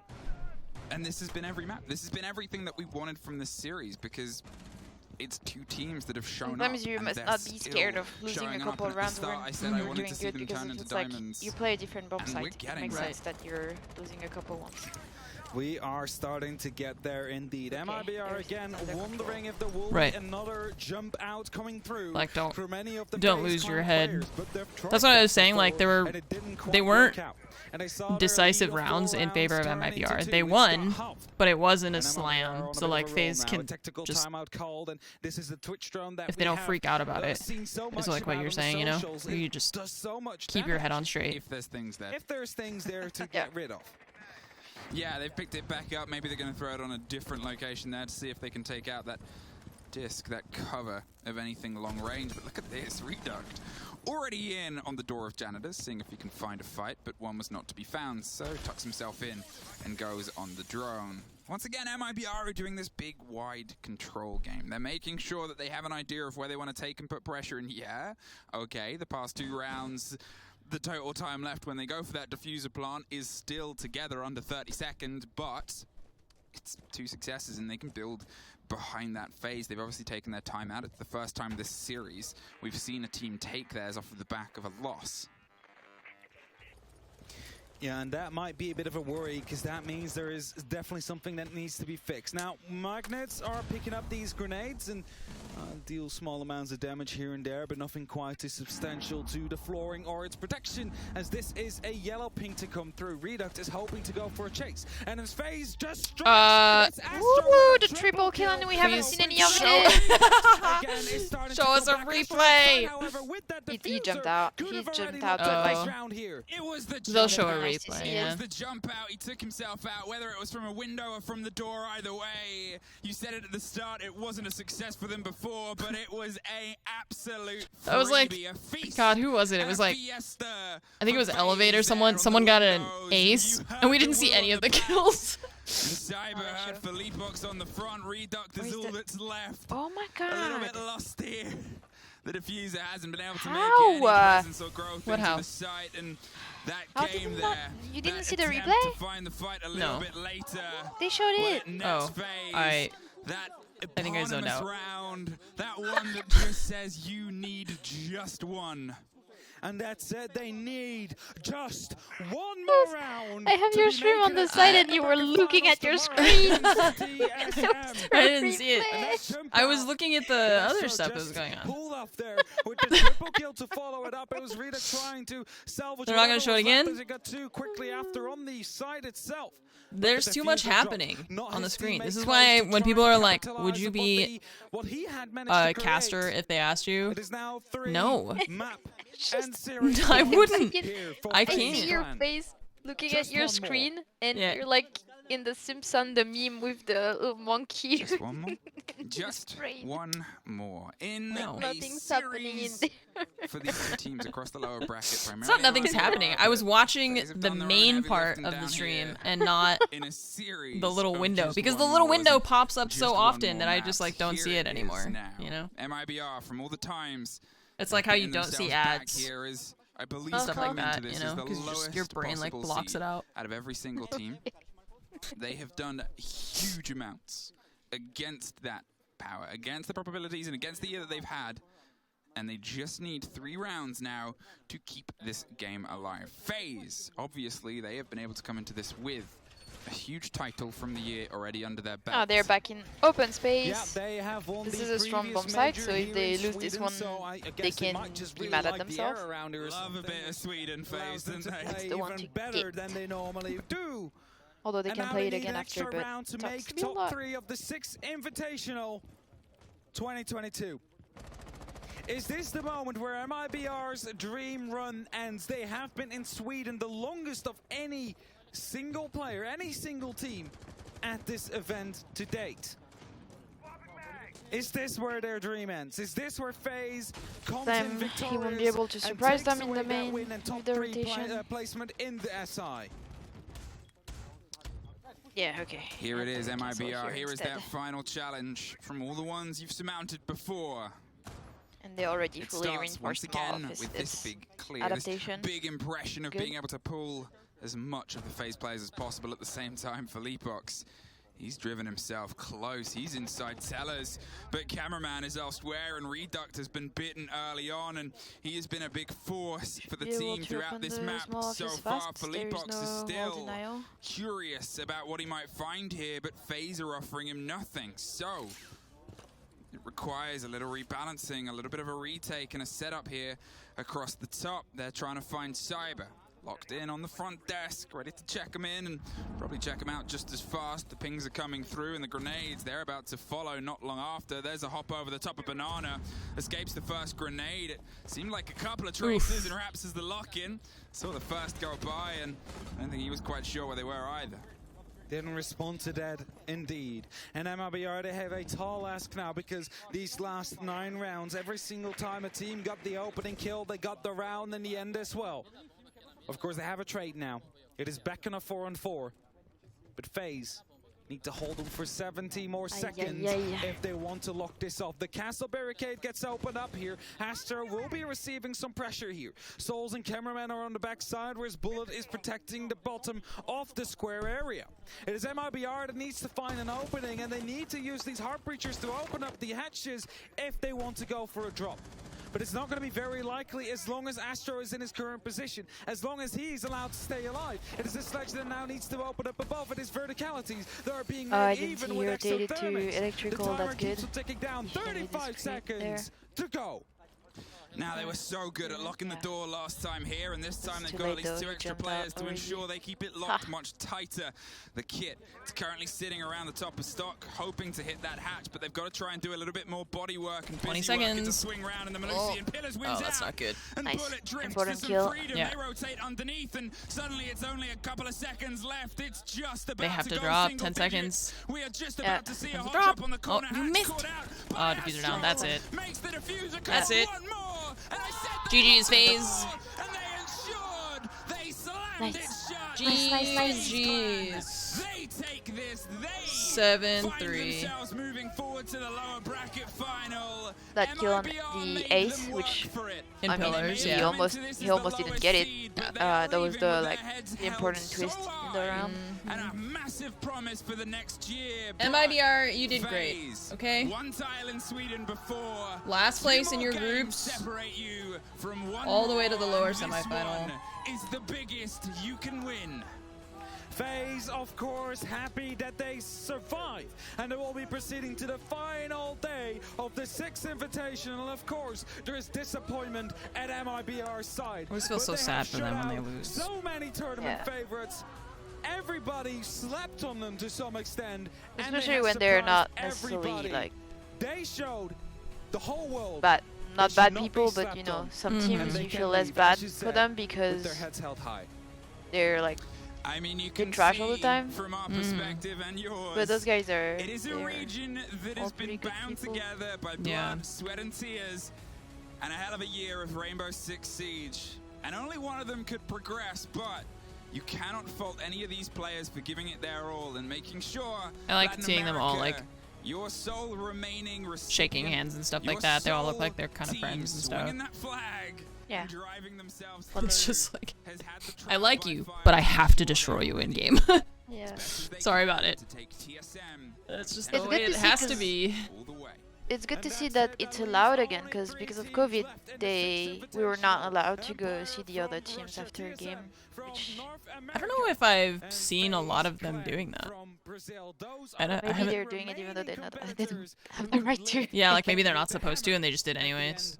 I don't know. I don't remember because my brain is like a sieve. I feel like the information just goes straight through it. My voice is I don't going remember for all the screaming what I that we saw. wanted from that. And I think, as he said, although it's a disappointing end for anybody who loses this game, you have to give full credit for the run that MIBR has had. Okay, chat. Let's see. That means tomorrow morning, TSM versus FaZe. Whoever wins that plays Empire in the grand final. So it's either a LATAM EU final or NA EU final.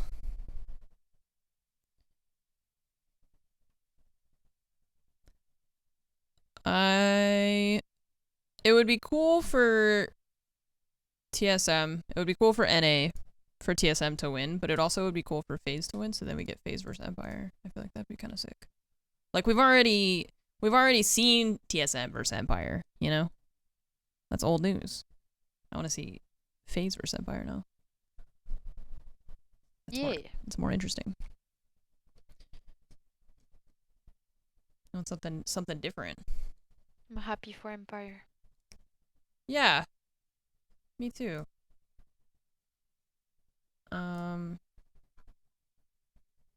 That went well for them today. It just sucks for whoever wins the... I mean, I guess it doesn't suck because that's what they want, but it sucks that they have to play like a best of 3 and a best of 5 in one day. I feel like that's a lot, you know? It is. At the same time, it's also like for some teams it can be an advantage because some teams see the replay. Oh no, they're not showing the replay. I thought they would. I already closed the stream. For some teams, it's an advantage because they play better when it's not their first game of the day. You know, like they are already like warmed up and everything. Right. And they're already in the mood, focused. Mm-hmm. The The lower final is only best of 3, yes. The grand final is best of 5. Yeah, that's what I was telling the chat that yesterday or the day before, where I was like, I think like it's an advantage and a disadvantage because you get to warm up and you're like ready to go. But also then you have to do like, that's a lot of games in one day. Yeah. It's just a lot. Hello. Just close it to O. Oh, hi. Hello. Pumped up and ready to compete. Yeah, I think it just depends on... But it's like... Are you gonna be too tired to keep going, you know? Or is it gonna be... not too exhausting for you?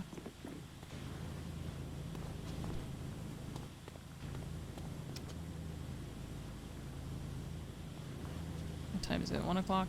Alright, chat. Oh, the trailer is clean.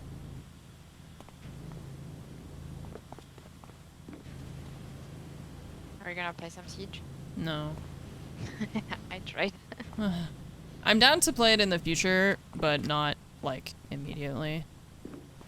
First the Invitational, then Horizon. I need to play Tarkov because I have a thing that Baz invited me to do. And I think that's soon as well, so... Got a bunch of other stuff going on.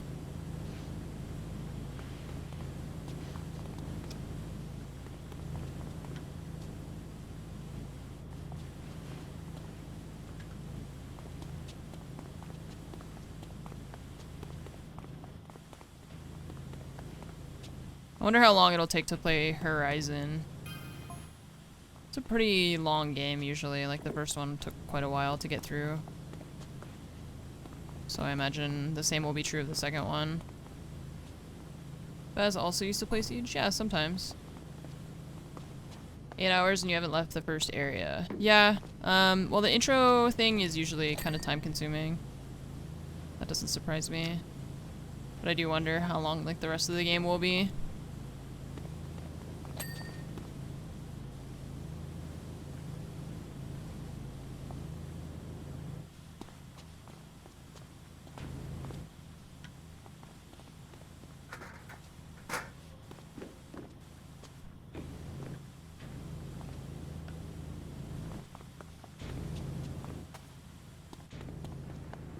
$40 if you take your time and do side content, 60-70 if you do everything. That seems... Yeah, that seems about right, I guess. I don't know. I don't remember how much it was the first time I played. Or the first game, I mean.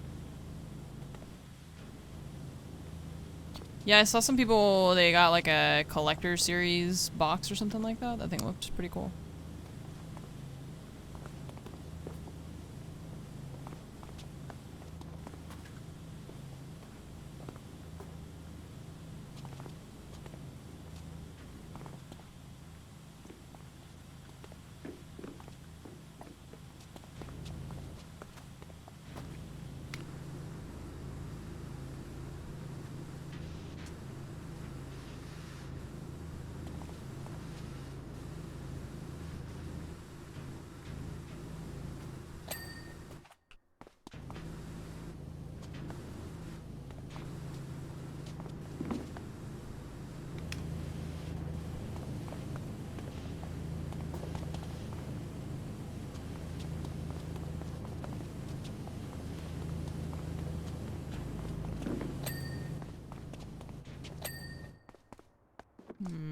Okay.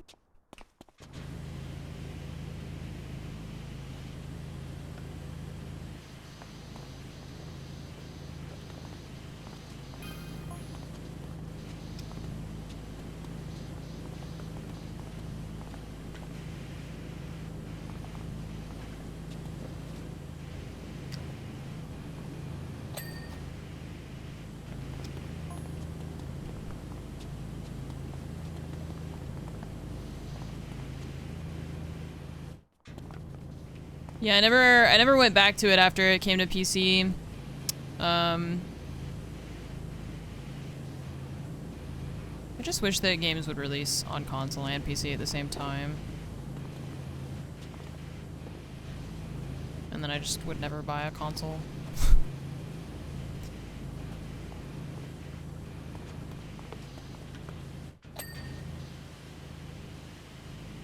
First game took me about 38 hours. Okay. Thank you for checking.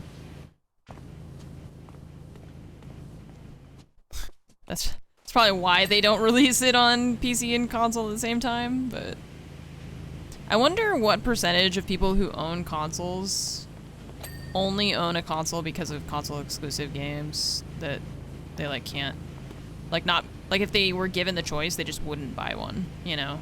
I don't imagine it's like a huge percentage, but I just would be curious of like how many consoles are sold because people are obligated to, rather than actually wanting a console. Because consoles do have their use. This isn't like an anti, like, I don't think consoles are like terrible or whatever. I just don't personally prefer them. But I do wonder like what percentage of people would prefer not to buy one at all, you know?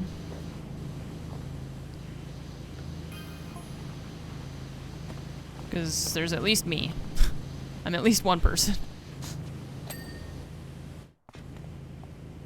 Only own a... Yeah, only for the exclusives, exactly.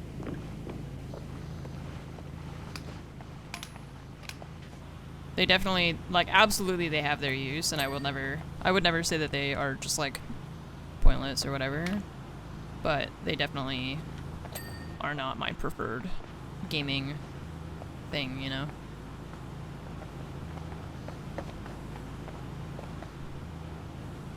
There were people who got mad about Horizon coming to PC. Wait, really? Wait, so there were console players who were pissed that Horizon was ported for PC? No way. Really?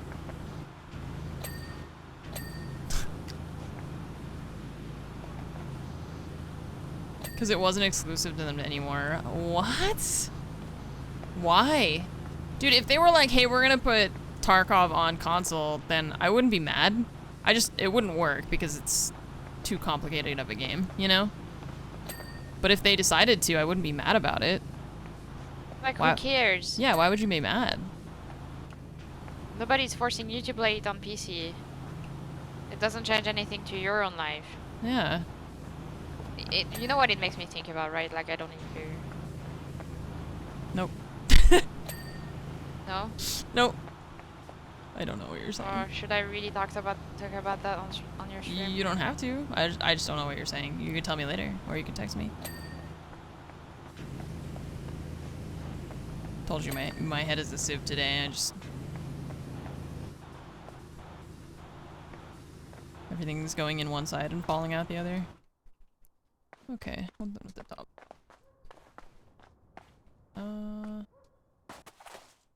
Complaining about games adding lower difficulties to games. People complain about there being easier difficulty settings on games? God, people will complain about anything. That's so sad.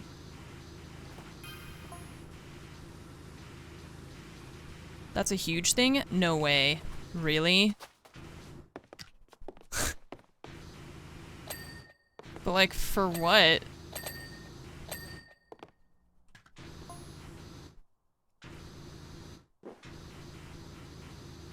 For what? Man, you guys, chat, you're opening my eyes right now to a whole world I didn't know existed.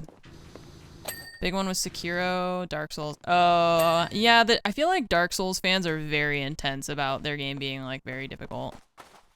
And they, like, pride themselves on that, you know? I just don't... If, like, a game wants to add different settings, and then people can play on different settings, I mean, so you could say, like, well, I played Dark Souls on, like, the hardest setting, and then you have that, and other people could be like, well, I just wanted to, like, experience the world of Dark Souls, and so I played it on an easier setting just out of curiosity, you know? And then, like, who cares? It doesn't... It's weird because it's like people let that, like, other people's lives affect their own and personal achievements and stuff, and it's, like, pointless.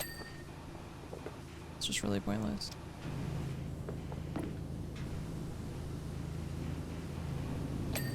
It's just such a dumb thing to be upset about. Oh god, I jumped so high.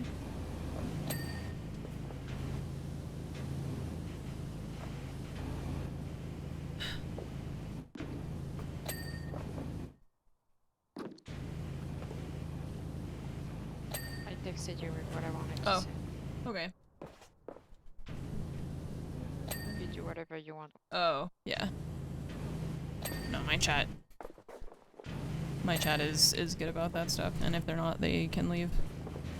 She was talking about how, like, people get upset about gay marriage and stuff, and it's like, well, if you don't want gay marriage, then just don't get gay married, you know? And it doesn't affect you, literally at all. And if it does affect you, that's a you problem, and not an anyone else problem.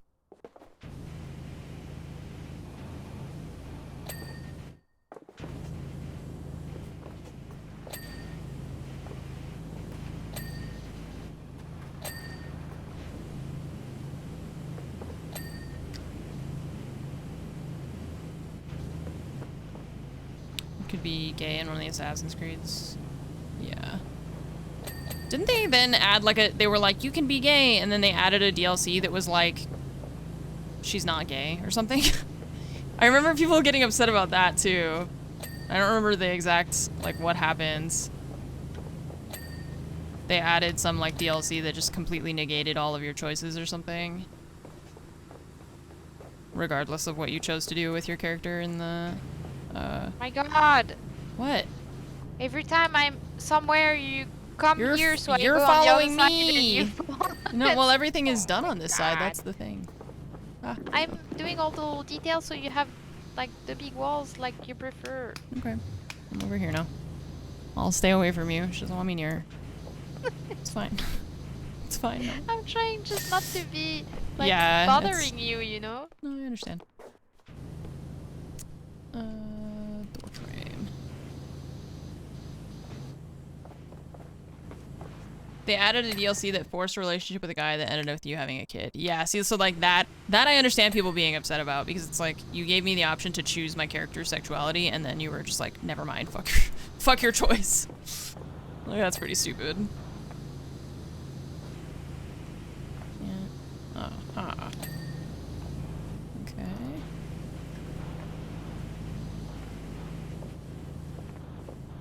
I mean, it's as bad as like you get to choose which faction you want your character to join, and then we're just gonna take it away from you with the DLC, you know, like that.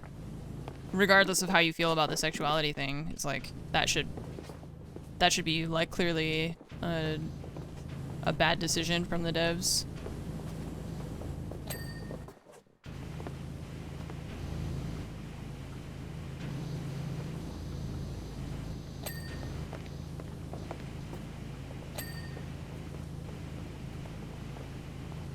Is that Gunwale?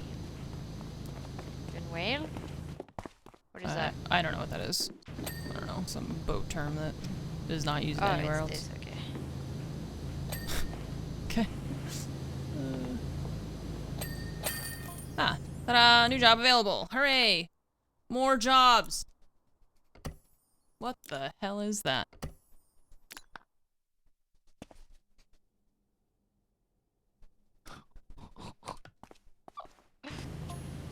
You know I admire you a lot, right? What? Why? I'm just saying I admire you. You know that, right? For what? What did I do? For what you do, like Oh. your job and the person you are, Oh, the way okay. you react to it. Hey, thanks.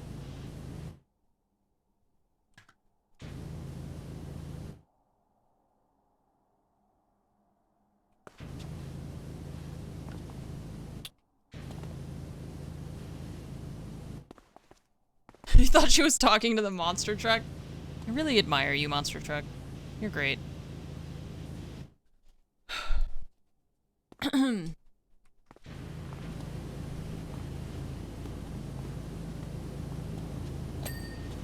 That is a pretty scary monster truck. Well, it is a monster, so it's not supposed to be like a fairy truck.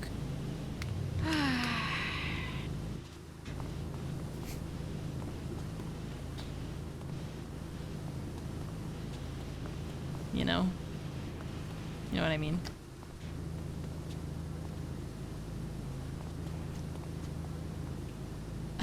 That's funny. There's a panel on the bottom that says oops, So like if the monster truck were to flip over, you would just see oops on top of it.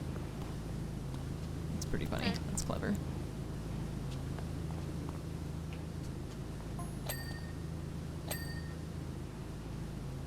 That's clever. Dee dee dee dee dee dee dee. COVID booster's giving you a headache? Man, my booster just kicked my ass.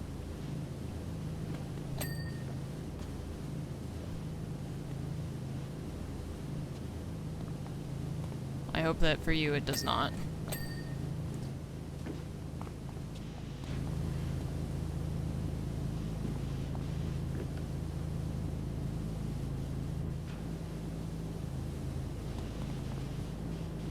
Well, it's just different for every person. For me, it was really bad, but my first... well, my first one was fine, but my second one was pretty bad. So then the third one was also really bad, but it's just very different for every person. I think I got pretty unlucky based on what I've heard from a lot of other people. I think I had some of the worst, like, reactions.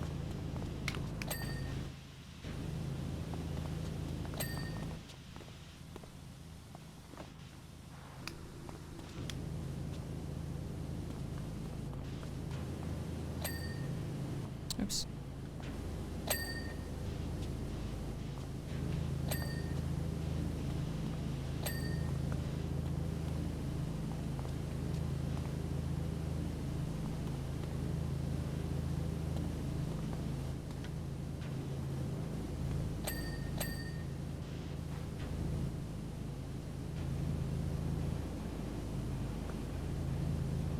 This is a very awkward one because there's like a lot of stuff underneath here that needs to be cleaned.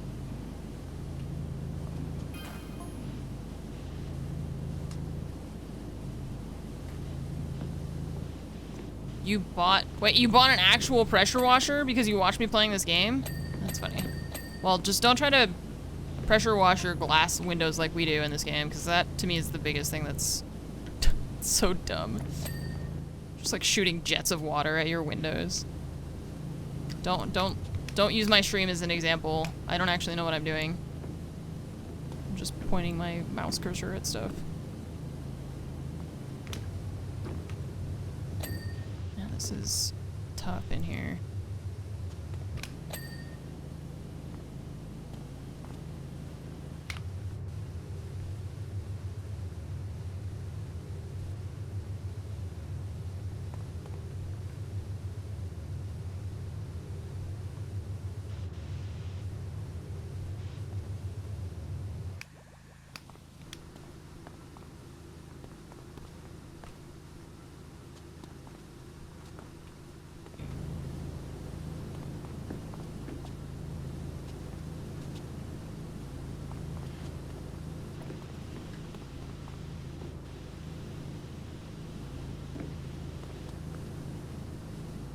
Gas Station Simulator? I've heard good things about that one. I haven't yet played it yet. But I have heard good things about it.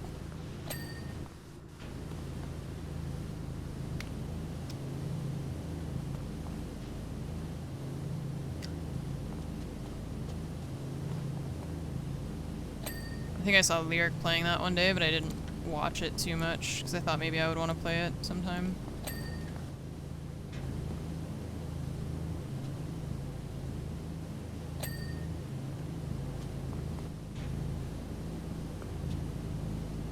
I don't know how you're meant to get in there with those ones. Finally.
Saw an update from them, the devs recently of this game, that they're making like 3 more maps too. That I don't know when they'll be out, but they're like making a really big subway station and stuff.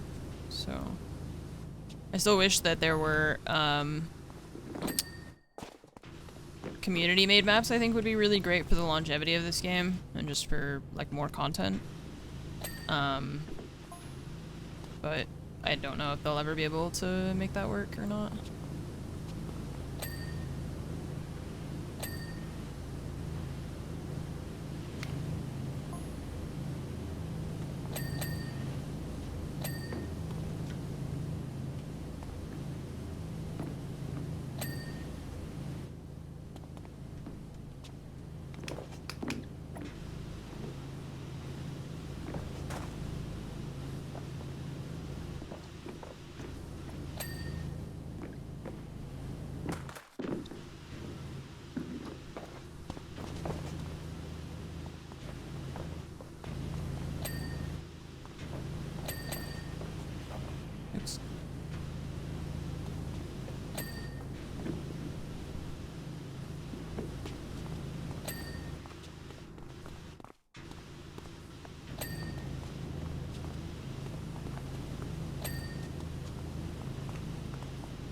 Tire.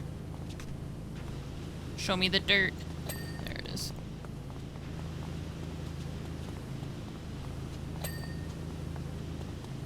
This really makes me want to clean the wheels on my car.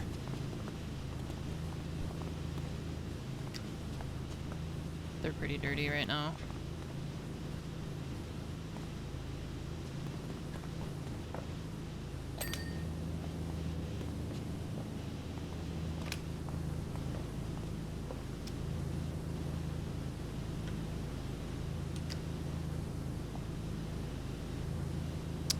Yeah, community maps would be great. It's just not sure if they would be like, maybe it's not possible just based on like how the way that the game is built, you know? Might not be able to. Don't know.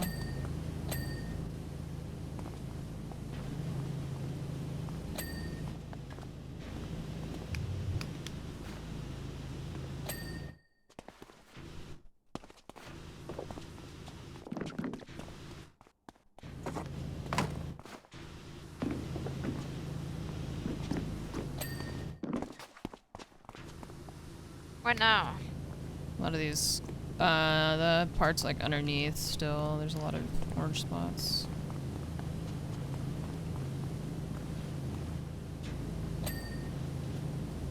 Axle cat tongue number plate. Cat tongue. Oh, you got it. Axle. Let's see, the one in the back, I guess? Sure. Yeah.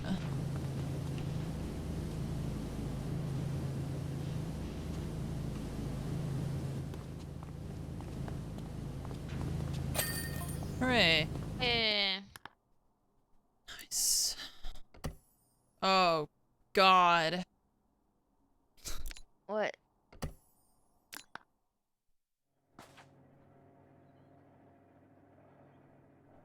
Oh my God. Wait, so we did the carousel, we did that tower. Now yeah. we do that. Now What we do else? this thing. What else is there we might have to do later? I don't know. Can we stop this one or do they make this one? Because remember, oh yeah, there's a button to stop I'm it. gonna be sick again if we can't stop it. There's a button right there on the platform that you can turn it off. Okay. Fromage and I did that like entire carousel, and then afterward I discovered there's a button to make it stop spinning, and we were both like on the verge of throwing up because of the motion sickness from trying to clean it while it spinned. I mean, if I actually left you on this one. Yeah. Yup. That was bad.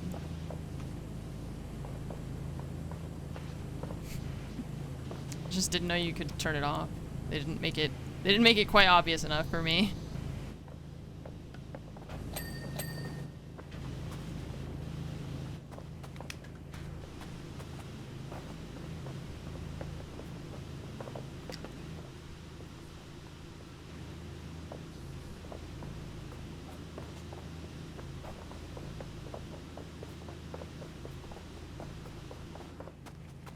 Yeah, I feel like they've added a lot of stuff to this game since I played it, which is nice. Like, they've added a lot of stuff to help with motion sickness.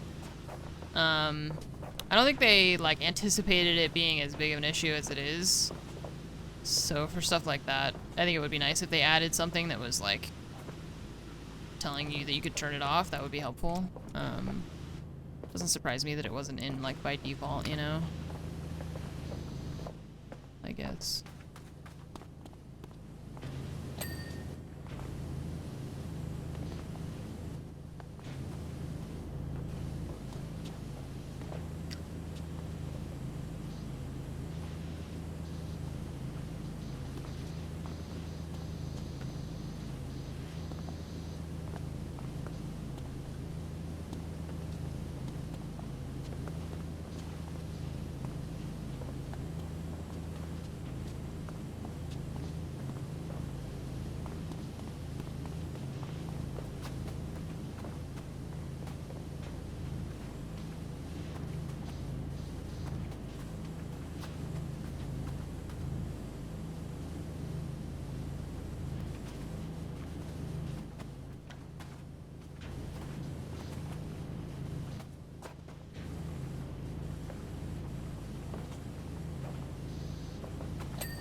I know, nothing else is dirty. Well, the thing is, we cleaned the carousel and we cleaned that thing already, so...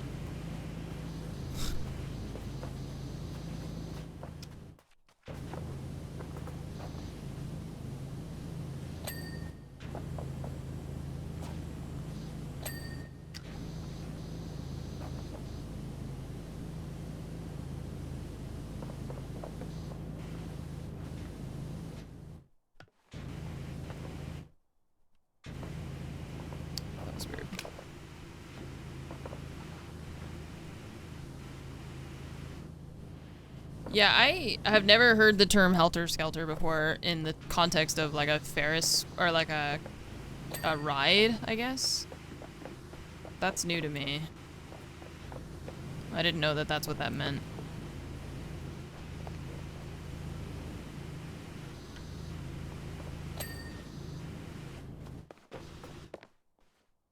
I think that is probably another one of those like specific, like region-specific terms, because that's just not a thing for me.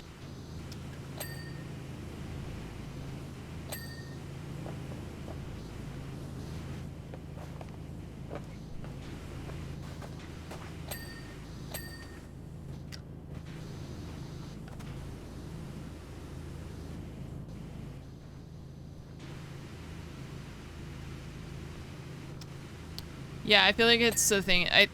I assume the devs are, based on the spelling of tire, they've got to be British.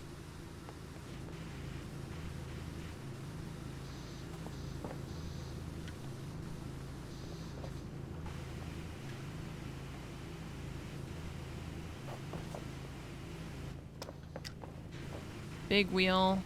Wait, are you talking about that thing, or are you talking about... We're talking about that. That's called a helter-skelter, apparently. This is a Ferris wheel.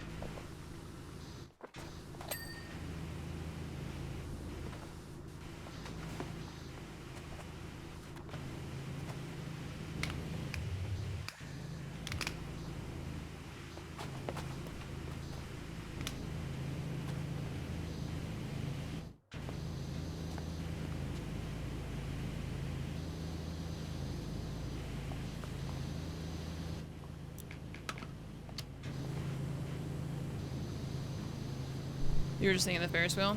What do you call a Ferris wheel, Fromage? That thing right next to it. Yeah, but what do you call it in French? Grand roue.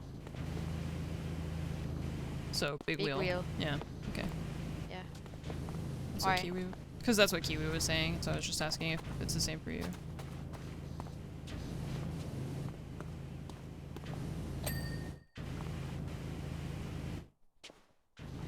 Go ladder. They're UK based, yeah. Makes sense.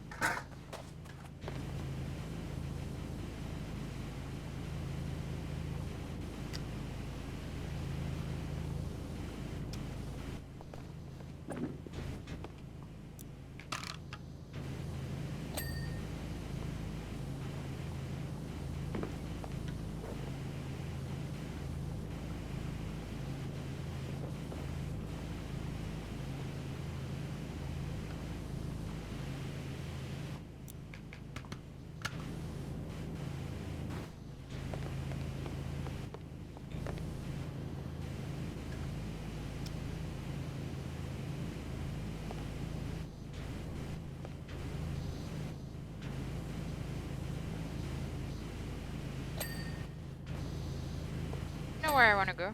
Hmm. To the Calanque. Oh, yeah. Just like south of France. Mm-hmm.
I love this, the Pro Power Washer, it's so strong.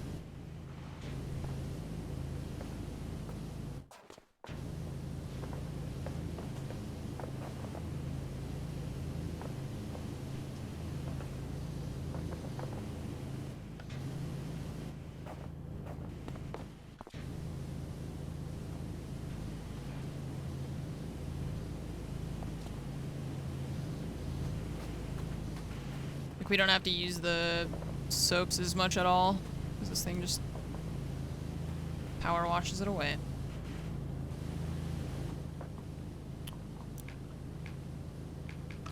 Yeah, I've never been a big fan of festival rides, because they just don't seem very safe to me.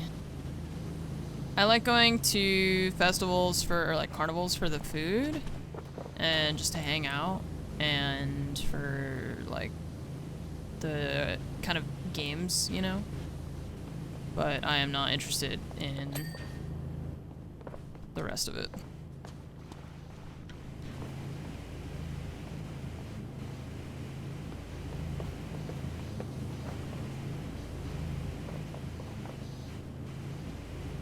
The rides scare the shit out of me, but I'm not big on like rides anyways. Roller coasters and stuff like that I just don't really like anyway.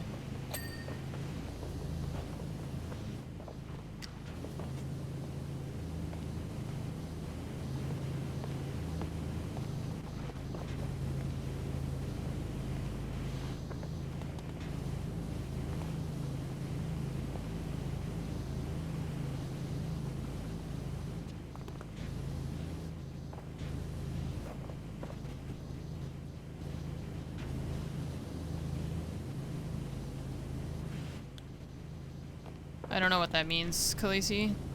Oh, being yeeted out of a ride? No thanks. See, that's what I'm saying. That's terrible.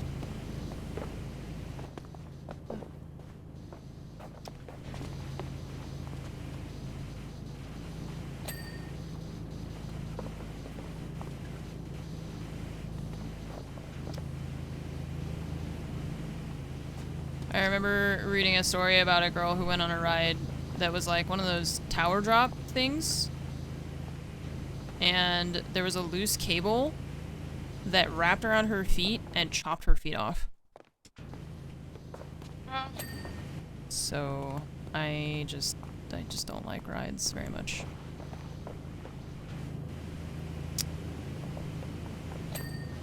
I know it's one of those things, it's like one of those things that is very rare, like that's just not gonna happen, right? But the fact that it could happen, it's that one thing that my brain is like, I feel like everybody's brain has one of those things where it's like, but it could happen, you know? Planes. What? Planes. Planes. Yeah, like Fromage doesn't really like planes. You know that in general it's safe, but there's always that like 1% in your brain where you're just like, but maybe. You know, what if it happened to me? And for me, amusement park rides, that's the one thing that gets my brain.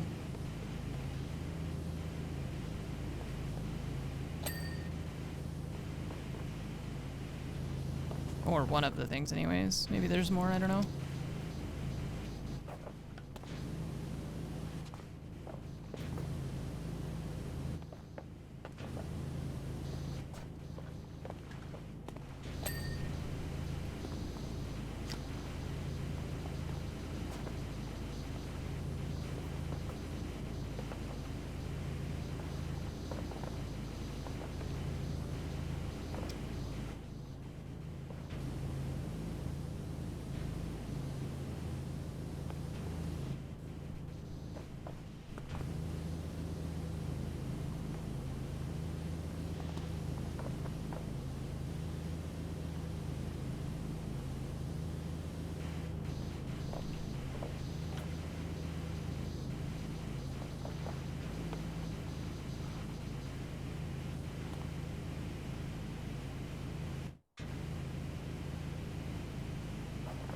Cedar Point in Ohio, a lady got hit with a piece of metal that flew off of a coaster. Wait, does she survive? See, now you can't even, like, normally I'm like, oh, I'll go to Disneyland, I'll just hang out outside. Now I can't even go. Can't even be near it.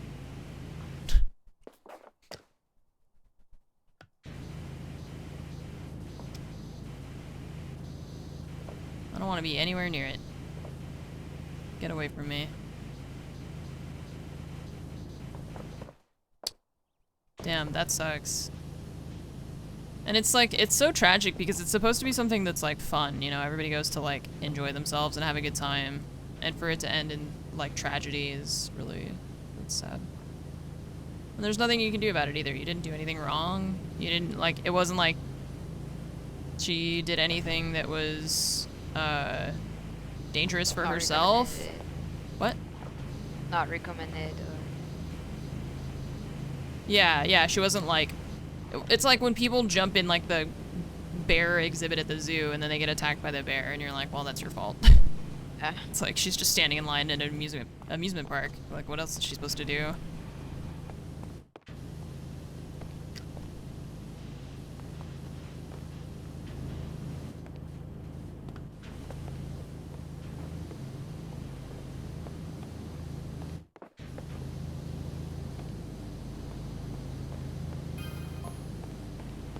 I have a friend that went to a zoo and an elephant threw elephant poop at him.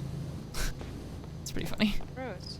I mean, it's gross, but like also a fun story that you have. Yeah, it's like you could have thrown a rock at you and that would have sucked, but it's just poop. It's disgusting, but it's, I don't know. Could be worse.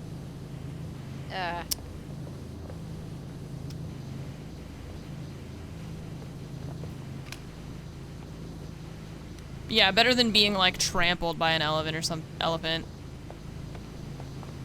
I saw a video of a guy that was like running up to an elephant in the wild for some reason.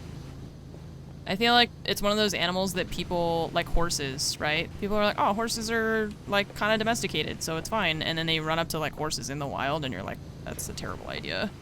And a guy did that with an elephant and it just tossed him. Okay, that was still really dirty and it gave it to me. I don't know. It was weird. My mom has horses, and so I see a lot of, like, whenever I see videos of that stuff like that, it's just like, Just like people see wild horses and they think that it's fine to just go up to them, and it's just not. It's a really terrible idea, and horses can kill you very easily. They're not a docile creature that you want to just walk up to in the wild.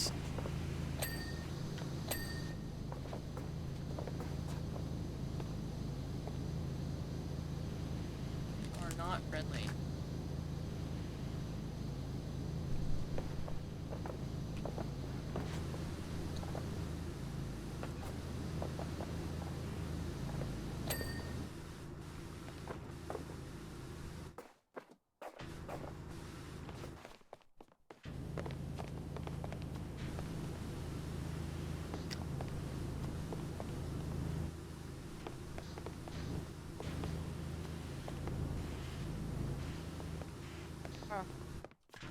What? I was gonna ask you how you wanted to proceed for that, and I was gonna say that we can, like, instead of trying to climb, but we can climb actually. I was gonna say we can just use this to do one by one. That's, yeah, I was Like just that doing the one that was here, and then the bottoms Okay, of these okay. ones, because it's easier to... You can't do the Yeah, bottom yeah. of the one that's parked. Yeah.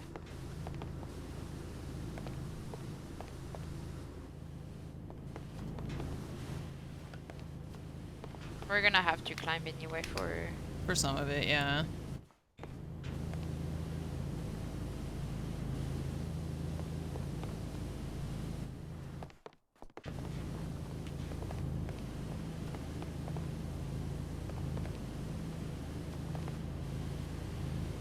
This is gonna be... These pieces are pretty complicated.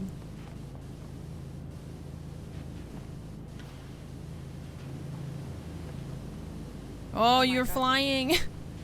Oh my god! Damn. Holy shit. She's a magician. I'm a wizard. Witch. Yeah, there's like 8 of these things. It's not gonna be great. Oh, excuse me.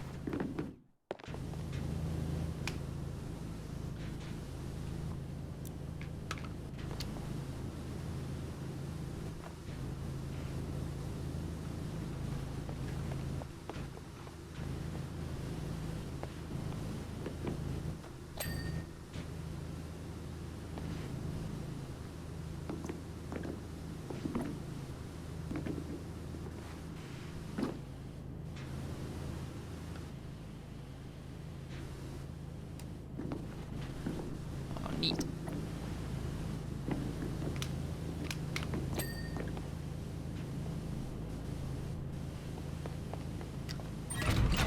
Ah! No! I'm scared.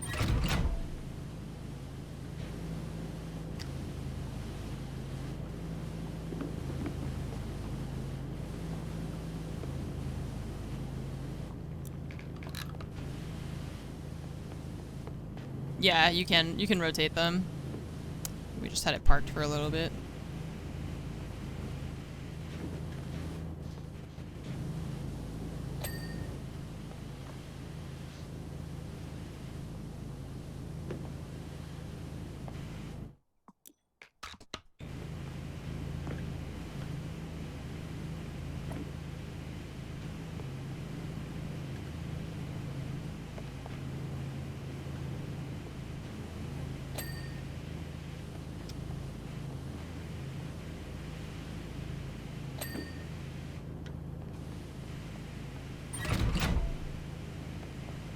God. Oh, I'm gonna fall.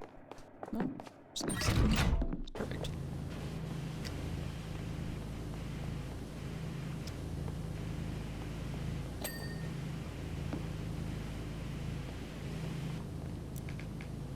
Oh, shit.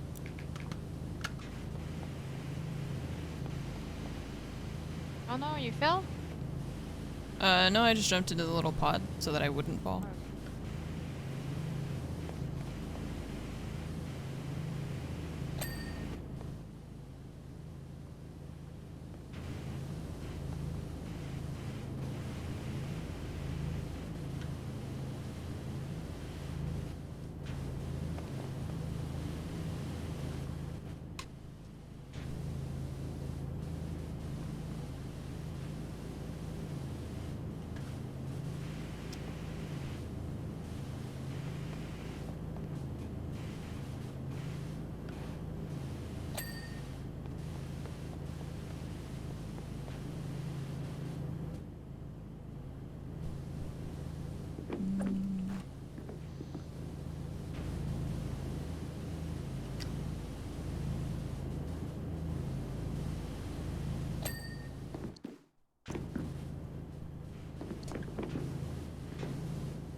push the button? 1 second.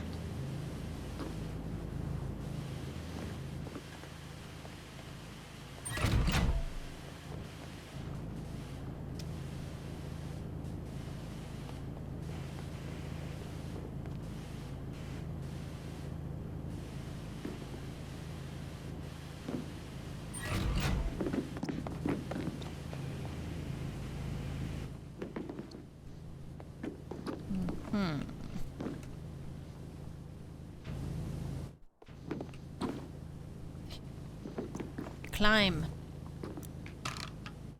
You want more? No, not you. Not my guy.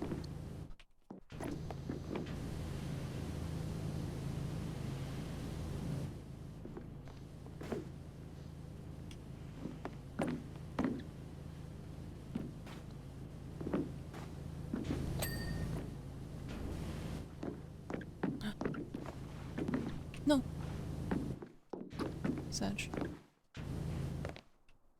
Oh no, what are you doing I here? fell! I was trying to get on top of the thing, but I can't.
What's that?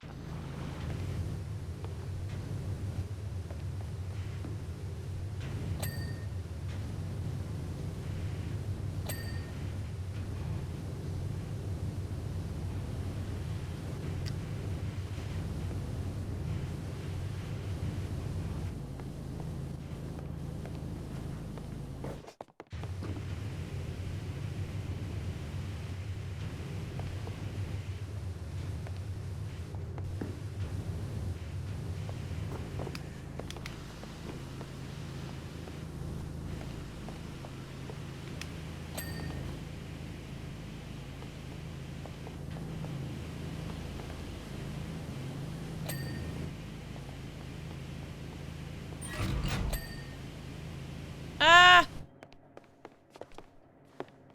No, my red. Yeah.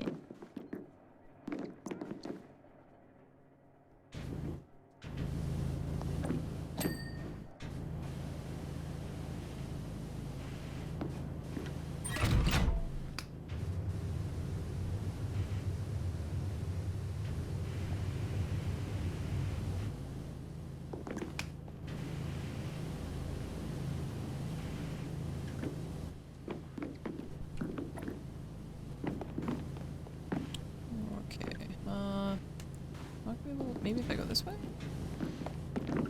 Aha. Otherwise you just wait to be all the way on top and you fell, didn't you? No. Okay, I see your character on the ground.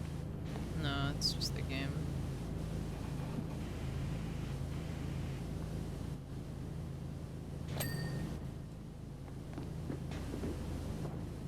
No, there's no fall damage.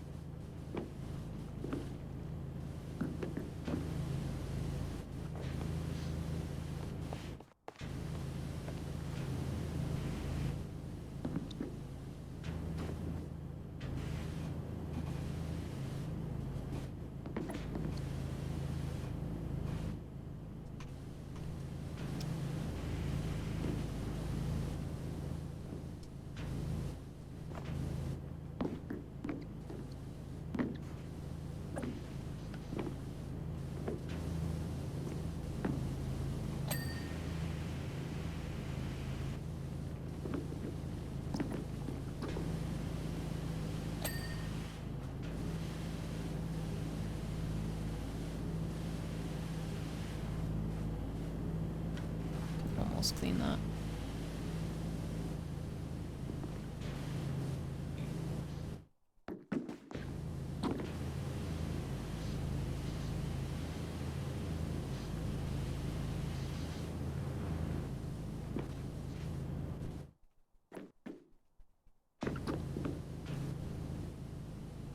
That would suck if there was fall damage. The like climbing isn't good enough for there to be fall damage.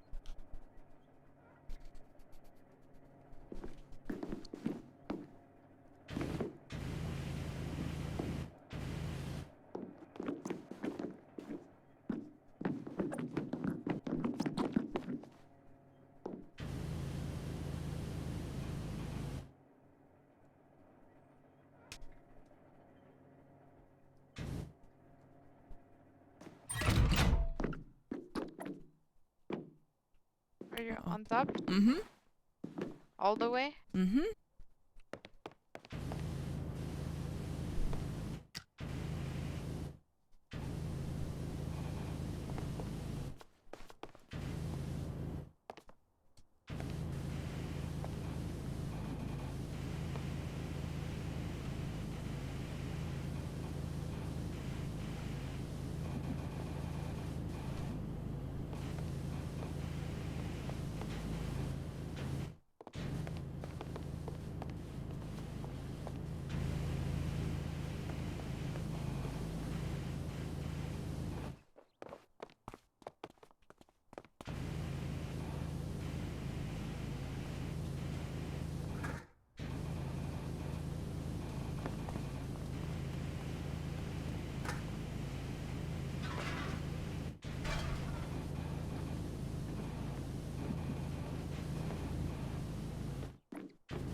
No, don't worry about it, chat. This is, we're professional power washers, okay? We have nothing to fear. We know what we're doing.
There is, like, speedrunning for this game. That is a thing. Chat's talked about it on stream a couple of times. That does exist.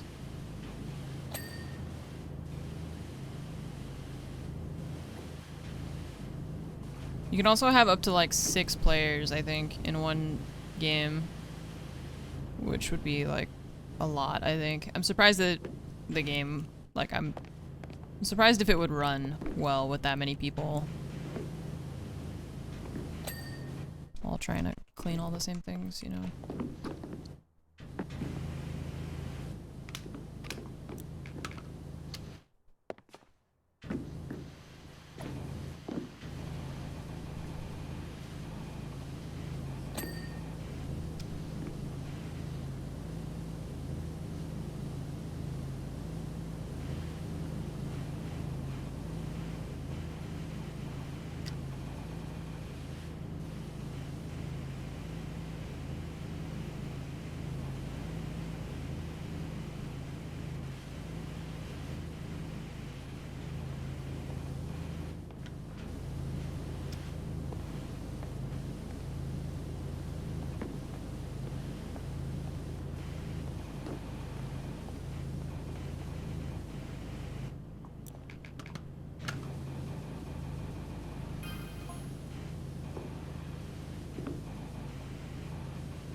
What's up, Chazzle? Thank you for the 45 months. Broken God, thank you for the 37. And Selcar, thank you for the 23 months. Almost 2 years. What's up, Mac? Thank you for the bits as well. Yeah, people are always saying that there's a volcano, I guess. I guess it's possible to see, like, on some of the maps. I haven't noticed. But I've also not really been looking for it, so...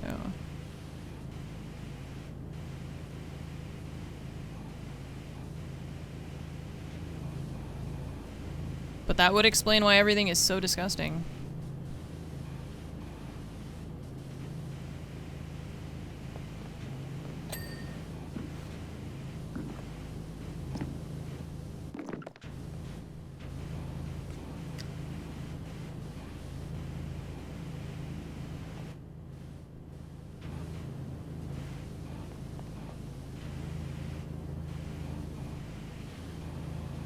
Totally makes sense.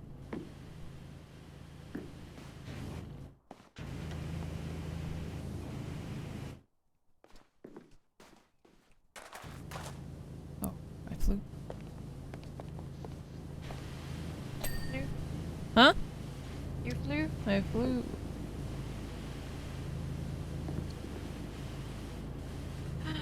You saw it? Really? Oh yeah! Wow, neat. There is a volcano. The rumors are true. I don't know, I'm gonna stream. Where the ladder is, out on the horizon. Or the I stairs. have an ad on your screen. Haha. Oh, I saw the volcano. Yeah. Huh.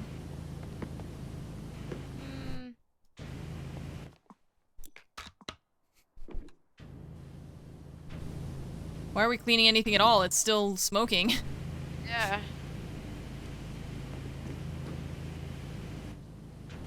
Oh, shit.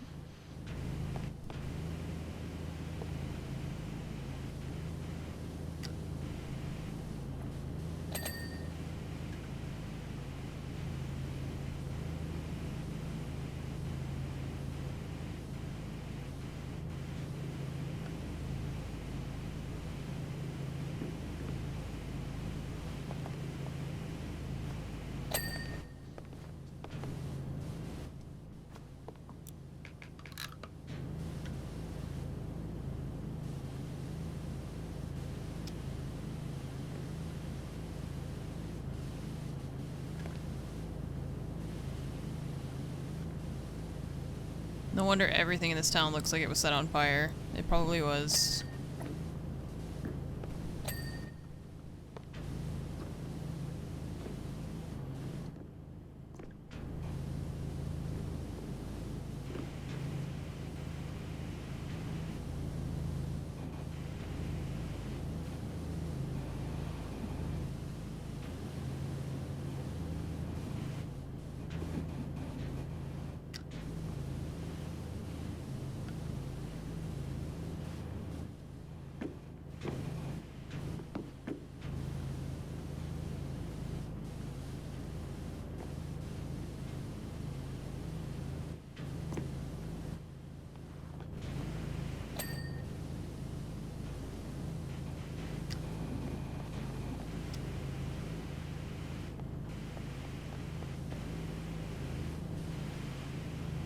California or Australia? What? There's no volcanoes.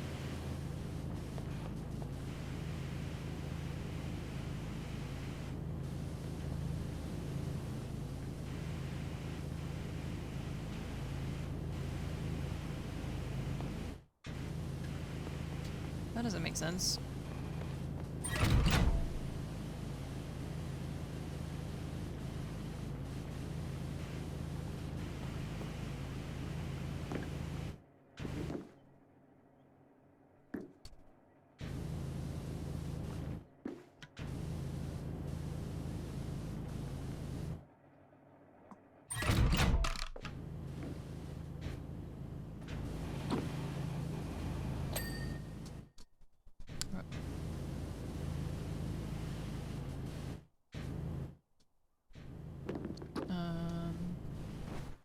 Can't get in. No, it's okay. No, don't worry about it.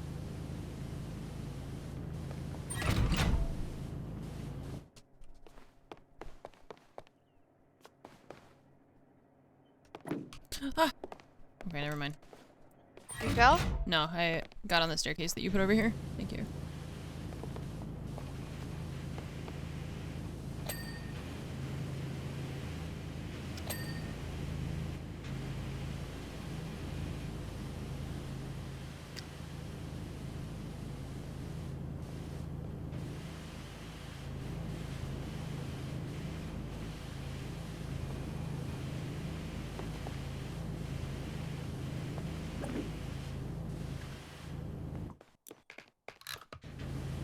Everything looked burnt because there's a volcano.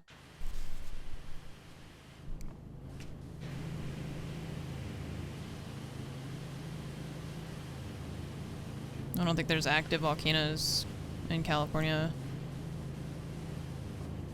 At least not to my knowledge.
There are active volcanoes like that?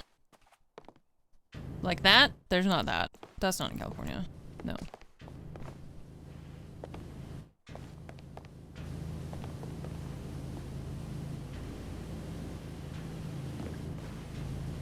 I'll clean that thing. Do you think I can jump that far? Nope.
See you later, Kiwi. Have a good one. Oh my god, this thing is still so dirty. I thought we were close.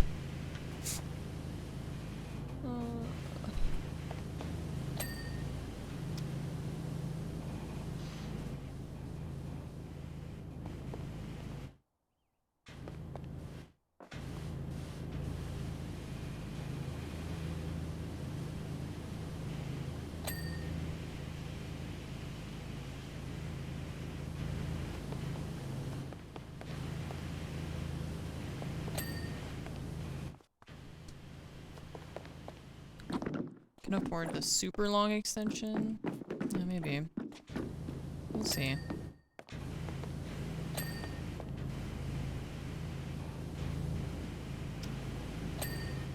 Okay, that was not close to being done, but sure. Maybe that would be helpful for this map specifically. It was, yeah, it was like 900.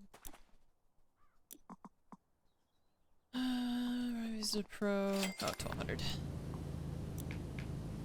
Extra long.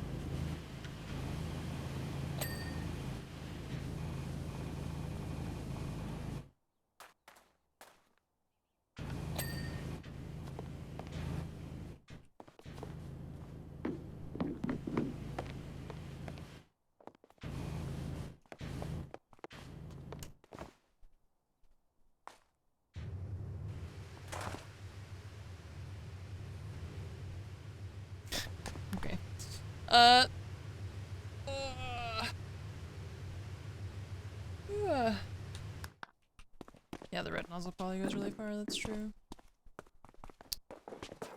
What am I missing? On there.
Neat.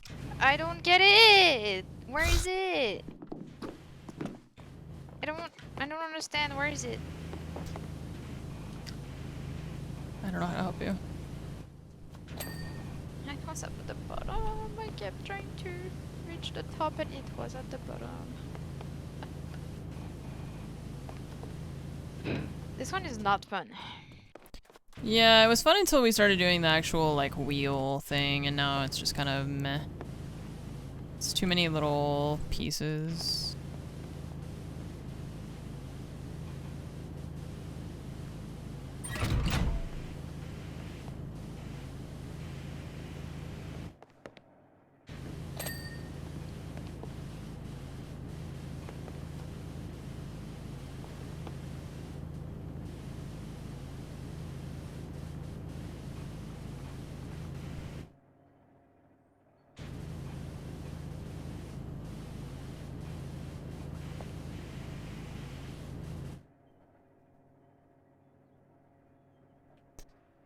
Yeah, IRL would absolutely be more tedious, that's for sure.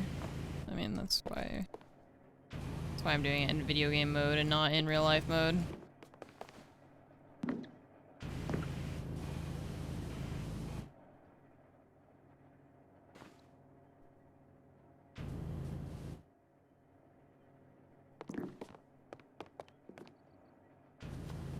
Need to clean that one.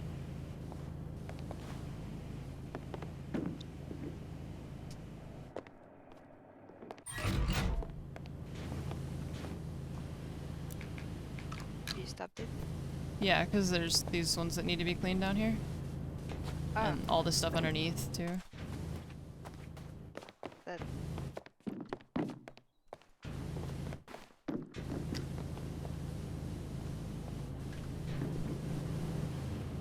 Let's see, we missed a pod. Two of them. The blue one, I think, is... Oh, no, the blue one's Oh. fine. It's just this one.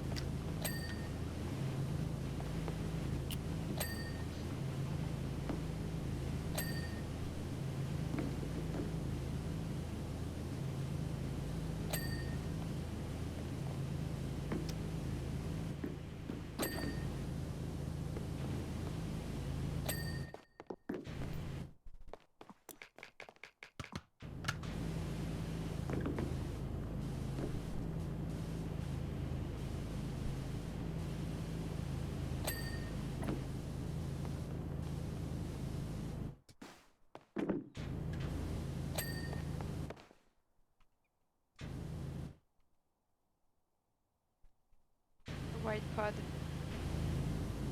Might be inside. It's inside. Oh! Oh shit. On the right direction. Well, we can't change the direction, yeah. We'll just have to wait for it to come back. Oh. Gotta clean this thing. Got it.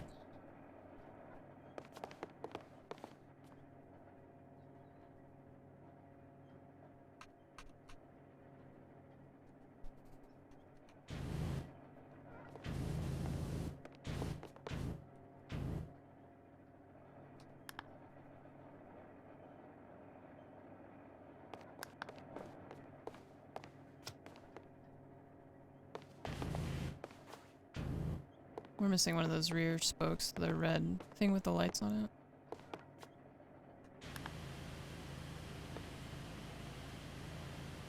it. And a front spoke.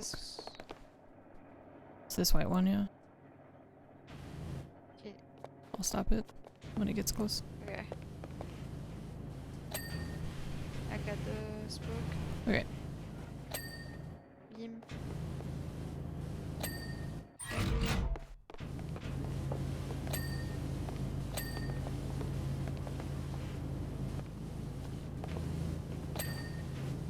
Front outer beam, front spoke, rear outer beam. Which are the white ones? Front white one. Nice, nice, nice, nice, nice, solid.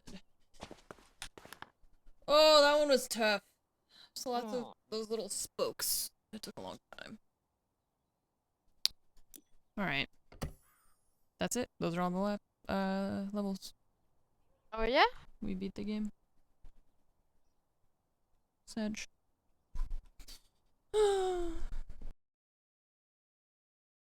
Hit the wrong button. Shit. Sorry, chat. It's over! The world is clean now. The entire world. It's all done. Alright. I am gonna go. I'll see you all tomorrow. Tomorrow morning, bright and early again. I'm gonna sleep for 1,000 years after this. Hope you guys have a really fantastic night. Yeah, I just wanted to get that done, you know? I mean, I'm sad that it's over, but also, like, I wish there were more levels, but at the same time, it's like, alright, we finished it now, and we can move on to other things. I'll see you all tomorrow morning. Thank you for being here. Have a really good night. Goodbye. I don't know why that's muted. Hello? Why is it muted? Question mark?